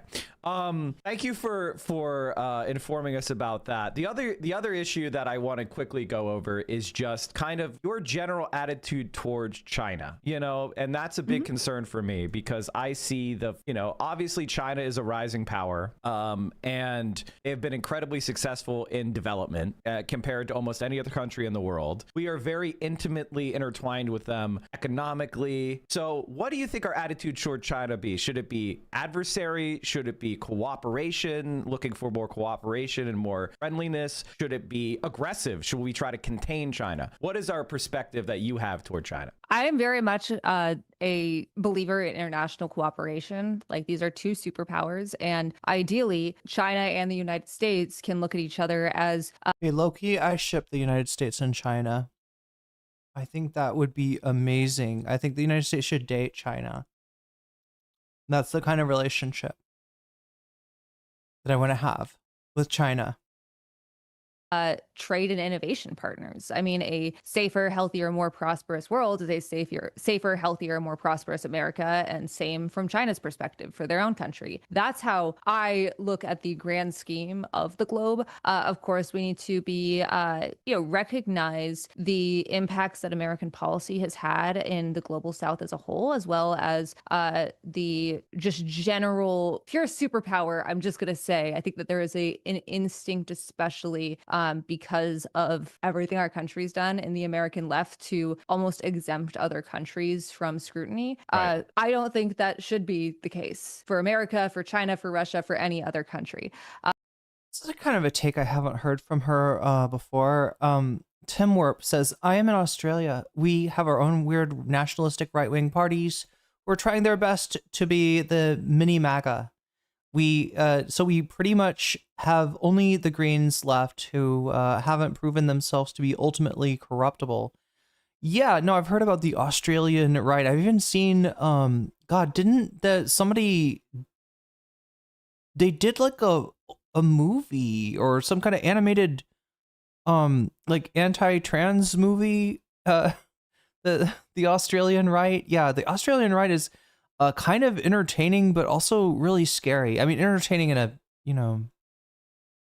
ridiculous, clownish way, but a scary. Yeah, Pauline Hanson, that was who it was. Yes. Or Pauline Hanson like put it on the, on her, YouTube. Insane that she is popular again. See, I've talked to people that they're not sure how real that, if it's just like the right-wing interests like kind of boosting her, or if she's legitimately popular. When I was a kid, she was a joke because of how racist she is. Oh God, yeah. There's like stories about her, right? Pauline Hanson, she's a fucking weapon. Yeah, she sounds like it. I can't show you the video I'm talking about because it's literally like too transphobic. I don't know how it's on YouTube. It's really bad. You would not enjoy it, chat, trust me. So being realistic about military threats, but also not coming from a point of militarization. Public diplomacy is my top priority. Restoring. Being realistic about military threats, Kat. What military threats does the... Oh my God, chat, I was all here like ready to be like, okay, well, good on Mike for, forgiving her. I mean, obviously, it's good that, Mike is come to the same realization that Hassan has. It's the same realization. A lot of us have the same realization I have, that, regardless of the problems that you have with her foreign policy, she is better than 99% of the Democrats out there. And, certainly in this race, like anybody in Illinois' 9th district, would be well served to vote for her. So, but yeah, goddamn, what military threats did the United States have? What military threats? Please, somebody explain. I mean, you could say that Europe has a military threat from Russia. I'm trying to think, you could say that, India and Pakistan are right, are somewhat justified in considering each other military threats. China and India, right? I can think of a lot of situations where there are military threats in the world. I cannot think of a legitimate military threat to the United States. Now, that being said, I mean, I don't know, maybe I'm out of step. Maybe like Americans will not accept what I just said would just get me like shit canned in an election. If you would come off as naive. There's no military threats, really. You don't think that other countries are bad? You don't think that North Korea's building a nuke just so they can nuke an American city and like laugh at us? No, I don't. I think they're building it because that's the only thing apparently that keeps the United States from invading you. Polly Ann Hansen, the Australian Ann Coulter. I need to learn more about the lore of Paula Hansen. Pauline Hansen. Pauline Pants Down, nice. It's kind of like the Eve Fartlow of Australia then, maybe. Maybe she's speaking in the context of Taiwan. The United States... Taiwan? Oh God. I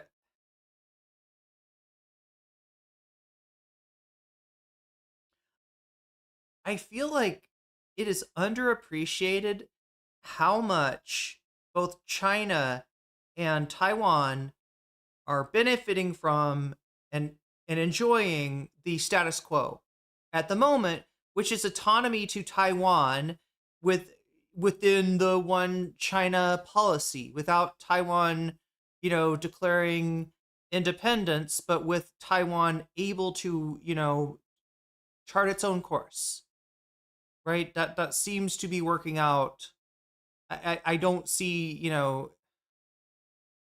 like I do see China building a blue water navy, but you could also, it's hard to know how much of that is in response to like specifically a desire to reunite Taiwan with the mainland, and how much of it is a facet of the United States having like multiple island chains of containment, kind of hemming China in, the inflection points like the Strait of Malacca, right? It's hard to tell. It's hard to tell given the United States' aggressive stance. That's not to say that Taiwan does not have a military threat. It's just hard for me to know. Hassan went on a good E. Fartlow. I love the E. Fartlow impressions. I love that E. Fartlow. I almost feel like she's a real person, chat. And it's not just that Hassan's doing an impression. It's the E. Fartlow. E. Fartlow takes him over. Takes possession. I'm sorry. I love the fucking E. Fartlow accent. It's the best.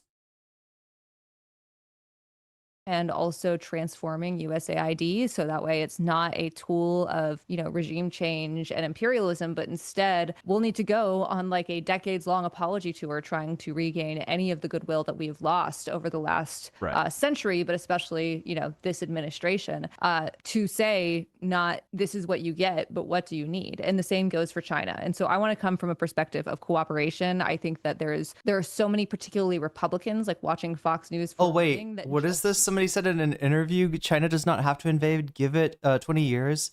Real estate prices unaffordable, life too expensive. The drop in population means they will be taking an island full of willing pensionados, which, in my opinion, fits the doom neoliberalism is bringing under the USA alliance that they have. Is something I've seen a lot that just want to use China as a book. And also my understanding is that China does not. Most military analysts do not. The ones that think that China is going to make a move on Taiwan anticipate that happening earliest maybe. I've heard people say 2027. I don't know if people are still saying 2027, but yeah, they usually put it in the 2030s or 40s. Like the time that China would feel like it could roll the dice like that.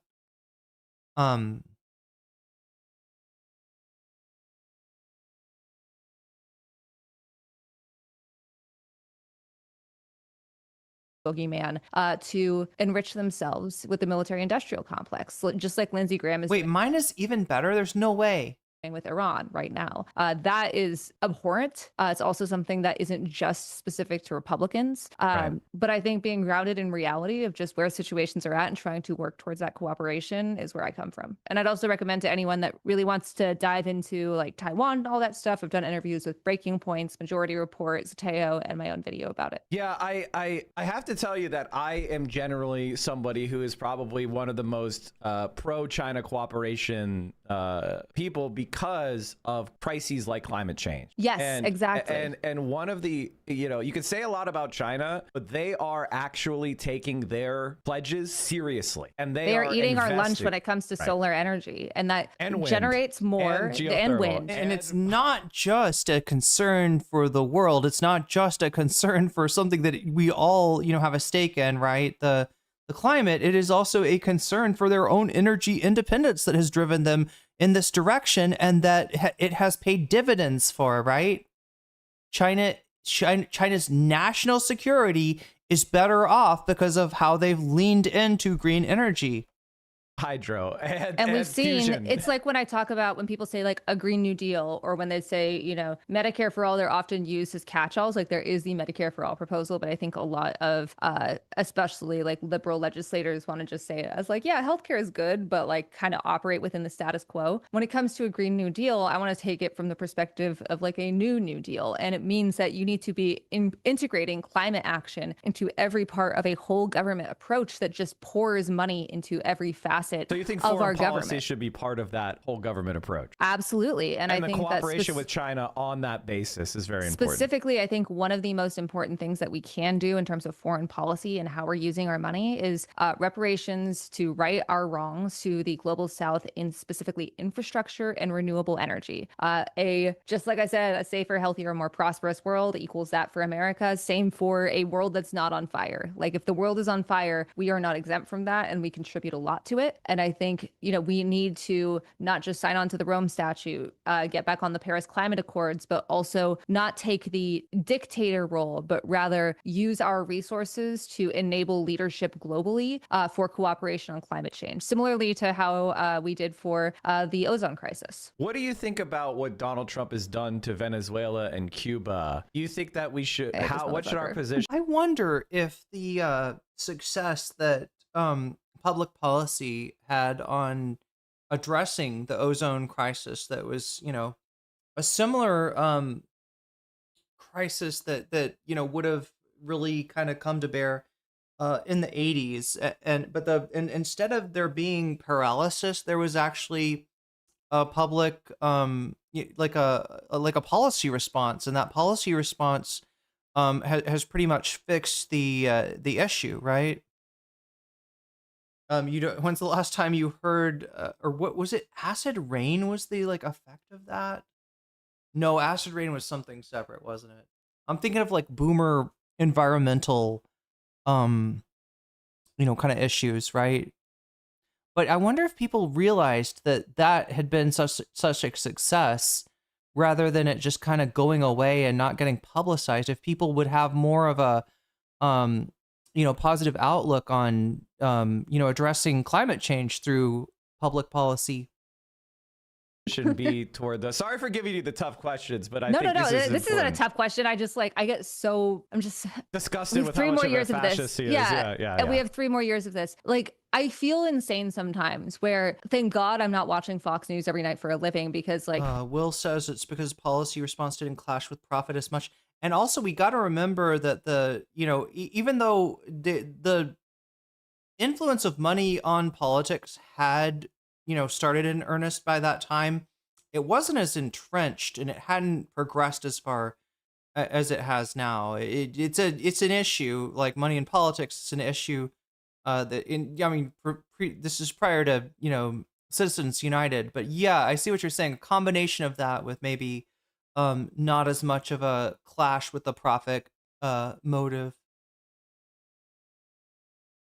Hearing people be like, well, yeah, this might have been not under international law, but Maduro's a bad guy. You don't have to like Maduro to realize that invading a country and killing a shit ton of civilians and then kidnapping its leader is a crime, and you shouldn't do that, and you should have consequences for doing that. Do you it think is an that impeachable offense. Do you think that America should be subject to the International Criminal Court? Yes, we need to sign on to the Rome Statute. Right, yeah, and I read that this morning, and so you would, in your mind, George Bush or Donald Trump being prosecuted at The Hague is a outcome that you would support? Yes. Is that something that you would? Okay, really cool, good. I do feel like Mike is, trying to, as much as he did pin her down on some things, he's also trying to help her. He's trying to give her a this is Somebody say that Kristi Noem should be tried at The Hague. Yeah. I absolutely mean. And same thing with Netanyahu, Ben Gvir. He's trying to focus the conversation on stuff that she is good on, that other Democratic politicians would not be as good on. Right? That's Absolutely. Look, I think every war criminal should be held accountable, and it doesn't matter what flag they're under, whether it's ours, whether it's Israel's, and frankly, whether it's Hamas's. If you commit a war crime, that is bad. But they just replaced CFC propellant with propane? Wait, you mean Hank Hill fucked us? This is why we're supposed to have international law. And the fact that we, the United States, are supposed to be some exception, and then certain states that we pick and choose get to be exceptions is ridiculous. I was on the debate stage we had a televised debate a couple weeks back, and I remember that the host asked, do you think Netanyahu's a war criminal? And out of my 2 other opponents, I was the only one that raised my hand. One of them didn't say anything, and the other was like, well, I like to think about international law, and I'd say under those standards, probably yes, he is. He has a warrant out by the ICC. what are we talking about? He's a war criminal. We don't have to debate this. Yeah, I think the other thing that's really interesting, and I'm glad that you say that, because that's kind of how I think about foreign policy, is that to ensure a safe world, the United States has to be subject to the same laws, right? And the Western countries and our allies. And so are you concerned about, you know, some say like Egypt or Pakistan, who had democracies, but they were overthrown in favor of military dictatorships that are pro-American? Do you think that the United States should overturn that support and try to restore democracies, even if they elect people that are maybe not as pro-American? Well, it worked so well the first time we did it in all these places. Like Iran is another example. Exactly. Like I don't see how us trying to overthrow another regime, no matter the intention, for like Iran has a horrific regime that's going to get even more stringent, even more authoritarian after the assassination of the Ayatollah. But this intervention doesn't help. And also, this administration doesn't give a damn about democracy. Like, it was honestly laughable saying they care about protesters. And I was like, okay, buddy. Yeah. But yeah, no, I mean, that's the thing is when we are invading on behalf of ourselves, we make everything we've made the world so much worse. And that's why we really need to, in terms of righting wrongs we have made, it has to come from the perspective of aid, not for the idea of reliance by those countries receiving it, but in an effort to build infrastructure to be able to lift up these countries that we have harmed. You know, I think we've been talking around it, but I think this is like, you know, not to go to our one major point of disagreement, but I'm curious about how you square that circle with supporting some of the institutions of America, like the NED, that have been used for, you know, helping overthrow Chile, helping to install, you know, fascist dictatorships in Brazil and Argentina, and you know, the Iran-Contra affair, and, you know, you go around the world, and a lot of these instruments of American power have been used to implement anti-democratic outcomes against the will of the people. And don't you feel like, I think a sticking point for me, and I would love to hear your thoughts, is that these institutions have such a bad track record. Why do you have faith that they could so easily be used for good instead of requiring, like, basically starting from scratch with something new? I don't believe NED is in our platform anymore, but I do think that this is an argument that you hear about USAID a lot. Yes, USAID. Yeah, thank you for correcting me. I specifically, USAID has done. Okay, so that's something I thought it was. I thought this was one of the things that she had not taken out of her platform.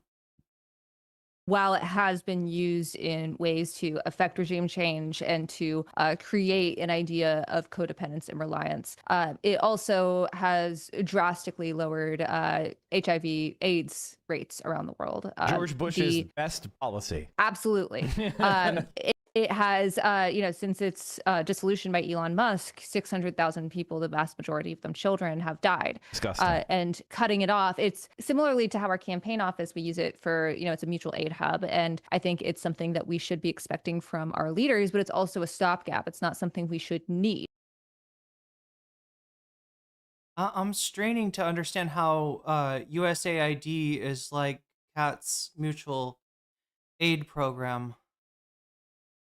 USAID can do a lot of good, but we need to actually elect not just a majority, but make sure that a majority of that majority feels the same way. An example that I often give is I focus my studies on atrocity, genocide, and extremism. And in my public diplomacy course, one of my professors was a PAO, public affairs officer, and I can't remember which Middle Eastern country it was, but he probably for Syria or Iraq. It was like Syria, Lebanon, or Jordan, I think. Yeah. Okay. Gotcha. But it was this was right around like ISIS's peak in the early mid 2010s in terms of like a lot of, you know, attention and a lot of recruitment internationally. And so they worked with Jordanian filmmakers with American money on the ground to create a TV series about the realities of being an ISIS wife, a woman recruited by ISIS, which is it's not great. It's not a great time. And No, the it's women not a that great do get time. to leave often pretty much exclusively say that. And ISIS recruitment of women went down by like 75% the next year. It aired during Ramadan. And that's a great use of US resources. And almost the entire project was created, dictated, and published by the actual people that live there. That's a use of resources that I'm like, see, that's something that we have immense wealth and we have immense power. What if instead, like after we win on Tuesday, we are going to use our resources to get progressives elected nationwide and keep doing that after 2026? If we can actually and have hope that we can actually elect people like that, maybe we can get to a point where those institutions can be changed. USAID specifically, though, does a lot of good. And I think that it has a lot of potential to not just be brought back, but also reformed so that way it's operating essentially to bring about its own demise, to build up that infrastructure so it's not necessary to need this aid, if that makes sense. Yeah. I mean, I hear what you're saying. My only concern. And I know I sound very idealistic and like solar pump over here, but yeah. A little bit. But and the reason why I say that is like ISIS itself is something that was born out of the Gulf states. Mm-hmm. They were the ones giving them money, and the Gulf states are American allies. So in a certain sense, ISIS was creation of 1 degree of separation from the United States intelligence services in order to attack Syria, which had a leader that we didn't like, who was a dictator, obviously. Many such cases for many terrorist groups. Right. So you're talking about like, well, on the one hand, the CIA was doing this to help stop women from joining ISIS, which is good. The CIA wasn't doing that, by the way. It was our State Department partnered with aid organizations on the ground. Fair enough. So it was a State Department official, not a CIA official. Okay. It was specifically public affairs, which does a lot of linked cultural exchanges. Yeah. No, I get you. I get what you're saying. I understand what you're saying. But I wouldn't trust the CIA. Didn't she? Sorry. Rex Phillips says, didn't she give the exact same stump speech at other interviews? Yeah, she does. I have seen her kind of, recycling, and look, if you're recycling, I don't know. I don't think it's a particularly strong stump speech in a lot of places. Yeah, she's got room to grow. Hopefully there's time for her to do it. Hopefully she's still, the best candidate. Again, like, just understand, like, right. Think of it like this. She's got massive, I don't know. I'm trying to think of which, Kat's decor doesn't match right now, right? You walk into her house, nothing matches. It's kind of hideous, but she is having to do interior decorating on her own. That's where we're at, right? It looks like a mess. Like, what is it? What do they say in like an airport when they're doing construction? Pardon our dust or something like that. Yeah, it's a pardon our dust kind of situation. But why is she like that? Why is she having to remodel her own shit? It's because she is not going with the Democratic strategists that like the one that she got that will just like give you a shag carpet and and stuff, right? So that's the situation. And yeah, it's look, I'm not gonna sugarcoat it. It's not a good look on the Breaking Points interview. I don't think it's a particularly good look here. But she is the the best candidate in the race within viability, and that race is going to happen today, chat. The 17th of March. That's we may know by tomorrow's stream whether Kat is going to go on to the general election or not. So it's not I don't think it's a runoff state, right? Whoever gets the plurality will be declared the winner.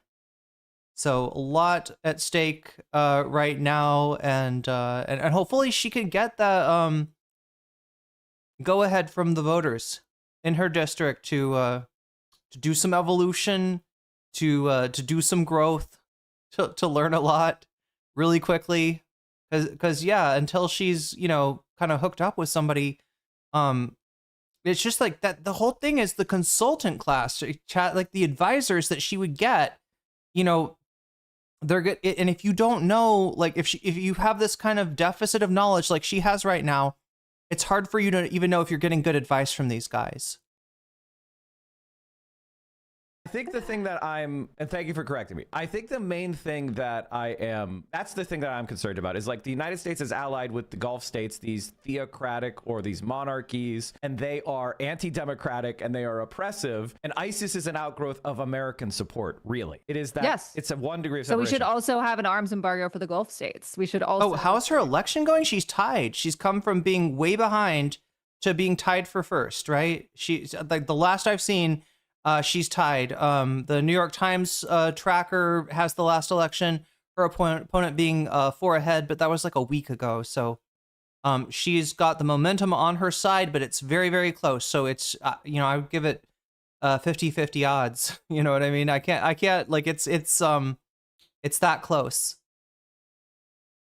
Okay, now you're talking. Yeah, like now you're talking. Okay. This convo is whack. I mean, I don't entirely disagree. B-sides, I AC sides. Consistency across the board here. Like just Okay, when we good. talk about like the genocide in Sudan, like that is also That's the UAE. We are also funding that. Like That's exactly right. Yeah, Thank you, so Kat. it's not just Israel. It is not just Sudan. It is all of these things that like we need that consistency. We can't just focus on that one issue, but also I do think that specifically Palestine resonates with a lot of Americans because it's just so front and center and because so much money goes to this publicly and because there is such an impact on our elections. I mean, we have $1.2 million that's been dropped on our campaign in the last 7 days. It's insane. It's crazy. Man. Insane. You used to run a whole campaign, primary and general, on $1 million or $1.5 million, literally. Yep. And now, like, because I've been around for a little bit longer than you in politics, because I'm old. But when I was running in 2013, 2014, I always forgot. Together $100,000, people thought that was a lot of money, like early on in the campaign. Yeah. Now it's like if you don't have $1 million, you're a joke. Right. And the craziest part is we have outraised our entire field in terms of our own donations. Not outside. Morber's asking, I forget, did Mike actually decide there was somebody in the race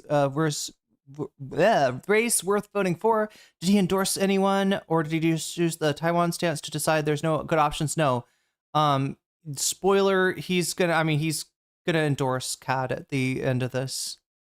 And same reason as Hassan, right? Even if you don't agree with everything that she says, she's head and shoulders above like 99% of the Democratic candidates. Spending the non-corrupt money, the normal people money. We're the only campaign out of 16 candidates that gets the majority of our funding from small dollar donations. And some people have accused us of having dark money because it's unitemized donors, because it's people donating like Such a little $5 here. amount. Yeah. It's awesome. It's so sick. Yeah, no, that is very sick, and that's why I say I really admire your campaign, and I've been humbled because listen, whenever I criticized you, I want you to know I was just trying to give you what I thought would help you, because I've been in your shoes where it's like I was a liberal progressive, and then I got Is that true, chat? Contact with the Democratic Party, and that's why I became radicalized. The Democratic Party is what radicalized me, and I feel like some of the same thing is happening to you a little bit, because maybe I'm speaking out of turn, but I'm sorry, but I just feel that kind of like energy from you, and I want to be an asset for you now that you have completely shown me that I was wrong about you, and I appreciate the way you've clarified these, because it's really important. I do want nuclear war everywhere though, and I can't wait for that to be in APAC.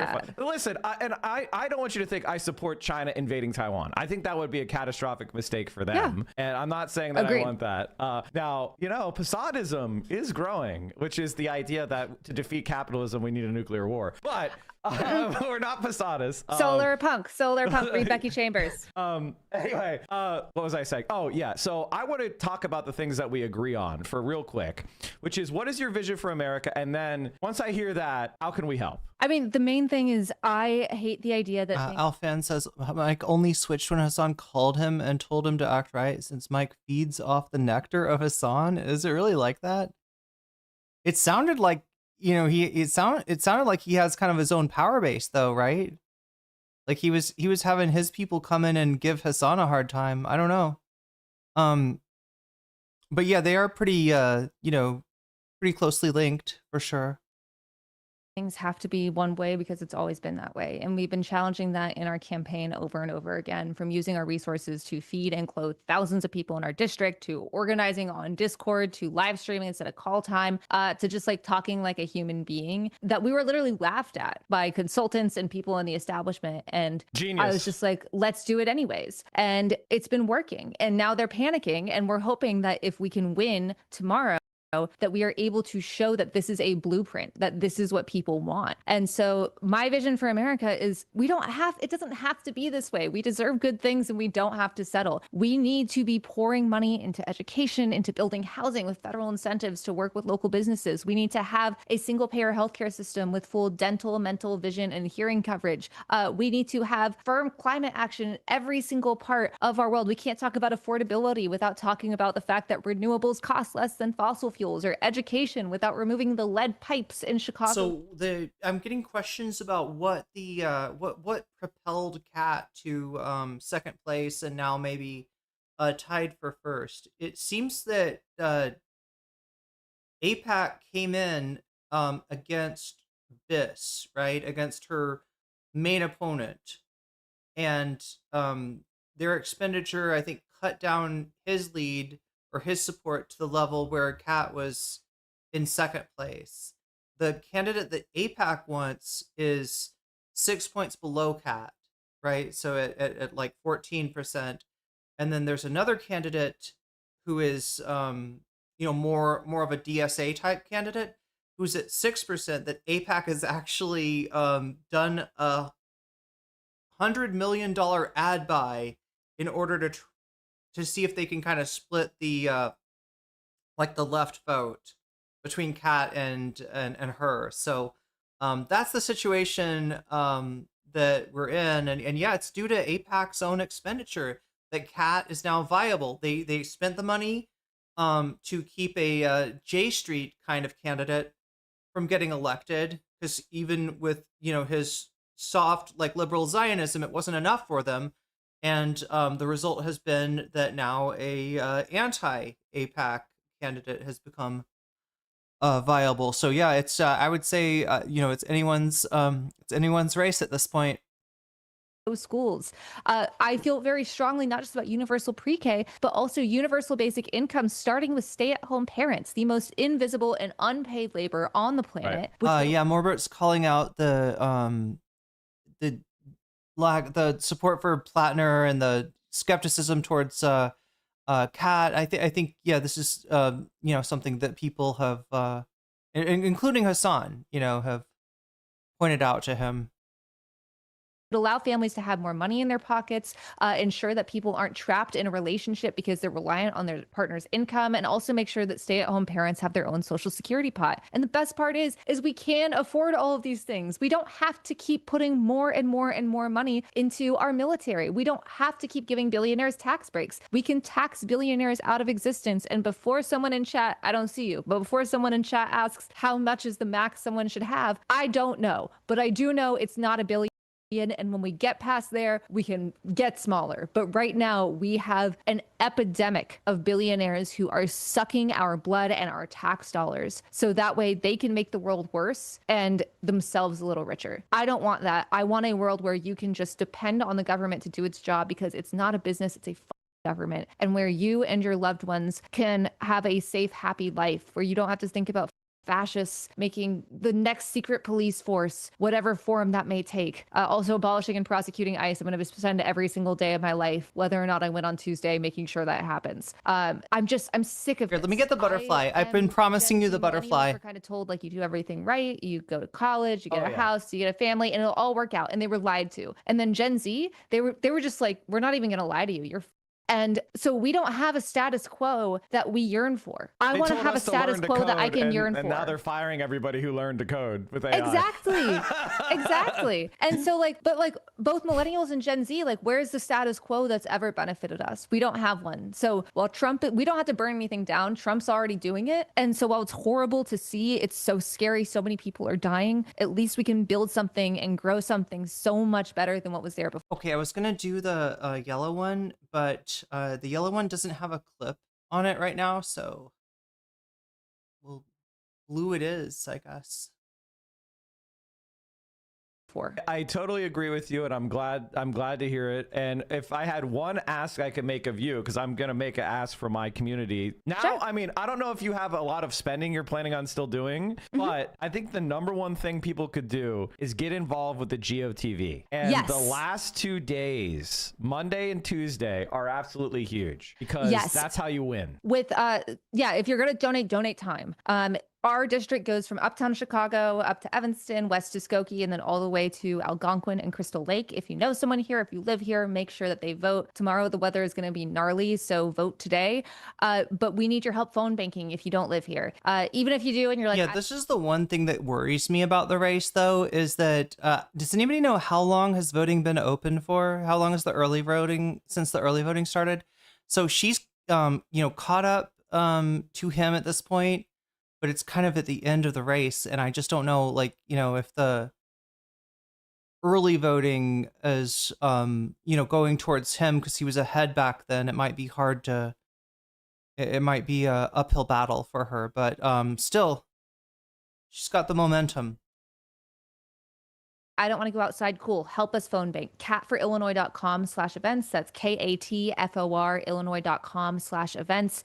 We have had so many volunteers that started volunteering for us because they were reached by phone bank. Same for voters. It does work. We need your help. APAC is dropping so much money on our heads. There's a whole dark money influencer operation that's wild. Oh my God. Every new thing I learn about. Anybody know, does she get into that? Does she go in, does she have theories about where some of this money might be coming from? Because obviously part of it is APAC, but there seems to be more than just APAC involved, and I'm really especially this dark money, or this money that this 1.5K towards the influencers that attack her.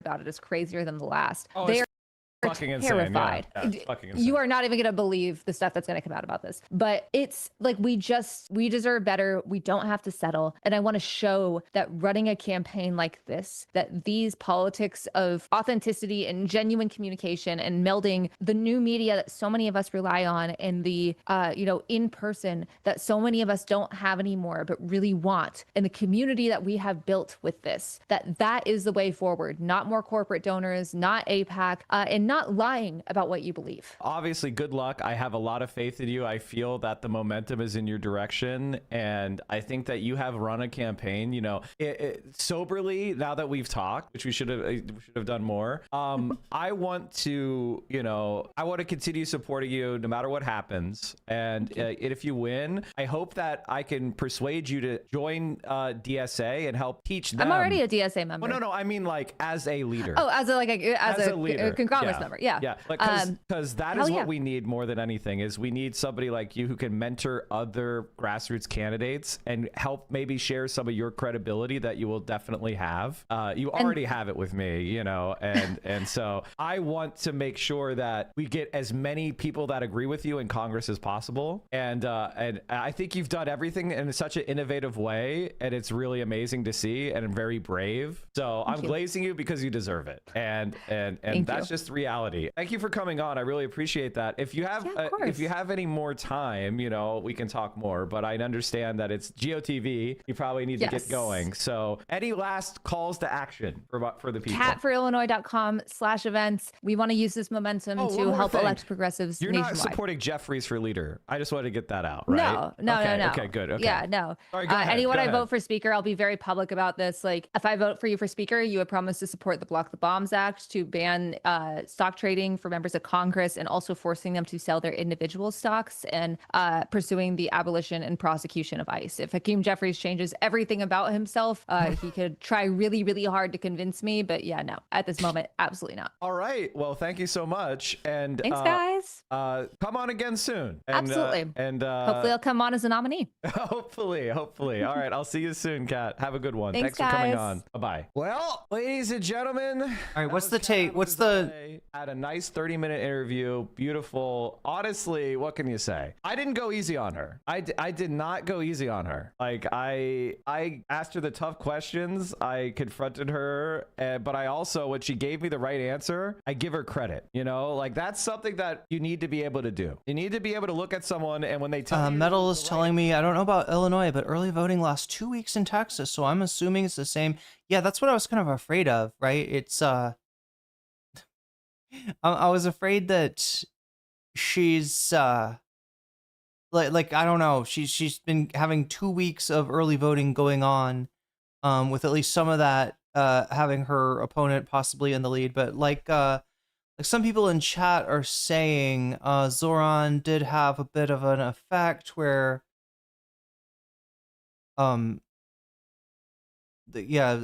is saying, I hope that the polls are skewed against her. Because she's bringing in new voters, yeah. So, you know, sometimes you do better than the polls are saying. Sometimes you do worse. We'll see which one it is tomorrow. Answer, give them credit. I front-loaded the out of that because I'm not... The reason why is because I wanted to talk about issues. That's what I care about. That's what I care about. And so she hit a solid, she got the bat on the ball on every question. You know how hard that is? You know how hard that is? And also, you have to understand something, chat. We're in the real shit now. I completely reconsidered her because she has done this. Because she withdrew every bad take and allowed our criticism to be heard. That's all I want. And when I saw that, I completely have changed my mind. I have 100% changed my mind. Wait, there's the Ryan Grimm, it's the one we didn't go into, right? Like, I don't know, chat. If I get into it, I'll get like I'll end up going down a rabbit hole of like Ryan Grimm hates cat. But anyway, yeah, he's still, I don't think Ryan Grimm is convinced. I think somehow I've heard various things you know, about like who he is supporting, but yeah, he's still I think he's only gotten more skeptical about Kat since the conversation on Breaking Points. Yeah, turnout is everything. Absolutely. Was right that she is. Yeah, exactly. How am I looking? It's a front-loaded kind of affair in terms of we're front-loading the votes for Biss, I guess, with the early voting since he was since her momentum's only really caught on in the last couple of weeks. Somebody we could persuade. I doubted that and I was wrong. Period. He has shown me that I am wrong, that we she is a movement leader. That means that the movement changes her and she changes with the movement. What more do you want? I mean, at this point, if you're trying to find reasons to not like her, it's not about policy. She said recently that her hero was a CIA agent. She corrected it and said it was through the State Department only. Now, the State Department and the CIA have worked, they are basically interchangeable. But I asked her a follow-up question and she gave a based answer. You have to actually, here's the problem. I think a lot of leftists, they are not sophisticated enough on these issues. And I don't mean that you're a dumb leftist, you don't understand how the world works. I asked her a more difficult question and she gave me the best possible answer. She said arms embargo the Gulf states. Do you understand how base that is? Do you get that? That's why I am completely changing my mind, because she said the correct answer. I asked her tough questions. She agreed with my take. She said, she talked about an ISIS thing where USAID helped support a program that created a movie that hurt ISIS recruitment for women, right? And she said that's a good project. She's doing the thing where you get very specific in order to make your point. And then I asked her, well, ISIS is an outgrowth of American foreign policy. It was supported by the Gulf states. And her response is, yeah, arms embargo the Gulf states. They're doing genocide in Sudan. They're behind ISIS. We shouldn't be giving them weapons either. That is what I wanted her to say. I didn't tell her to say that. She said that on her own. That is a left-wing position. That is a solidly anti-imperialist position. At a certain point, you have to take yes for an answer. I am not a curmudgeon. I am not somebody if you think that that's me, you don't know me. I am somebody who we can tell. Look, maybe he used to have curmudgeon. Maybe he used to be curmudgeon. Maybe he used to have bad lighting. But look, his lighting's really good now. It's natural lighting. Look at that. Look at that. Even, balanced. Yeah. answer, but he is not Asmongold. when you give me the right answer, I'm with you 100,000%. I am an ideologue, not an asshole. Meaning, I care about my ideas. He's not sitting in front of a crunchy green screen anymore, right? He's with me on my ideas, then I'm with you. Now, obviously, I want you to be nice to me as a person, and if you're nicer to me as a person, then I'm going to support you stronger. You know how hard it is for Kat to do what she just did? Like, I'm sorry, chat. I don't think you guys understand. I'm giving the squished aspect ratio a pass. Wait, there's a squished aspect ratio? I thought he had just lost weight. Is that right? I thought I was imagining things. It's actually squished? Yeah, politics, if you don't respect the ever-loving shit out of what she just did. Like, I don't think you understand the chutzpah, the cojones, the gonads that it took to come on my stream and answer the questions about radical left-wing foreign policy. There wasn't the cat video? No, I couldn't tell. I don't know. It just looked like I thought he just like lost weight. You understand that Congress people don't do that. AOC doesn't do that. Bernie Sanders doesn't do that. She killed it. Like, and I didn't baby her. I started off by saying I apologize because I respect what she has done. It takes a lot of guts. Be like, you know what? My foreign policy page sucks. Pull it. I'm going to go on Mike's stream. What more do you want? Now, if she comes and stabs me in the back later, okay, then the people that just want to say, I just don't like her. You're not making points about arguments anymore. You're not making arguments about what policy anymore. You know, we had a lot of my criticism of her was me trying to divine what she believes by looking at partial information. She has given us the complete information. The reason why Mike is right is a meme is because I'm like this. Because when I figure out I've made a mistake, I correct it as hard as I can. I don't sit with my mistake and try to rationalize it forever. I say, I made a mistake. I was harmful. I am flipping to the opposite to rectify mistake. If that's not what you want in a person, then you don't know what a good person is. That's what a good person does. That's what I try to be. And if you don't respect me, fine. You know what? If you say Mike is trying to be the good person, I don't respect that, fine. You. I don't what more do you want me to say? I am somebody who is trying to make your life better. I am trying to save this world any way I can. I'm not a hero. I'm just a member of a movement, and I'm using the power that I have on my stream to try to do the good thing. He's not a hero, chat. Do the right thing. He's just doing the best he can. Means be harshly critical when I think someone is damaging, but when I'm wrong with about a person, I will correct it. I don't expect her to love me. I expect her to kind of be pissed at me for a while because I was wrong about her, and it's gonna be on me to correct that, you know? Like, and if you don't agree with me, if you're like, well, I still think there's something to be mad about, what are you mad about? What actually are you mad about? I asked her every single point that I was pissed about. She referenced her interviews when she defends her pro-Taiwan position. She's changing her mind, man. And I'm going to let her change her mind. The thing about being a politician is you have to give them the ability to change their mind without taking a pie to the face 2 days to the election. Like, what do you want me to do? What the do you want me to do? I want, you know, like, does she need to whip herself? Like, she did everything that I wanted her to do. At a certain point, you're just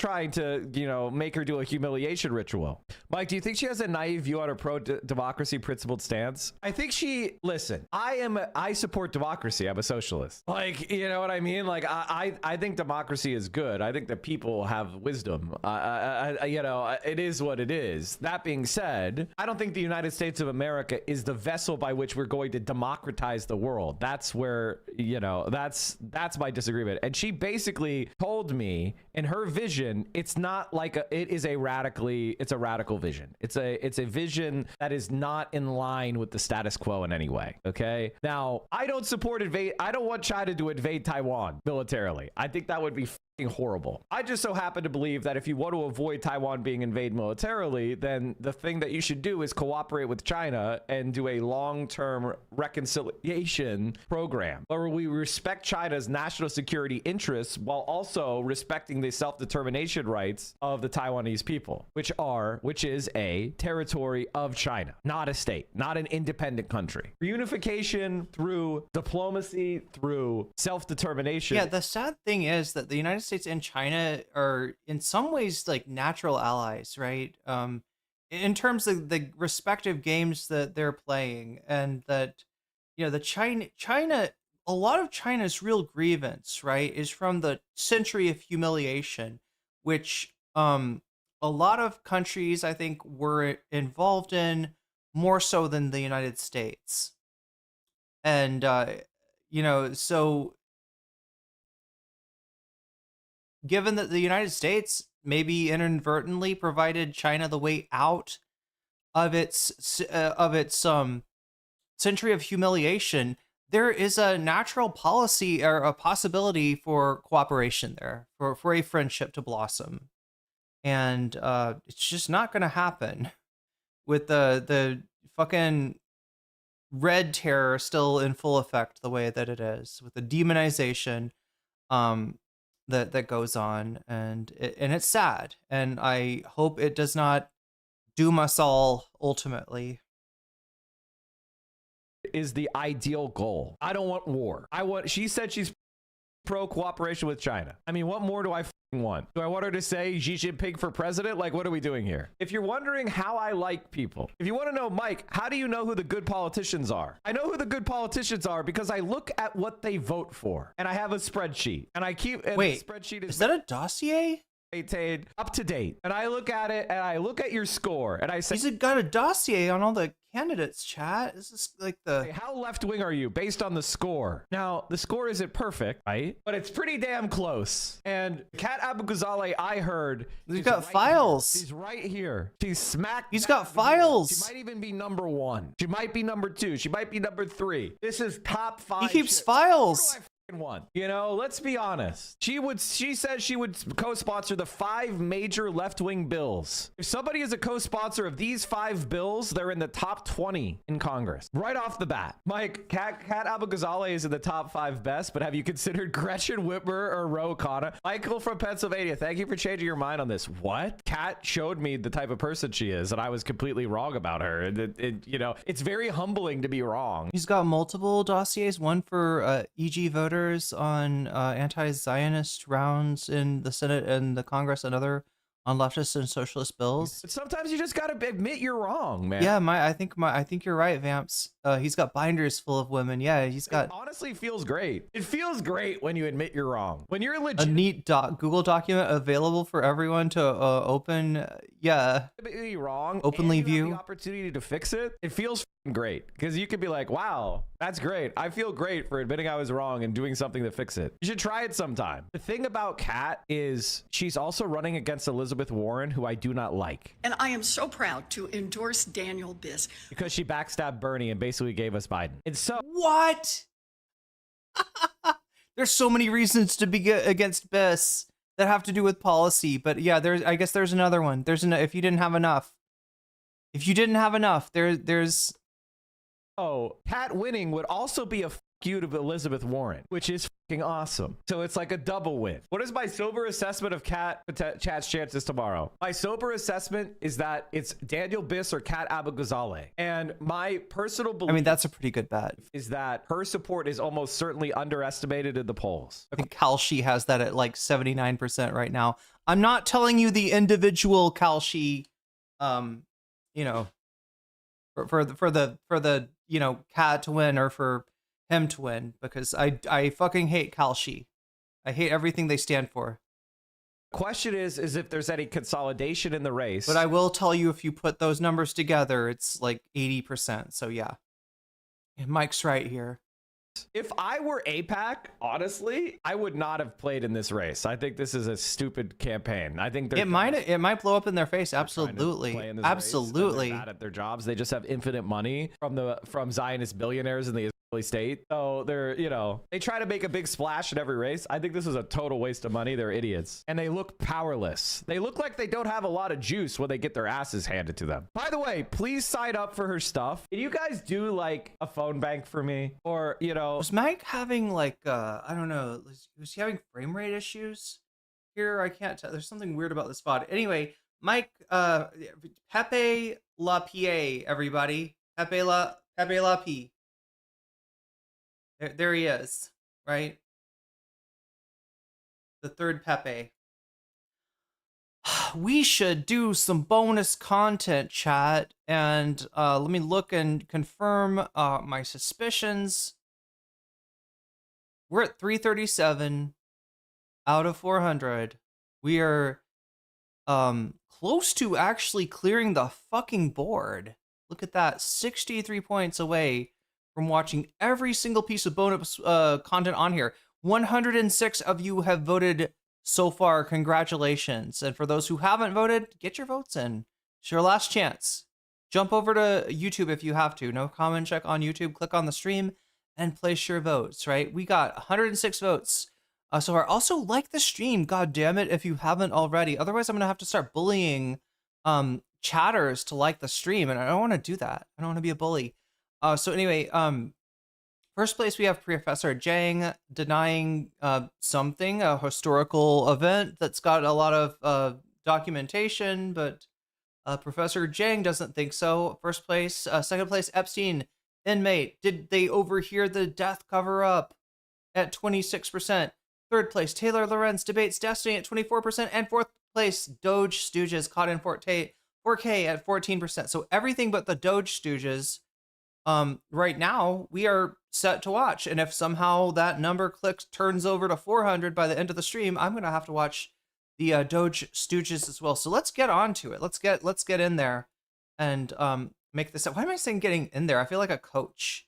That's what a coach says, right? Get in there. Let's get in there. Let's get in there. We'll go in up the middle and to the left and to the right.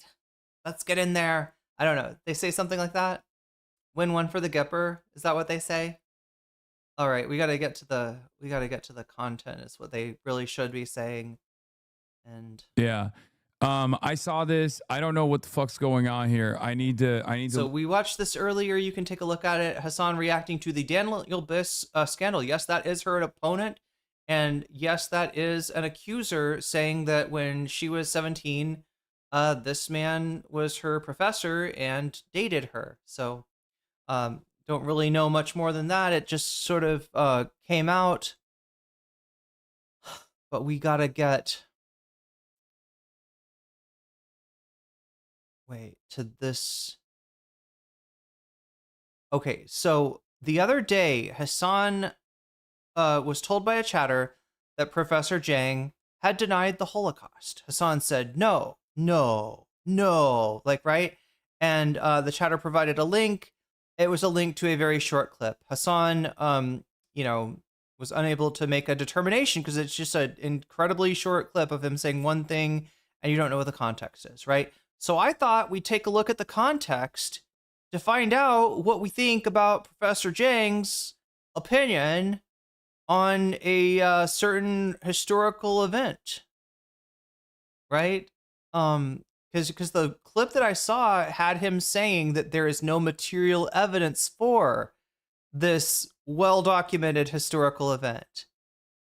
So a friend of the VOD, Narwhal by Nature, was able to track down a larger version of this clip so that we could see it, not the way that Hassan saw it, where he's got to be like, I don't know what the context is, but where we can actually see the context of his discussion about a certain mustachioed individual from Austria.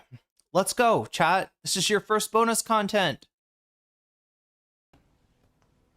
All right, so we're going to look at some speeches from Hitler, okay? And we can see from his speeches, he's trying to create unity of will. He's trying to be the Ubermunts, the Superman who will unite his people. Ubermunts? Oh my God, Nietzsche would love you, Professor Jang. Like Napoleon, and carry them to victory through faith in themselves, okay? The unity of will. What does months mean in German? Does months mean something? I feel like Ubermunch. I feel like months does mean something in German, though. I feel like he's actually saying something in German. Maybe I'm wrong. What is months in German?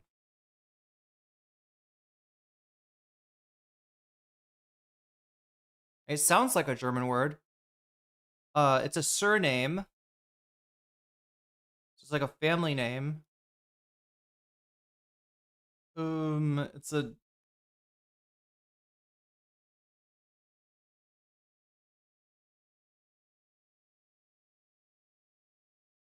I guess it means coin or mint, like the name does.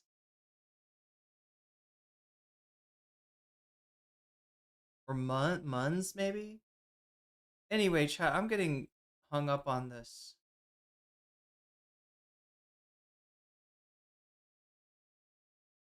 Coin, yeah. The Uber coin. Anyway, I thought there might be a joke there. Monch means munch. Monk, so the best monk. Ubermensch, yeah, he means to say, yeah, Ubermensch. If men wish to live, then they are forced to kill others. The entire struggle for survival is a conquest of the means of existence, which in turn results in elimination of others from the same sources of subsistence. As long as there are peoples on this earth, there will... Okay, now look, is it worthwhile to study, horrible people and the especially when those horrible people wrote things that were very influential? Sure. But there is a little part of me that like a red flag goes up somewhere where somebody's like, let's read a Hitler speech. Or if there's a YouTuber, right, that's like, hey, you know what I did? I AI'd Hitler so that his speech would be like, it's translated into like modern English. It's translated into like colloquial English or something like that. Or like I colorized a Hitler speech, right? I always get suspicious, right, of shit like that. But anyway, he feels like the best way to look at what the wait, where are we starting off with? And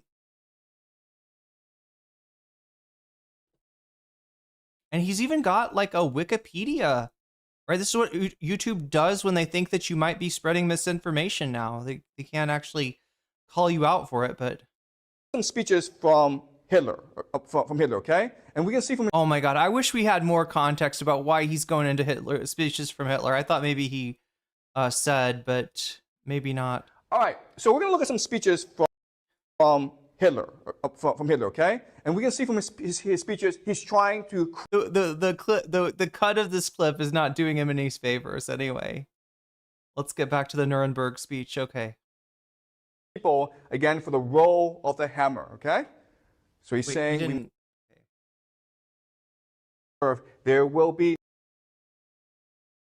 others. The entire struggle for survival is a conquest of the means of existence, which in turn results in elimination of others from the same sources of subsistence. As long as there... So he's looking at humanity on Earth as a zero-sum game. There are peoples on this earth, there will be nations against nations, and they will be forced to protect their vital rights in the same way as the individual is forced to protect his rights.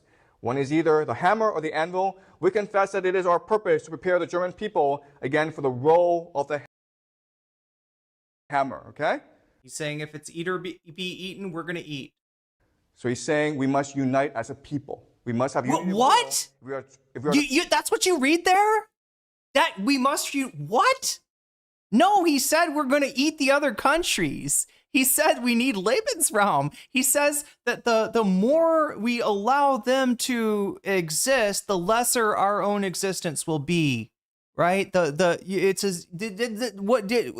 a fucking predatory notion that he just advanced there. I don't know how the fuck you see, other than we're gonna be the hammer, right? Other than we're gonna be the ones doing the eating. We're gonna be the Pac-Man coming out. Does Pac-Man? Oh wait, no, it's the ghost that eats Pac-Man or Pac-Man that...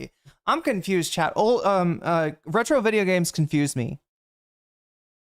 I think they both eat each other, right? Don't they like... ...are enemies. All right. Nothing is possible unless one will commands, a will which has to be obeyed by others, beginning at the top and ending only at the very bottom. This is the expression of an authoritarian state, not of a weak, babbling democracy, of an authoritarian state where everyone is proud to obey because he knows I will likewise be obeyed when I must take command. All right? Hitler is not being a dictator. He is trying to create unity of will. He is the leader. What?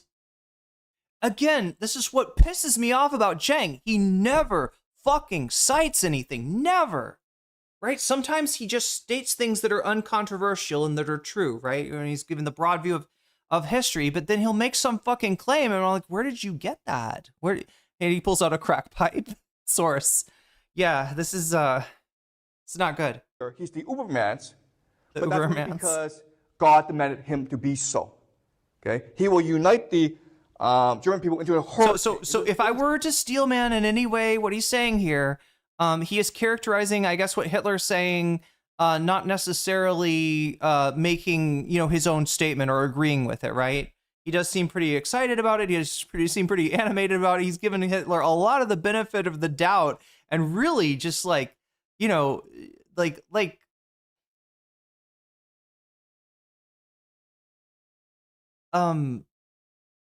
what would you call it? It's like more than just sane washing what Hitler said. Like Hitler's saying some fucking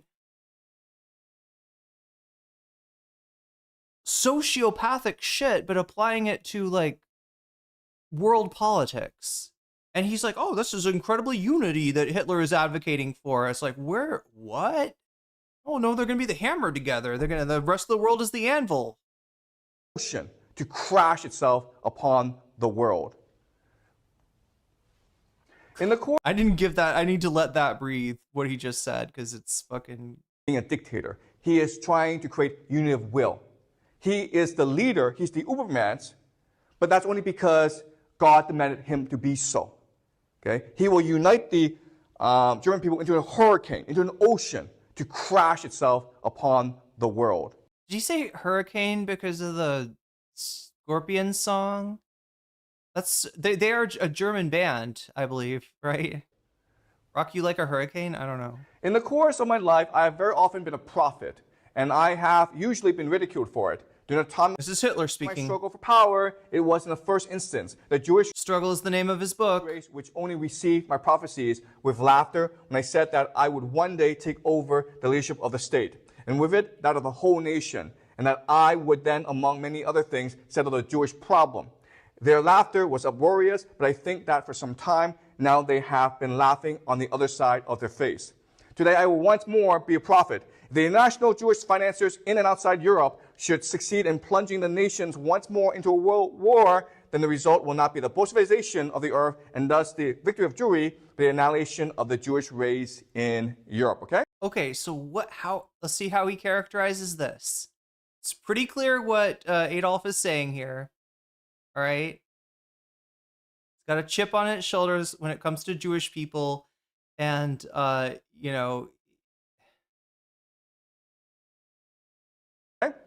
So we don't actually have any concrete evidence for the Holocaust. Okay. So that's the money shot, chat. That's the short clip that everybody's propagating that in and of itself doesn't really give you the context. I'm trying to provide the context for the clip. Yes, the fact that he says that right here is, I would say, not great.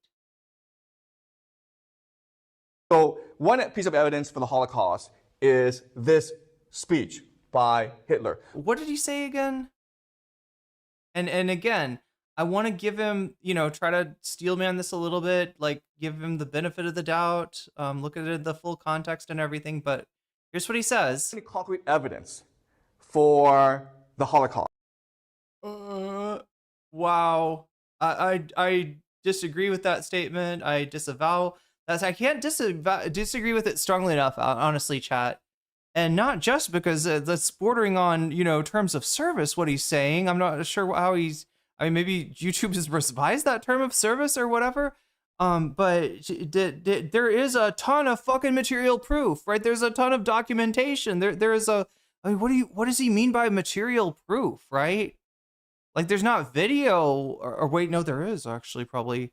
But you know what I mean? There's not the kind of video documentation that you would have of like, I don't know, like an ice facility maybe, but yeah, it's ridiculous what he's saying there.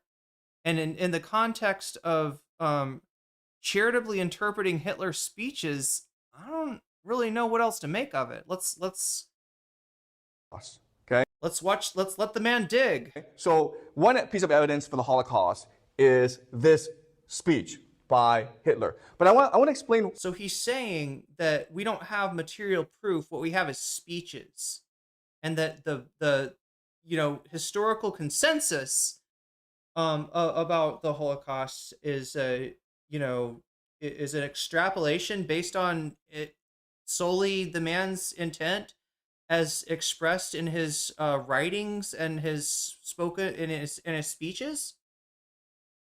What he is saying here, okay? What he's saying is, we the German nation want to be left alone. We want to be united. What the fuck? He's not not saying that. What the fuck?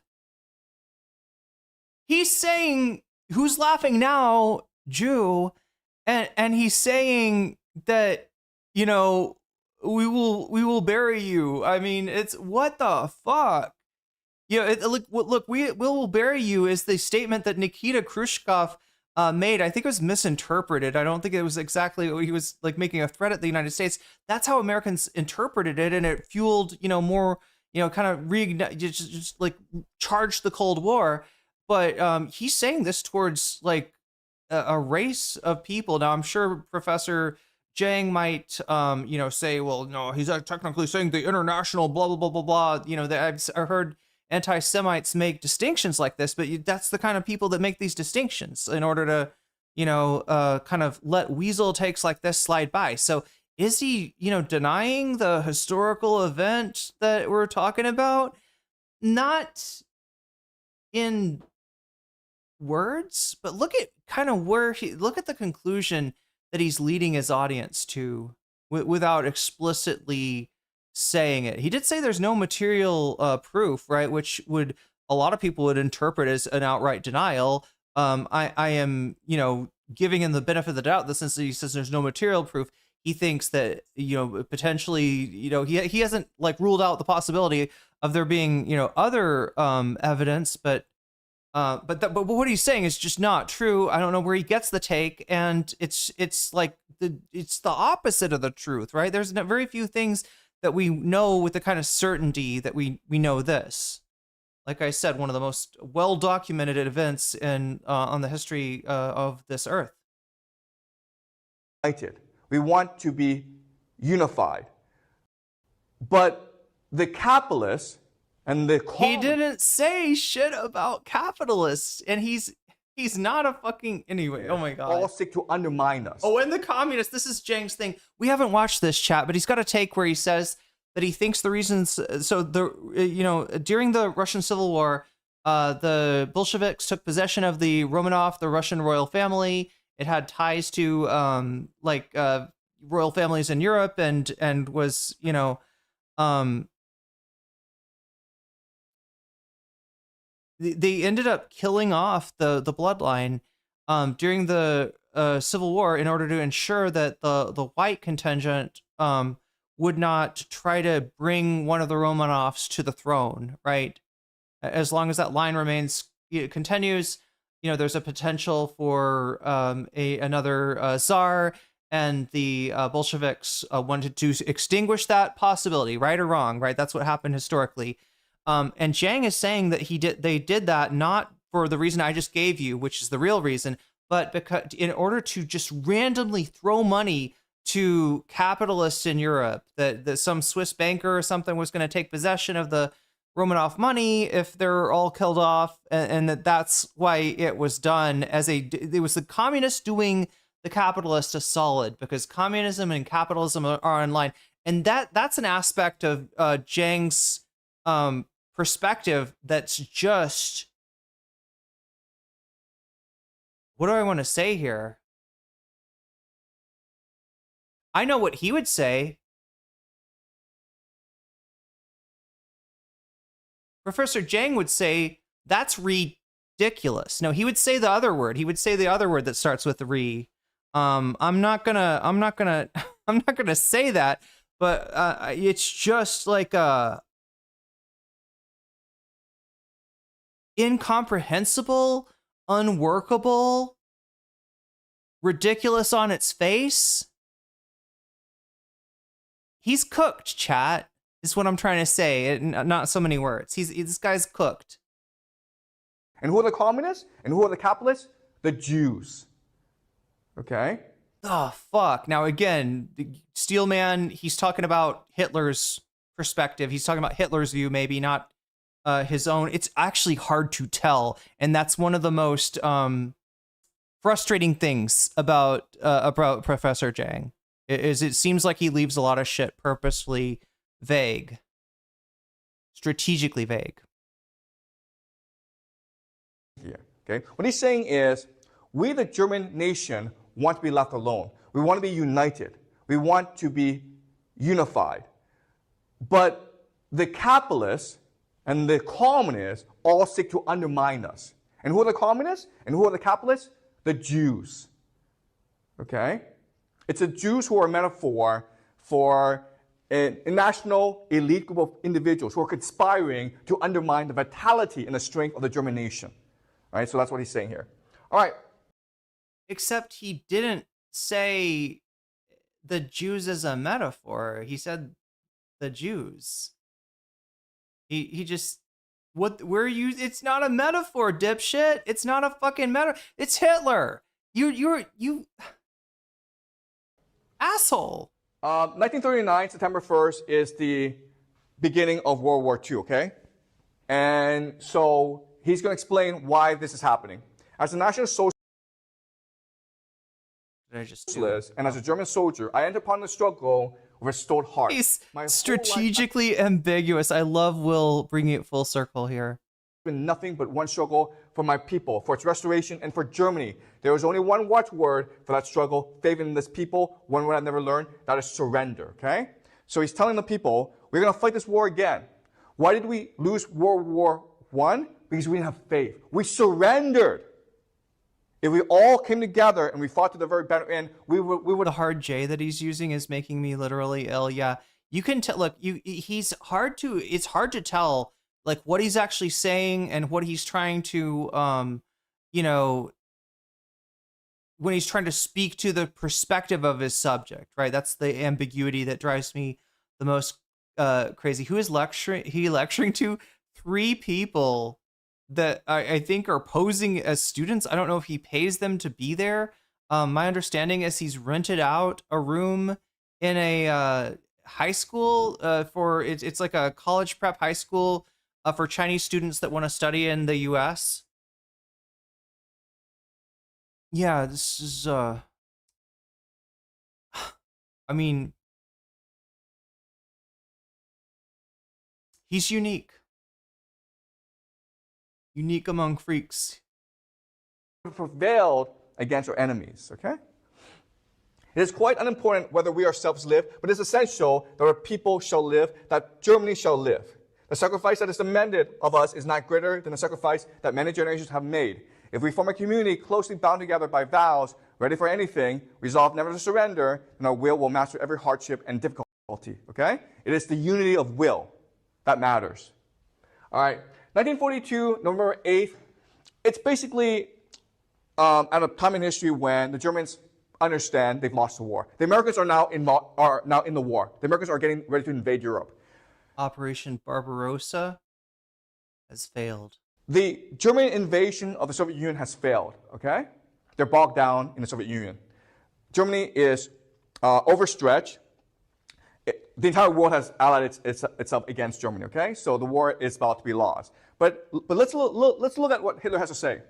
It is with the same conviction that I now stand before you and has never left me, either since the day on which, as an unknown man in the city, I began to struggle first for the soul of the German people and then on beyond the city for more and more followers. In the beginning, I did not have much more to give than faith, the faith that if anyone pursues a just aim, I will with unchanging and undisturbed loyalty and never lets himself be diverted from it, but puts everything into it, then others will be found who are determined to be his followers, and that from this whole and ever stronger faith must gradually radiate to the whole people.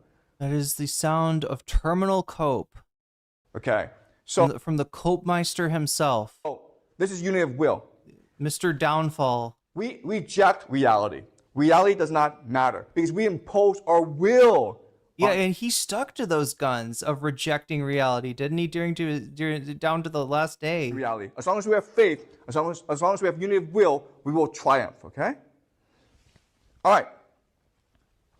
So let's go back to the beginning. We were talking about Kaliningrad. So yeah, this is all about Kaliningrad somehow, I guess, is the overarching context. Okay. Which, they're...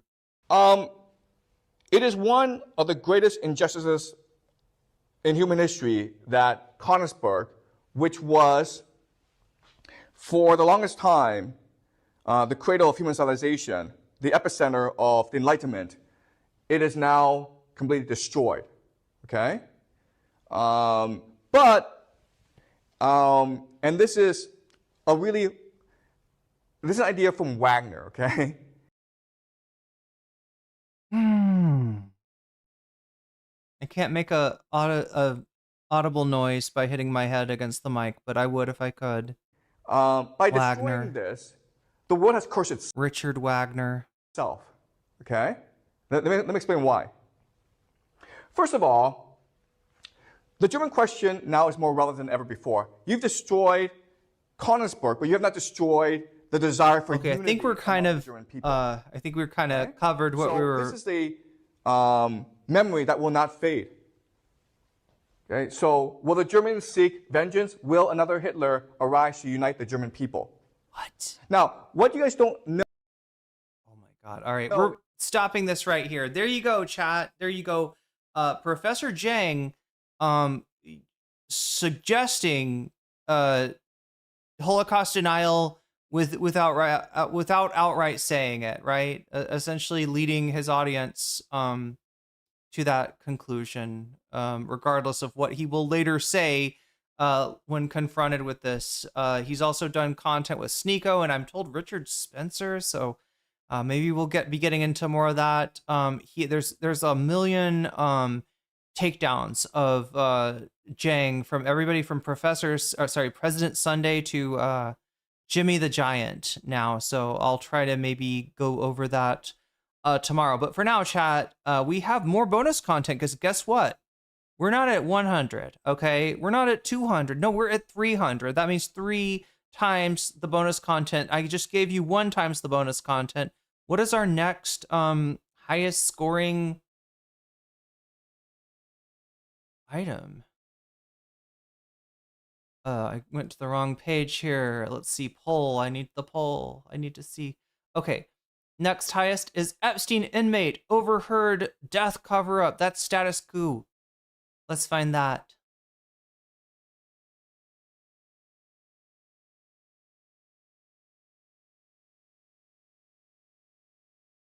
It would be funny, chat, if you'd chosen the Doge thing and I showed you a guy with a video about fending off dog attacks instead.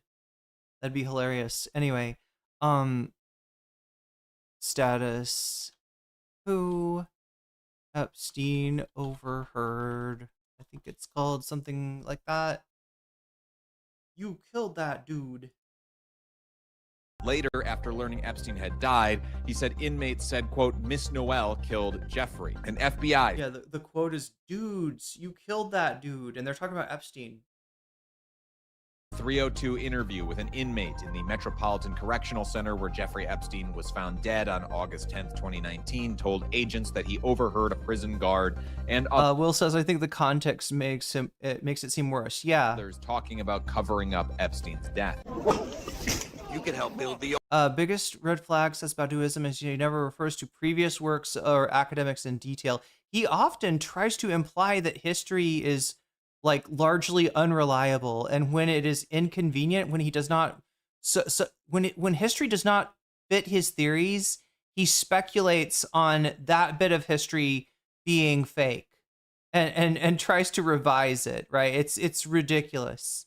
The only independent news out. But again, his starting philosophical point, right, is one where he thinks that rather than material reality creating consciousness, right, the classic, sort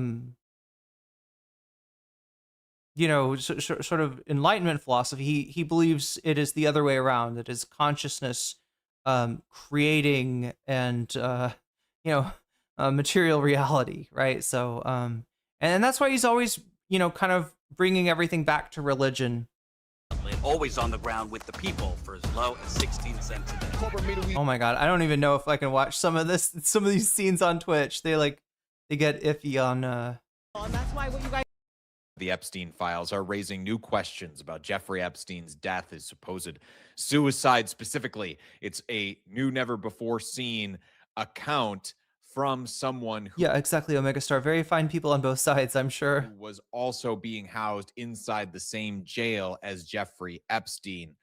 But there is also new reporting out from the New York Post about how the guards who were supposed to be watching Jeffrey Epstein, one of them was Googling Epstein in the minutes before his body was found, and also had taken in some suspiciously large cash deposits into her bank account. But I want to start with this accounting from the inmate inside of the jail. This is reporting from Julie K. Brown, who is, of course, the investigative journalist at the Miami Herald, who broke open Jeffrey Epstein's story again in 2018, where she goes with the headline, DOJ docs FBI interview raise new questions about Epstein's suicide.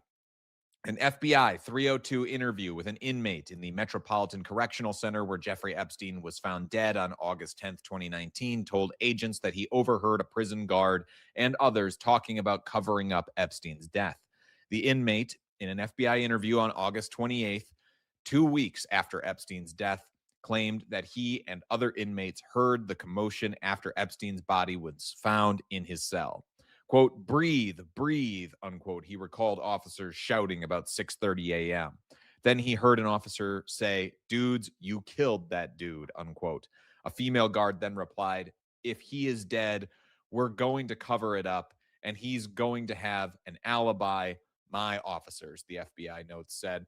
The inmate claimed that the whole tier overheard the exchange. So this is quite the claim to be made by an inmate there. And it should be noted that you would hope that the FBI did follow-on interviews with some of the other inmates being held inside of that correctional center. That if everybody on the tier heard that, then you would think that other prisoners would be able to verify this account, as this one prisoner whose identity we don't know because it is redacted within the files has laid out. This should be pretty easy to follow up on, but so far from trolling through the Epstein files, we have not seen another one of the 302 interviews with another member of that jail come to light. Could still be. There is millions of files. So yeah, what we have is a witness testimony in the files, right? We have not found anything else to back that up with, right? But there's one person, claiming that they overheard this conversation, that is like the conversation of a cover up of his death, right? And then the question is, why would they need to cover up a suicide? Unless it wasn't actually a suicide. Else here to piece through, they still could, but at least as of right now, it does not appear that the Department of Justice really did the necessary follow-up here. The FBI did not do the necessary follow-up in its investigations as to exactly what happened around Jeffrey Epstein's death. Returning here to the reporting. Later, after learning Epstein had died, he said inmates said, quote, Miss Noel killed Jeffrey, unquote. The handwritten 5-page report was taken in connection with a proffer agreement with the witness, the report noted. The name of the inmate is redacted from the report. And this is the screenshot from the top of that report where it makes clear that this was done with regards to a proffer agreement. He identified the female guard as Tova Noel, one of 2 correctional officers who were later charged with falsifying reports so that it appeared from their records that they had made their rounds that night when they had not. The charges against her and the other officer, Michael Thomas, were later dropped, but both were fired. On Saturday, the New York Post also found this nugget in the Epstein files that Noel had deposited thousands of dollars in her account in the months and weeks before Epstein was found dead. I want to pivot over now to that New York Post reporting, because that also raises... Oh, yeah, and that's another impediment as far as verifying this, is that it sounds like their name is redacted. I don't know if there's a way to get around that and contact them to somehow try to verify this. Some pretty significant questions about what the FBI followed up on. Specifically, those large cash payments, I think, should raise a lot of red flags to anybody who is hearing this fact for the first time, and should have raised flags within the FBI, but it's not clear exactly what if any follow-up they did on these revelations. So this is the New York Post reporting. Epstein prison guard Googled him minutes before body found and made mysterious deposit before pedophile suicide, per the DOJ.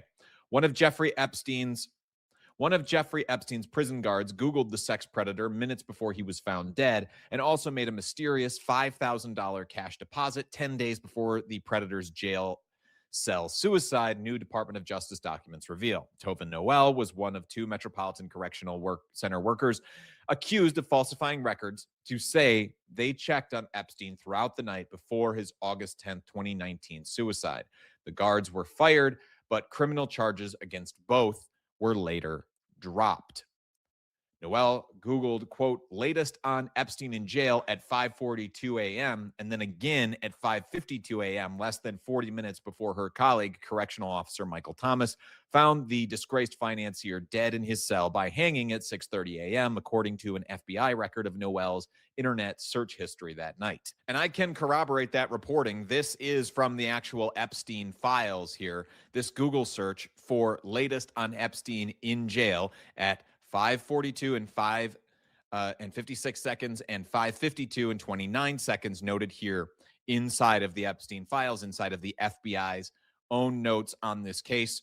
And you'll see here that this is highlighted. This is not something that I added. This is inside the document. The FBI did this, highlighted this particular search. So it was something that was notable to them, but whatever follow-up they did is not exactly clear. Returning here to the New York Post report, earlier that shift, Noel, who's 37, shopped for furniture online and snoozed on the job instead of making the mandated checks on Epstein every 30 minutes, while Thomas perused motorcycles, prosecutors said. So I guess, there's 2 options, right?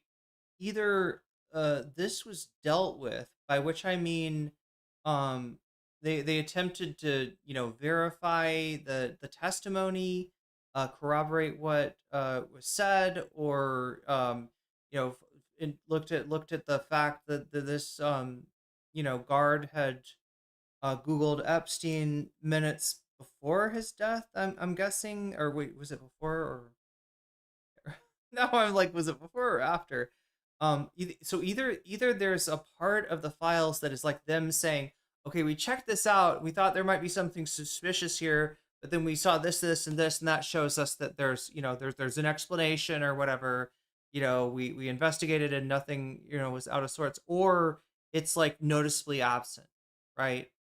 And we just don't know, because there's Epstein files that haven't been released yet. There's Epstein files that haven't gone through yet. So it's going to take some time.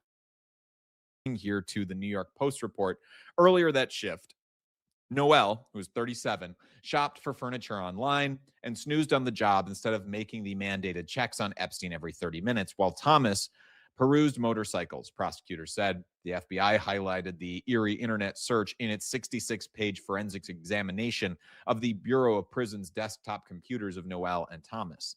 It was the only search highlighted. When questioned during her sworn statement to the DOJ in 2021, Noel denied Googling Epstein. Quote, I don't remember doing that, unquote, she claimed, according to a transcript. She said FBI records were not, quote, accurate. I don't recall looking him up, unquote. Noel, who has since been sued in Westchester County Supreme Court for alleged assault at her new job as a medical office assistant at Montefiore Einstein Advanced Care, also claimed to investigators that everyone at the Manhattan federal lockup failed to do rounds and falsified records about it. Quote, I've never worked in the special housing unit and actually done rounds every 30 minutes, unquote, she told investigators. Meanwhile, Chase Bank flagged cash deposits in Noel's bank account in a suspicious activity report to the FBI in November 2019. Another file from the DOJ revealed a total of 12 deposits began in April 2018, the bank said, and culminated in the largest deposit for $5,000 on July 30th, 2019, the record showed. So again, that is just days before Epstein is found dead, she gets a $5,000 deposit.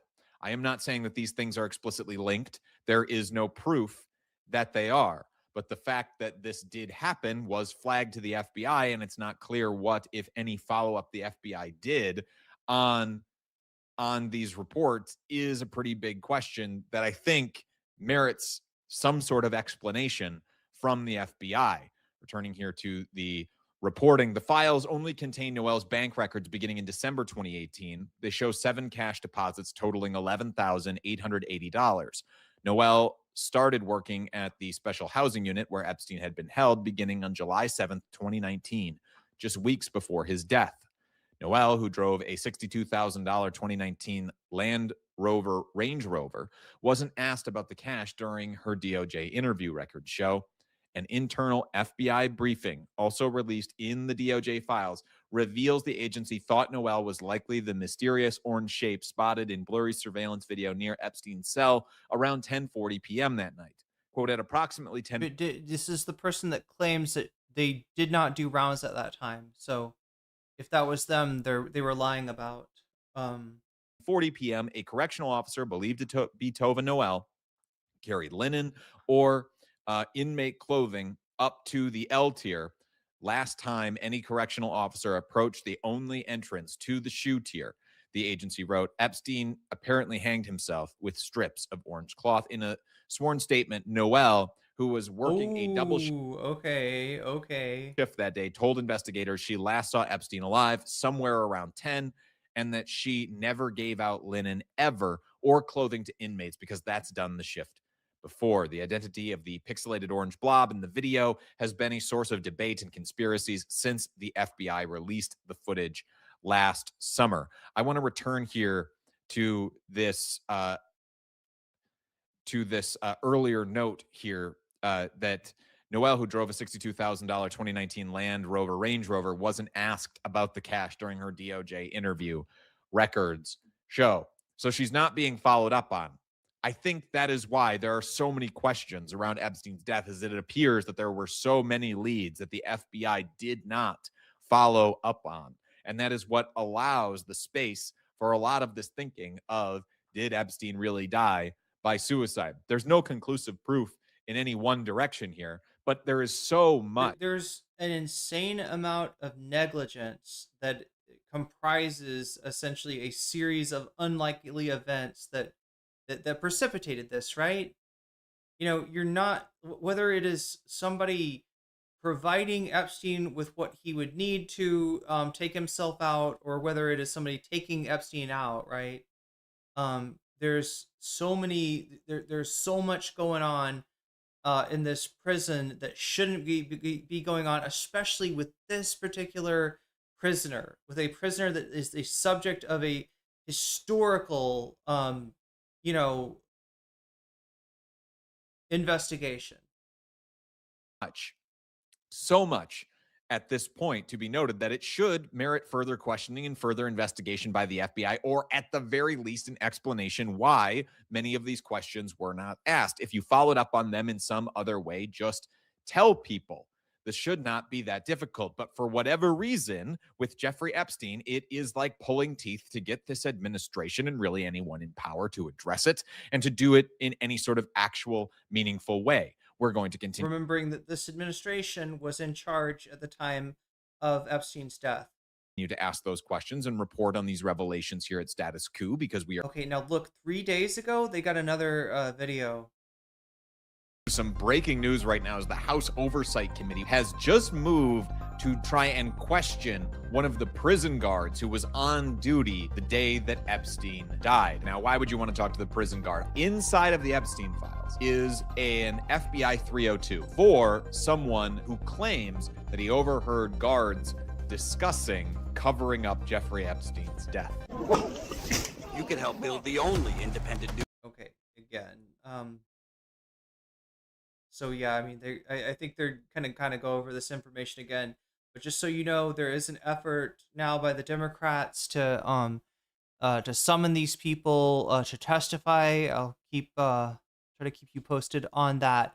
Okay, so we got one more piece of bonus content, and this one might be a little bit of a doozy, right? I didn't realize what we signed up for tonight, but Taylor Lorenz debated Destiny on I think it's Chorus.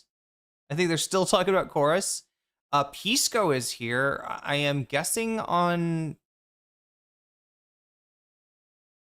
Destiny's side. There's a longer version of this, but let's just get a sense of what's going on here with Destiny in the lower left corner. Taylor Lorenz and Pisco on Discord above. Let's see what's going on. What else is going on? No! You motherfucker, he licensed Nirvana. This fucking narcissistic bitch licensed fucking Nirvana for his sizzle reel. Oh, like the chorus drama. Oh, like, what do you think we wouldn't agree on?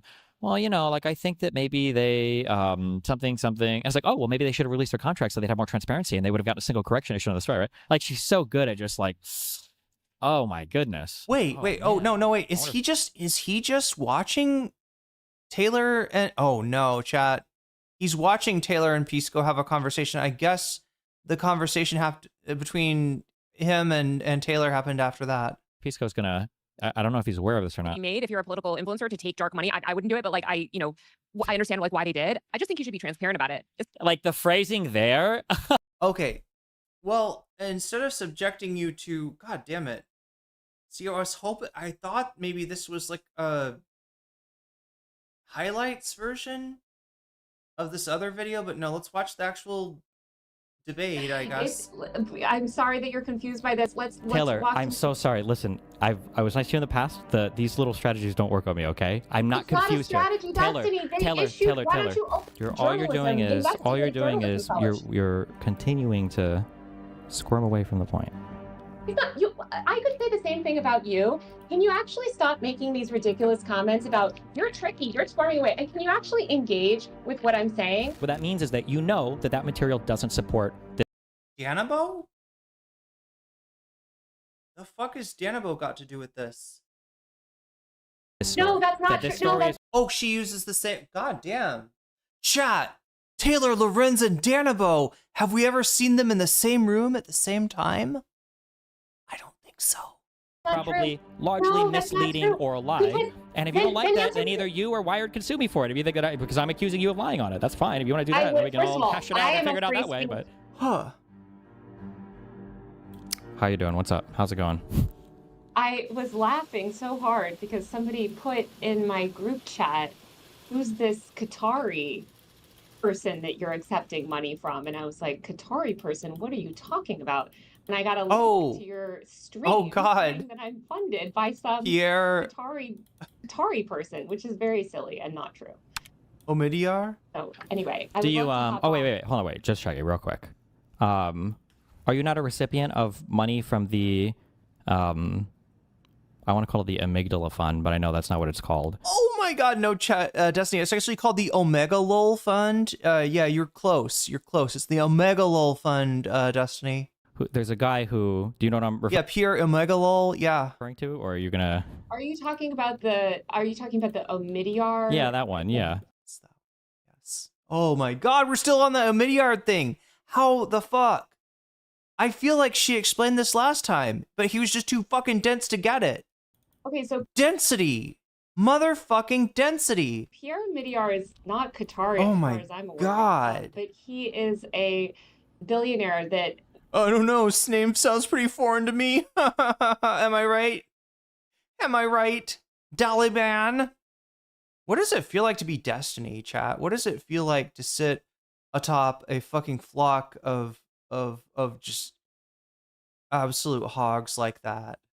Really, go. that has his own political action Oh my dark money God. group that I'm not affiliated with and have never accepted money from. And then he also funds Intercept. He funded very famously funded Intercept, funded Honolulu Civil, but he funds a bunch of journalistic institutions, and he funds a non-profit, non-partisan, non-political. Is this literally going to be Taylor trying to explain something very simple to him and him either pretending not to get it or literally just like his brain is too fried from Vyvanse? I would guess it hurts to pee. I probably need to pee. To be Destiny? Reporting fellowship that I did last year. Yeah, But that that's thing that certainly- you're referring to, that would be dark money. No, Motherfucker. it's not dark money. I know exactly who funded it. It's not a 501c4, whatever. Do you know what does the dark and dark money mean, Destiny? What does it mean? Does it mean big money? Does it mean it's from a rich person, or does it mean something else? Does dark imply that it is opaque, perhaps, rather than transparent. Are you Structured sure as it's an not? God fucking damn it. This fucking guy. Issue a statement. They How is there to issue a statement? chat? How is there an hour and 50-minute debate? Okay, so just the first 13, 14 minutes are on this Qatari funding. Why does it say Qatari funding when she says like it does not? Oh my god. Okay. Then he calls her Twicky for another 14 minutes. Then another 14 minutes published source material, wired contracts disclosure. Is this a misprint? Sue me for it. Trump and Democrats and oh my god, chat. This because people were going online and making these ridiculous claims. So the lowdown on this is that his community, his orbiters, and generally just like everybody, around him, a lot of people watch this video. He's playing this like he does everything, right? Whoever he debates, whether he wins or loses, he plays it off as a win. And if you're part of his cult, you're supposed to go along with that, right? This one, some of his Taliban are not going along with the lie, right? Some of them are like, no, this was not a win for you, Destiny. This was not. So, and then there's a small revolt maybe amongst his orbiters, his fellow pedophiles in arms with the, you know what I'm saying? Chat, on one of these guys, I'm not even it's not even too far off to call him a pedophile in arms, but hopefully that guy doesn't show up. I freelance. Vamps knows who I'm talking about. It's from the mainstream media. I just wrote a big piece for Vanity Fair and The Guardian last week. I can't write for those organizations if I was accepting dark money. Well, first of all, yes, you can. Of course you can. You don't have to declare. Because you are. Because you are. Haha, Taylor. Of course you can. Yeah, of course. Haha. You can. You don't have to declare every single source of income and every single thing in your life. Trust me when I say you cannot be accepting political dark money and working as a mainstream media journalist. You cannot. You could write, sure, you could write an opinion column maybe, but certainly you cannot do reporting. You cannot. That would be against the ethics policy of any mainstream media place that I've ever worked for, and a bunch of digital media places that I've worked for. You cannot do that. Okay, I don't believe that's true. But so the money that you've gotten. The money that you've got, well, the money that you've gotten comes through something called the Amidyar Network, correct? No. It's a separate. It's a fund that is specifically. It's specifically just a journalistic fund that is for journalistic reporting. So it's not dark money. It's like a grant, is what it is. It's Destiny's so out of his depth here. It's not a dark money arc. A dark money arc, all the money from who knows where goes into a big pot, right? And then it's distributed and you don't know your funders. Yeah, so like the money goes into something called the Amidyar Network. The Amidyar Network launched a program called the Reporters in Residence Program, which is what paid you out, right? No. So you weren't part of. See, Destiny, if you'd stuck around for 2 more years in school, you might know what like a fucking in-residence program is. You might know what the fuck. You might know something about what the fuck you're talking about right now, right? But no, he's too smart for school. Reporters in Residence Program. The reporter, Destiny, they issued a whole press release. Sorry, no offense to anybody who actually is too smart for school. If you want to go and you're confused. I wasn't. I learned a lot. Press release explaining this. You can just go. I'll try to find the link and send it to you so it's a little bit clearer for it. But it's not dark money. I have to know who funds me. That is for myself as a journalist. So it's not a dark money fund. I know that Pierre Omidyar, a billionaire, funded this journalist fellowship. What was the name of the, I mean, I can just look it up right now. So what was the name then of the thing that funded you? What was the name of the thing that published the... Pierre Omidyar. Pierre Omidyar funds it directly. Pierre Omidyar. It's in it through an LLC. Wait, if you just said it's through an LLC, then that means it's not directly funded by him. The LLC is what's cutting you the money. I'm sorry that you're confused by this. Let's Taylor, walk I'm so sorry. Listen, I was like in the past, these little strategies don't work on me, okay? So here we go. We're getting to the sizzle reel already, right? I'm not confused here. Taylor, why don't you open up? Oh my God. Taylor, just to be clear, right? This is very easy. This guy used to be pretty good at debate. He used to legitimately win most of his engagements. I don't know what happened to him. That LLC that pays you, do they publicly publish all of the recipients of income to that LLC? Are those revenue statements publicly available? Yes, they publicly issued a statement because there was so much Taylor, confusion. you're not when answering the people like question I you- just asked. So I'm Yes. going to ask the same question again. Does that organization, that LLC, do they publish their tax returns, all their Schedule Cs, all their schedule, everything else? It's an interesting debate tactic to react, no matter how your opponent reacts to you, to always react as if they are dodging a question, right? For ask a question, they answer, you're like, no, I asked you, and then like repeat the question. They they answer further, right? And just to constantly be like, we're not going to play this little game here, Taylor. I'm just quit dodging me. He still doesn't know how to read. That's possible. He does. That LLC. The answer is no, Taylor. Of course they don't. So which means definitionally. Oh my God, yes they do. Literally, Destiny, go on. He's mocking her. It seems like a dingus gambit, right? It's like, but again, it works on people that are dumber than you, maybe, right? If you can't follow this, maybe you're like, oh, geez, she's pretty evasive. And she's a femoid. And I've been primed to think that femoids are lying by Destiny, right? Why do we need femoids to be lying, chat? For when they make allegations so that we can have a reason to not believe the bitch, right? That is why this whole fucking time that he's been defending creeps like Chud Logic all over Twitch, he has never met a fucking, like, a predator he does not love and does not want to defend. Why has he been working on this? Why has he been priming his audience this way? Because he knew that sooner or later he was going to have his own scandal and his casting couch bullshit was going to be revealed. So here we go. This fucking slime bucket. The website, look at the press. Can you pull up the press release, please, that they issued that explains this to you? Sure. What's it called? What am I looking for? Let's find the link. Hold on a second. Let's see, because they had to issue a whole statement explaining this because people like you were very confused, which I understand. You keep saying confused, but you're being slippery, very slippery. I mean, she is disrespecting you, like, right? People like you are confused. I'm so sorry. You can't understand this. Yeah, she's being a little bit dismissive. When you fucking, I don't know, like, how much of this is just like your own stupidity and how much of this is you being, like, strategic ignorance. But I couldn't try. I mean, he's laughing, so it makes it look strategic. I don't know. I don't know how to read it. Mainstream media, if I was taking dark money, I cannot do that. That is against the journalistic ethics code that you sign as a freelancer at every mainstream media outlet. Let's find their public statement. Hold on, let me see if I can. I think I tweeted it at the time. It's not the omidyar.com where we focus reporters and residents program. It's not that. Let me find it. Hold on.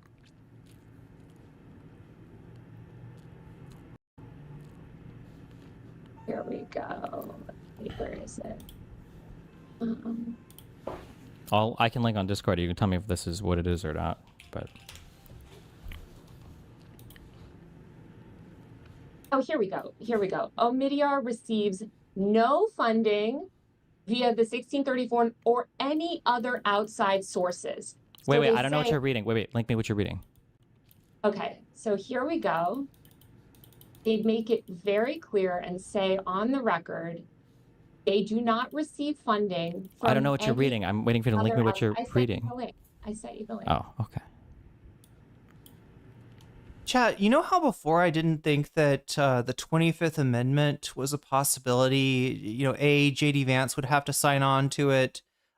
B, there's this whole thing where if the president doesn't agree with him being declared unfit for duty, it like goes to Congress. I think they have to get like a 2/3 vote or something like that, right? So I said it. I didn't think it would happen. One of the reasons was I was like, well, J.D. Vance is with them, right? I don't know if that's true anymore. They kind of fucked J.D. Vance over. He's kind of putting it into play where some stuff that normally would not be possible might actually be possible. So who knows, chat? I mean, it wouldn't be a good thing if there was a J.D. Vance power grab. That would be a Peter Thiel power grab, most likely, if that happened, right? It would be a sign that Peter Thiel had, taken J.D. Vance's side in the divorce, right? Or that they thought that the Iran war was just too toxic, and the only thing they could do is just throw Trump to the wolves, which on one hand would be awesome because I would love to see what wolves would do with Donald Trump. But on the other hand, no, I think a Vance Teal presidency would probably be worse. I don't know, but weird stuff is shaping up. Anyway, let's get back to we gotta get through this. Wait, what happened with the SAVE Act? Senate is expected to take up SAVE Act this week. Fuck me. Will Trump oppose watered down? Okay, so it's a watered down version of it. I'm guessing, what is it?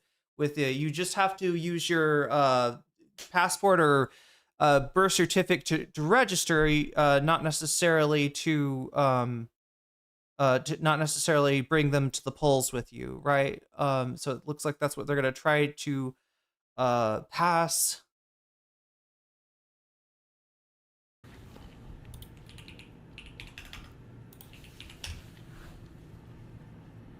But yeah, here, you can read Okay, the last paragraph. Okay. Omidyar Network receives no funding for the Reporters in Residence program via the 1630 Fund or any other outside sources. That's really important, Destiny, because I could not. On the USS Gerald Ford, there's rumors of damage to the Abraham Lincoln. These are 2 aircraft carriers, like the biggest fucking pieces of military equipment we have, I guess. Or the United States has. I don't know if I could just say we anymore. Left hundreds without beds. Jeez. Work as a freelance journalist if I accepted dark money. I couldn't. I would be fired. If a journalist did that, that would be a scandal. We are not allowed to do that. Cut and dry. That's not to say that political influencers aren't allowed to. Political influencers, commentators, you're right, you could write for the opinion pages of certain outlets for sure, if you accept these, sorts of deals. But I am a working journalist. I cannot accept those deals. And this is not, the Reporters in Residence program is not a political, we have people with all over the political spectrum that are part of that program. I'm not a Democrat, I'm in that program, right? A member of Jasmine Crockett's security team was killed by Dallas police. Okay. So I think there's Can you explain to me, how do you think the hybrid funding mechanisms work? There's no hybrid funding mechanism. The money is directly from Pierre Omidyar. Pierre Omidyar funds this reporting residence. It is a fellowship. He funds a lot in journalism. I am allowed to take part in the fellowship, again, through these journalistic ethics codes. Now, if it was a dark money fund, if it was the 1630 fund doing a journalistic fellowship, I couldn't take part in that. Because Does Susie Wiles have a cancer diagnosis now? I don't know who's funding it. Okay, so the reason why the Omidyar Network says that they don't receive outside funding is because it's one of these dual-structured hybrid dark money funds. They themselves don't get money from an outside fund. All of it comes from the hybrid entity, the LLC half, which doesn't report where all of its money comes from. It does report. It comes from Pierre Omidyar. It's his fund. It doesn't. It doesn't. Yes, It is his fund, but it's not just him funding it. Our programmatic work is supported entirely via our foundation and LLC. That foundation and LLC. Money can come from anywhere for that. Show me one piece of evidence that any money for the Reporting in Residence Fund did not come from Pierre Omidyar. It comes directly from Pierre Omidyar. He funds it. Do you understand? You know that a person and an LLC are 2 different things, right? Yes, but he funds. Is it breast cancer? I couldn't even tell from the article, like it's a title. I couldn't even tell whether he's fully wrong about this. Oh God, yeah.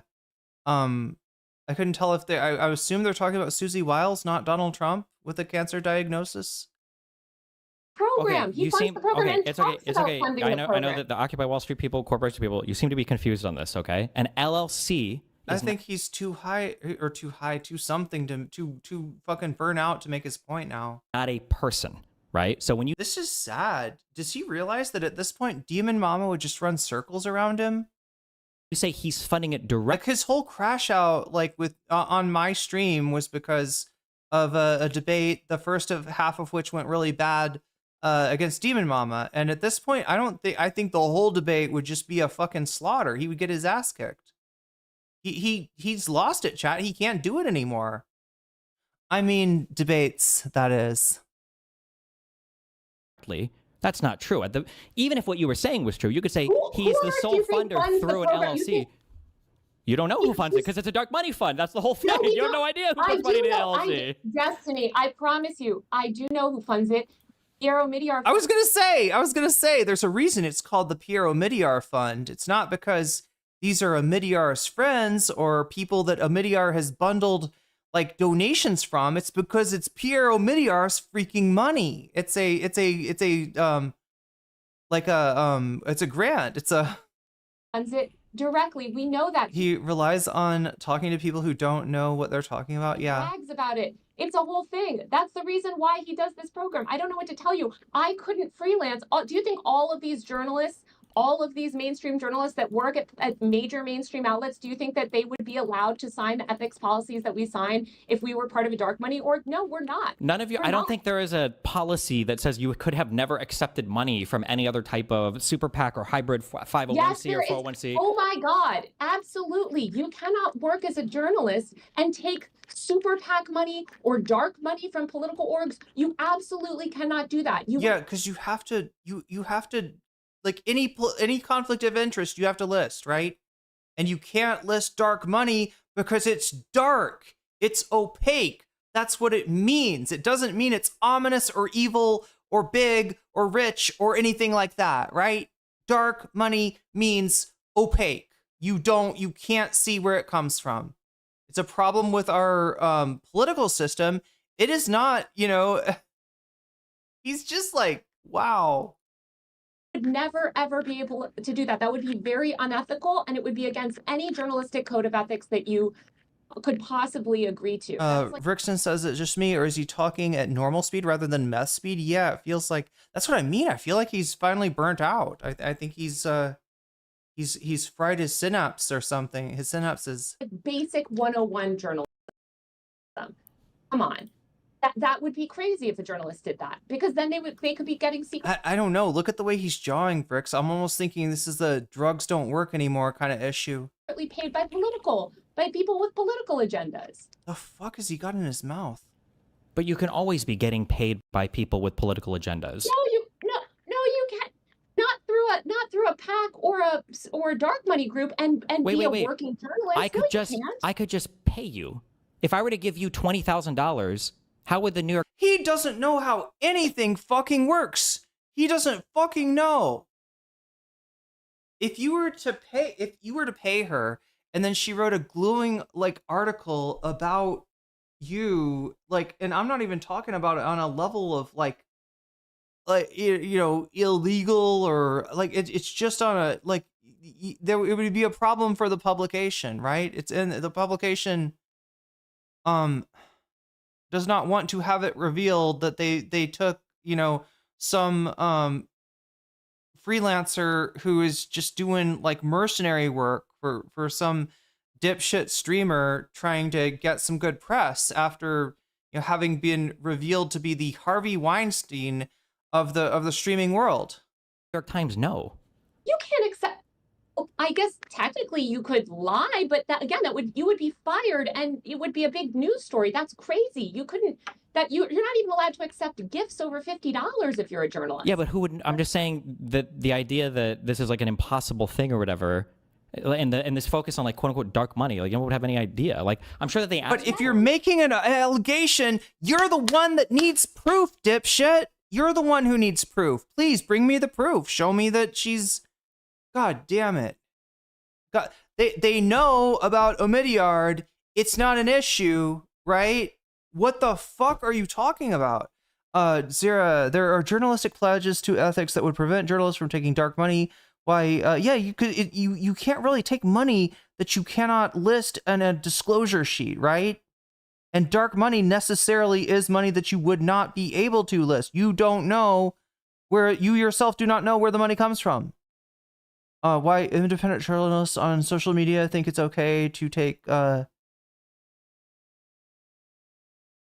is he chewing gummies? I don't know. Has he got a blue chew in there? I don't know. What? Yes. They can't. There's no way unless they have your tax returns. Nobody can know who you're getting paid from unless they have a copy of your tax return. Yeah, give us your tax return, Taylor. That's. Wow. I mean, sure, you could go steal something from a store and nobody would know. That doesn't mean that it's not a crime. That doesn't mean you can be like, Taylor, you've been shoplifting from Target every day now with no fucking proof. Like, what are you talking about? Well, It's hold on. wrong. Ethics agreements are not going to be the same thing as like a crime if you violate an ethics agreement for something that you signed for a journalistic thing. Somebody earlier said he's making fun of her. Is that person still in here, Smidge? Do you mean that he knows how ridiculous he sounds and he is just like winding her up for fun? Is that what you mean by he's making fun of her? Work in journalism. You would Because I'm making fun of him right now. not work in journalism. And let me tell you, if you were accepting secret money, trust me, that is so unethical that it would be a major news story. Now, have people could you do it and lie about it and get away with it? I have no idea. Honestly, I think that somebody would find out because that would be such a major news story. If a big time journalist did something like that, it would be such a gross violation of journalistic ethics. I cannot imagine. I mean, People write op-eds. I don't understand what you're saying. Like, an op-ed is not the same as a report. So op-eds are not written by reporters, right? Op-eds are something different. That's an opinion piece. So a senator can write an op-ed, right? Your chatters can write an op-ed, Destiny. Sure. If you are a news reporter, you are bound by journalistic ethics.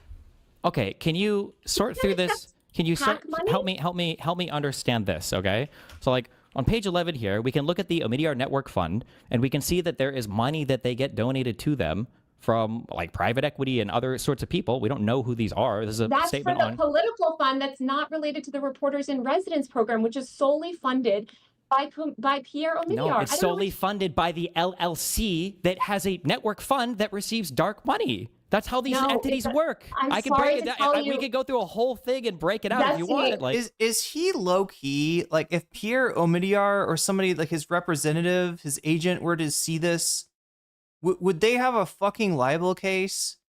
I feel like he's stating something. Maybe I haven't paid attention, and he's left a way for himself to weasel out or some kind of plausible deniability.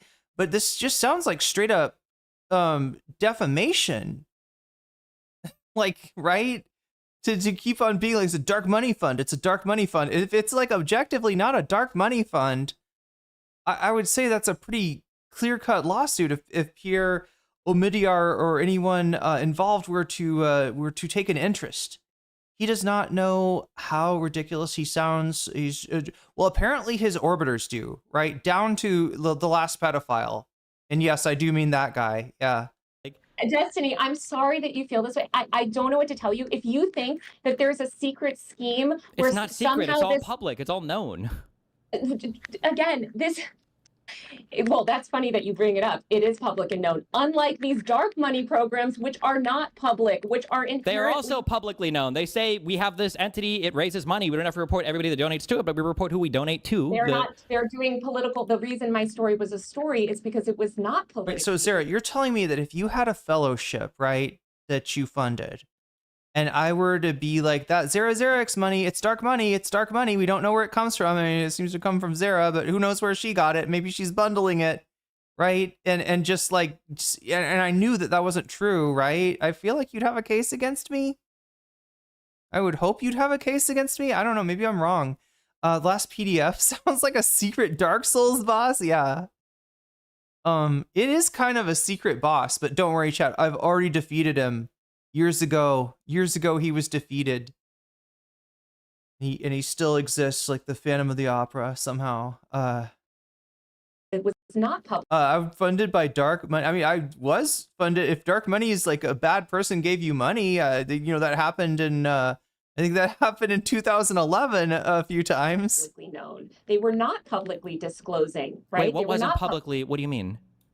The 1630 fund engaging in these influencer schemes, that was something that was not publicly known. That's why The 1630 my story fund. was... Somebody donating big money to me for a takedown of a ACP streamer, not because she was supporting my anti-fascist endeavors there, but because she thought he was a quote unquote tanky. Donating money or giving money to Chorus should be in. I think that's the closest thing to dark money I've ever touched. Not publicly known. That's why it should be in their filings. Well, surprise, surprise, it was never known. It was never revealed. Do you see how you say, I understand, and again, I know you can do this with other people. You keep saying it wasn't known, as in it wasn't part of the mainstream zeitgeist, but you're not responding to my question. You're very good at these conversations. You're very tricky. You're very tricky. Find me one example that's showing up in the media? No, what you're alleging, do you acknowledge that what you're alleging would be like an FEC violation, right? If these entities were giving large sums of money to people and it wasn't showing up on any of their filings, that this would be illegal.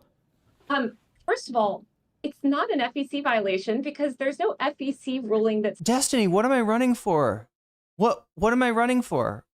What office am I running for? What the fuck, guy? Says that, you know, you have to disclose your influencer sort of efforts or whatever, right? Influencer That's efforts. No. For these hybrid entities, the ones that do this, the pairing of the, I haven't read about these anywhere. It was like the C3, C4 pairings or whatever, these hybrid entities, you don't have to report where the money is coming from, but you do have to report where the money goes to. So my understanding is, I would have to go back and look at all this because the tax structure is relatively complicated. If I do, it would be for my edification. He's not okay, chat. I kind of feel bad about watching this now. Because you don't understand how these things work, but the C3 or the C4 whatever will receive money, and then they don't have to report where the money's coming from, but they can dump a lot of that money into a C3 that does have to no wonder everybody's jumping ship. Report where it's coming from. So like Chorus will say like we're getting money from the 1630 fund, and then they'll say that we're paying it out to certain creators or whatever, depending on the type of entity that they're structured under. But so show me where any of that happened prior to my story. Well, I want to see where I want you to link me where the reporters in residence, the LLC that they're getting the money from. Wait, sorry, Destiny. Whoa, you just changed this topic. Well, no, this is how you changed. No, you changed us from this and you changed to this. So I'm asking you, can you show me fuck?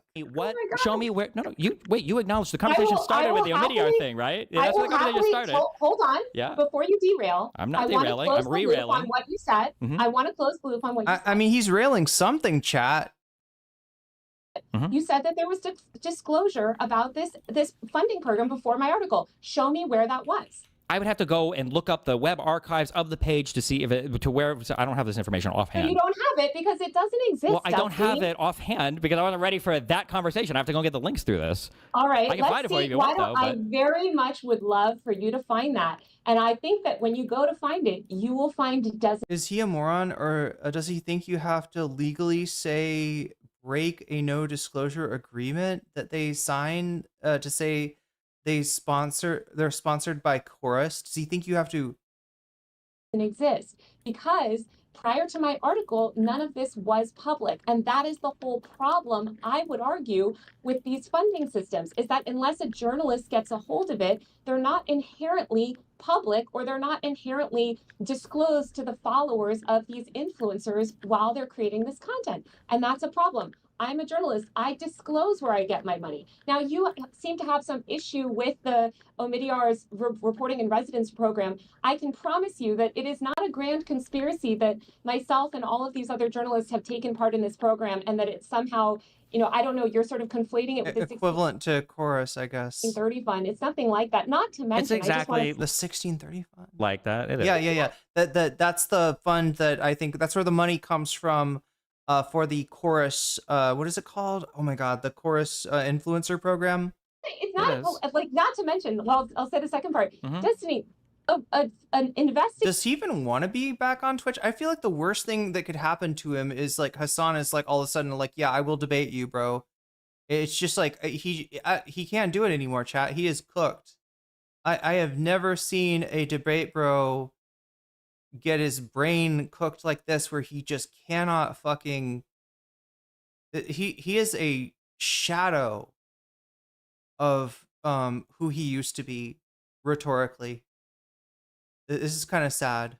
Tired Brain, I read part of the Chorus contract. They have a lot of secrecy clauses. So you're saying you have to break does he think you'd have to break an NDA in order to disclose? Investigative journalism fellowship is nothing like a secret political influencer program at all. What was secret? Wait, what part is secret? The source of them. God damn it. I can't take this. Is he really this ignorant? Is he really? It was never public. The funding. Oh my God. Of course, was never public. It was never public. It was never disclosed. None of these influencers disclosed it. That's the whole problem. Hold on, wait. You're making different. So they're not even disclosing the fact that they are receiving dark money, let alone the source of that dark money, which would be impossible to do because of the fact that it's dark money, as opposed to a Mediard fund, which comes from where? Piero Mediard. Right? It's wow. This is different statements. Whether or not an influencer disclosed whether or not they're a part of Chorus is a fundamentally different claim than whether or not the Chorus reports where their money comes from, or if the 1630 fund. True. Never disclosed that they ran a secretive funding program for influencers. That was never public. That was never public. That's why my story. That was not part of the forward-facing aspect of Chorus. Yeah. It was never public. All the money that flows out from the 1630 fund has to be part of public filings.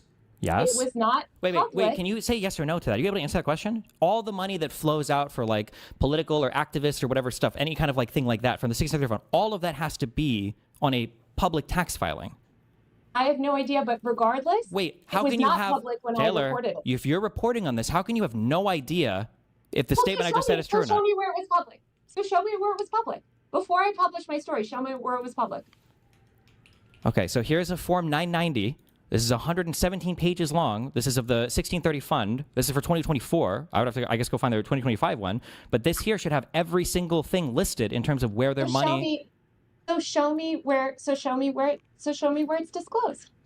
I don't even know. I don't know what. Yeah, exactly. Dark money is it's describing a new way of funding candidates that didn't used to exist. It used to be that disclosure was the thing that made this all the shit that shouldn't be all right. This money in politics all right. We're disclosing it, right? But when it's dark, it means it's bundled. And the source, the individual contributors are not revealed. That's the, and yeah, like Davi's saying, it's a political, it's a campaign finance thing that we're talking about here. Media, it's not really a thing. Yeah, that's true. But also, she's not getting money from any undisclosed sources. And like she said, she couldn't.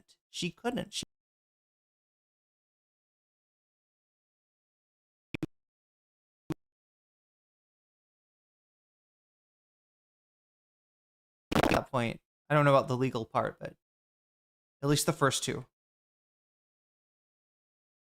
Oh my god, this. Oh no, chat. Okay, back.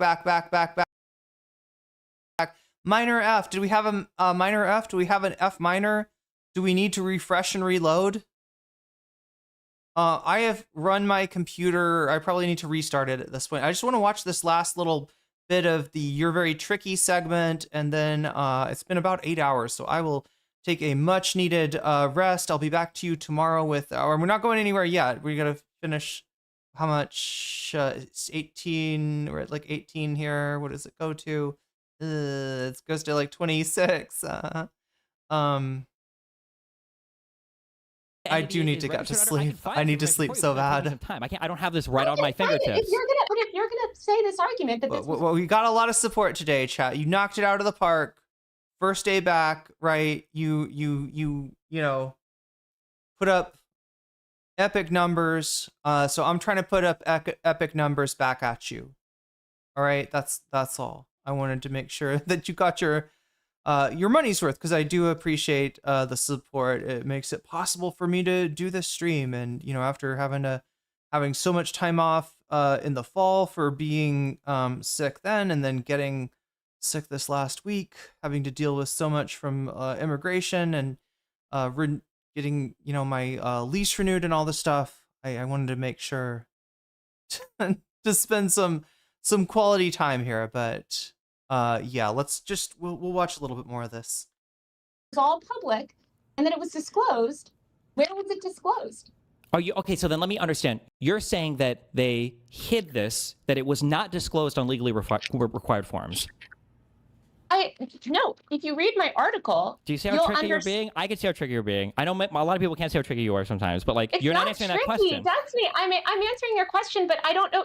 My question very specifically was, okay, it's two questions, and then you can answer both of these. One is, would it be legally required for the 1630 fund to disclose that money was flowing out to an entity like this, number one? And number two, are you saying that they did not disclose that against the law?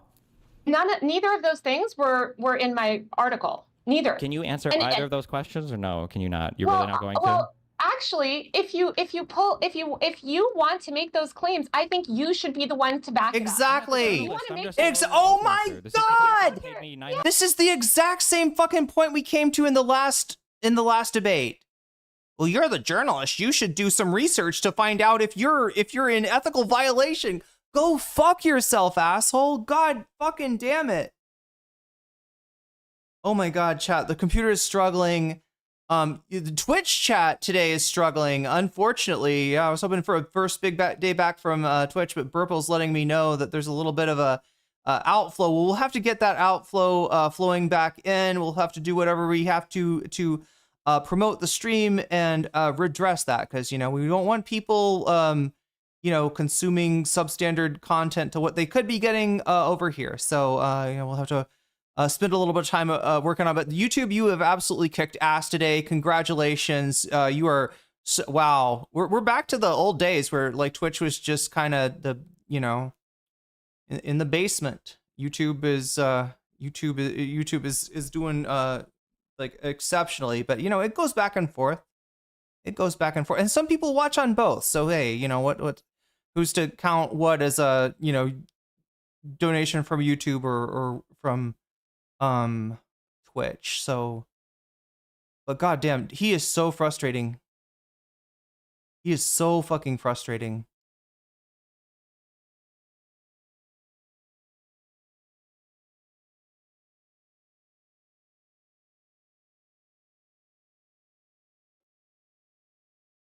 $100 million this year to press you You're on out this, here so. making claims, so back them up. I did. So You can go back. show me I where did a research show about this like 6 months ago when the article came out. You can go look at the VOD if you want, or I can find this information again. We can have a talk in a few days if you want. Don't in the VOD. You don't ever show proof ever. In the one where we went over this like 5 or 6 months ago. You do not show proof that there was disclosure prior to my article. You do not show that. The Form 990s are public. Show me where it was disclosed. Show me where it was disclosed prior to my article that there was this political influencer program that they. Thought I might have run into trouble with visa stuff. Well, the trouble with visa stuff is this, chat. Usually I have to be there at 2, and this time I had to be there from 2 to like 5:36, right? So for you, that is it's 3 in the morning if you're on the East Coast. It's midnight if you're on the West Coast. And so because of that, like I'd have to start really early to do any kind of stream, and usually just to make sure that I get there on time, I go early and hang out at the mall until until they're ready to take me at immigration. So but yeah, and then I got sick from sitting in that room with capacity crowd cramped in there, and didn't eat for like 3 or 4 days. That was kind of crazy. They were funding influencers. Show me where that was disclosed. Okay, I will add this to my. And show me where and also Destiny. Chorus While you're at 1630 fund. He's so disingenuous. Before Taylor. So disingenuous. Today, and also, will you do me a favor as well? Show me the list of influencers that received the funding. Can you show me that as well? Because I don't know you're if arguing Chorus again. has to disclose that part. I don't know if the Chorus so it's not entity. Disclosed. Oh, well, since you're so Why are you saying confident it? We're talking about multiple entities here. I don't know if you don't know how these are working in conjunction with each other, or if you just rely on like the tricky language in order to not actually have to answer any questions related to any of this stuff. All of these ridiculous attacks, and I'm just asking you to back up your claims. If you claim that it was all public, show me where. Ooh, Davi's pulling it all together for us, right? What's he really up to? Ethical violations in journalism. Sounds like Gamergate. Anyway, chat, it sounds like we're raiding into USA Hole, a streamer who I think you'll really enjoy. I love their stream. I love their community. I love their energy, and they're watching some fun content now. So if you got frustrated by this Destiny thing, You'll probably enjoy that. We got 19 jumping in there. Everybody else jump in there if you want to go along with that raid. Like I said, I always shout out my Patreon at the beginning and ending of each stream, since we are so close to the, oh my god, to the end of the stream. Now let me go ahead and shout out the Patreons while we're waiting for the raid to go off into USA Hole. You might see a weird clip from me. I'm just warning you, chat. USA Hole has a widget or something that shows a random clip, and you know, we need more clippers, chat. We need more people making good clips, because there's some sus clips rolling around there, some weird clips, some clips of me eating. I don't know who decides to clip me eating, but I hope you got your, you know, I hope you got your time's worth, money's worth out of that. But anyway, shouts out to my Patreon. If you support me at Patreon at the $5 level or above, you get a fancy shout out at the beginning and end of each stream. Let's do those now. JMB shouts out Brian, Emily French, Big Al, Direful, Joel Siverud, Sarah, Izzy Mandius, Steven Sayers, Animus, Infallible Fowl, or else Ellipsis, Nadia Yvette, Choki, Moe Noe, Funky Monkey, Timberland Sanity, Good for Gabby, Jules K, Crystal, Saphira, Buffy Geek, and a fancy shout out to Rachel K, to Omega Star, and to Zara Zarek. Chat, with that being done, we've rated you into the other stream. I'm going to be back tomorrow, and because we're going to cover Jang. You know, breaking news, you know, except for the possibility of breaking news, we'll do a Jang stream tomorrow. I really want to find out for people. Look for this on my community post. All right, I might do a poll saying, do you like the deep dives, or would you like me to do, you know, a little bit of, you know, what's going on in Iran, a little bit of, you know, what's going, random stuff from the Trump administration, cover some Epstein. Would you like me to kind of pull it together from a lot of different things? Would you like, you know, like Hassan? Right, Hassan will be like, "Oh, look what Hasmongold is saying," and then he'll be like, "Let's look at the president speaking now." You know what I mean? Which do you like better? Right? Do you like the deep dives? Do you like the all-in-one, the stream focus on one topic, or would you prefer it to cover, you know, more stuff? So I'll be trying to put that poll out. Make sure you answer it, and we're gonna be kicking things into high gear. So get ready for that, chat. It's do or die time for me here, you know, as far as what I'm going to go forward doing in, you know, Thailand. So there we go. The shout out from USA Hole. Thank you for the shout out, USA Hole. Let me see. I love the music. I love the shout out music, but I think I might have missed it. Anyway, chat, I got to get out of here. I'll be back here tomorrow with more Professor Jang. There's a lot of stuff we've missed. Let me know. You know, feel free to write it in comments or wherever, however you want to tell me. In the Discord, if you think there's a topic that slipped through the cracks that you want to make sure that I cover, let me know, because I know I've been gone for a good long while, an extremely long time, and I want to make up for lost time. I want to try to cover all the stuff, and there's so much, right? Anyway, much love, chat. Thank you, mods, for keeping us safe. Thank you, Thumb Gang, for keeping us relevant, for hitting that thumbs up to push the stream to more and more people. I appreciate that. Okay, and when you see videos come out, hitting that hype button, because you'll have a chance to do that if I can get a video out to you in the near term here, because chat, we are shooting for the motherfucking stars. All right, I'm back, I'm healthy, I'm feeling good, and I had a weird, not like a near death experience, but you know, like a sick, you know, you get really sick and it like you have like a weird experience that like changes your life and makes you a better, more integrated person. That's what I just experienced this week, chat. So I want to share some of that energy with you. All right. Much love, everyone. I will see